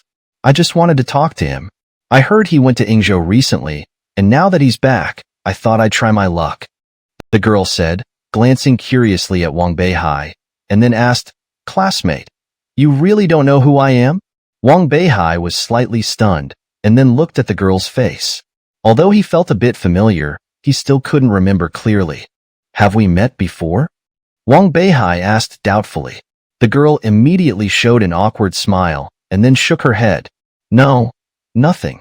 Let's go back to the previous question. Do you know this person? No, I don't. Wang Beihai said and was about to move forward. Wang Beihai. At that moment, a light voice came from across the road. Wang Beihai stopped and looked up to see Wenqing sitting in a Porsche across the street, waving vigorously at him. Wang Beihai shrank his neck, ready to leave, but was suddenly grabbed by the girl beside him. What are you doing? Before Wang Beihai could finish, the girl directly took off his hat. Seeing Wang Beihai's face, she was shocked and covered her mouth. It really is you. Then, the girl excitedly looked at Wang Beihai, holding his hand even tighter. My name is Su Dingting, and I have something to tell you. The girl held on to Wang Beihai tightly, and Wang Beihai narrowed his eyes, not knowing what to do for a moment. Who is this? At that moment, when Qing walked over from the car, squinted at Su Tingting for a while, and then her eyes lit up with excitement. You're that popular little flower, Su Tingting. Su Tingting heard this and proudly raised her head. That's right. It seems I'm not completely unrecognizable. As she spoke, Su Tingting glanced at Wang Beihai. With Wenqing's reminder, Wang Beihai suddenly realized. No wonder I always felt like I've seen you somewhere. So it was on TV. Saying this, Wang Beihai took the opportunity while Su Tingting wasn't paying attention and pulled his hand back. Seeing this, Wenqing seized the chance and directly hugged Wang Beihai. Wang Beihai was stunned and gave Wenqing a resentful look. Wenqing, however, didn't care and instead looked at Su Tingting with obvious jealousy. Miss Su, although you're a big star, you can't just take someone else's boyfriend. Seeing Wenqing's fierce little expression, Su Tingting was first stunned and then shook her head and smiled. You've misunderstood. I came this time mainly to invite him to our company for an audition. My agent saw his performance video and found his aura very suitable for the male lead in our next drama. However, as soon as Su Tingting finished speaking, Wang Beihai frowned and said directly, I'm not interested.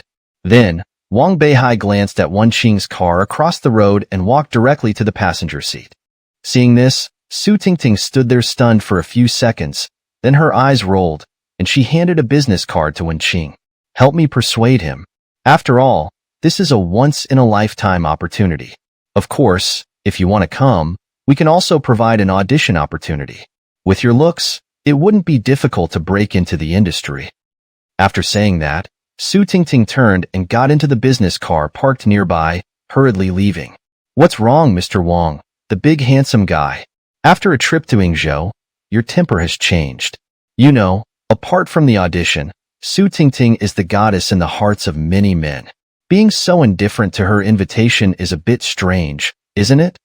When Qing walked to the car window, leaned down, looked at Wang Beihai with a coquettish gaze. I said, I'm not interested. Let's go. I'll treat you to dinner. Hearing this, Wenqing's eyes immediately lit up. She licked her lips and didn't ask any further questions. She just handed Su Tingting's business card to Wang Beihai and then ran to the driver's seat, started the car, and drove towards the city center. Chapter 204, Coincidence. Wenqing seemed eager to dine at Wang Beihai's restaurant from the start, driving almost the entire way with her foot on the accelerator. Even if you're starving, you need to have a life to eat. Slow down, Wang Beihai said, gripping the seatbelt as he watched cars being left behind out the window. What's there to be afraid of? I'm a great driver. Nothing will happen, Wenqing boasted, winking at Wang Beihai. At that moment, she suddenly widened her eyes, staring at a black business car ahead. Isn't that Su Tingting's car? The direction seems to be towards the business district too. Curious, Wenqing looked a couple of times, but Wang Beihai didn't even turn his head. Seeing this, Wenqing stopped her curiosity and stepped on the gas, quickly overtaking Su Tingting's car. A few minutes later, Wenqing parked in the underground garage. As soon as she got out, she happily linked arms with Wang Beihai. Hey, I was just acting with you earlier. I'm not your boyfriend, Wang Beihai frowned, but Wenqing ignored him, holding on even tighter. No matter, since you're treating me to a good meal today, you're the best. When Qing stuck her tongue out at Wang Beihai, who was momentarily stunned, recalling how he used to cling to Yang Li in his childhood. Recalling the past, Wang Beihai stopped resisting and just smiled slightly, allowing Wen Qing to lead him. The two took the elevator and soon arrived at the rooftop restaurant of the building. The waiter, seeing Wang Beihai, immediately bowed. "Boss, good day." The waiter gave Wang Beihai a gentle smile. "No need." Wang Beihai smiled back, glancing around. "Where's the head chef? Tell him to prepare some dishes. I'll be dining here today, in the Rainbow Room." The waiter hesitated, then looked at Wang Beihai with some difficulty. "Sir, the head chef is currently in the kitchen preparing dishes. The Rainbow Room has already been booked today." "Booked?" Wang Beihai raised an eyebrow, noticing Wen Qing's slightly disappointed expression. After a moment, he said, "All right then, we'll sit outside. Have the sous chef prepare some dishes for us." "But you're the boss. How can you sit outside?" The waiter looked surprised. "I like the view, and it's less trouble for you. Go ahead." After saying this, Wang Beihai shrugged at Wen Qing and led her into the restaurant. The waiter gave Wang Beihai a grateful look and then smiled, hurrying back to the kitchen. "Sorry, I should have called ahead. We'll have to make do with whatever's available," Wang Beihai said apologetically to Wen Qing as he gestured for her to sit down. "It's fine. Being the boss has its challenges," Wen Qing smiled, looking out at the buildings bathed in the setting sun's glow, finding it quite charming. "This place isn't bad. The view is nice," Wang Beihai agreed, sitting down.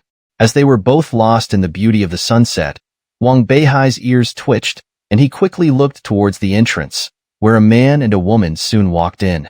"Su Tingting." Wang Beihai's eyes widened, and he quickly pulled Wen Qing down. "What's going on?" Wen Qing looked at Wang Beihai, puzzled. "Look." Wang Beihai pointed at Su Tingting at the entrance. Wen Qing followed his gaze and widened her eyes.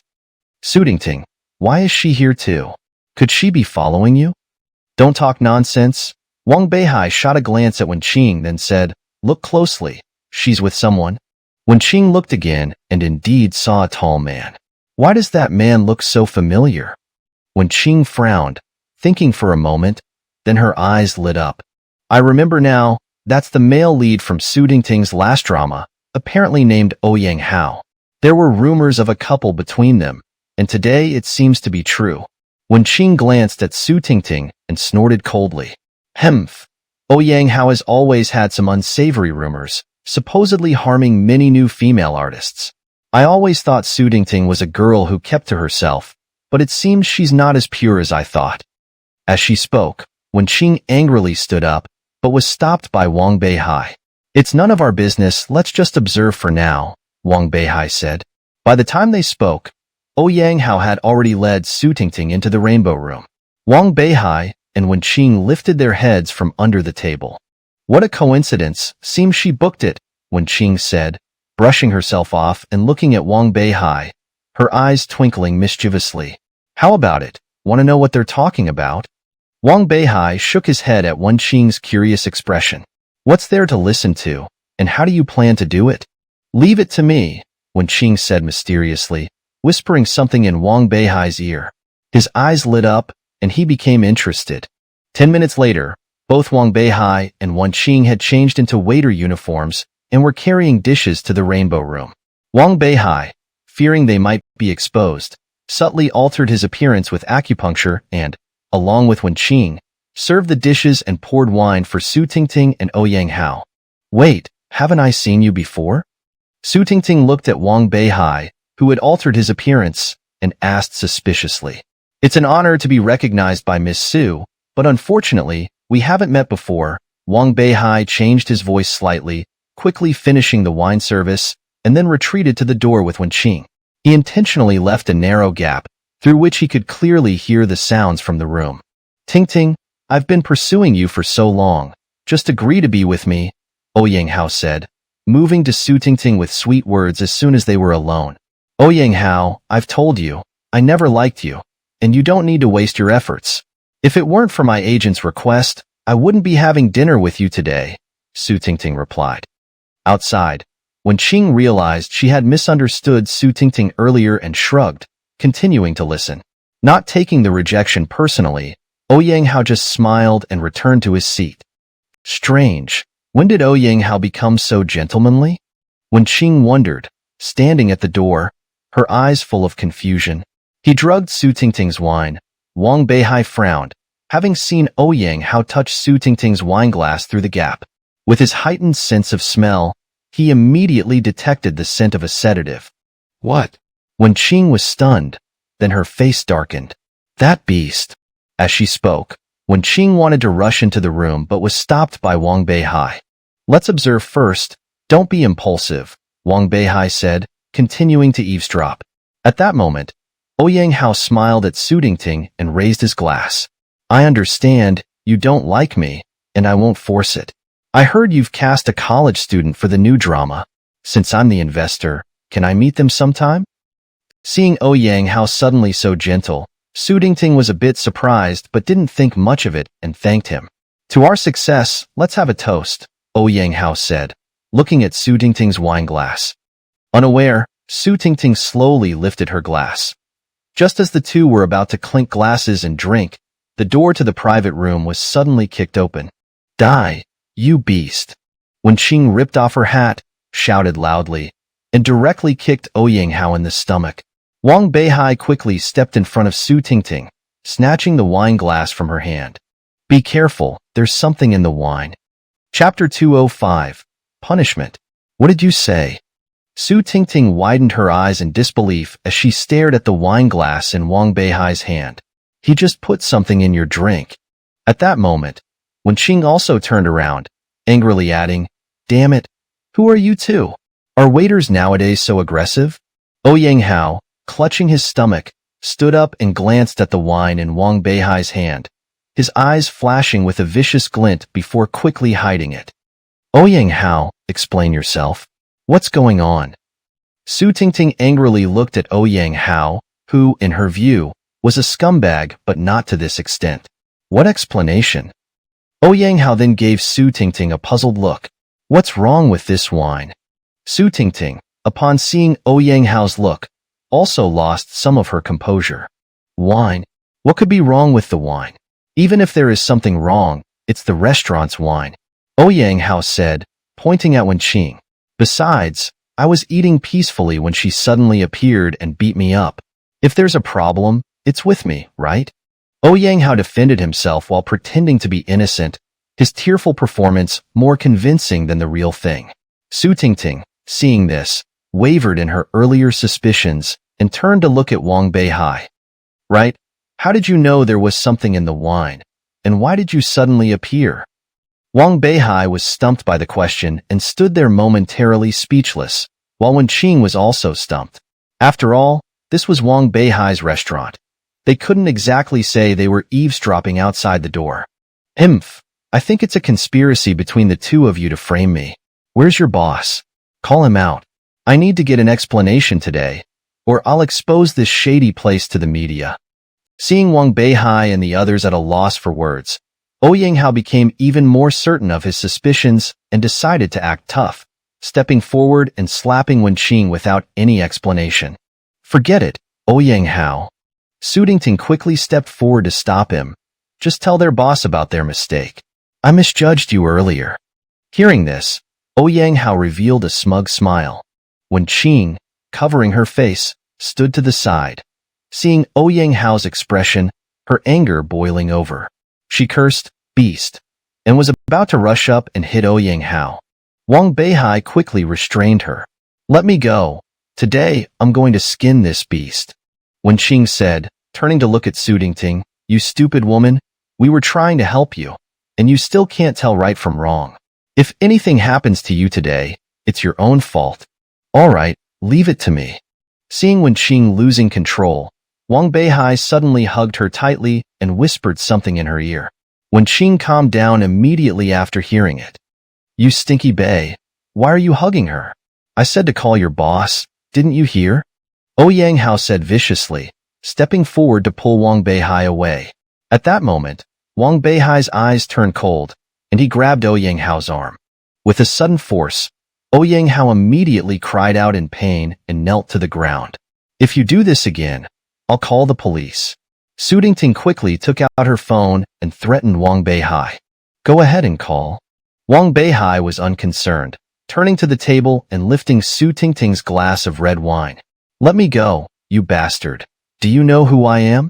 Offend me, and you won't have a good time. Shut up.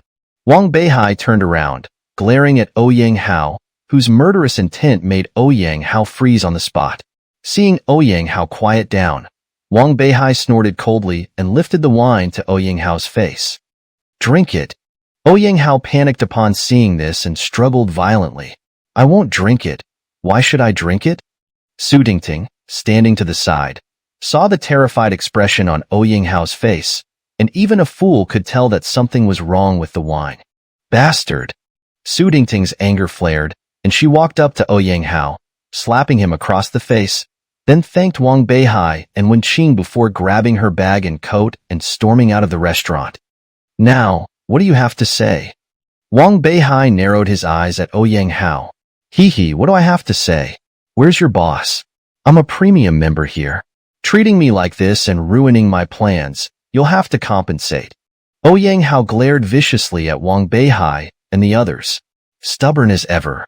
Wang Beihai's eyes flashed with cold light as he slapped Yang Hao across the face, making him groan and stagger. This slap is for Wenqing, Wang Beihai said, stepping forward for another slap, this time knocking out Yang Hao's teeth. This slap is for the girls who have been hurt. As he spoke, Wang Beihai pulled out the silver needle from the back of his head, revealing his true appearance. Also, I am the boss. You can file any complaints with me, but I won't accept them. You are the boss? Yang Hao looked at Wang Beihai with panic in his eyes, then his eyes darted around and said, Don't you know me? Yang Hao, the big star on TV. Just let me go today, and I guarantee nothing will happen to your restaurant, and I'll help promote it. Promotion? That's quite tempting. Wang Beihai's lips curled into a smile as he pretended to be pleasantly surprised by Yang Hao.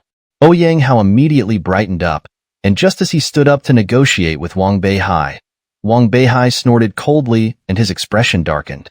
Unfortunately, my restaurant doesn't need the promotion of a scum like you. With that, Wang Beihai slapped Yang Hao again. Die, beast. As Yang Hao was still cursing his father, Wenqing seized the moment and kicked him between the legs. Yang Hao immediately let out a howl of pain and fainted. Wang Beihai felt a chill run down his spine as he saw this.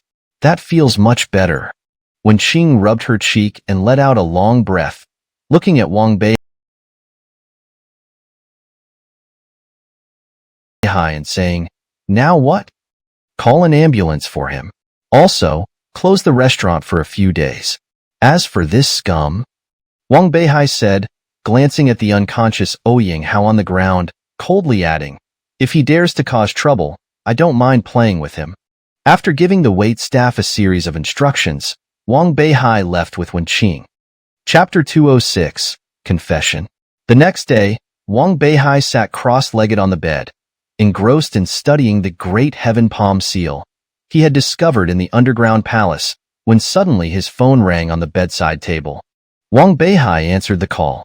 Immediately, Xuechen's anxious voice came through the receiver. Beihai, you're really not being fair. You came back quietly and didn't even tell us. Meng Chun and Meng Xia and I were thinking of throwing you a welcome party, Xuechen said with a hint of complaint, and Wang Beihai smiled faintly. No need for a welcome party. I just didn't want the ceremony to be too overwhelming, so I chose to come back quietly. Is that so? Hearing Wang Beihai's words, Xuechen felt a bit disappointed. After a few seconds of silence, he continued, When do you have time? Let's have a meal together. Sure. Wang Beihai agreed without hesitation. After hanging up the phone, Wang Beihai glanced at the time. It was already noon. As he pondered what to eat, his phone rang again. Wang Beihai picked it up and saw it was Yanli calling. Beihai, where are you? The award ceremony for you is this afternoon. You need to prepare well. Award ceremony? Wang Beihai was slightly taken aback and then slapped his forehead. Oh, I forgot about that. Forgot? This is a very important matter. You need to prepare well and don't mess it up. Yinli quickly finished his instructions and then hung up the phone. There are so many things to do. Wang Beihai patted his head, then lightly jumped off the bed. After a quick wash and choosing a slightly formal outfit, he tried it on in front of the mirror a few times before finally stepping out the door. Driving his small red car, Wang Beihai hadn't reached the school gate when he saw a long banner hanging in front of the university. Warmly welcome the young hero Wang Beihai back to school. Wang Beihai felt a headache looking at the words on the banner and abruptly stopped the car. Who did this? It's too exaggerated. Wang Beihai covered his face with a wry smile, then restarted the car and drove it to the parking lot. As soon as he got out, he saw Wenqing smiling and standing opposite him. Not bad, young hero. Wenqing teased Wang Beihai. Why are you here? Wang Beihai frowned and asked, Do you believe I'm here waiting for you? Wenqing blinked at Wang Beihai. Pfft, no way. Wang Beihai snorted and walked towards the school gate. Seeing this, Wenqing dashed forward and grabbed Wang Beihai's arm. What are you doing? Wang Beihai was startled and tried to pull away, but Wenqing held on tightly. We're almost at the school. This will cause misunderstandings. Wang Beihai frowned and glanced towards the school gate, his eyes showing a hint of panic. What are you afraid of? No hero returns without a leading lady. Wenqing smiled. At that moment, a crowd of people, mostly girls, emerged from the school gate. Seeing Wenqing holding Wang Beihai's arm, they first gasped in surprise and then sighed. Nevertheless, they surrounded Wang Beihai, and among them were journalists from the media. Wang Beihai, how did you defeat the brilliant young genius from Yingzhou? Can you talk about your entire journey in Yingzhou? We watched the gala, and it's rumored that a celebrity has invited you to act. What do you think? Do you have any plans to enter the entertainment industry? A barrage of questions flooded in, and Wang Beihai forgot that Wenqing was still holding his arm, feeling overwhelmed by the noise. I need to find a way out of here. Looking at the tightly packed crowd, Wang Beihai narrowed his eyes and gently stamped his foot, causing a tremor around him. Earthquake? Sure enough, sensing the tremor, the crowd thought it was an earthquake and, forgetting about Wang Beihai, ran towards the school gate, covering their heads. However, after a while at the gate, they found no further tremors and, upon realizing it, Wang Beihai and Wenqing were already gone. By the lake in front of the College of Literature, Wenqing sat opposite Wang Beihai, her big eyes fixed on him, revealing a different kind of affection. You're quite capable. What do you mean by that? Wang Beihai scratched his head, pretending to be clueless. Hee, you can deceive others but not me. Wenqing smiled and then raised her finger slightly, a purple energy instantly flickering between her slender fingers. Seeing this, Wang Beihai's eyes sharpened. What is this? Pretending ignorance, Wang Beihai asked, but Wenqing just smiled and withdrew the energy. No need to pretend. We are both cultivators, so why the charade? What do you want? Wang Beihai narrowed his eyes. That's what I should ask you. Wenqing smiled. You, a billionaire, came to Chongqing University just because you danced with me at a banquet and became a student.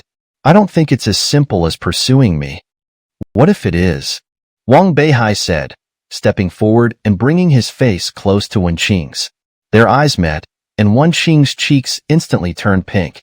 You wouldn't. Wenqing quickly lowered her head to avoid Wang Beihai and calmed herself down. My intuition tells me you don't feel anything for me. Let's be straightforward. I'm from the spirit realm, and my purpose in getting close to you is to find an opportunity to kill you. Spirit realm? Kill me? Wang Beihai was stunned upon hearing this. Then what about the tattoo on your hand? I can tell you everything else, but you'd better not pursue the matter of the tattoo. What it involves is beyond what you and I can handle. Wenqing warned Wang Beihai. If you don't want to say, I'll investigate myself. I'm just curious why you're telling me this today. Wang Beihai narrowed his eyes. I'm telling you this to make a deal with you. Wenqing spoke frankly, her eyes fixed on Wang Beihai. A deal? What kind of deal? As a cultivator, you must have heard of the ancient divine ruins? Hearing this, Wang Beihai was slightly stunned and looked puzzled at Wenqing, ancient divine ruins. What is that? You don't know? Wen Qing widened her eyes in disbelief, and Wang Beihai helplessly spread his hands. Just 2 years ago, he wasn't even lucid. Forget it, let me tell you. Wen Qing shook her head and continued. The land beneath our feet was once the battlefield of the gods in ancient times. In a certain place in the divine land, there is a world where the bodies of ancient gods are buried. Legend has it that the ancient divine ruins reappear on Earth every 10,000 years. Whenever they appear, the world will produce some extraordinary talents. Anyone who survives and gains ancient inheritances in the ancient divine ruins will inevitably reach the legendary supreme realm. By this point, Wang Beihai's mouth was wide open, his heart already filled with awe. The supreme realm, that was a state only found in legends. Wait, are you saying the ancient divine ruins are about to appear? Suddenly, Wang Beihai's pupils constricted, as if he had realized something. Yes, in a month. Wen Qing said, her beautiful eyes flashing with a sharp light, so, I want to cooperate with you. Chapter 207. Trouble arrives. How exactly do you propose we cooperate? Wang Beihai narrowed his eyes. The ancient divine site is a great opportunity for us cultivators. Whether in the spirit realm or the human realm, many cultivators are closely watching it. Once it opens, there will be many who will head there. Wen Qing said, looking at Wang Beihai. Whenever there are opportunities and treasures involved, conflicts are inevitable. One misstep could lead to complete annihilation. My strength alone is limited, so having an additional ally is not necessarily a bad thing. Hearing this, Wang Beihai frowned. Since you are from the spirit realm and have considerable influence, why not ask your family members for help? Why invite me? I would like to, but there is a ceiling restriction between the spirit realm and the human realm. Anyone with a cultivation level above the nirvana stage cannot enter the human realm. Wen Qing said, giving Wang Beihai a meaningful look before smiling. Otherwise, do you think the human realm could have thrived to this day? Why should I travel with you? I can go alone. Wang Beihai snorted coldly. Wen Qing shook his head with a smile. You won't. Firstly, you don't know where the ancient divine site is. Secondly, without me, even if you find it, you won't be able to enter. Wen Qing stretched and continued, to be honest, I quite like you. If you help me this time, I will petition my family to spare you. We might even enjoy the world together. He winked at Wang Beihai, a teasing smile on his face. Heh, whether you kill me or not is up to you. As for the matter of the ancient divine site, I'll think about it. Wang Beihai replied coldly. Wen Qing turned and waved. Time is short, think carefully. With that, he left with light steps. In the afternoon, Wang Jianbin held a grand award ceremony for Wang Beihai. In addition to a medal, Wang Jianbin also awarded Wang Beihai a sum of 100,000 yuan. Though the amount was insignificant to Wang Beihai, it was a substantial sum for a college student. The audience was filled with envious murmurs. Throughout the ceremony, Wang Beihai remained distracted, preoccupied with thoughts of the ancient divine site. Wang Beihai, so it's you. In a luxurious residence, Ouyang Hao, his face bandaged, watched Wang Beihai on TV and crushed a walnut in his hand. You scoundrel, just wait. Ouyang Hao stood up, growing angrier as he watched Wang Beihai on the screen. He finally grabbed a nearby ashtray and smashed it against the TV screen. That night, at a street food stall in Chongqing University Town, Haigu 100,000 yuan. You've become a rich man overnight. Xuechen looked at Wang Beihai with shining eyes, full of envy. We were just saying we'd treat Haigu to dinner. Now, I guess Haigu will treat us instead. Meng Chun grinned at Wang Beihai, and Meng Xia stared at him intently. Nonsense, we said we'd treat, so we will. Xuechen glared at the brothers. All right, I'll treat this time. Wang Beihai smiled, knowing that the barbecue would only cost a few hundred yuan, a week's living expenses for Xuechen and the others. Haigu is indeed generous. Seeing Wang Beihai agree, Meng Chun and Meng Xia were overjoyed, and Xuechen gave him a grateful look. Soon, the barbecue was served, and they all raised their glasses. Watching his friends' happy faces, Wang Beihai felt a rare sense of ease. It was the first time in days he felt this relaxed. As they chatted and laughed, the sound of engines approached from a distance. Wang Beihai turned to see a group of motorcycles approaching, numbering over a dozen. Wow, quite the spectacle.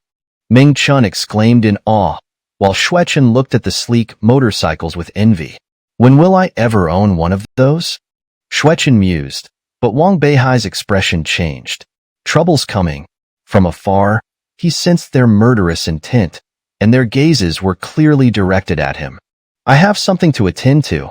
I'll go back to school first. I'll pay later. Wang Beihai pretended to check his phone and made up an excuse to leave. At that moment, the leader noticed Wang Beihai's movement and waved his hand. Dozens of motorcyclists, wearing helmets and carrying iron rods, charged forward. Seeing this, Wang Beihai didn't bother explaining to Xuechen and the others and turned to run into a back alley.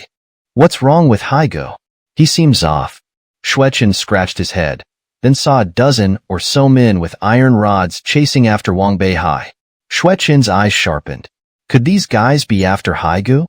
As he wondered, a helmeted man approached the trio, placing an iron rod on the table and glaring at them.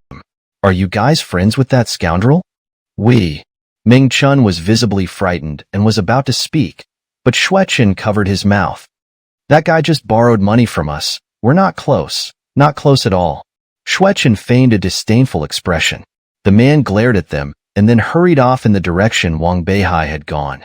How can you be like this? Haigu has been good to us, and you're being disloyal. Are you afraid of them? Ming Chun and Ming Xia glared at Xuechen. Xuechen narrowed his eyes. Who said I'm afraid? I'm just confusing our opponents. You two, go find some classmates nearby to help and call the police. I'm going to follow and look for a chance to hit them. With that, Xuechen rolled up his sleeves, grabbed an empty beer bottle, and chased after them. Ming Chun and Ming Xia exchanged glances and then left their seats. In the dark alley, Wang Beihai stood under a dim streetlight, seemingly waiting for the motorcyclists. Himph! Why aren't you running anymore, scoundrel? The leader shouted at Wang Beihai, shouldering his iron rod. Sorry, I never intended to run. Wang Beihai shrugged, his eyes cold. I'm just curious, who sent you? Himph, you're quite brave to say that at a time like this. As for who sent us, I'll let him visit you in the hospital after we've beaten you down. The leader sneered and waved his hand. The group of motorcyclists charged at Wang Beihai with their iron rods. Chapter 208. Paying a Visit. Wang Beihai smirked, sidestepping the incoming iron rod and then grabbing it with a reverse grip, kicking the first rider in the stomach. The man groaned and was sent flying several meters. Since you're unwilling to talk, I'll beat it out of you, Wang Beihai said, gripping the iron rod and revealing a fierce glint in his eyes. The leader was initially stunned but then shouted, Are you all just watching? Get him. Even if he's strong, he can't take on all of us. With that, the crowd surged forward again. In the dimly lit alley, flashes of fire flickered. Before long, dozens of the convoy members lay before Wang Beihai, clutching their helmets and moaning in pain. Only you left, Wang Beihai said, stretching and giving the leader a chilling smile. The man's eyes narrowed as he swallowed hard, contemplating his next move. Ada! At that moment, a shout came from behind the man.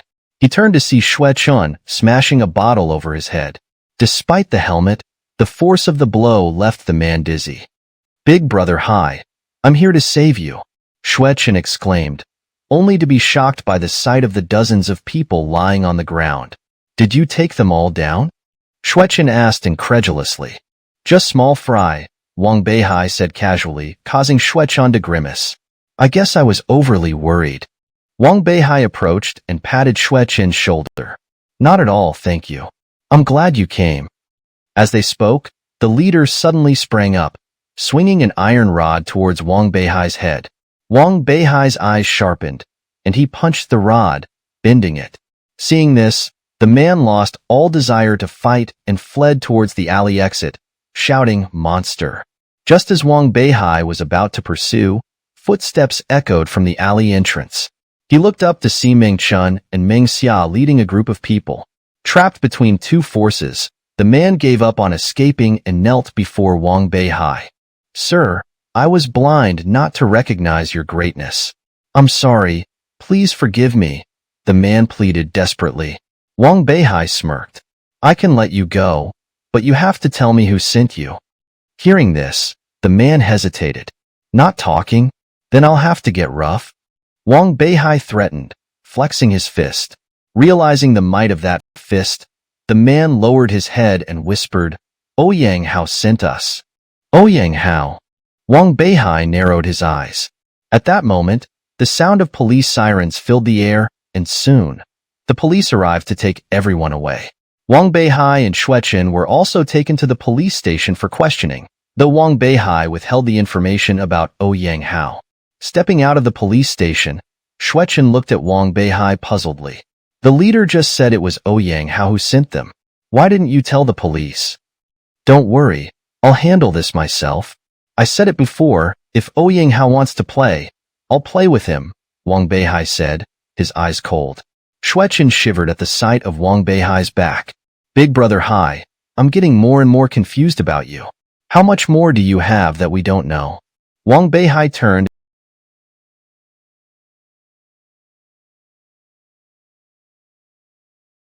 and smiled at Xueqin. You don't need to know much about me. Just remember, you're my friend, that's enough. With that, he took out a card from his bag, the one with his bonus. Thanks for coming to help today. Calling so many classmates must have cost you a lot of favors. Take this money from the card to treat everyone. There's no password, feel free to use it. After speaking, Wang Beihai walked to the door, hailed a taxi, and left before Xueqin could react. Wang Beihai headed straight to the school. In front of the School of Literature, Wenqing looked at him puzzledly. So, have you thought it over already? Not yet.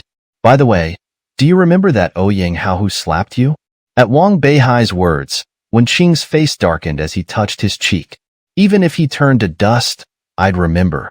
If not for you that day, he'd probably be dead by now. Want to beat him up again? Wang Beihai asked, raising an eyebrow. Wenqing was taken aback, but then looked curiously at Wang Beihai. It's not that I don't want to, but why are you suddenly thinking of causing trouble for him? Nothing much, just feeling itchy lately. Thought about it, and beating him up seems the most fitting. How about it? Want to go and slap him? Wang Beihai smiled and made a gesture.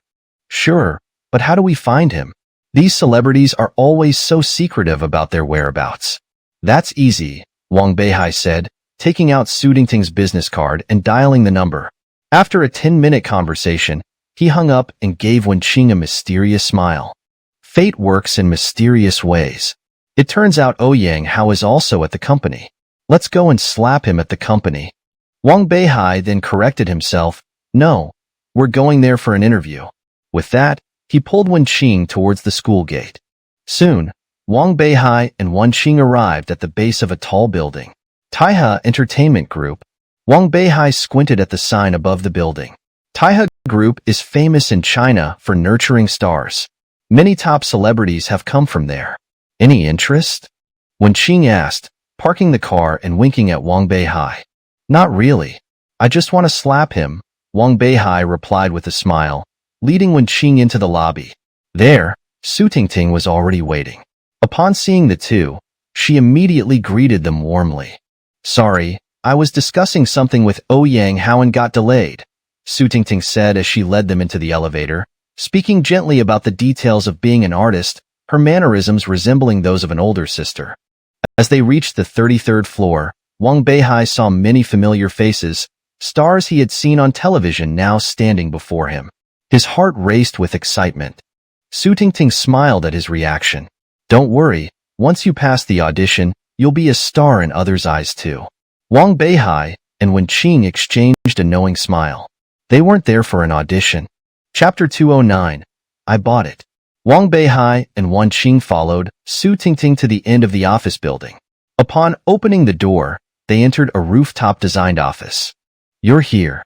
As they entered the office, they saw a middle-aged man with sunglasses lounging on a recliner by the balcony, with several moderately famous third-tier celebrities feeding him fruits.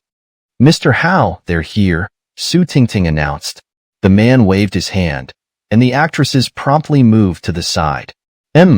You both have good potential, he said, removing his sunglasses to scrutinize Wang Beihai and Wenqing. His gaze lingered a bit longer on Wenqing. I've seen your performances. Staying unnoticed at Chongqing is a bit of a waste. How about it?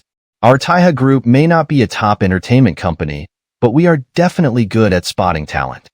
As he spoke, he straightened his clothes and slowly approached Wang Beihai and Wenqing. Oh, by the way, my name is Hao Jian, the owner of this company and Tingting's agent. I value talent greatly. Seeing your demeanor and appearance, I can't bear to see you buried. So, please consider it carefully. Hao Jian snapped his fingers, and several sweet-looking girls immediately brought in fruits and tea. However, Wang Beihai and Wenqing didn't pay much attention to Hao Jian's words. Fame held little allure for them. They scanned the surroundings but didn't spot Ouyang Hao. Seeing this, Hao Jian frowned. What are you looking for? Looking for someone, Wang Beihai replied directly. Who are you looking for? Hao Jian's eyes flickered, feeling a bit displeased. Ouyang Hao, where is he? Wenqing said, feeling a bit disappointed at not seeing Ouyang Hao. Ah, Xiao Hao just want to get the script. He'll be here soon. I didn't expect you to know Xiao Hao. That makes things easier. Hao Jian glanced at Su Tingting, who fetched 3 contracts from the desk and handed them to the group. Why don't you take a look at the contracts? I'll explain them to you.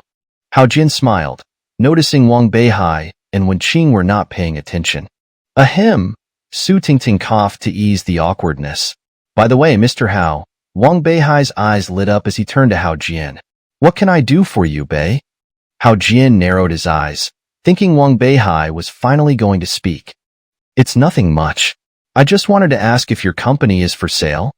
Wang Beihai's words left Hao Jian and Su Tingting wide-eyed, except for Wenqing. Hao Jian stood up, furious. I invited you here out of goodwill, hoping to offer you a path. Instead, you disrespect me and make such jokes. What do you take me for? Seeing Hao Jian's anger, Su Tingting gestured frantically for Wang Beihai to apologize. But Wang Beihai just smiled and said seriously, I'm serious. A bit more expensive is fine, even if it exceeds market value, as long as it's not excessive. Do you know what you're saying, kid? Hao Jian calmed down slightly, glaring at Wang Beihai. Of course. Wang Beihai sipped his tea and looked at Hao Jian. You can continue as the agent and shareholder. I only want half the company's shares. Young man, don't be too arrogant. Do you know how much this company is worth? Hao Jian tried to hide his interest. Wang Beihai noticed the subtle change and smiled. I really don't know. Why don't you tell me? Hemph, Hao Jian sneered, extending 2 fingers. Exactly 20 billion. Shocked, aren't you? Don't think you can be arrogant just because you have a bit of money. There's still a lot you don't know. Small change. I'll give you 30 billion. I'll buy the company. Before Hao Jian could finish, Wang Beihai stood up decisively. This time, even Wenqing was shocked. Last time, he bought a restaurant for a meal, and now, just for Ouyang Hao, he was buying an entire company. In Wenqing's mind, there were only 4 words, insanely rich. Upon hearing Wang Beihai's offer, Hao Jian nearly lost his balance. What did you say? He stammered. I said, 30 billion. I'll buy the company. You can still manage all its affairs. How about it? Wang Beihai approached Hao Jian. Despite his shrewdness, Hao Jian couldn't help but feel tempted. Why should I believe you? You're just a college student. 30 billion is no small sum, even for a rich second generation. So, you agree? Wang Beihai asked, sidestepping the question. This? Hao Jian hesitated. In the meantime, Wang Beihai called Yang Li, briefly discussing the matter. After hanging up, he asked Hao Jian for the company's account. A few minutes later, as the phone beeped, Hao Jian nervously checked his messages. 6 messages showed 5 billion each, totaling 30 billion. Su Tingting, standing behind Hao Jian, stared at Wang Beihai with wide eyes. No wonder he's so indifferent to me, she thought. At that moment, Hao Jian knelt before Wang Beihai and softly called, Boss. Good, get up. Wang Beihai smiled. As I said, you continue to manage the company. Later, I'll send someone to assist you. Don't worry too much about me. Just ensure the company doesn't lose money. Thank you, boss, Hao Jian said excitedly, as the company was his creation and held sentimental value. By the way, now that I'm the company boss, can I blacklist Ouyang Hao, at least in the film industry? Wang Beihai asked Hao Jian. That might be difficult, Hao Jian said, looking troubled. Ouyang Hao has many scandals and many want to bring him down, but his father, Ouyang Jia, is the president of the Jiangbei Chamber of Commerce. He's a tycoon in both power and wealth. Those who try to suppress Ouyang Hao are usually blacklisted by his father. Hearing this, Wang Beihai narrowed his eyes. Hao Jian quickly added, most of our film's biggest investors are his father. So, boss, if you want to move against Ouyang Hao, you should think carefully. As they talked, the doors suddenly burst open. Ouyang Hao, with his head bandaged, walked in with a triumphant smile. Little Ting Ting, I'm here. Chapter 210. Satisfying. Ouyang Hao entered the office with a smug look on his face, only to find several unfamiliar faces inside. Who are you people? Ouyang Hao frowned. Before Su Tingting could speak, Wang Beihai signaled her to be quiet with a gesture, and then, in a low voice, said deliberately, we are here for the audition of the next film. The next film? Ouyang Hao raised an eyebrow and looked at Hao Jian, saying, Hao, I remember I mentioned before, as an investor, I have the right to choose the actors. Tell me, what role is he auditioning for? The male lead. Before Hao Jian could speak, Wang Beihai blurted it out. Ouyang Hao burst out laughing. Did you not hear me? I am the investor of this film, and Ting Ting is the female lead. So the male lead is definitely me. Who do you think you are, daring to compete with me? As Ouyang Hao spoke, he was about to step forward, but at that moment, Wenqing suddenly blocked him. Seeing Wenqing's appearance, Ouyang Hao was stunned. Previously at the restaurant, Wenqing had altered her appearance, so now, Ouyang Hao didn't associate her with the waitress from that day. In Ouyang Hao's eyes, the young woman standing before him was just another hopeful trying to get a role. Ouyang Hao regained his composure and let his gaze wander freely over Wenqing's body. Mr. Ouyang, can I also get a chance to appear on TV? Wenqing's eyes sparkled with tears as she looked at Ouyang Hao pitifully. Sure, of course, but before that, you need to audition. Seeing Wenqing's appearance, Ouyang Hao couldn't care less about anyone else and quickly began to flatter her enthusiastically. Su Tingting watched all this with increasing disdain for Ouyang Hao. Well, my time is limited. How about we go to my office first and try out the scene? Ouyang Hao, seeing Wenqing's delicate and tender demeanor, immediately hatched a wicked plan. Upon hearing this, Wenqing's lips curled up slightly, and she nodded. Seeing this, Ouyang Hao was overjoyed and turned to Hao Jian, saying, I'm taking her to audition now. As for that guy, send him back from where he came. With that, Ouyang Hao led Wenqing towards his office. Seeing Ouyang Hao leave, Su Tingting stamped her foot in disgust and said, a dog can't change its habit of eating shit. Disgusting. Hao Jian smiled wryly and then looked at Wang Beihai with some concern, saying, Boss, what about that lady? It's fine, Wang Beihai smiled, then leaned close to Hao Jian's ear and whispered a few words before sitting back down and leisurely sipping tea. Hao Jian hurried out and soon returned with a piece of equipment. Isn't this a movie camera? What's it doing here? Su Tingting asked, puzzled. Wang Beihai just smiled and signaled Hao Jian to turn it on. Upon doing so, the screen immediately showed the scene inside Ouyang Hao's office. How did this happen? Su Tingting's mouth gaped in astonishment. This is to get Ouyang Hao out of the entertainment industry, Wang Beihai smiled. On the screen, Ouyang Hao was holding Wenqing's arm with one hand, the other wandering indiscreetly over her body. Mr. Ouyang, weren't we supposed to be trying out a scene? Wenqing pretended to be flustered as she looked at Ouyang Hao. Of course, emotional scenes are the foundation. Ouyang Hao leered at Wenqing, his eyes gleaming with desire. In the midst of speaking, Ouyang Hao took advantage of Wenqing's distraction and pulled her into his embrace. The most important part of emotional scenes is the kiss scene. As he spoke, Ouyang Hao moved to kiss Wenqing, who panicked and quickly dodged. Seeing this, Ouyang Hao's grip tightened, restraining Wenqing firmly. Ouyang Hao, isn't this going too far? Wenqing let out a scream. At the sound of her voice, Yang Hao became even more excited. Stop struggling. This is my office. No one can come in here.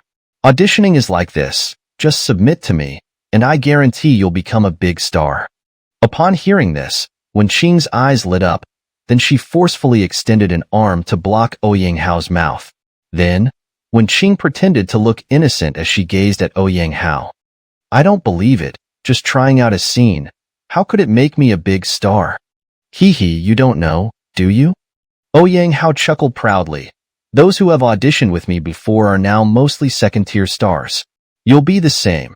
As long as you agree to be with me for a month, I guarantee the female lead of the next film will be you. Really? Wen Qing showed a surprised expression, then cautiously asked, what about Miss Tingting? Su Tingting? Humph. Yang Hao snorted coldly. I can't stand people like her who think they are so noble. Now that you're here, I don't have to look at her face anymore. With that, Yang Hao reached out to grab Wen Qing with a lecherous smile. At that moment, Wen Qing's expression changed, and she kicked Yang Hao with a high heel, striking him in the stomach, causing him to collapse in pain. All right, that's enough.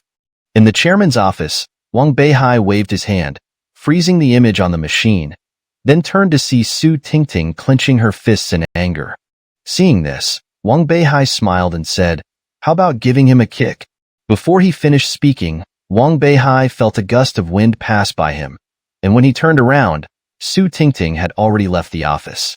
Soon, several screams echoed from Yang Hao's office. Wang Beihai and Hao Jian stood outside, feeling a chill down their spines. When women go wild, they're really fierce. Wang Beihai wiped the sweat from his forehead, looking at Hao Jian, who was also sweating profusely. The screams lasted for a full 10 minutes before the door opened, and when Qing and Su Tingting walked out, their expressions clearly satisfied. Finished? Wang Beihai looked at the two women and said with a smile.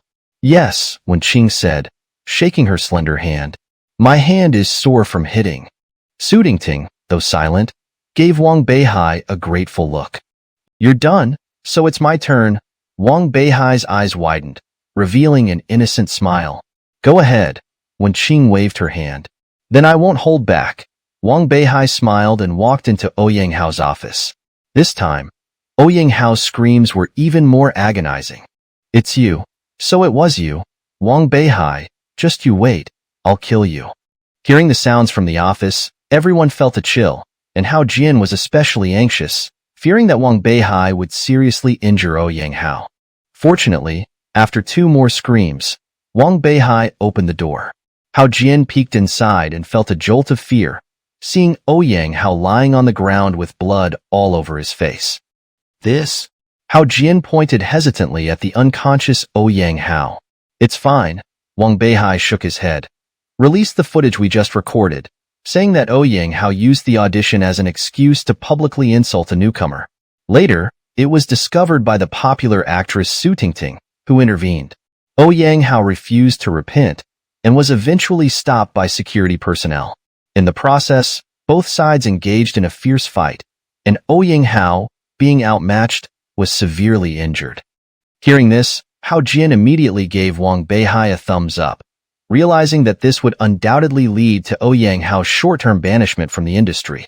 Su Tingting gave Wang Beihai a grateful look, knowing that if this news were released, she would undoubtedly become a heroine for contemporary women. All right, call an ambulance for him first, and you can temporarily take charge of the company. This is my number. Contact me if anything comes up. Wang Beihai handed Hao Jian his business card in Jiangnan and then wiped his hands before leaving with Wen Qing. Chairman of Mo Fei Group in Jiangnan, Wang Beihai. Hao Jian looked at the business card and froze in place. Chapter 211. Brandishing the Sword in the North. The chairman of the Mo Fei Group? Him? Su Tingting glanced at Wang Beihai, who was leaving, with a puzzled expression. Yes, he's the one who unified the four major families of Jiangnan and single-handedly defeated the Black Gold Society. The true king of Jiangnan, Hao Jian said excitedly, secretly pleased. It seems that giving the company to him isn't a bad idea. With his capabilities, the company rising is just a matter of time. After saying this, Hao Jian glanced at Su Tingting and then hummed a tune as he returned to his office. Su Tingting stood still, looking at Ouyang Hao on the ground, and recalled Wang Beihai's appearance, her eyes flickering. What are you planning to do next? When Qing asked Wang Beihai on the way back. It was satisfying, but how do we face Ouyang Hao's father? Hao Jin mentioned that his father is the leader of the Jiangbei Chamber of Commerce. Hearing this, Wang Beihai pondered for a moment before looking at Wen Qing. I agree to go to the ruins with you. This statement took Wen Qing by surprise. She pulled the car over to a quiet spot and looked curiously at Wang Beihai. Didn't you need to think about it? Why did you suddenly agree? I agreed to go to the ruins with you, but in return, you must agree to one thing for me. Wang Beihai's eyes turned cold as he turned to face Wen Qing. Wen Qing was startled and asked, What is it? Help me unify the Jiangbei Chamber of Commerce and secure the top position in Jiangbei. Upon hearing this, Wen Qing raised her eyebrows in surprise. Do you know what you're saying? I do. Wang Beihai nodded and then smiled. I've had plans in place for this for a long time. What I lack now is a group of warriors. I believe that with your family's strength, there must be many strong protectors around you. After Wang Beihai finished speaking, Wen Qing narrowed her eyes. Indeed, her family had assigned many high-level guards to protect her. What do you plan to do? Wen Qing looked at Wang Beihai with squinted eyes.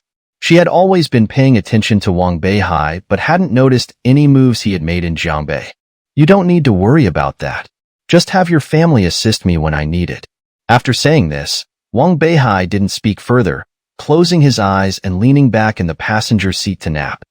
Seeing this, Wen Qing shook her head, her gaze on Wang Beihai now mixed with a hint of apprehension. I find it harder and harder to understand you. Wen Qing sighed and then stepped on the gas, driving Wang Beihai back to the school.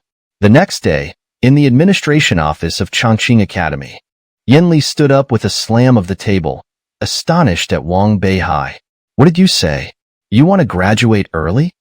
Yes. Wang Beihai nodded calmly. Yanli furrowed his brows immediately. You've only been here for one semester, with more than 3 years of courses left. Why do you want to graduate early? Besides, graduating early requires passing all the exams for 3 years. Beihai, if you have any difficulties, you should tell me. Don't do anything rash. Seeing Yin Li's earnest advice, Wang Beihai felt a warmth in his heart and bowed deeply to Yin Li. Mr. Yin, I've thought this through clearly. I love the school, but there are some things I must do. Regarding the exams, you can arrange them as you see fit. As for the rest, I promise you that no matter when or where, I will not change my original intentions. You. Yin Li raised his hand, wanting to say something more, but upon seeing Wang Beihai's determined gaze, he lowered his hand and shook his head. All right. If you are determined to leave, there must be a reason. Forcing you to stay is useless. However, I hope you can come back to the school in the future and visit us old folks. Yin Li waved his hand. You can go now. I'll contact the principal to arrange your exams. Once you pass, you can leave at any time. Thank you, Mr. Yin. Wang Beihai bowed deeply to Yin Li, showing that Yin Li still had some reluctance to part with him.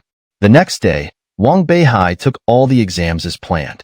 When they saw Wang Beihai's results, both Yin Li and Wang Jianbin, including Mu Lei, who had always been biased against Wang Beihai, were all impressed. Wang Beihai scored full marks in all subjects. It's truly a blessing for our Chongqing University to have such a talent. Wang Jianbin personally saw Wang Beihai off at the school gate, watching his departing back with a sigh.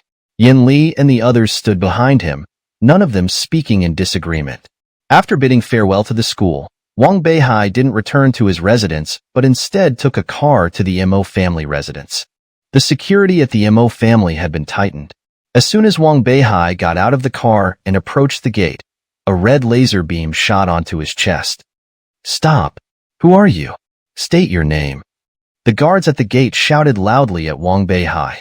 The defense is quite tight. Wang Beihai smiled and then shouted towards the gate. Mo Yuyan. I'm here. How dare you? The name of the head of the family is not something you can call out. The guard at the gate shouted angrily, but before he could finish, Mo Yuyan's voice came through the intercom. Let him in. The guard was stunned and, with no other choice, had to let Wang Beihai pass. Wang Beihai didn't linger and walked straight to the main hall. Mo Yuyin was lounging lazily on the sofa, dressed in a semi-transparent nightgown that showcased her fiery figure and fair skin under the light, exuding a mature allure. Chairwoman Mo, you seem to be in high spirits, but this kind of attire can easily lead to loss of control. Wang Beihai directly sat down on the sofa beside her. I dare not. Since I have submitted to you, I must submit sincerely. Everything I have now belongs to the Wang family, including me, Mo Yuyin said seductively, deliberately lifting her skirt to reveal her long, fair legs. Wang Beihai narrowed his eyes and used the Hunyuan technique to suppress the fire in his body, then looked at Mo Yuyin and smiled. Roses are beautiful, but they always come with thorns. Tell me, how has it been going lately? Seeing that Wang Beihai was unaffected by her charms, Mo Yuyin's eyes turned cold, and she snorted inwardly. Then she said, your products are excellent. Both the wine and the beauty cream have made their mark in Jiangbei. Thanks to you, the Mo family finally has a chance for a new beginning. Hearing this, Wang Beihai nodded in satisfaction and then said, that's not enough. Don't you remember what I said? One day, I will be the biggest in Jiangbei. That won't be easy. Mo Yuyin was surprised and then said, what if I become the chairman of the Jiangbei Chamber of Commerce? Wang Beihai smiled slightly. Then naturally, before Mo Yuyin could finish, she was shocked to see Wang Beihai's next words. What do you mean by that? Wang Beihai smiled and then looked out at the sky outside the door. I naturally mean to brandish the sword in Jiangbei under the name of the Mo family. Within a month, I will make Jiangbei belong to the Wang family. Chapter 212, The Gathering Storm. Upon hearing the words, Mo Yuyin stared at Wang Beihai with wide, incredulous eyes. You've changed. After a moment, Mo Yuyin withdrew her gaze and said indifferently, have I? Wang Beihai was taken aback, then looked at Mo Yuyin. Before, you had courage but no ambition. Now, you possess the necessary boldness of a strong leader. Perhaps following you wouldn't be such a bad thing after all. Mo Yuyin's eyes flickered as she looked up at Wang Beihai with a meaningful gaze. You never know when I might end up dead in a gutter. Wang Beihai gave a self-deprecating smile, then his eyes flashed with a cold light. For the next 10 days or so, your task is to try and win over merchants. Also, I've acquired Taiha Entertainment Group. Many of their artists can be put to good use. Aim to form a consortium under the name of the Mo family in the shortest time possible. You acquired Taiha? Mo Yuyin's expression showed her surprise. Why? Is that surprising? Wang Beihai raised an eyebrow. Not really. But as you said, with the manpower of Taiha Group, we can make a big splash in terms of talent and media, making it easier to win people over. Mo Yuyin's eyes sparkled with shrewdness, her gaze towards Wang Beihai subtly changing. But mere winning over isn't enough. To defeat the Jiangbei Chamber of Commerce, we need a catalyst. Mo Yuyin looked at Wang Beihai, her brows knitting deeply. A catalyst? Wang Beihai stroked his chin, pondering for a moment before his eyes lit up. First, proceed with the plan. As for the catalyst, if there isn't one, we'll create it ourselves. I'll have Lao run and the others come to assist you. With that, Wang Beihai didn't linger further, getting up and heading towards the door. You've truly grown. Mo Yuyin watched Wang Beihai's departing figure, the killing intent in her eyes vanishing without her realizing it. After leaving the Mo residence, Wang Beihai hailed a taxi. On the way home, he called Ren Yunfei, and after understanding Wang Beihai's intentions, Ren Yunfei didn't hesitate, simply saying see you soon, before hanging up. Just as the car was about to reach Wang Beihai's residence, he thought for a moment and had the driver change direction, heading straight to the outskirts of the city. Half an hour later, Wang Beihai got out of the car, looking at the still desolate outskirts and couldn't help but feel a wave of sentimentality. A year ago, it was here that Wang Beihai killed Mo Yuan, and it was then that his life took a turn. Feeling the emotions, Wang Beihai soon arrived at the Nightingale Bar. Seeing the luxury cars parked outside, he couldn't help but smile. Looks like the proprietress hasn't changed. Thinking this, Wang Beihai pushed the door into the bar. The space was still cramped, but the number of people had doubled. "Oh, isn't this Mr. Wang?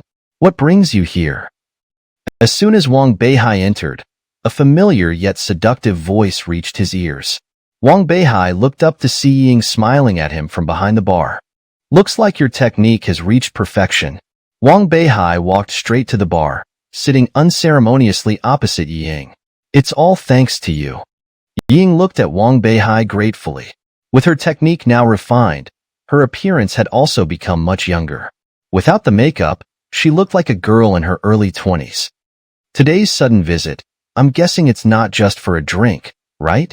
Ying handed a glass of wine to Wang Beihai, her big eyes curious as she looked at him. "Indeed."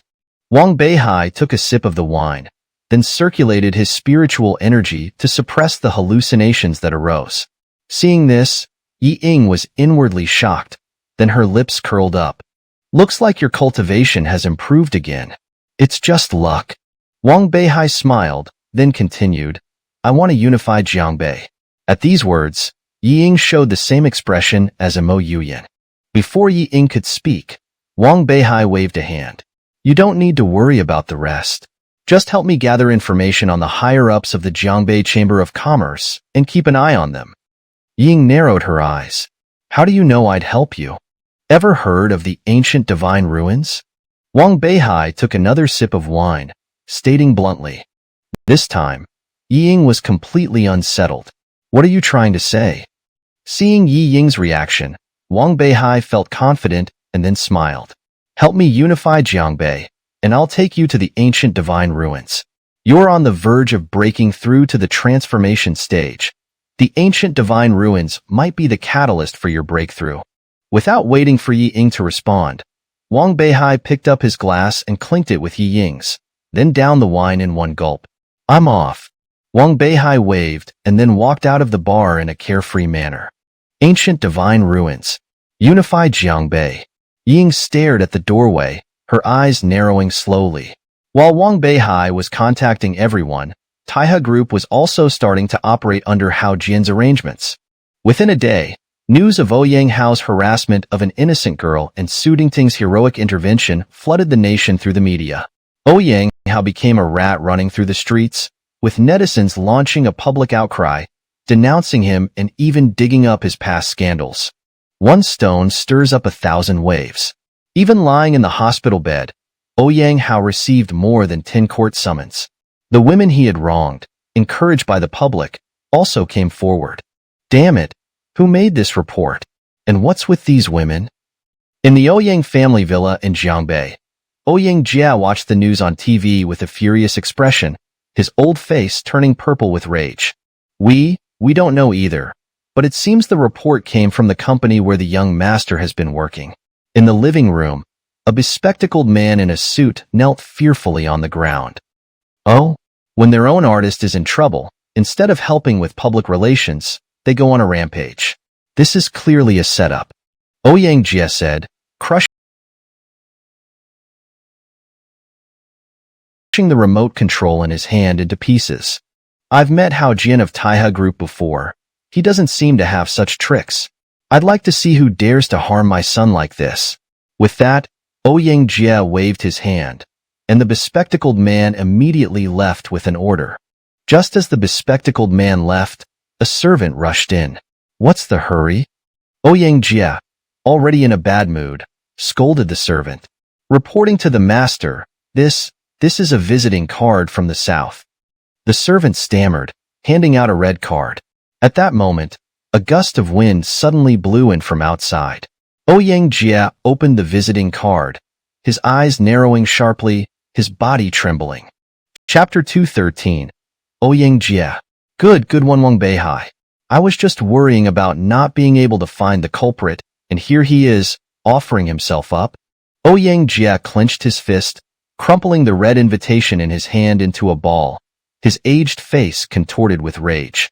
Inform everyone in the Chamber of Commerce to arrive at my villa within an hour. If they are late, they can leave the Chamber of Commerce.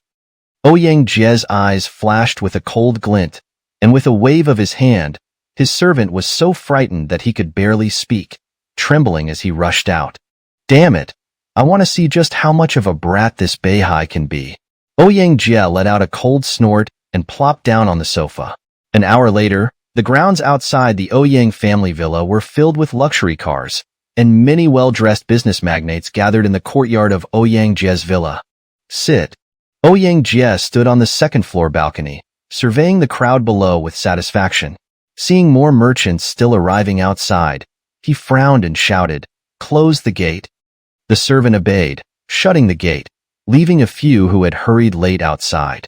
"Brother Ouyang, what do you mean by this?" An older man outside, slightly older, shouted loudly. "Nothing much. I said an hour late means leaving the Chamber of Commerce. If you have nothing else to do, please leave." Ouyang Jie's cold gaze made everyone present shiver. The men outside turned pale upon hearing this, but out of fear of Ouyang Jie's reputation, they had no choice but to leave reluctantly. Inside the courtyard, many also secretly criticized Ouyang Jie's actions. "Mr. Ouyang, isn't this approach a bit too extreme?" A well-dressed man stood up in the courtyard, trying to advise Ouyang Jie in good faith. To his surprise, Ouyang Jie not only ignored him but also glared angrily at the man. "What are you questioning me? I've made it clear before. Those who are an hour late automatically leave. Do my words as the president mean nothing?" The man frowned upon hearing this. "That's not what I meant. I just feel that an hour is too rushed. Those from faraway cities basically can't make it. Won't this hurt everyone's feelings?"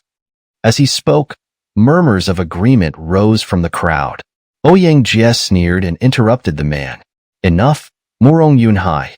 Stop pretending to be a champion of the people. Your Murong family doesn't belong to Jiangbei. We invited you here to discuss how to deal with the top financial group in Jiangnan, Murphy Group. Since you're from Jiangnan, you don't need to listen in." With that, Ouyang Jie waved his hand, and the gate opened again, clearly issuing an order to leave. Murong Yunhai's face darkened, and he sighed, swallowing his words before turning and leaving the Ouyang residence. "How many of you still want to leave?"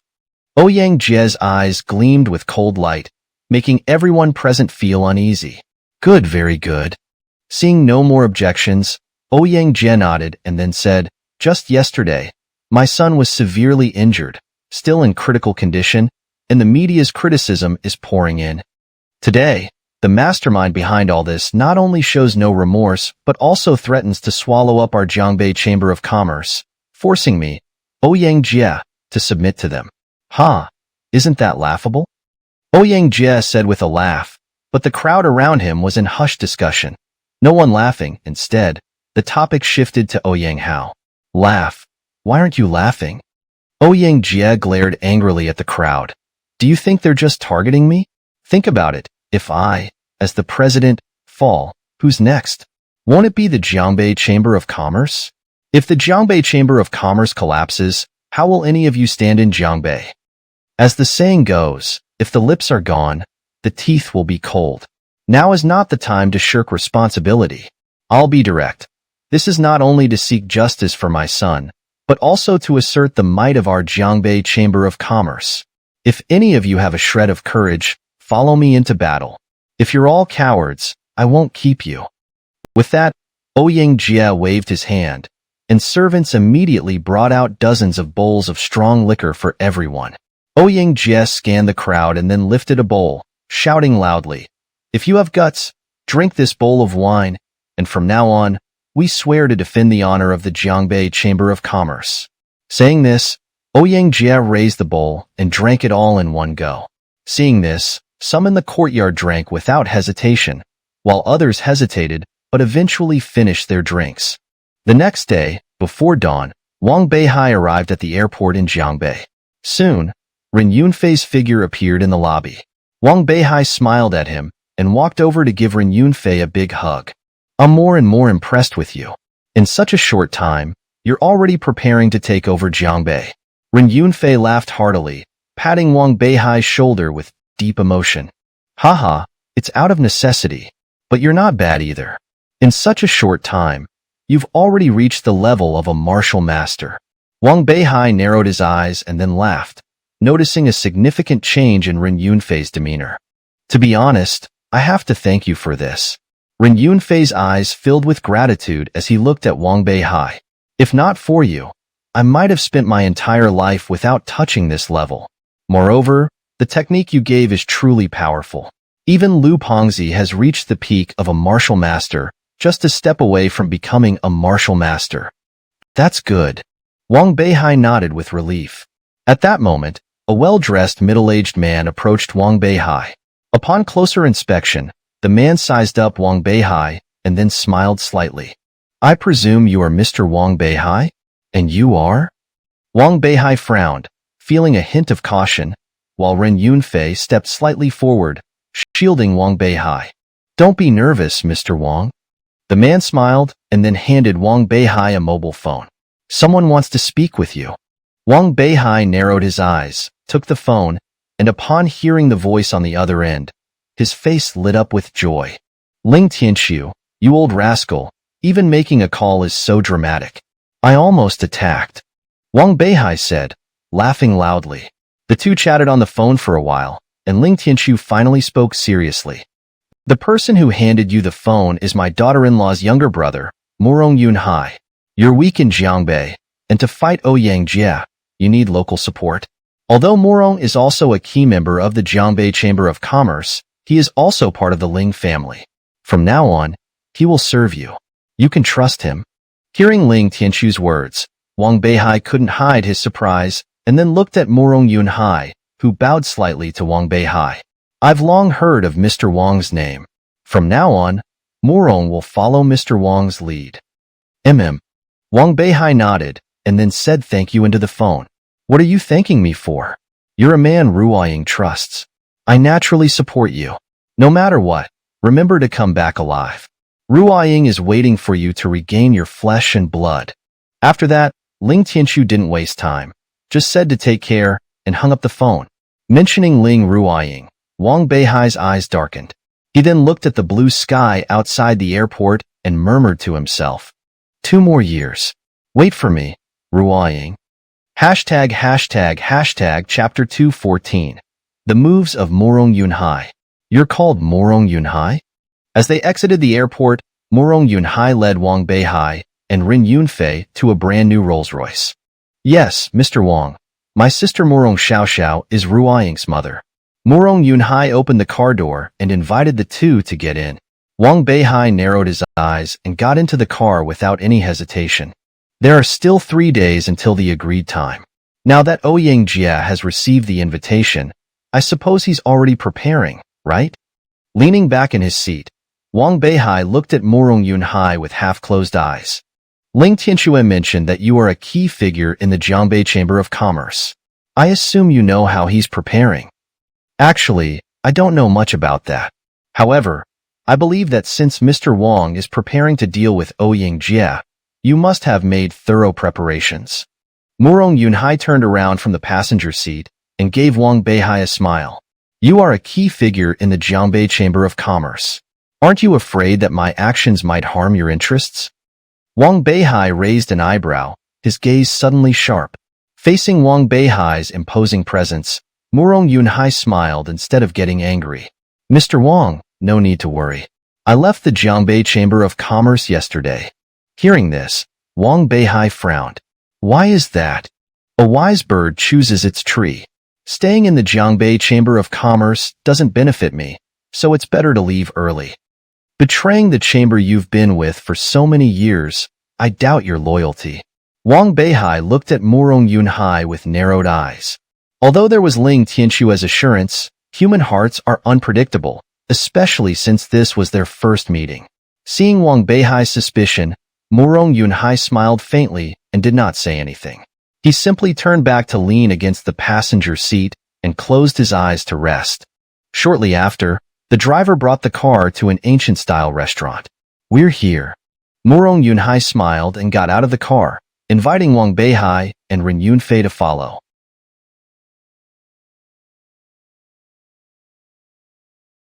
What's this about? Wang Beihai glanced at the slightly brightening sky and frowned. It's the perfect time for breakfast tea. This restaurant's breakfast tea is the best in the city. Morong Yunhai gestured for them to follow and led Wang Beihai and Ren Yunfei into the restaurant. Along the way, Murong Yunhai moved with familiarity and soon brought them to a luxurious private room on the top floor. Just the three of us, isn't this room too big? Wang Beihai looked around the spacious room and commented, this could probably fit over 100 people. Oh, it's not too big. Murong Yunhai smiled and glanced at the time. It's about time. They should be arriving soon. Let's sit. Who are they? Wang Beihai sat down, puzzled. Don't worry, we'll talk while we eat. Murong Yunhai clapped his hands, and the waitstaff immediately brought in pastries, noodles, and other breakfast items. Try it. Authentic Jiangbei breakfast tea. Murong Yunhai drank a bowl of kanji and showed a very satisfied expression. Wang Beihai and Ren Yunfei exchanged glances and took a bite of the pastry, their eyes lighting up. The taste was indeed delicious. Didn't I lie to you? Murong Yunhai smiled and looked at Wang Beihai. Mr. Wang, I've received news that the Imo family in Jiangbei is secretly wooing various small and medium-sized businesses. Wang Beihai paused for a moment, then continued drinking his kanji as if nothing had happened. Murong Yunhai didn't mind and continued. And I hear that many public relations experts from Taiha Group have been in contact with the higher-ups in the Jiangbei Chamber of Commerce. I suppose these are all your moves, right? That's right. Wang Beihai didn't deny it and continued drinking his kanji. Haha, indeed. Heroes are born in youth.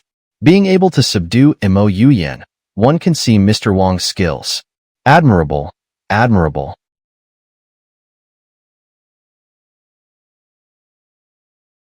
Despite Murong Yunhai's flattery, Wang Beihai remained unmoved, instead giving Murong Yunhai a profound look. I wonder what Mr. Murong thinks are my chances of success with this arrangement? 1%. Murong Yunhai swallowed a bun and then picked up another, looking seriously at Wang Beihai. Mr. Wang, although you have some skills, you're still a bit short. The Jiangbei Chamber of Commerce is like this bun. Smaller chambers are unstable but tasteless, just a waste to throw away, so they're on the outside. The truly delicious part is the filling inside the bun. Hearing this, Wang Beihai narrowed his eyes and stared at the bun in Murong Yunhai's hand.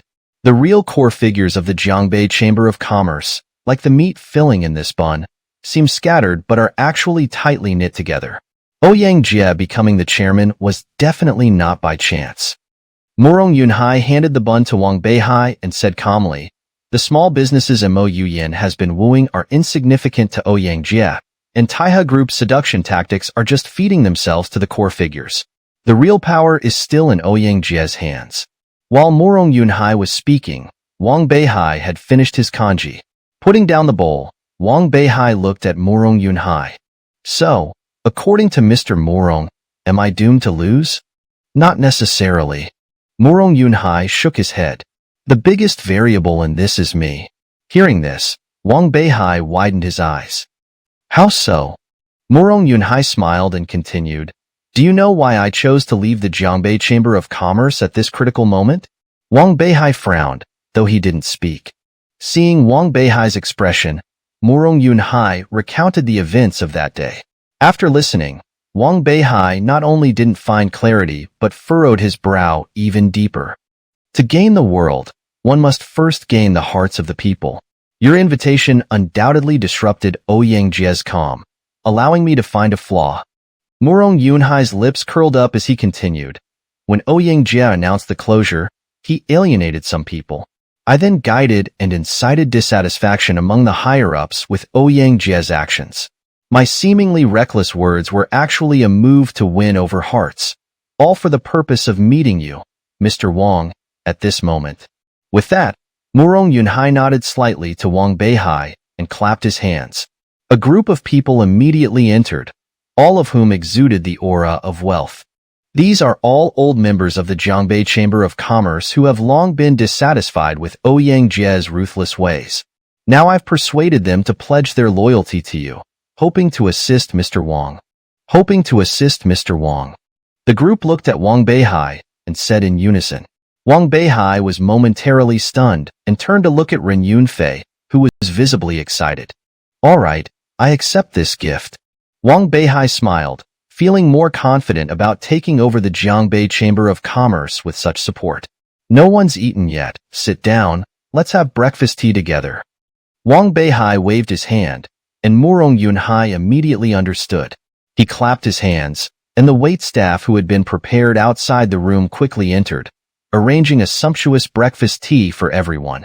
The group sat down, looking at Wang Beihai with gratitude.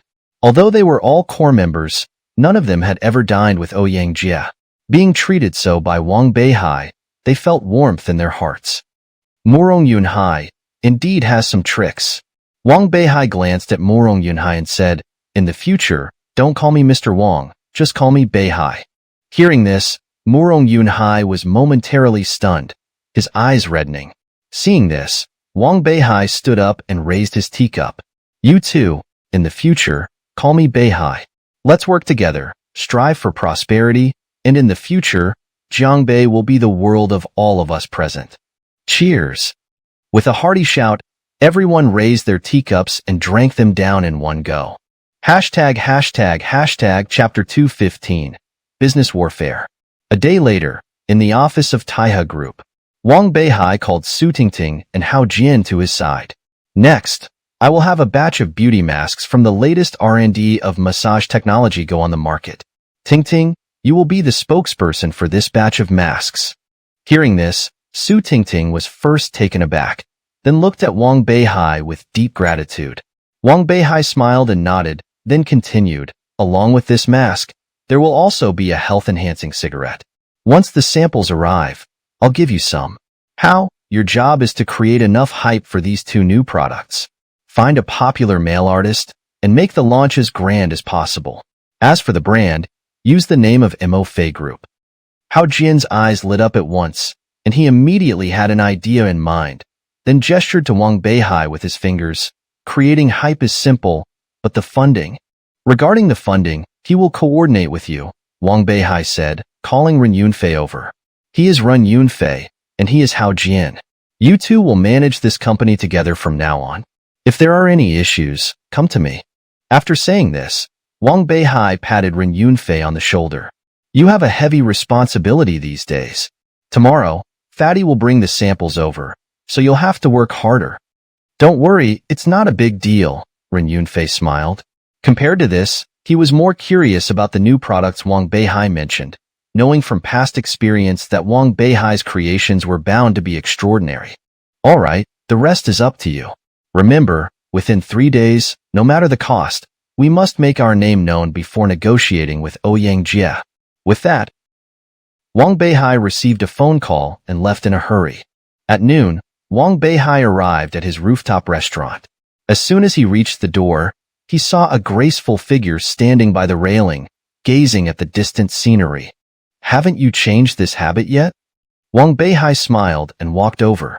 The woman turned around, revealing herself to be Wenqing. "Every time I look into the distance, I find different beauty. Even if I look from the same spot several times, I never get tired of it." Wenqing smiled, tucking a strand of hair behind her ear, revealing her snow-white and slender neck, her beauty breathtaking in the sunlight. "What are you looking at?" Wenqing looked at Wang Beihai, who was staring at her blankly, and couldn't help but smile. "Oh, nothing. It's just, today's sun is really bright." Wang Beihai scratched his head, finding a lame excuse, which made Wenqing burst into laughter at his adorably shy demeanor. "You're still just a kid.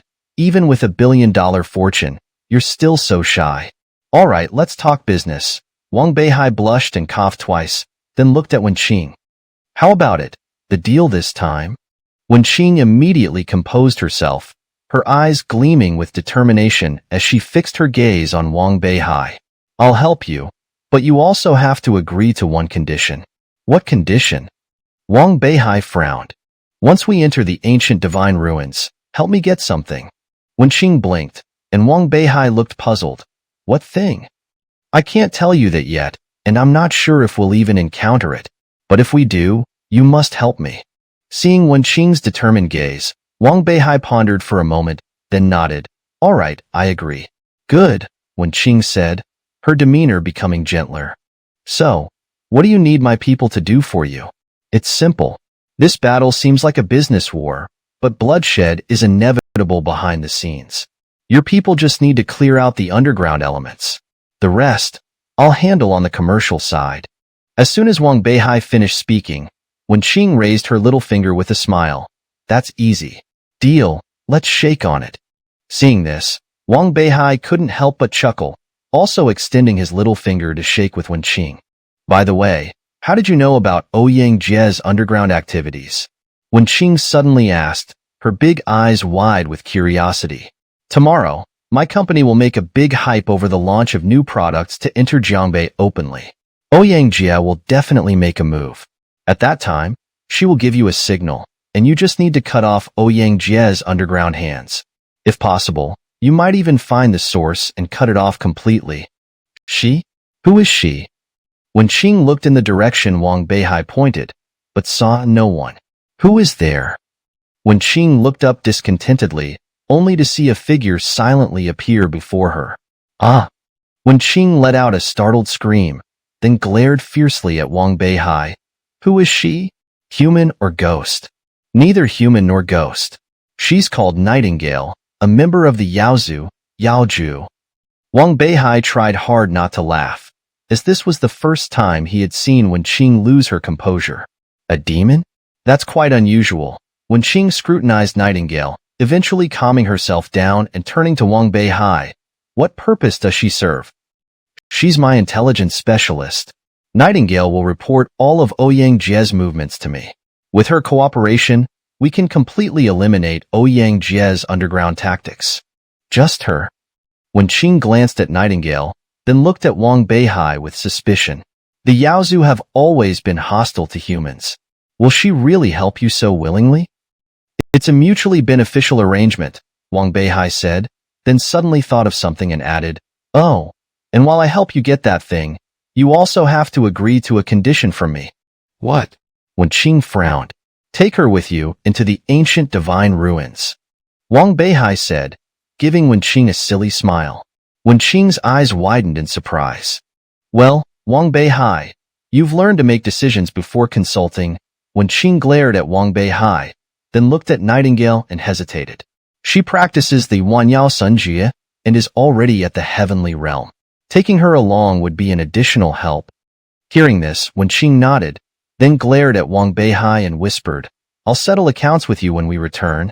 After having lunch together in the restaurant, Wang Beihai didn't linger and went to the place previously agreed upon with Morong Yunhai. Upon arrival, various merchants who had been persuaded by Morong Yunhai were already waiting. Seeing this, Wang Beihai quickly went to the stage and apologized to everyone. His simple action earned him the respect of the crowd. At this moment, Morong Yunhai walked up to Wang Beihai and handed him a document.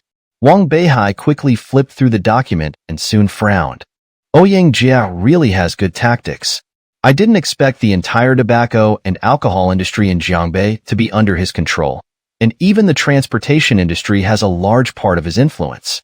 It seems that breaking his monopoly will be somewhat difficult.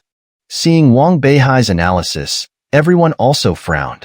These issues were known to them, but they had been unable to break this stalemate for years. Just as everyone was frowning in thought, Wang Beihai handed a simple cigarette to Morong Yunhai. Do you think this could break Ouyang Jie's monopoly? Morong Yunhai took the cigarette, sniffed it lightly, and felt refreshed. Wanna try? Morong Yunhai looked at Wang Beihai tentatively, who nodded. Morong Yunhai lit the cigarette in front of everyone, taking a puff, his eyes widened in surprise. Chapter 216. The Art of Deception. What kind of smoke is this? Morong Yunhai exhaled a puff of white smoke, his expression one of shock as he looked at Wang Beihai. How does it feel? Wang Beihai smiled slightly and asked instead. Let me take another drag. As Morong Yunhai spoke, he placed the cigarette back in his mouth. He said it was just one drag, but before he knew it, he had smoked it down to the filter.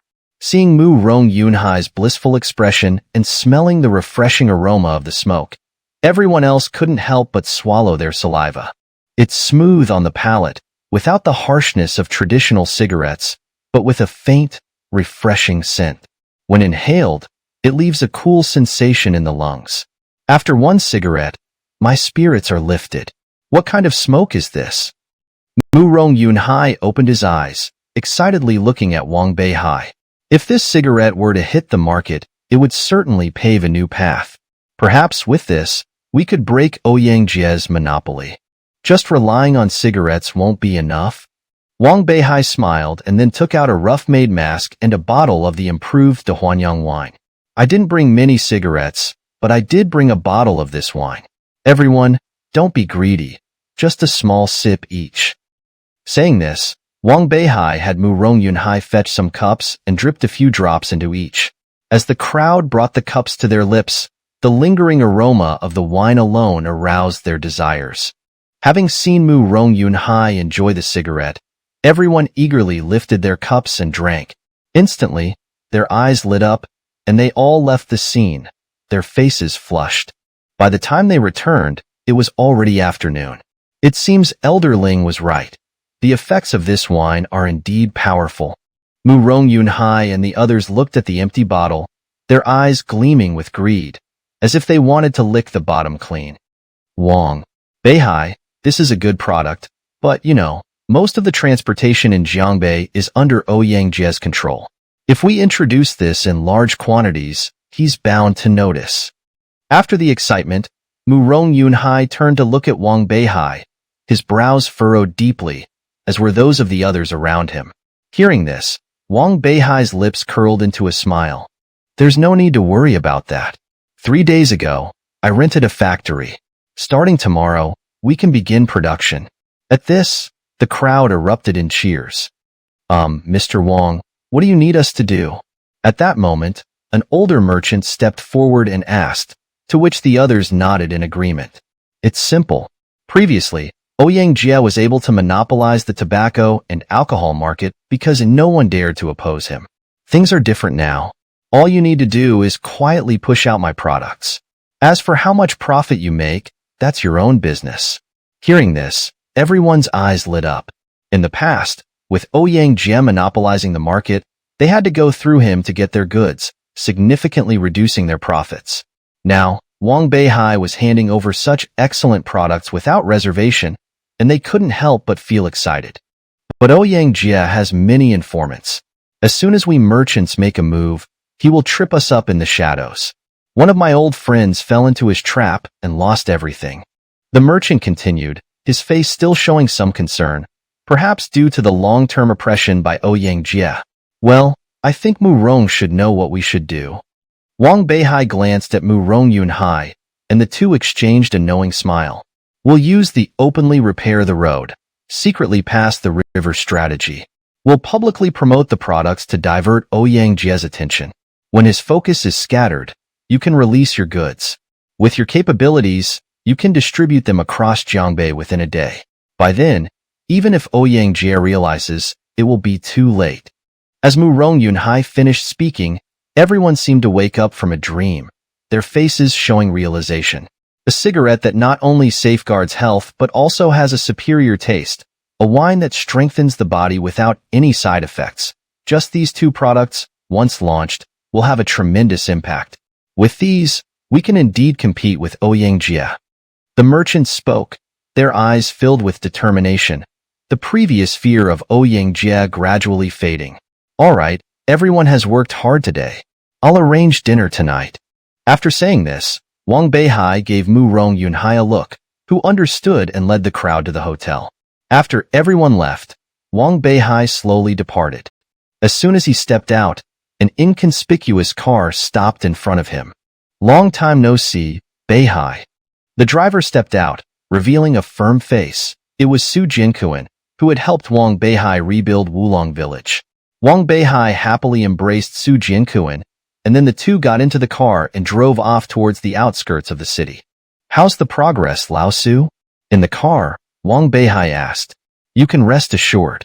Although this is Jiangbei, and I don't have many resources at my disposal, the place you bought was previously a large factory. With some minor adjustments, it can serve as a production workshop. I've divided it into 3 sections. Although the space is a bit cramped, it's sufficient for short-term supply. That's good to hear. Hearing this, Wang Beihai nodded in satisfaction. Soon, Wang Beihai and Su Jinkuan arrived at the outskirts of the city, not far far from the Nightingale bar. Su Jinkun glanced around, parking the car in front of a black factory. The two pushed open the door and entered the factory. Su Jinkun turned on the lights, revealing dozens of brand new machines in front of Wang Beihai. Su Jinkun led Wang Beihai around the three workshops, and Wang Beihai couldn't help but laugh in satisfaction. Good. As long as Fatty arrives tomorrow, the workshops can be fully operational. Then, we'll be one step closer to controlling Jiangbei. While Wang Beihai was making arrangements, in the Ouyang family mansion in Guqing, Ouyang Jia was leisurely enjoying a massage from a maid. Master, it's bad. I heard that the Mafei group will have a big move tomorrow. At that moment, the bespectacled man from before rushed in, placing a promotional poster in front of Ouyang Jia. Huh. Ouyang Jia raised an eyebrow first, then waved away the maid and picked up the poster, letting out a cold snort. At a time like this, he still dares to make such a big splash. It seems the so-called number one in Jiangnan is not much after all. Ouyang Jia sneered, then tossed the poster aside. Could this be Wang Beihai's trick of deceiving the heavens? At that moment, the bespectacled man spoke uneasily. And if it is? Ouyang Jia snorted arrogantly. Regardless, I have informants in every major and minor merchant. Even if his products enter, the transportation is still under my control. If he dares to go through me, I don't mind making him lose everything. Young people need to be taught a lesson, Ouyang Jia said, his eyes flickering as he continued. Just in case, go and inform Lao He to be ready. Once the goods are found, take them out. This time, I want him to come but never leave. Master is wise. The bespectacled man praised, then withdrew. Ouyang Jia laughed loudly and then lay back down, continuing to enjoy the massage. Chapter 217. One Strike to Win. The following day, the news of Mo Fei Group's strong entry into Jiangbei flooded various media outlets. The masks and cigarettes brought by Wang Beihai, after being tried by many, immediately triggered a frenzy of purchasing. The people of Jiangbei, having seen these items on live streaming platforms, were all tempted, and in no time, Mo Fei Group became the focus of public attention. Although Ouyang Jia did not take Wang Beihai seriously, he left Guqing early and arrived in Beicheng, disguising himself as a member of the public to participate in the product experience. After experiencing it, Ouyang Jia was secretly shocked.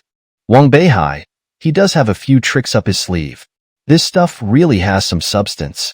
Sitting on the hotel sofa, Ouyang Jia looked at the half-finished cigarette in his hand, his heart fluctuating slightly. No wonder he dared to openly challenge me. If this product can be sold on a large scale, the tobacco and alcohol industries I've monopolized for a long time will definitely be impacted. Thinking this, Ouyang Jia's eyes narrowed, and he took out his phone to call the bespectacled man. The event is in full swing now.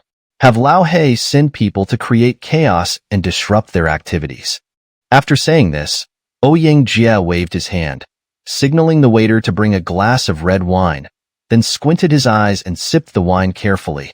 After a gulp of red wine, Ouyang Jia's eyes immediately became hazy. This wine. Ouyang Jia glanced at the wine glass in his hand, then his eyes flickered and he fell into a trance. Seeing this, the attendant beside him smiled slightly, took the wine glass from Ouyang Jia, walked to the corner, and threw the wine glass into the trash can. Then, with a cold snort, he gradually transformed into the form of a nightingale. The nightingale smiled slightly and said into the invisible microphone at her collar, "The fish is hooked. We can reel in the net." With that, the nightingale turned around and disappeared into the corner. On the other side, when Qing, listening to the voice coming from the earphone, flashed a cold light in her eyes, waved her hand, and dozens of black shadows emerged from the corners. At that moment, in the underground parking lot, the bespectacled man who had been following Ouyang Jia quietly blocked the surveillance cameras with balloons. Then, with a whistle, the sound of opening doors rang out. In the underground parking lot, many people rushed out of the vans, and upon counting, there were over 60 of them. How is it? What did that old man Ouyang say? The leader, a dark-faced man, looked at the bespectacled man. Brother He, the master said to make as much chaos as possible here. As for the money, It will naturally be transferred to your account later. The bespectacled man said respectfully. Don't worry. I will handle the task entrusted by Master Ouyang beautifully. That's good. Waiting for your good news. If there's a chance, take care of that Bei guy. The bespectacled man glanced at the crowd, then whispered a few words to Lao He, handing him a photo of Wang Beihai, before quickly leaving the scene. Lao He looked at the photo of Wang Beihai and shook his head. He's good looking, but it's a pity. With that, Lao He waved his hand, and his underlings began to rub their fists and stretch their muscles, eager to move. As the crowd followed Lao He and just reached the elevator entrance, Wenqing stumbled out of the elevator. Upon seeing Wenqing's appearance, the crowd was momentarily stunned. Is there such a beautiful girl in this world? Lao He swallowed hard, seeing Wenqing's dazed eyes, thinking she must be drunk. Thinking this, Lao He immediately felt a lustful urge and signaled his underlings to stop. Brothers, wait a moment. I'm going to save a person. With that, Lao He walked towards Wenqing with a wicked smile. Who are you? Wenqing pretended to be scared and showed a frightened expression. Seeing this, Lao He became even more excited. Hee beauty, let me take you home. Lao He reached Wenqing, his big hands reaching out to grab her. Just as his fingers were about to touch Wenqing's body, Wenqing suddenly changed her expression, her hands wrapping around Lao He's arms like snakes. Then, with a sudden force from her feet, Lao He lost his balance and was thrown to the ground by Wenqing. Oh, I'm sorry. Did I hurt you, brother? Wenqing pretended to be apologetic, saying sweetly, Damn, you almost killed me, Granny. Lao He rubbed his back and got up from the ground. Seeing his underlings still in a daze, he roared angrily, You useless fools, didn't you see I got beaten? This woman is clearly here for us. Brothers, kill her.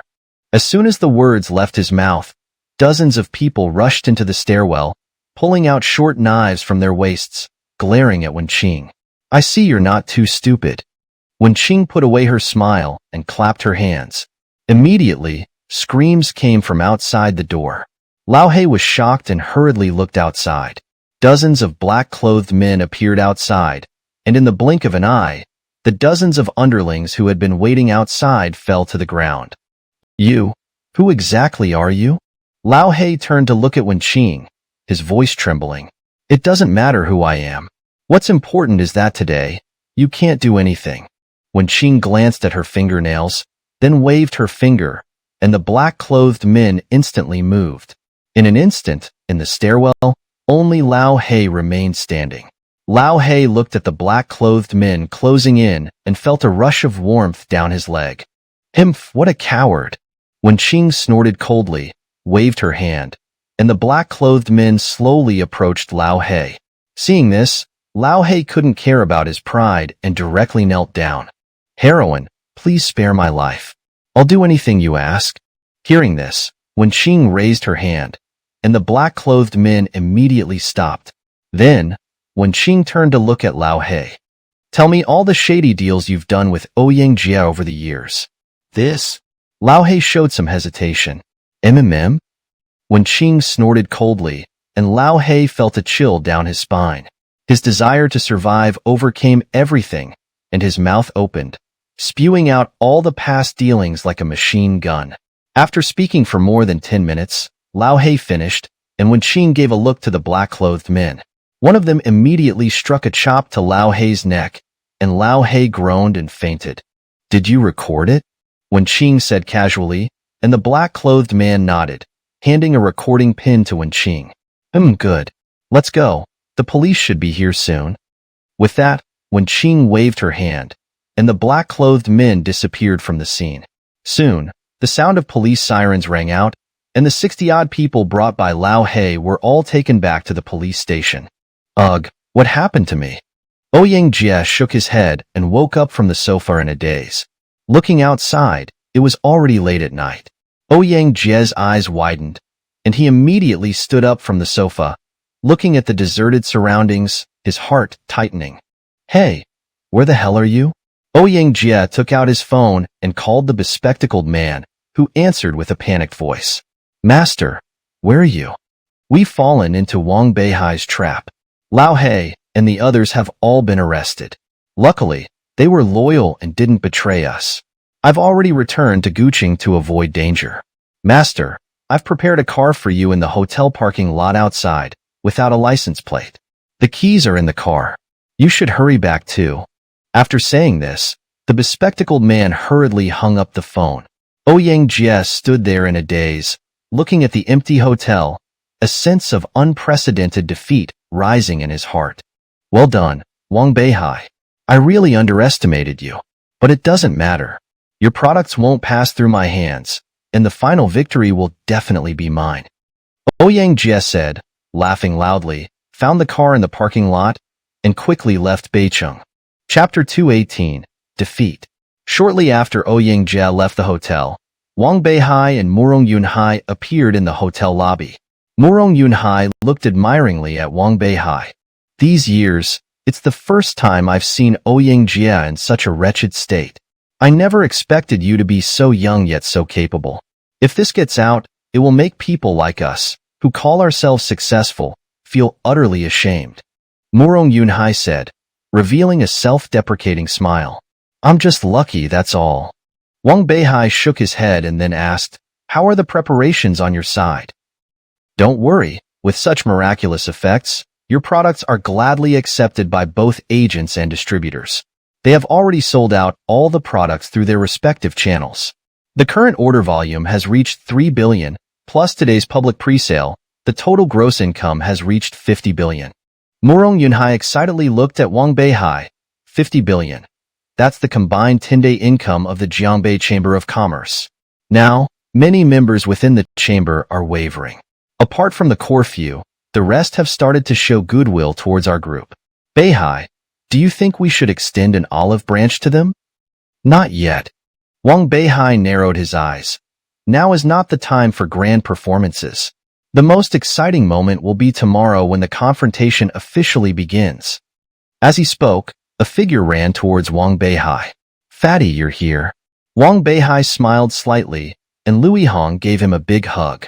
Brother Hai, you really are something. You never call, making me worry day and night. Has success as a boss made you forget about us brothers?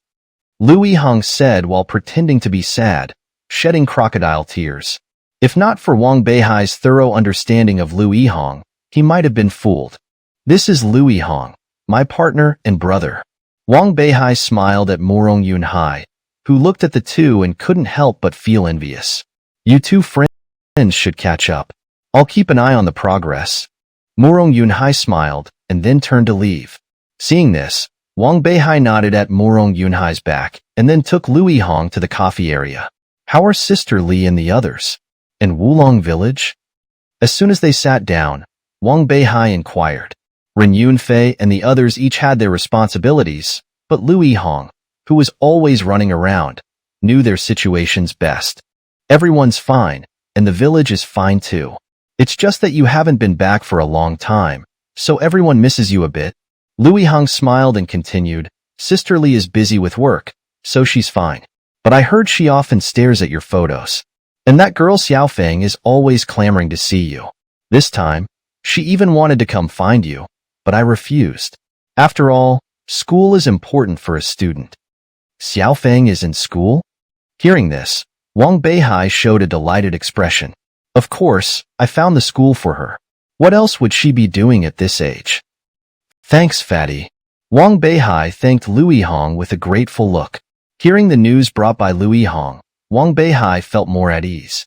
Will you be going back to Longquan County for the new year this year? Lui Hong took a sip of hot coffee and then looked at Wang Beihai. Wang Beihai was taken aback, realizing that there were only 3 months left until the new year. I'll try my best. Wang Beihai frowned, thinking about the tiger relics, not daring to make any promises. All right then. Lui Hong pouted, showing some disappointment. Seeing this, Wang Beihai immediately changed the subject. By the way, you arrived yesterday. How are the preparations going? Upon hearing this, Lui Hong immediately put aside his emotions and patted his chest. Don't worry, Brother Hai. I've transported everything. But for some reason, we encountered a lot of obstacles on the way. Fortunately, the goods weren't much, so after some arrangements, we managed to bring in the Daehuanyang wine and beauty cream. Good. Tomorrow, while we negotiate with the Jiangbei Chamber of Commerce, you send someone to this place. There are goods there. You'll be in charge of transporting this batch back to Jiangnan. Wang Beihai said, taking out his phone to send Lui Hong an address. Lui Hong nodded in understanding. The two then chatted about some personal matters until late at night before parting ways to rest. The next day, Wang Beihai and Murong Yunhai arrived at Gucheng. As they entered the agreed-upon hotel and walked into the conference room, they saw people seated on both sides of the table. Ouyang Jie sat in the center, his eyes gleaming with cold light. Wang Beihai of Jiangnan Mafei Group and Murong Yunhai of Jiangnan Mafei Group, we greet all the big shots of the Jiangbei business world. Murong Yunhai took a step forward and said indifferently, "Bang!" Ouyang Jie slammed the table and stood up, glaring at Murong Yunhai. "So you, Murong Yunhai, have turned to Wang Beihai in just a few days. I see. You must have planned this all along." Hearing this, Murong Yunhai smiled slightly. Since ancient times, good birds choose their trees. Ouyang Jie, you arrogantly control the lifelines of Jiangbei's transportation and tobacco industry, monopolizing most of its profits. Your greed is too much to bear, so naturally, I don't want to be associated with you. Murong Yunhai, you traitor. Don't you remember who helped you keep your foundation? At that moment, an old man sitting beside Ouyang Jie suddenly stood up and shouted angrily. Murong Yunhai's expression changed, about to speak. But Wang Beihai patted his shoulder and stepped forward. The purpose of today's visit is clear. I'm here to invite everyone to join our Mafei group and together create a powerful business empire. In the future, we will support each other and make progress together. Wang Beihai said calmly, word by word. "Ha, Wang Beihai, are you dreaming?" As the crowd pointed and whispered, Ouyang Jie suddenly burst into laughter. "Not to mention my vast business. Now I control both tobacco, alcohol, and transportation. What do you have to compete with me, to fight me?" Hearing this, Wang Beihai smiled leisurely and then said, "Maybe not after today." As soon as Wang Beihai finished speaking, the phones of those present began to ring. After answering the calls, their expressions instantly froze. At that moment, Ouyang Jie's phone also rang. As he picked it up, an ominous premonition surged in his heart. "It's bad, master. This morning, all our partner merchants suddenly terminated their contracts with us. Now, the goods in the warehouse and those returned are almost overflowing." The call was from the bespectacled man. His voice panicked. Ouyang Jie was stunned, and his phone slipped to the ground. This time, Ouyang Jie could no longer remain calm. He jumped onto the table, pointing at Wang Beihai with a furious expression. "Wang Beihai, when did you?" At that moment, Wang Beihai smiled faintly. "Don't rush, there's more exciting news." Saying this, Wang Beihai nodded to Murong Yunhai, who had been waiting at the hotel's music console. Upon seeing Wang Beihai's nod, he immediately pressed the play button on the recorder. Listening to the voice of Lao Hei from the recording, Ouyang Jie felt a wave of dizziness. "It's over." Ouyang Jie felt the hostility from around him. His legs weakened, and he fell heavily to the ground. The Jiangbei Chamber of Commerce, it's over. Chapter 219, Journey to Beijing. One day later, Ouyang Jie was arrested and sent to the police station on charges of kidnapping, intimidation, extortion, and other crimes, leaving the Jiangbei Chamber of Commerce in a state of disarray without a leader. Despite this, the core members of the Jiangbei Chamber of Commerce still refused to submit to Wang Beihai. Wang Beihai, on the other hand, seemed completely unconcerned and appeared at ease. With Ouyang Jie gone, the Jiangbei Chamber of Commerce is like a pile of loose sand. Now is the best time to merge it. Why haven't you made a move? In Murong Yunhai's office, Murong Yunhai looked at Wang Beihai with confusion. Wang Beihai waved his hand. "There's no rush. Let me ask you, is there any chance for Ouyang Jie to get off the hook with such charges?" Hearing this, Murong Yunhai frowned. "It's hard to say. There are confessions from underground organizations and testimonies from various merchants. Ouyang Jie is basically done for. But a dying camel is still bigger than a horse. No one can be sure if Ouyang Jie has some hidden cards up his sleeve." What if I were to control his son? Wang Beihai narrowed his eyes, thinking of Ouyang Hao, who was still lying in the hospital bed. Ouyang Jie has only that one son, and he naturally dotes on him. If you really can control Ouyang Hao, Ouyang Jie will definitely submit. But how do you plan to do it? Murong Yunhai showed a troubled expression. That's simple. After saying this, Wang Beihai gave a sinister smile and walked out of the office. Another day later, Mo Yuyan led the rise of the Mo family in Jiangbei. Upon appearing, she immediately gained the support of more than half of the merchants in Jiangbei, becoming the most powerful family in Jiangbei overnight. Seeing this, the elders of the Jiangbei Chamber of Commerce all vied to curry favor with Mo Yuyan. In their eyes, Mo Yuyan was at least a local of Jiangbei. Faced with such an opportunity, Mo Yuyan naturally wouldn't let it slip by. After a series of procedures, she was unanimously elected as the president of the Jiangbei Chamber of Commerce. Upon seeing Mo Yuyan become the president, the Mo Fei Group also announced a cooperation, but this time, it was cooperation, not a takeover.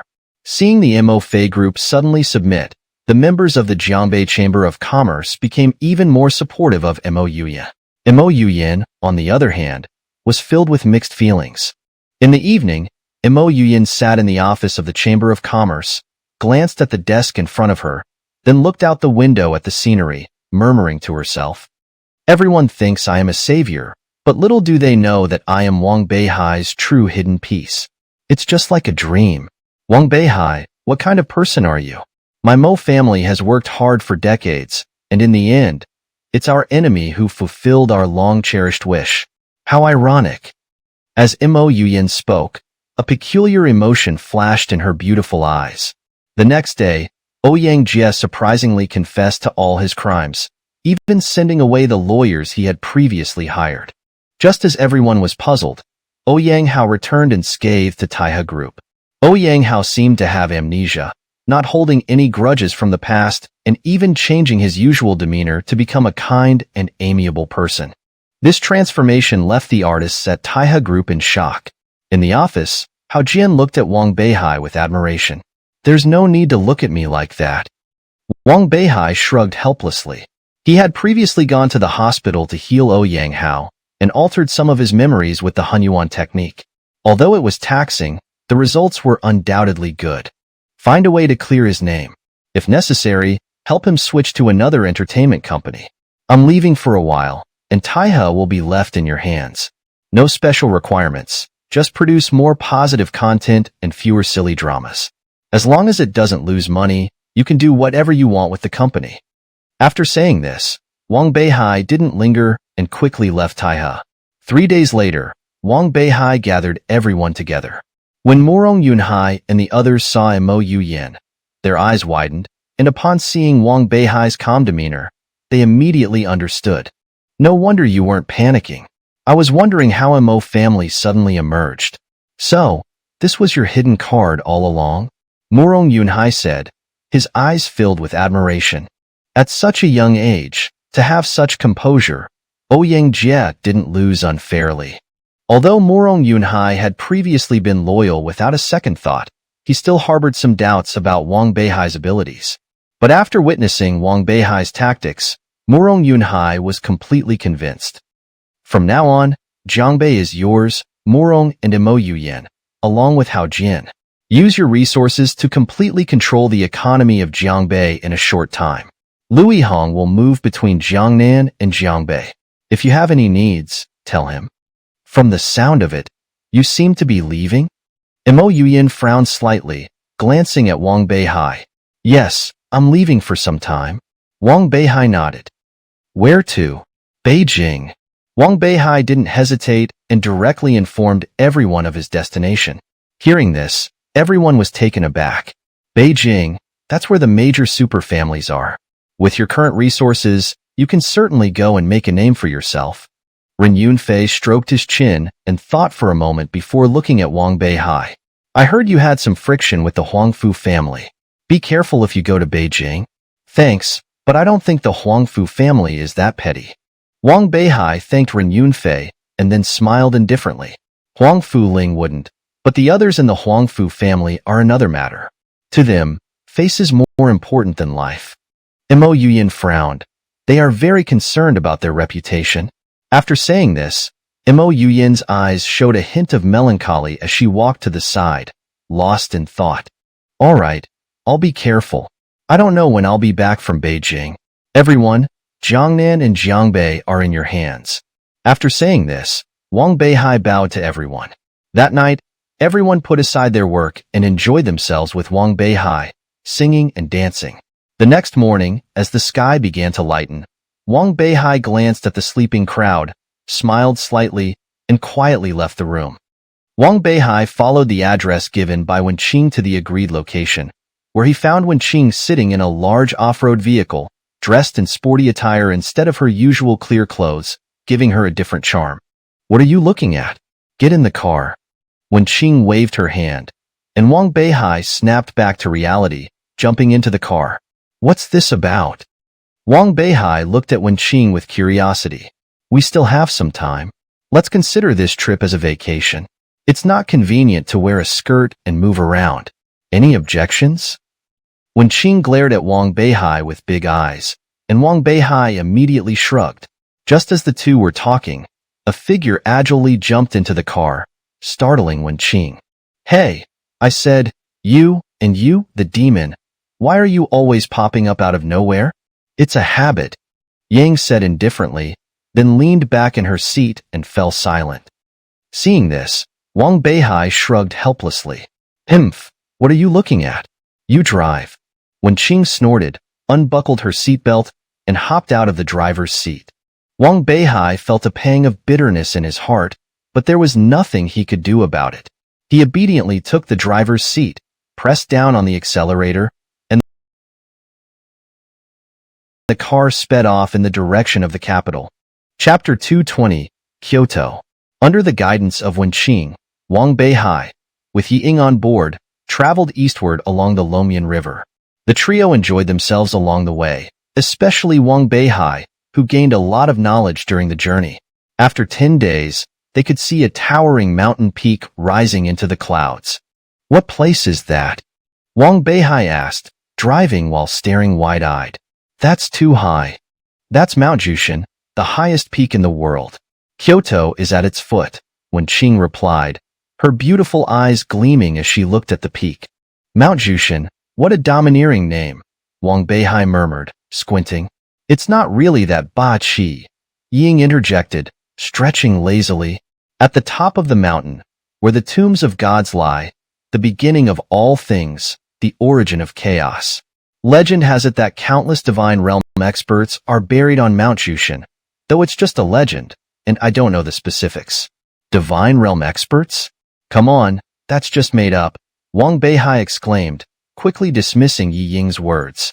If there were really so many divine realm experts on that peak, our world would be in chaos. No, she's right, Wenqing interrupted. The ancient divine relics are on the summit, where a battle of the gods indeed took place. Hearing this, Wang Beihai's eyes widened. Although he was the strongest among the three, his knowledge paled in comparison. Let's speed up and get there sooner, Wang Beihai urged, his eyes filled with anticipation. Wenqing shook her head. Don't get your hopes up. Even though we can see Mount Jushan from here, it would take 3 days and nights of non-stop driving to reach its base. Ah! Wang Beihai was stunned, almost driving off the road. That far? Ever heard of seeing a mountain but exhausting a horse? Wenqing teased, sticking her tongue out at Wang Beihai, whose excitement turned to disappointment. Keep driving, Wenqing smiled, patting Wang Beihai's shoulder before turning to admire the scenery outside the window. Ah, keep driving, Wang Beihai sighed, glancing at the distant mountain and stepping on the gas to head towards it. 3 days later, Wang Beihai's face lit up as they finally reached their destination. From afar, he saw a massive city gate. Upon entering, they found a complex network of highways lined with towering skyscrapers, giving the outskirts an indescribable sense of prosperity. This is Kyoto. Wang Beihai slowed down, curiously observing everything around him, looking like a country bumpkin visiting the city for the first time. Uneducated, Wenqing snorted. This is just the outskirts of Kyoto. It'll take a few more hours to reach the city center. A few hours? Wang Beihai's eyes widened. The outskirts are already this prosperous. The city center must be even more so. With anticipation, Wang Beihai sped up. By evening, they finally arrived at the center of Kyoto. To Wang Beihai's surprise, the city center was not as bustling as he imagined. It was more like a city within a city, with fewer luxuries and more ancient simplicity. All the buildings were surrounded by red walls, giving the area a nostalgic feel. When Qing guided Wang Beihai to find accommodation, then led them onto the unique cobblestone paths of the city center. Didn't expect this, did you? Amidst the bustling city, there's still this ancient charm. When Qing teased, winking at Wang Beihai, he scratched his head, reminded of Shao City, though Kyoto was much larger. The large courtyards and quadrangle houses in the city center are the residences of various super families. Since we're here for the ancient divine relics, it's best not to stir up trouble, when Qing reminded as they walked. Wang Beihai quickly surveyed the surroundings and noticed an ancient gate not far away, with two lifelike stone lions and a plaque reading Li Mansion, indicating a distinguished family.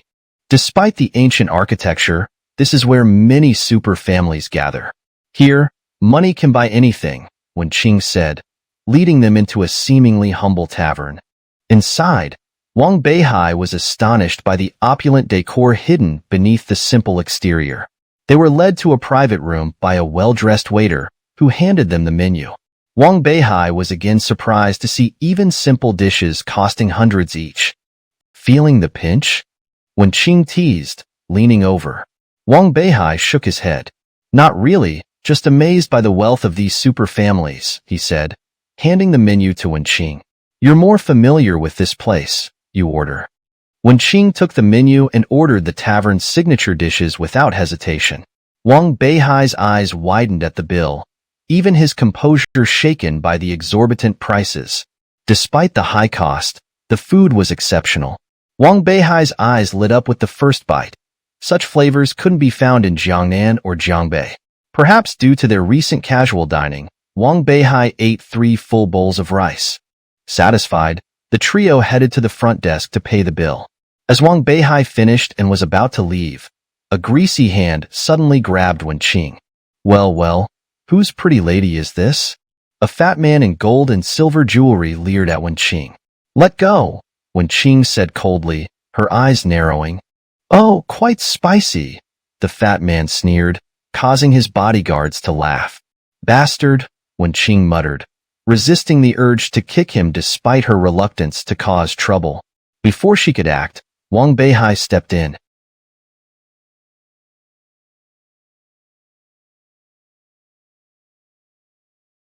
He grabbed the fat man's wrist, applying force until a crack was heard, causing the fat man to yelp in pain and release Wen Qing. Ouch! Where did this wild northerner come from? It hurts, Grandpa.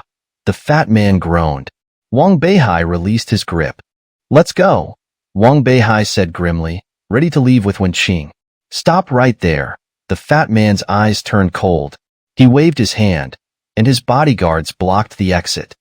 You think you can leave after hitting Master Pong? Not a chance. Boys, cripple that Ye Beizer and grab the 2 girls for me, he ordered, and his men immediately pounced. Chapter 221. Zhang Chengluan. You're asking for it. Wang Beihai glared coldly at the few men closing in, ready to strike, when unexpectedly, Wen Qing and Nightingale made the first move. 2 graceful figures flashed by, and in less than 10 rounds, the bodyguards accompanying the fat man were already sprawled on the ground. Yaha, didn't expect both of you sisters to be martial artists, quite to my taste, the fat man laughed, then pulled out a pair of gloves from behind, and as soon as he put them on, his aura changed dramatically. 2 beautiful ladies, it might be a bit painful later. As he spoke, the fat man's round body suddenly became agile.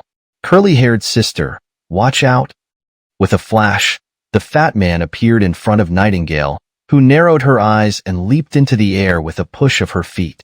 At that moment, the fat man revealed a triumphant smile, exerting force with his feet, his chubby body leaping high to chase after Nightingale.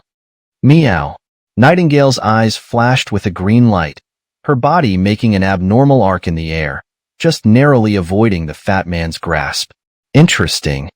The fat man sneered, landing agilely and then quickly sidestepping to reach Wenqing, attempting to embrace her. Startled, Wenqing shrank her body like a snake, slipping out of the fat man's arms. The two women retreated to Wang Beihai's side, exchanging a glance filled with shock. Be careful, this fat man seems clumsy but has some skill. Wenqing narrowed her eyes. The fat man laughed loudly and then charged directly at the two women.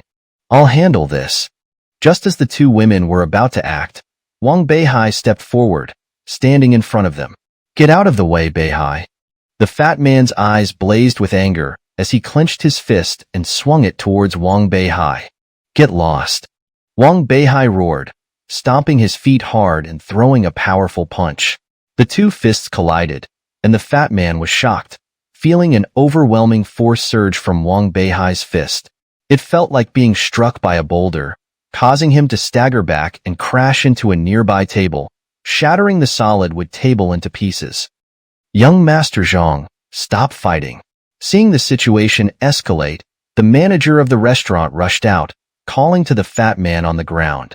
The fat man stood up, wiping the blood from the corner of his mouth, and then roared at the manager.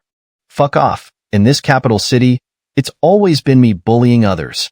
No one dares to bully me, Zhang Chengluan. The damaged stuff is on me, alright? Seeing Zhang Chengluan's attitude, the manager could only retreat tremblingly, his eyes filled with sympathy for Wang Beihai. Beihai has some skills, let's go again.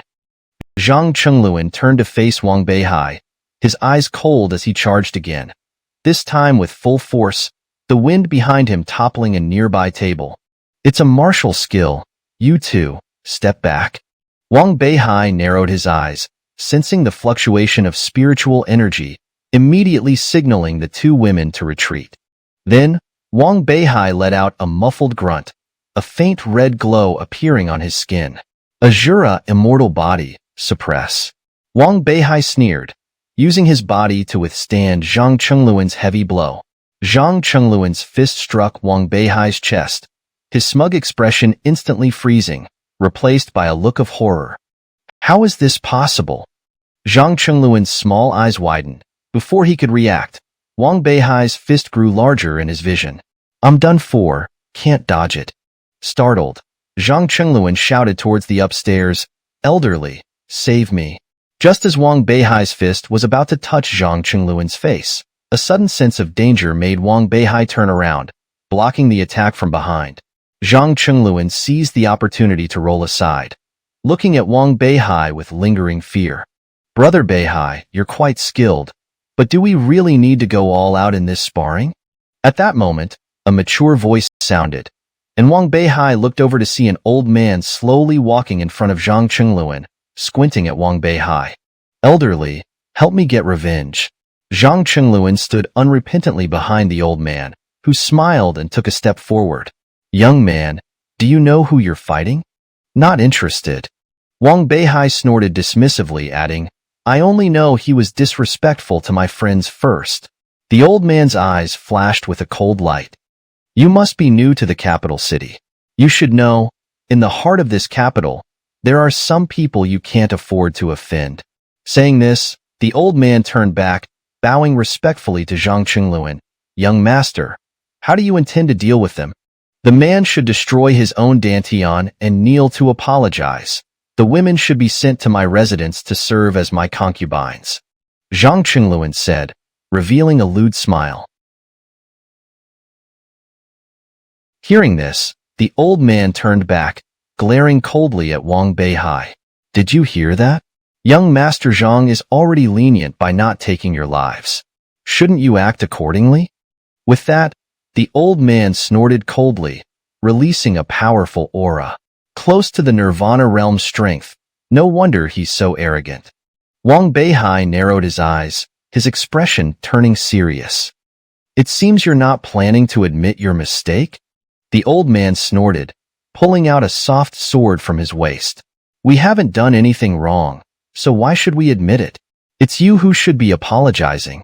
Wang Beihai's eyes flashed with cold light, But he still didn't summon Qi Xiao, as there were many experts in the capital, revealing Qi Xiao might attract evil intentions. All right, Beihai, your mouth is tough. Let me help you destroy your Dantian. The old man said, transforming into a blur and charging at Wang Beihai. Wang Beihai's eyes widened, realizing the old man was already in front of him. Die! The old man shouted, the cold tip of the sword thrusting fiercely towards Wang Beihai's Dantian. Wang Beihai's heart tightened, his feet stomping hard, his body instantly shifting sideways, the sword barely grazing his clothes. Gaining his footing, Wang Beihai was shocked to see his clothes had been slashed, and if he had been a few seconds slower, he would have been seriously injured. Indeed, there are many experts in the capital city. Wang Beihai steadied himself, thinking of Xiao Min's earlier mention of the Qin family, and recalling the humiliation he suffered at the hands of Qin Wushuang in Imo City. Could there be a Qin family in the capital city? As Wang Beihai pondered, the old man's attack came again. Distracted while fighting with me? Die, Beihai. The old man's sword strike was fierce, and it seemed Wang Beihai would not be able to dodge in time. Just then, a powerful fist flew out from behind Wang Beihai, colliding with the sword. The force of the punch made the old man stagger back a few steps. Thank you, Elder Lin. In the midst of everyone's astonishment, a familiar voice reached Wang Beihai's ears. Chapter 222, Reunion with Huang Fu Ling. It's you. Wang Beihai turned around to see an elderly man and a young man standing behind him. The elder was robust, his eyes gleaming with vitality, and by his side stood a handsome young man whose familiar face was none other than Huang Fu Ling, whom Wang Beihai had once competed against several years ago. Indeed, it's me, Huang Fu Ling nodded with a smile. Compared to when they last met in the northern city, Huang Fu Ling had become more composed and his aura more restrained. What are you doing here?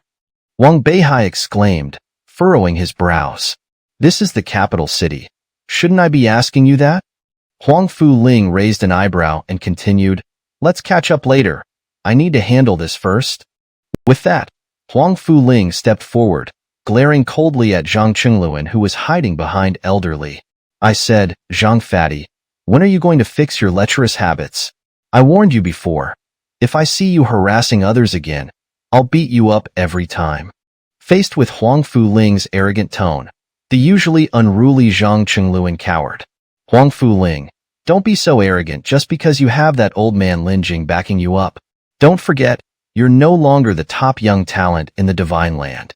Zhang Qingluan whispered from behind Elder Li. At this, Huang Fu Ling frowned and glanced at Wang Beihai, who immediately turned his head away, pretending not to be involved. At that moment, the old man standing behind Huang Fu Ling stepped forward, his face darkening. Zhang, little fatty, you've grown bold. When did you start calling me by my name? Seeing this, Elder Li narrowed his eyes, and Zhang Qingluan, frightened, hid behind him, not daring to make a sound. Lin Lao, it's just a slip of the tongue from a junior. There's no need to be so serious, is there? Elder Li protectively shielded Zhang Qingluan, beads of sweat forming on his forehead. His name is Lin Jing, a senior of the Huangfu family. He hates it the most when people call him by his full name. This time, Fatty Zhang is in trouble. Huang Fu Ling nudged Wang Beihai and whispered in his ear. Wang Beihai, intrigued, looked at Lin Jing. Li Si, is your skin itching? Lin Jing glared at Li Si, who took a step back, then straightened his chest. Lin Jing, are you going to ruin the relationship between the Zhang and Huang Fu families over such a trivial matter? Don't give me that nonsense. It's just a fight between juniors. What does it have to do with me? Lin Jing snorted, then winked at Huang Fu Ling, who immediately understood. He smirked, rubbing his fists as he approached Zhang Qingluan. You dare? Li Si snorted, ready to act, but Lin Jing's glare froze him in place. Elder Li, save me. Zhang Qingluan cried for help, but Huang Fu Ling reached him and delivered a powerful punch to his face. Zhang Qingluan screamed, his right cheek swelling up. Li Si wanted to intervene but was pinned down by Lin Jing's stare, forced to watch helplessly as Huang Fu Ling pummeled Zhang Qingluan like a punching bag. For a while, the inn echoed with the sounds of a pig being slaughtered. After 10 minutes, Huang Fu-ling finally stopped, looking down at Zhang Chengluan, who was covered in bruises. I'll remind you one more time. Don't let me catch you doing this again, or I'll kick you like a ball. With that, Huang Fu-ling stretched, satisfied, and led Wang Beihai and the others out of the inn. Noble descendants, just beating people up like that? Wang Beihai raised an eyebrow at Huang Fu-ling. Here, might makes right, Huang Fu-ling said, waving his fist as they arrived at a tea house. This is one of the Huang Fu family's properties. Come in for a cup of tea and catch up? Without giving Wang Beihai a chance to refuse, Huang Fu-ling dragged him into the tea house. What do you think of my tea house? Huang Fu-ling asked Wang Beihai as they walked. It's filled with spiritual energy, quiet and elegant. Indeed, a fine place, Wang Beihai said with a smile, feeling the purity around him. Good eye. Huang Fu-ling led them to a pavilion and waved for Lin Jing to leave. Brother Beihai, why did you suddenly come to the capital? Huang Fu-ling handed out the brewed tea and asked. Wang Beihai exchanged glances with Wen Qing and said with a smile, I've often heard how wonderful the capital is. Since I had some free time, I thought I'd come and see. Oh, is that so? Huang Fu-ling sipped his tea and then bluntly said, I thought it was for the ancient relic. At this, Wang Beihai and the others widened their eyes in alertness. Looks like I guessed right, Huang Fu-ling smiled faintly. Don't be tense. The matter of the ancient relic is no secret among the major families in the capital. Families that have survived to this day always have some unknown means. Hearing this, Wang Beihai and the others frowned. It seems this journey to the ancient relic will be more difficult than expected, Wang Beihai murmured. Huang Fu-ling smiled. Actually, Brother Beihai, you don't need to worry. Although the super families in the capital know about the relic, the strength of the people they can dispatch varies. Like today's Lin Lao and Li Si. Both are family elders, but there's a difference in their strength. Hearing this, Wang Beihai relaxed a bit. Even so, we can't be too complacent, Wen Qing said. Compared to the major families in the capital, the strongest obstacle this time will be the experts from the spirit realm. Spirit realm? It's surprising that this lady knows about the spirit realm, Huang Fu-ling said, his eyes showing a hint of surprise. Could it be that Brother Huang Fu also knows about the spirit realm? Wang Beihai asked curiously, raising an eyebrow. Naturally. Although there's a ban between the spirit realm and the human realm, preventing experts above the nirvana level from crossing over, those below the nirvana level often come to the capital. Many of the major families in the capital are contact points left by people from the spirit realm. Huang Fu-ling's casual words sent ripples through Wang Beihai's mind. It seems the capital families indeed have connections with the spirit realm. Wang Beihai narrowed his eyes, deep in thought, when Huang Fu-ling smirked. Let's set that aside for now. We all know the significance of the relics. Since relying on ourselves is a bit difficult, how about we join forces? At this, Wang Beihai's eyes lit up, and he looked at Wen Qing, seeing the interest in her eyes. All right, it's settled then. Wang Beihai smiled and agreed immediately. Straightforward, Huang Fu-ling laughed. Then his eyes flashed with cold light. Since we're cooperating, it's been a long time. I wonder if Brother Beihai has improved? As he spoke, Huang Fu-ling's aura surged, a surge of battle intent rising. Wang Beihai narrowed his eyes, understanding Huang Fu-ling's intent. His own battle spirit flared, and he laughed heartily. Haha, let's fight. Chapter 223. Another confrontation. That's the spirit. After uttering these words, Huang Fu-ling stood up simultaneously with Wang Beihai. Your tea house is so elegant. If I break anything, don't blame me. Wang Beihai rolled his wrists and then sneered at Huang Fu-ling. Who said we were going to fight here? Huang Fu-ling raised an eyebrow and pointed to a door in the courtyard. Let's go there. The yard is spacious. With that, Huang Fu-ling walked over first. Wang Beihai paused for a moment, then smiled. All right, Huang Fu, I didn't expect you to have planned this all along. No wonder you invited me for tea. After our last battle, I swore that wherever I fell, I would rise again from the same place. Huang Fu-ling chuckled and opened the door. Come on, or are you scared? I'm just afraid of leaving you with a shadow. Wang Beihai laughed loudly, leaping beside Huang Fuling. The two women exchanged glances and followed with interest. Stepping out of the door, a vast open space appeared before them, large enough to fit 3 basketball courts. Wang Beihai glanced around the open space, noting the clear signs of destruction. In the far corner, damaged sandbags and wooden stakes were piled up. It seems you've been practicing a lot these years, Wang Beihai remarked. Huang Fuling shrugged, smiling. I have to thank you. I wonder if you've slacked off. We'll find out soon enough. Wang Beihai smirked, shouting, and both men immediately took their stances. Thanks to you. I've confined myself in this yard all these years, all for the day I can take back the title of the first in the divine land. Huang Fuling shouted, charging towards Wang Beihai. Seeing this, Wang Beihai remained unfazed, blocking with both hands and instantly deflecting Huang Fuling's attack. I'm not interested in being the first in the divine land. Since you've worked so hard, let me help you check.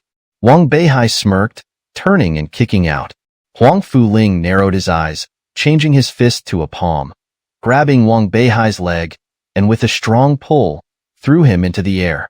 While Wang Beihai's body was still in the air, Huang Fuling rushed up, taking advantage of the moment to kick at Wang Beihai's abdomen. You really don't hold back, do you?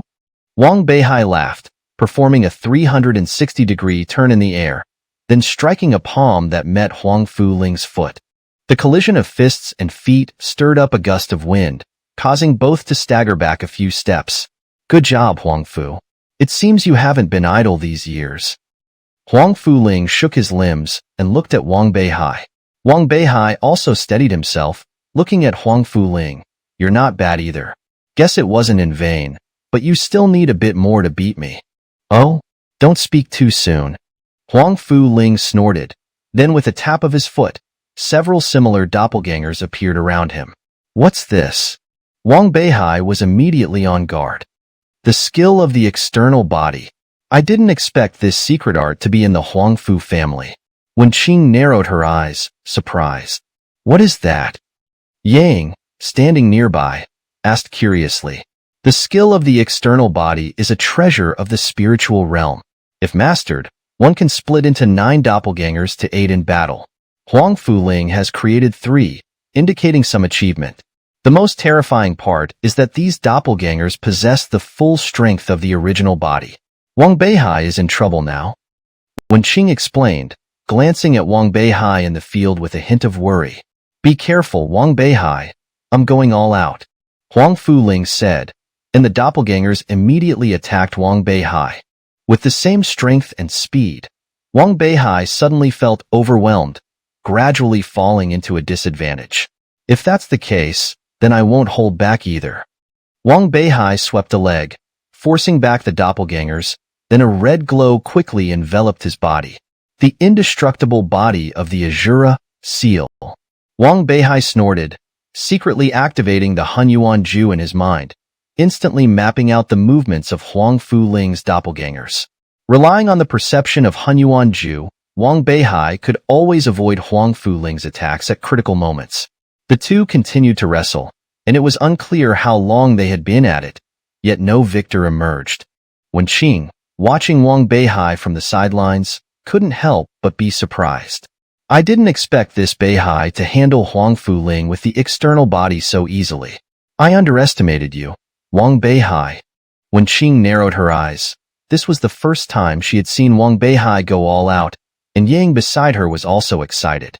Meanwhile, in an enclosed room atop the tea house, Lin Jing and a beautiful middle-aged woman were watching a large screen. The screen broadcasted the duel between Wang Beihai and Huang Fuling. Lin Lao, what do you think of this match? The woman said softly, and Lin Jing nodded slightly. Madam, neither has given their all yet. The outcome is still uncertain. Oh. The woman raised an eyebrow, pointing at Wang Beihai on the screen. What about this Beihai? This young man has some tricks up his sleeve.